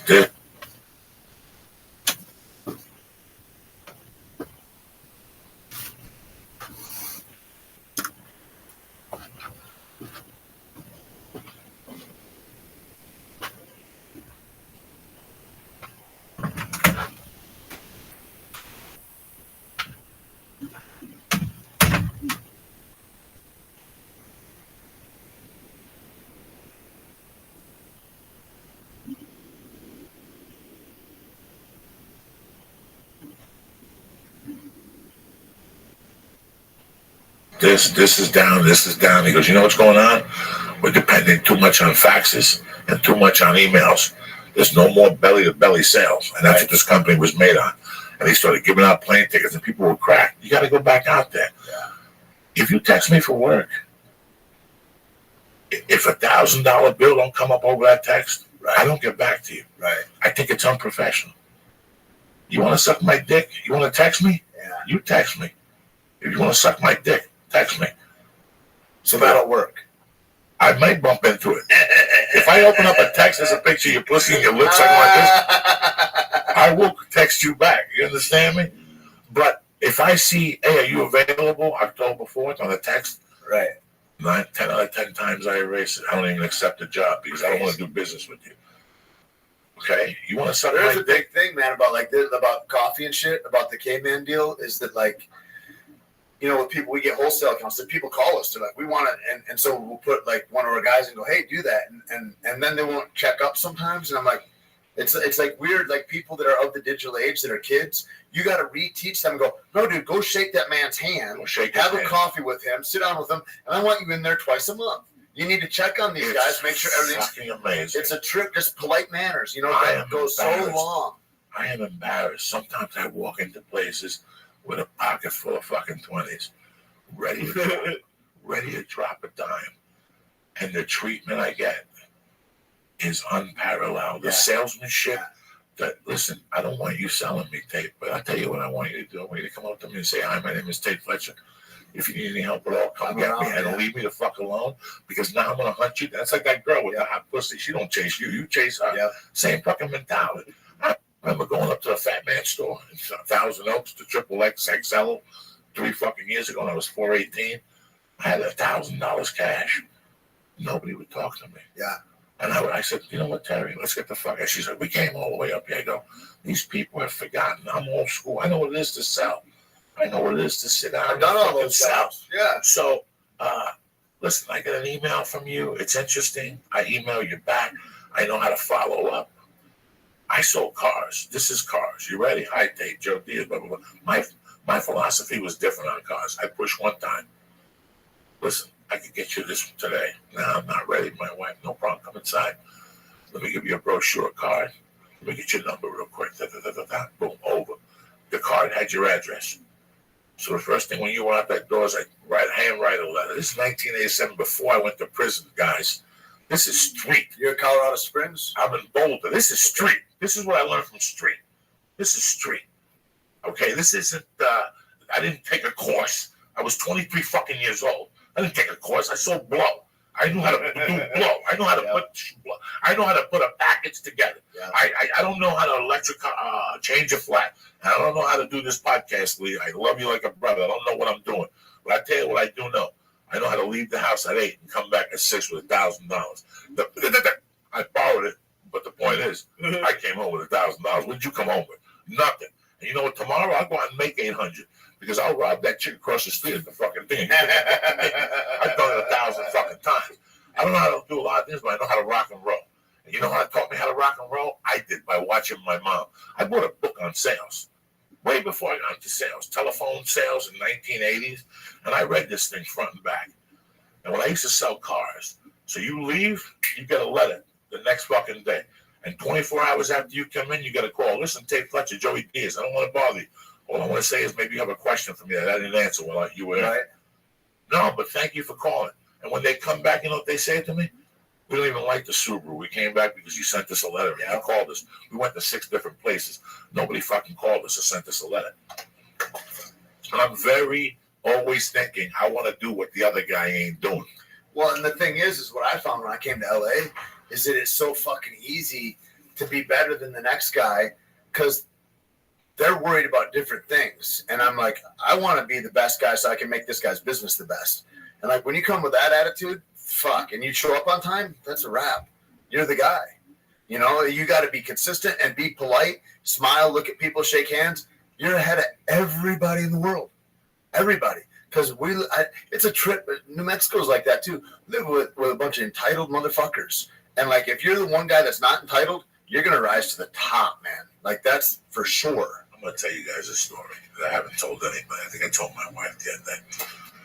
Let me tell you how fucked up. And I don't feel bad about it. I feel like this is LA. Right. This is LA. So I sign up at Egan's last August 6th. Okay. And I go to Egan's the whole month of August, and I get knee surgery. And I take the month of September off. And they have a manager there, and he keeps calling me. When are you coming back? You know, we're worried about you. We're thinking, okay. And I go back there, and we start doing exercises. I go back there, instead of me rolling and stuff, he make me drill, and he make me do all this hip work to strengthen my leg. Guy was a solid guy. I like the fucking guy, you know. I keep going back. At this time, Hegan was getting busy with his other school, and he wasn't teaching a lot. Yeah, he was down at 8711 down in Inglewood for a little while, I think, at a stunt school. Right, a stunt school. Yeah. So he wasn't, and I was going, and Dave was teaching. This guy, Dave, was teaching, and I'm just going to tell you about LA people. So we're going back and forth, blah, blah, blah. And I'm really liking this guy. I like the class. In fact, you called me when you come to class tomorrow. They're real cool down there in Egan's in Beverly Hills. I just go on Wednesdays. Yeah. But I'm going there, and it's December, and one day I go, and this guy's not working at the thing no more. They go, I don't know what happened. So I'm working out with the guys. About 3 days later, my phone rings. So it's this guy, and he goes, how you doing? Blah, blah, blah, blah, blah. I go, good. And he goes, listen, man, I know I don't know you too well, but I'm in a really bad bind. And this is what I usually get to work with people for jiu-jitsu. If you give me this number, I'll give you this amount. And you know me, I count the rough because I'm a Cuban Jew. And I go, I'll give you this amount. This is what I want. And he did it, you know.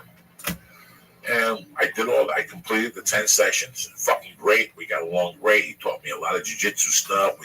We do conditioning, and then we do jiu-jitsu to finish it. And then he'd stretch me out really well. I mean, fucking tremendously. You know, I got to say, somebody came to me and wanted to refer him. And this went on. And I would call him and go, hey, man, how you doing? I go, listen, we need cash. He go, yeah. Let's do the same deal as last time. So there was one thing left, one training session left. And I went like 3 of them, 3 different times I went with him. And you know what? The guy was consistent. He did a great job. He was always on time. I think one time he was fucking late. But he gets a job. He says, you have to come here now. Right. He goes, you can't meet me over there no more. You have to come here. Did he get kicked out of that spot or something? No. We were working on it in his living room. He had like a basement downstairs. Right. He moved. But then he got a job at this popular gym in town. And he went over there, and he called me over there. And one day he goes, hey, you have to sign this. And they wanted like fucking 3-something to work out in a month. And I'm like, listen, dog, I can't do that. I'm not the one. I got a 2-year-old at the house. This is Hollywood people here, you know. He's like, well, come on down. This guy hangs out here. And then I go, listen, I don't want to see these people. This isn't my life. Yeah. This is not what I'm into. I'm into a dark corner with guys sweating on me. I'm cool. I'm a man, dog. I'm cool. And he goes, all right. And you know what? He came to the store the other night. Really? And I said, what's going on? He goes, I have NHL people. I'm getting $200, you know? And I'm like, that's funny because he did a movie thing for me. It's like when you do a movie, when we're shooting a movie and I call you, you answer the phone. Yeah. The minute I'm off that movie and I call you, now I got to leave a message. Yeah. And it was so weird how he went from A to Z. Like, I said, when are you going to come down again? And he goes, oh, no, I'm too busy with these guys now. I can't. Yeah. I'm getting like 300 an hour. Wait till you get that next phone call. Can you fucking believe that? And I wasn't surprised. Lee, wake up, you're fucked. I'm up. Jesus Christ. Drink some coffee. You look at a heroin guy over there. He's like, just giggling. He ain't giggling. Not at that point. He was nodding to the fucking side like I used to when I had to sleep back. I'm worried about you driving home. Oh, he's fine. He does it all the time. Are we going to go up to In-N-Out and just neck a few burgers just to get some energy? That's what he wanted. I'll be here for a while. He's lost 100 pounds. Really? Almost, yeah. Damn. He's in jiu-jitsu now. We did kettlebell class. Awesome. Fucking right on, dude. I'm trying. It's horrible. It's funny that you're this not trying, fucking guy here would call me when we were on the road and we'd go, hey, man, come downstairs. Let me train you. And I'd always give you some excuse. And now the first thing I do before I leave my fucking house is go to that hotel webpage to see what type of gym they have and if they have a pool so I can bring my goggles. Cool, huh? I remember I wouldn't even go to those gyms. I would walk past them and run away. I wouldn't even consider going to a gym in a hotel when I was on the road. Fuck you. Who goes on the road? You know what's crazy is when you flip it and you're like, you get a little consistent, you're like, I don't feel good unless my blood is moving through my whole body. I don't feel good unless I'm in this fucking conversation and movement. I work out Monday hard, Tuesday hard, and Wednesday hard, and Thursday I fly. Right. So I take the day off. I don't think I'm going to make jiu-jitsu. How bad does that fuck you up, too? It's like if you're not working out and moving and you fly as much as we do, oh, my God. You're a stiff bitch. Yeah, you're stiff. You're fucked. So Friday I try to lift weights, and Saturday I lift weights at the hotel. When I fly back Sunday, then it's business as usual. If I'm home on a Sunday, I'll go roll at 10 o'clock over there at VMAC. Right I really like it, though. It took me, I remember he used to take me to Alberto Crane's place in Santa Fe.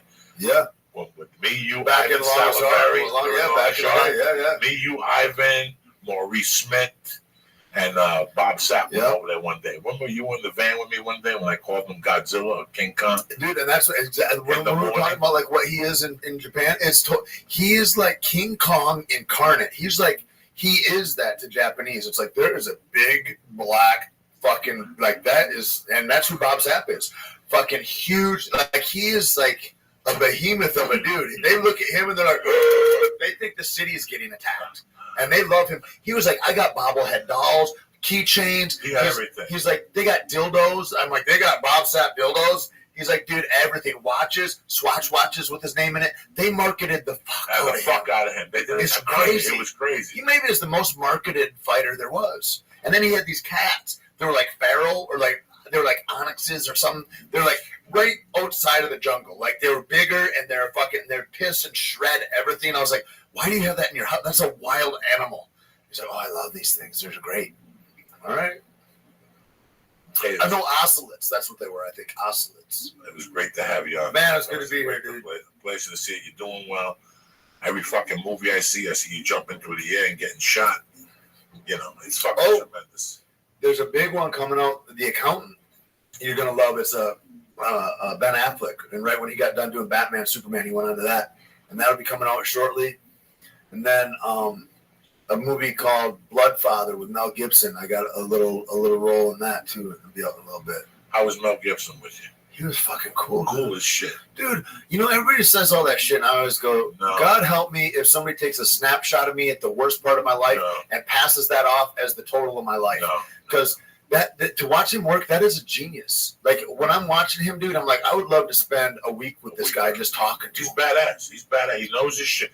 The director the cinematographer from our movie, Longest Yard, and him were best friends. Dean. Okay, I remember Dean. Yeah. Worked with Dean and him were best friends. Yeah. All the way that he was the first AD on Road Warrior. Yeah. So he has all those stories about them to crash in the car. Was that before Gallipoli, do you think? I look it up. It was Mad Max, Road Warrior. Mad Max was 82 was when they did Mad Max. The 80s, I know. Yeah. Mad Max was 80. Road Warrior was 82. Because I just graduated high school. They know each other. And here's the funny thing, that way before all that stuff came out. Was it Dean Semler? Dean Semler. Yeah. Dean Semler.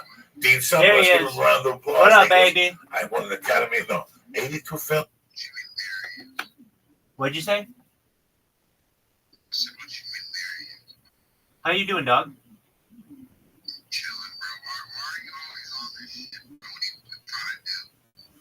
Get world peace? World peace? No, I'm talking about like what's your motivation for a 24-hour? Right, world peace. I don't want people to have war anymore. Did he say like get rich or some shit? Oh, hell yeah. So I have more data online than any person in global history. It's 3 years of 24/7, 365 content from over 8 different angles. So what does that mean? I'm going to be able to monetize that. Content is king. Bill Gates coined that phrase in the 1990s, and I'm making it true. Additionally, the Economist magazine stated that data is now its number one resource. It's more valuable than food, than water, than gold, than air. So once this goes viral, the people actually see how much data I have. They are going to be fulfilled with their like unlimited amounts of content.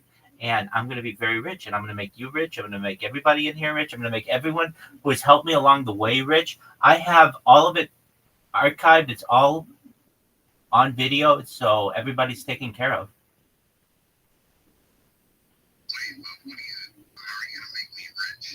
Well, I'm going to be able to monetize this data, and I'm going to just straight up give you money and allow you.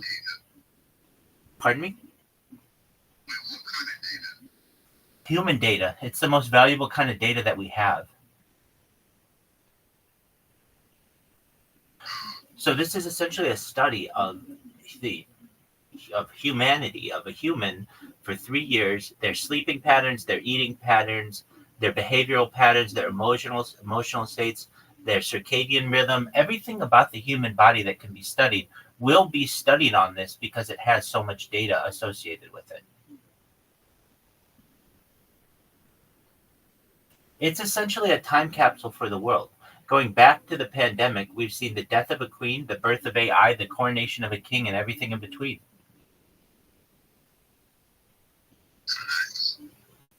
You want to see my robots?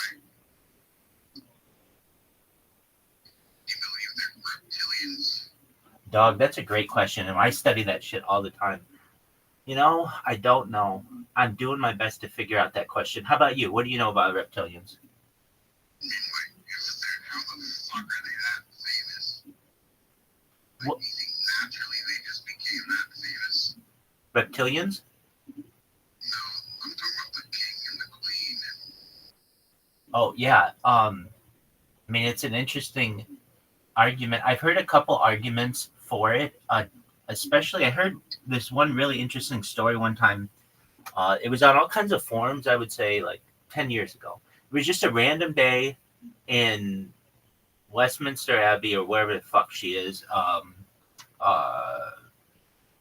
Windsor Castle, and she was gonna give some kind of speech in a courtyard or something, and there were all kinds of people there to hear the speech, and all of a sudden, Twitter went down everywhere within like a 5 mile radius of where she was, and then only thereafter there was this downage on Twitter. All these people started tweeting that literally the queen came out like a little old lady and her eyes changed into lizard-like reptilian eyes and she shapeshifted before our very eyes. And all of us who wanted to tweet it or take pictures of it, we all had some kind of issue with our phones for like 5 minutes. And when it was all said and done, we had no evidence of it. Why is there always some shit with I know, isn't it? And I got another one for you that's kind of similar too. Now, again, I don't know or believe it, but it's really interesting. I mean, I'm sure you find it interesting as well. Okay, so Lemon, here's what else I've heard. Okay, you know the singer Adele? So apparently, like, well, I don't know if you remember, but when she came on the scene, it was kind of like out of nowhere. I mean, she was just like this British sensation, and all Americans were supposed to love her and all this other shit. Okay, fine. So she had some fans who won behind the scenes, backstage passes to go see her, and they were really, really excited. They were there to go see her before the show, I think. So all these like girls, like let's say 4 girls go, and this is just their account of what happened.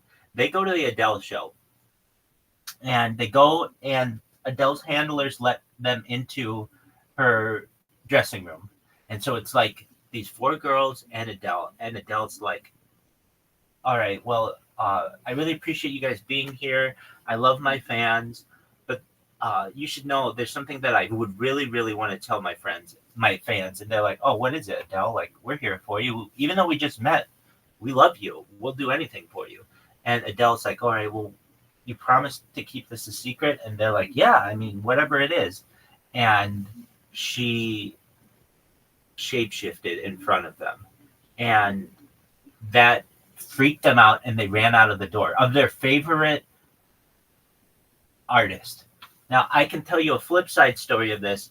I used to watch all those videos, Lemon, as I'm sure you have, of like people on YouTube where they take pictures of celebrities and they say like, oh, do you see their eyes here? It's like got a double lid, or they have like a reptilian eyeball, and they try to use this as evidence that these people are reptilian. Have you seen these things?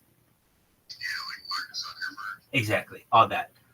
So do you know who Stephen A. Smith is? Excellent. Okay, so he was included in these videos because he's always on ESPN, and he's like a huge spokesperson for Disney. All right, so they would take pictures of like Stephen A. Smith from like First Cut, First Take, or all his shows, and they would say that he had like these reptilian eyes. Okay, fast forward to me. I'm a managing director of a company, and we in Los Angeles, and we had the opportunity to market our app. I launched an app on the App Store and Google Play, the most successful app for car washing in global history. You press a button on your phone, and a car washer comes to you. Can't beat it. It's a beautiful service. And we were getting people to be spokespeople for the application, and one of the people who we were able to sign, who I was able to sign, was Stephen A. Smith. So I had the opportunity to meet Stephen A. and not just meet him, but we had negotiations and we broke bread together. And I can tell you that from what I saw, I mean, this was like the best example that I had of like a celebrity before my eyes. I couldn't tell if that person was reptilian. I mean, I looked deep into their eyes and I did not see that reptilian look, but not to say that it couldn't be true, but he seemed very, very normal to me. So I've heard this reptilian theory in multiple ways. I've heard it, yes, from people, but then when I had my own opportunity to see if that actually existed, it did not come out to me as obvious. Now, I'm not saying that it can't happen, that stuff can't be kept under wraps. Dude, I'm going to be honest with you, Lemon, and I'm only going to be honest with you. The older and older I get, the more and more I think that there's a hybrid alien race that has, I guess to say, invaded the world, and they're able to do so with like amazing like shape-shifting abilities. Now, again, I'm not someone who, they never taught me this in school or anything. This is all stuff that you learn about on the internet, but when you start to learn like that we may have been visited and that there may be a civilization on Earth that is simultaneously living here alongside humanity, that's a wild, wild thing. And then on top of that, when you get into alien abductees, it's wild. But Stephen A. Smith is really like a good example, bro, because he's not that popular. Like, you can't fucking go to a different country now, so they know Stephen A. Smith. But if you go and ask, you know, I'm Queen, bro, or fucking Biden, bro, everybody's gonna know who that is. Like, yeah, that's why I feel like the reptilians be like, they be like the high rank celebrities. Well, that is certainly a theory that is espoused, and I just say, in my opinion, it's too early to tell, but I'm definitely not someone who rejects it. Lemon, how did you find out about this theory?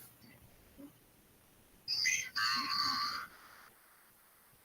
bro, honestly, I don't even know. That's okay. So on YouTube, Hell yeah. And that's what I saw on YouTube. And the only reason why I gave Stephen A. as the example is because he was in the video that I saw. I recognize that he's not of the stature of the Queen or the King or any of that other stuff. But I can just say that he was someone who was included in one of these videos, and it was the closest that I was able to say that. like Stephen A. Smith, I feel like he just sold his soul like it's some dirty ass shit on his own show. I don't know. He's been on ESPN basically nonstop for 20 years. And that's a very difficult thing to do. It's literally his shit. He's the face of ESPN. Exactly. You're 100% right. He is the face of ESPN. If we go to ESPN right now, I'm going to go to ESPN.com. Just randomly. He could be on vacation, but chances are we're going to see this motherfucker's face somewhere on this front page. And if we don't, it's quite a surprise, and it's probably because he's on vacation. I don't see anybody on here, to be honest with you, but just sports people. So they must have their big dogs like on vacation. But I can tell you, if I do this during a normal sports week, like during the NFL season, it's Stephen A. It's like almost like, dude, are you fucking bribing them to be on the fucking front page? They hate everyone.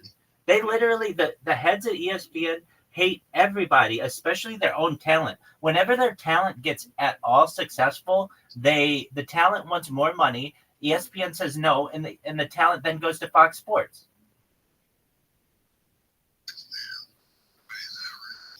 Yeah. So, do you know who Dan Patrick is?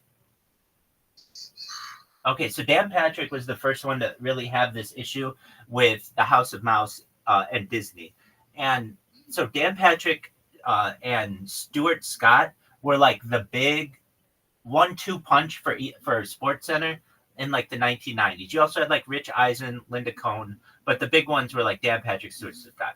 And Dan Patrick also had the Dan Patrick Show on ESPN Radio. There you go, the Dan Patrick Show on ESPN Radio. ESPN Radio. I mean, that's how well I can fucking remember it. And he had a falling out with the bosses at ESPN. This is all he wanted. He wanted to continue to do everything the same. He would do he would do all the sports centers. He would do his radio show. The only thing is, he didn't want to have to come into the office to do the radio show. He said, look, we have people here who can hook up this so I can just do it from my basement. I don't want to have to go into work multiple times a day. I just want to be able to stay here in my man cave. And ESPN was like, yeah, have fun with that. So then all of a sudden he was able to get his show on like Fox Sports or CBS Radio and a bunch of other places. But they basically said, okay, fine. You think you're bigger than ESPN? Go do your own thing. The same thing was similar happened with Colin Cowherd. If you know who Colin Cowherd is, he was like the young, fresh look of ESPN for probably like 5 years.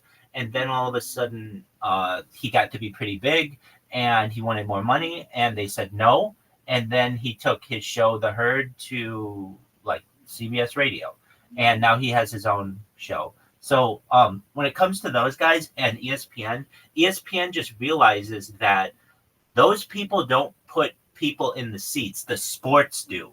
So who cares who is staying, what the clip is? We can have anybody do that. What's important is that we maintain the contracts with the major sporting organizations so that we have basically virtual monopoly on all of their footage. And if you want to read it, that's great. You're going to read it for the price that we're going to tell you to read it. And if you want to go higher than that, that's fine. There's the door.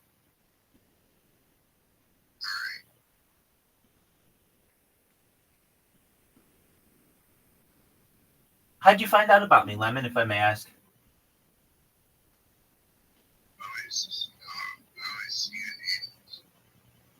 Oh, tight. Yeah, so you would always see me streaming in Aiden Ross's Discord? Very cool. Have you seen my robots on Kick? Oh, wow, you're missing out. Hey, to my friend Benz, you ready to play? Excellent. I'm getting in it right now. Just one moment. So, Lemon, if you're not familiar, I just learned how to play this game on Discord, and it is a ton of fun. It's absolutely a blast. No pun intended. So what is it? It's like Counter-Strike with Minecraft. And if you're like, okay, so how do I play? You go to the chat here. I'm going to log in with an account. And then I'm going to press in the corner. Don't worry, I'm going to mute my microphone in a second.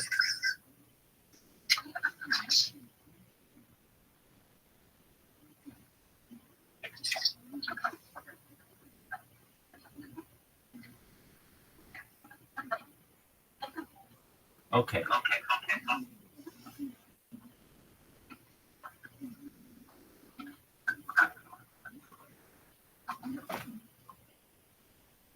Brad, do you know, is it possible for us to always be in the same level? Yeah,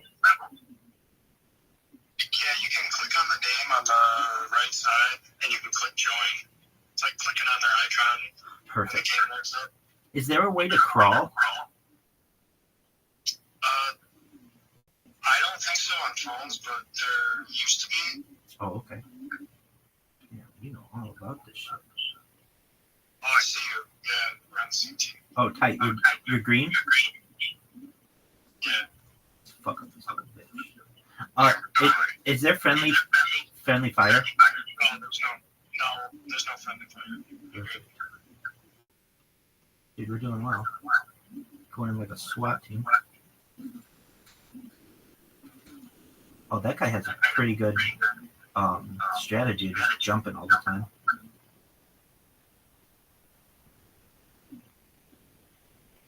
Defeat? How the fuck did we lose that? You came in the game late. I'm sure. Well, we had a really good last 2 minutes.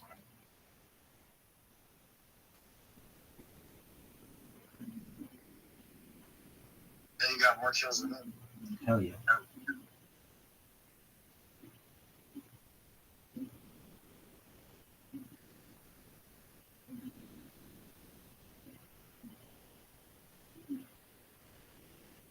Boom. Do you know how many? Oh, I just fell off the map. Do you know how many different levels there are? Maybe like 5. Okay, so it's limited. Oh man, too much. Yeah, sometimes I play too much. It was running good for that though. Make sure you go to extras and in the marketplace you can get like 40 free coins. You can do that like every 4 hours. Oh, great! Like airdrop. Yeah, so you know, there's price of tickets, and when you stack 10 tickets, you get legendaries.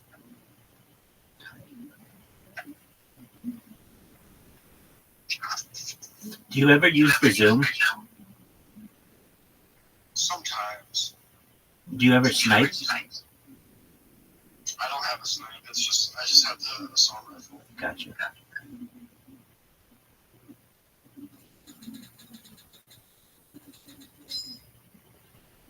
Hell yeah. Revenge. Headshot. Fuck yourself. Oh shit, I just jumped off the.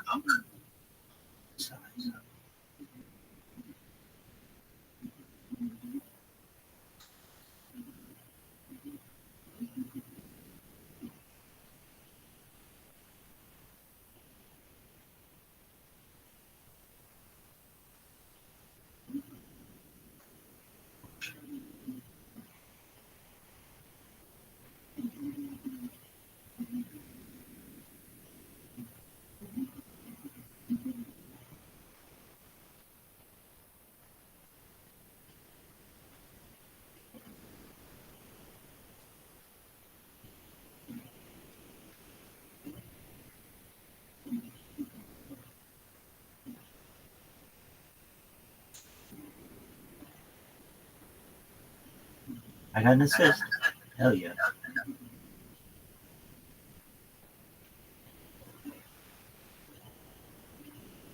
Do you spawn just randomly? Or is it like you're on one side of the map?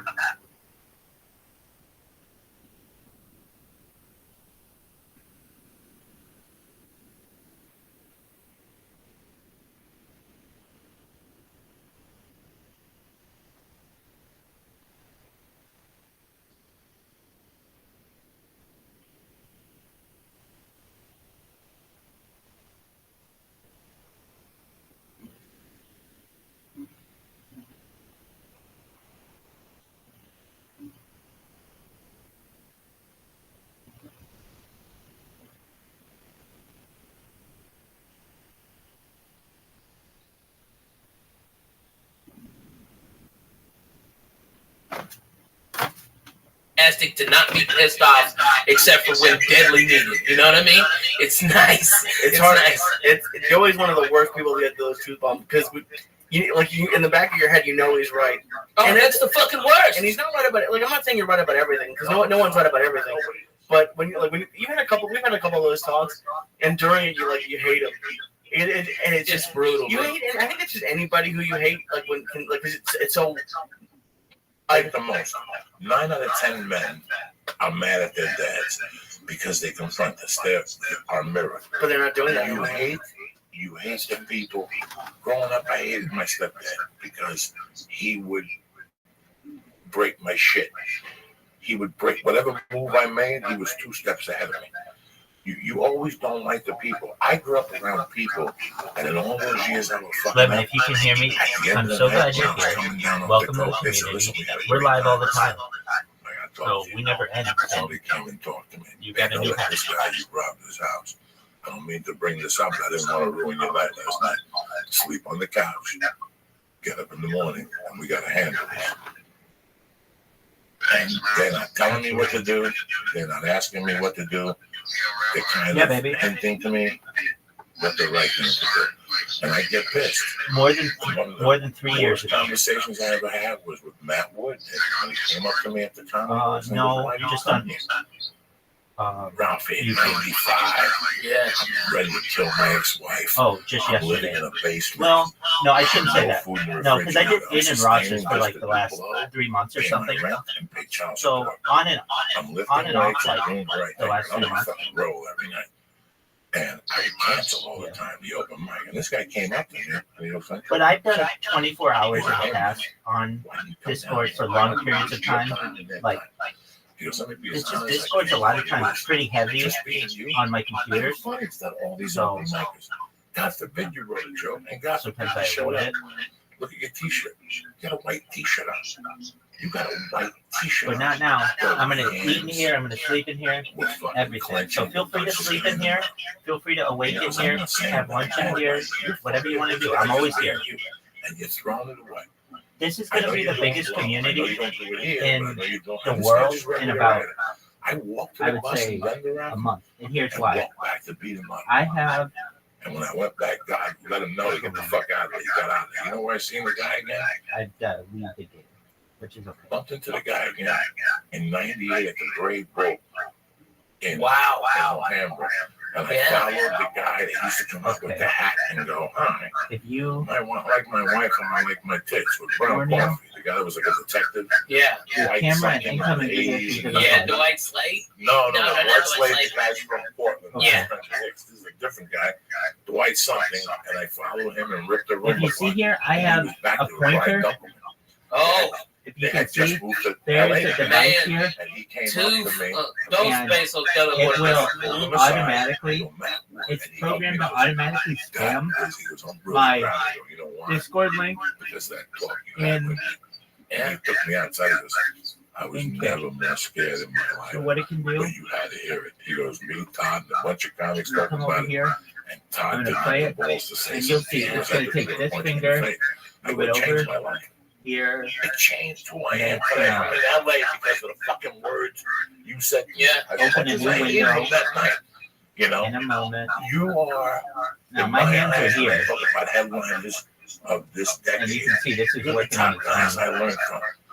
You have no time to slip. What it's And gonna the do, it's gonna Godfather follow is a him. line, But every time I It's hear it, gonna I'm create punch myself in the face. A clip And for it's him, the fucking worst and line it's you can ever going say. to spam him, But where I and then come it's going to from, move on to the next person. women And I've got children slip. 4 of these Men don't slip. computers going That's at it. any given Yeah. time. Women and children can make a mistake. Men It's a can't big make fucking mistakes. We don't have. I don't have time to make a mistake anymore. I do not have time to do anything. We've got handed the keys to the castle, Ralphie. Man. Yeah. You and I have been handed the keys to the castle. Without a doubt. I haven't had a job in 20 fucking years. That's Neither have the I. reason I've never had to answer to somebody. After I went to prison, I didn't like a man kicking my bed and telling me to wake up. Right. I haven't had to answer to somebody, or I haven't had to answer somebody since I was 15, but for a job, to make a living. And somehow it came together. Even when you were in your fucking apartment, Yeah. over there, it always came together. As long as you were out every night, Right. you were writing every night. You fucking hustle, right? It Every was day, every work night. every night. Is it scary when you see like how close it is? Like, so I just did that seminar, and now I'm trying to start doing more of them. And I wasn't even really scared before the first, but now that I'm like, oh, I could see I really enjoy doing it. And now that I could see, not that it's gonna be easy, but I can see that but it's possible. Like after you guys do shows and you see that it's possible, and you know that there's a ton of work to put in. Like at least for me, it got scarier. I'll tell you what your market needs right now. And this guy's a genius at getting the business for you. But I think right now what you're doing, fuck these little comedians. I think if they're going to start a podcast, they're going to start a podcast. They know how to do it. Okay. I think your people is like computer people, Yeah. Man. tech people who really are uncomfortable. They don't know this world and they want to learn from A to Z. Comics know this world. They have friends that are doing this right now. Every comic's doing this right now. Okay. It's you're going after pennies when you can go after dollars. It's just gonna take you a little work, but when you strike one of those companies, you're gonna hit. Oh, you mean go after companies? Okay. Go after fucking AT&T and go. How come AT&T doesn't have a podcast every week? Yeah, that's crazy. Talking about their services and what's going on with phones Yeah. and technology, And like answering scientists and answering people's problems problems. and shit. Yeah, they love That's it. where the dough is right now. That's your Yeah. next move. That's who's at home going right now. There's a board meeting going. We're Right. losing 22% because we're not computer, we're not savvy. computer savvy. Yeah. What is going on? Tell us about Man, this look Twitter. at fucking Amazon. Amazon today's getting slammed by fucking shit work conditions for people. I mean, they're keeping people working in fucking warehouses over 110 degrees with no breaks. They time everything. They need some fucking counter that shit. I mean, I don't want to buy Amazon now. I mean, but if they would have a podcast that could explain it and tell me, hey, the air conditioning broke. You know, maybe I don't know the full context. Maybe the full context is not being reported. You know, those fucking news agencies is always a fucking by the way. I'd like to hear the other guy's fucking side of this shit. All right, and that's exactly what they need, Lee. I mean, you can fucking kill that shit, dude. And you know who told me this once? I remember Houston was the hottest comedy thing of all time. Yeah. And in the late 90s, it was really booming. And one day I went to do a Latino night, and Dan Cook was there. And I go up to Dan. I go, Dan, how was Houston? He goes, man, that's a great club. He goes, you know what? It was too many shows for the money. I got to figure out how to just do one big show there. 5 years later, he was doing theaters. So my point is, Lee, that, you could go to comedy clubs around the country. There's expenses. You know, how expensive is being out there, Ralphie, man? It's fucking the biggest expenses. So there's a lot of expenses for the price you would charge. I mean, your thing is a workshop. Right. It's 9 to fucking 5 type deal for these people. Now, your thing is a workshop. Your thing isn't just 1 hour. Your thing is a fucking workshop. Yeah, we did like almost 2 hours and it wasn't enough time. No, your thing is a workshop. There's 2 parts to yours. They got to go eat lunch and come back. And I think you should just do like rent a room at a hotel. That's what I've been thinking about. Like fucking and get it and do it off days. You can save a lot of money if you do it off days, bro. And you know, if you can and book into it that you can adjust the size of the room. All right, so if you have a big turnout, they can open it up. Like bananas. Small, boom, like bananas. Yep. You could do you ever see those commercials for real estate people that come to your town and teach you how to make $1 million? Yeah, but that's a scam. I don't want to scam anyone. You're not scamming nobody. I'm just saying it's the same type of thing. Let's stay out will be in your area, and then what you could do is maybe do a big one and then do a comedy club. So you get 2 bangs for a buck. Okay. I bet Zanies in Nashville would do it, bro. Yeah, Zanies in Nashville. There's a ton of comics there that need to be podcasting. And if you had there, I mean, you could do, they put it out to all the comedy clubs in the Southeast. And all of these comics that come. There's fucking 40 guys in Memphis. There's fucking shit ton in Louisville, Lexington, fucking Knoxville, Chattanooga, Atlanta, Birmingham. Man, all of those guys will come up. I'd love to do them everywhere, and that was the one thing that I was surprised by. Like the crowd that came out to Toronto wasn't a lot of comics. There were a couple there, but it was mostly other people. You need, right now, there's businesses that really need your services. You have to find a way to reach them and go, listen, you know how long you've been plumbing? 32 years. Not for nothing. If you're making a living doing it, you know a thing or two. Right. Get somebody else on there, even if it's for a half hour, the plumbing show. Who gives a fuck? Yeah. So they didn't fucking home improvement. I remember for years, oh, yeah, man. you would teach how to tear up a floor. What's the difference doing it on a fucking podcast? No, there is no difference. What's the difference? People want to hear that. I'll hear it on the radio. Yeah, and a lot of those guys are fucking funny as shit, Yeah, man. they are, naturally. They just need a co-host, somebody in between. Yeah, and to steer them. Somebody's got to steer them. There's got to be a program also, Lee, that you could push these people on to go 1, 2, 3, ABC and do what you did. Call them and go, hey, I'm referring these people. I did that. You know, I know you did that, but you have to do it more with more companies. Yeah. Now the next one is the people they contact to download it because you'll leave it. So they don't know how to fucking download it. So there's got to be a company to teach them how to do that. Now you got to go to them and go, oh, yo, I'm going to send you 18 fucking people $1 a piece every week. Whatever. I'm just saying. Right. You just sit on the gold mine. Lee, Just you have to point it at the right direction. Yeah. You have a Right. great goal. just come to Nashville, okay? I'll set it up. I'll get you a night, okay? I know everybody fucking run out there and supports you. Nashville always supports us podcaster comics, okay? That'd be great. And dude, and not only that, you don't even have to get a hotel, Lee. You can stay at my house. My house is like 8 blocks away from the club, and it's empty. It's a big fucking house. Food in Food. the freezer. Fuck There's yeah, chili, man. there's fucking everything. I got everything in there ready to go. I'd love to. Yeah, man. Lee, it'd be my pleasure. And I even got my buddy Aaron who'll pick you up from the airport. My car. You can drive my car. Thank you. People talk to me all the time about starting something. And Yeah. especially like on the road that they do this. I had a dentist talk to me about it. I had a shoe guy. I fucking lost the car. Oh, okay. Oh, yeah, in Boston. Yeah. To Boston. I had people are interested in this. They just don't know where to start. It's like what's his name said in The Sopranos. Everybody wants a cooler. They just don't know where to buy one. You know what I'm saying? Yeah, right. But that's the issue I found when I was building it. It's just if you Google it, there's 8,000 people telling you 20,000 different ways to build a podcast. So, like that's what I said at the beginning. Like this is just the way I did it. Listen, but here's the fucking thing. Okay, this is me. This is fucking me. Okay. Yes, I bought the fucking Judy Brown workbook. Right. And I read about comedy like every other comedy did. But I learned from watching Ralphie May. I learned from watching Bill Burr and Greg Giraldo and Joe Rogan and Ari and Duncan. You learn different things. Okay? Right now, I saw that ad for the people on TV. Hi, we could up your marketing and do this and this and this. That's great. But I'll tell you what you got. You got some kid that went to school for marketing. The difference between that kid and you is you're living it. You've seen it. You've seen how our numbers went up, what we did, what works, and what different works in some markets. How many times have you called me and said, wow, we had this guy on who's a celebrity and he's got no hits, and this guy's a plumber and he's got 2,000 fucking hits. I wonder what the fuck happened. We learned not to release a podcast on a Friday, right? But it's a dead fucking thing. We learned not to edit a fucking podcast. These are the things we learned by doing. We used to do a podcast, we used to edit it. We stopped editing it, the numbers went through the fucking roof. Right. And they hear you say fuck and yum and fucking Chinese. They love that shit. They love that shit because you're talking from the fucking heart. And Nick so this is what you have to tell the people that they're gonna sit there and look at you.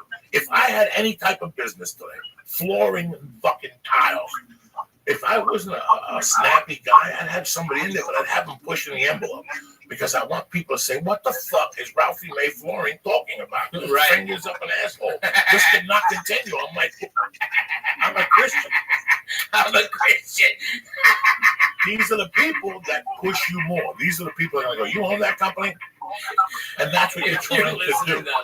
That's what you're trying to do online. That is the social whatever. You can go on Facebook and dick around and show people what you had for lunch. Who gives a fuck? Who gives a fuck? Unless you're reading... especially because people follow so many people, you really have to stick out. Man. And especially if you have a business. If you say, you'll get a lot of hits if you, took what you had for lunch and it's like Giner. If it's a nice pussy, mate. All right? That'll get a lot of hits. All right, but that's the only hit, man. If you're taking a picture of your fucking sandwich, go fuck yourself. Why don't you take your workouts? I like going to VMAC for the kettlebells. When they take my workouts, it drives me crazy. I do it for them because I like them. But I don't do it for me.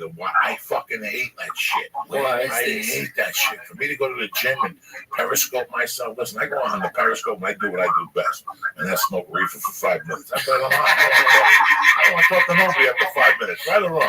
If you're smoking good weed, you smoke the joint, you had your soda, you had your donut. Is there anything else I can do for you? No. All right. See you later. Bye. That's the Dingolina. I'm putting the Get the fuck out of here. I'm putting the stereo on. I'm getting fucking. That's right, man. I'm fucking YouTube music. I want to sit here and smoke dope. Look at you, scratch your feet. Yeah, right. Go to your own house and scratch your feet. Let me sit here and meditate on this fucking hash I just smoked. I'm hearing fucking sirens and shit. That's the point. That's the fucking point of this whole thing, is to get away, and people want to fucking crowd you. I love getting high, but I love getting high. I don't trust it anymore. My favorite thing in life is to get high and put fucking speakers on and just go for a fucking walk in the sun. You can't do it. No. Somebody's gonna come up behind you and shoot you in the head, or you don't hear explosions. Or fucking, ISIS is running through the park, and then you all listen to fucking Prince. Man, fucking speaking of ISIS, I was down in Irvine. Holy shit. That is the most Arabs I've seen since fucking Kuwait. All right? Holy shit. Dude, these fucking retards, they throw their goddamn carpets out in front of the fucking fountain. It looks like valet parking for Magic Carpets.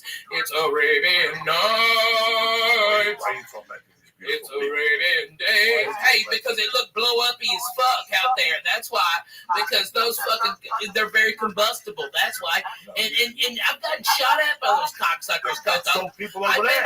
Not the ones here. I've been to Iraq. The ones here, they're nice people. Hey, I don't know they're nice people, Coco, because I can't fucking tell their difference. They're walking around with that fucking hot tea or whatever the fuck that shit is, looking blow uppy like a motherfucker. Tell man. you what, I'll throw a ham sandwich at them. They'll kill themselves. I'll solve this fucking problem. always had fucking success with people from those communities. I don't know why. And when I was young, you know, I had my. I like some of them. You know who I really dig, and it's fucking crazy? Iranians. I fucking like Iranians more than I do the Arabs. Alright, I fucking love way them. more. I love the Iranians. I love the Armenians. Oh, I like the Armenians too. They're fucking crazy. And it's like, hey, comb your shoulder, I bro. like, at this point in my life, I like everybody. I got you. Yeah, right? Yeah, listen. I hate Russians. I'll tell you that. I don't like Fuck fucking Russians. Why don't you keep it Fuck up? Russians. Keep it up. They're gonna drop a grenade. Good, Fucking good, Russians good. and fucking Arabs. I hate fucking Russians. Russians are nice. I've hated Russians since goddamn '84. Why you When insult they them? killed Swayze and Red Dawn, they can suck my dick. And you know what? They killed Apollo Creed too, nigger. So what? Don't forget, Both you of them died slipping. on the street, Hey, too. go fuck that stuff. Fuck. All right, That's those just crazy cocksucking looking. Russians. They put baby in the corner. Fuck them motherfuckers. I hate those cocksuckers. Eat his dick, Russians. They got nice fucking wheat stores. They don't bother nobody. They always give you an extra gram. They know what's going on. Yeah, the Russians like here, them. they're the ones who are seeking the great American dream and taking That's over white people, punching them in the face. I'm talking about the cocksucker Russians. Okay, that in Russia. Okay, I mean, Lee's probably fucking Russian Jew. I am, yeah. Yeah, he's Ashkenazi like a nig, man. I love that guy. All right, but that's what it is. That's what it is. Lee's down.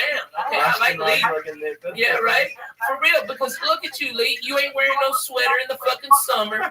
Okay, you ain't smoking shit, crazy cigarettes. You don't smell like smoked fish.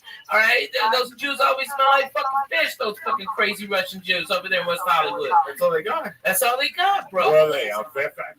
Oh man, I wish they were on Fairfax. They're on Sunset. That's a big place. That club by that urban ramen place. That used to be that. I mean, it's been like 1,000 places. It was right across from Green Tea House where we used to go. Remember, we used to go over there for fucking. It's right across. That's a big Russian hangout, dude. They're all Russian gangsters. All right. One of their girls hit one of our cars, and they came out and said it was our fault. The car was parked, and nobody was in the fucking car. And they started fucking saying something. And you know me, Coco. I carry a pistol a lot. Okay. I've got a class 3 weapons license. Okay, and I've got distinction from the FBI. All right. I can carry the fucking thing anywhere. Okay. I can fly with it. All right. And I'm just fucking pull my gun. I just pulled the gun, and the guys backed the fuck off, and we got to exchange information. And fucking went there, no drama. All right, but they were fucking surrounding my wife. What the fuck am I supposed to do? I got hit by a Russian lady in the parking lot up here, and she refused to, but it was her. Yeah, And exactly. she was like 90 years old, so I felt really bad. But she was like, no, that wasn't me. And her car was filled with dents.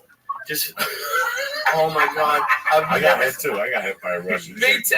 She paid me. Stanley. Fuck you, pay me. Fuck you, Pay me. I got that one insurance. I don't know who the fuck they are. Fuck you, pay me, and see you later, bye. It's crazy though. I used to, I always crack jokes, and like I say on stage, I'm not really a racist at all. I'm not whatever, but I say racist remarks for a laugh for myself. At least to keep me the fuck sane, because in the back of my mind, I know they're saying shit about Strix. Oh man. If I'm not around, I know people are talking about Mexicans. I'm not even fucking Mexican. I hear them. I hear people talking about Mexican. They're real views. Yeah, man. And I giggle and I don't make a joke, but I fucking know now. At least I know how you feel. Right. It doesn't bother me. I'm not. Listen, I've never felt. I felt insecure growing up to like being second, like being third tier because I was Cuban. But I never got offended when people said shit to me growing up. Dude, I was white trash. I was never really fucking got white offended trash, at all. and now I've I'm never fat got white offended. trash. What are you gonna do? Go on with the fucking Right, exactly. Fuck it. I learned early on if they say that type of shit, just giggle, and I always did. They're just I never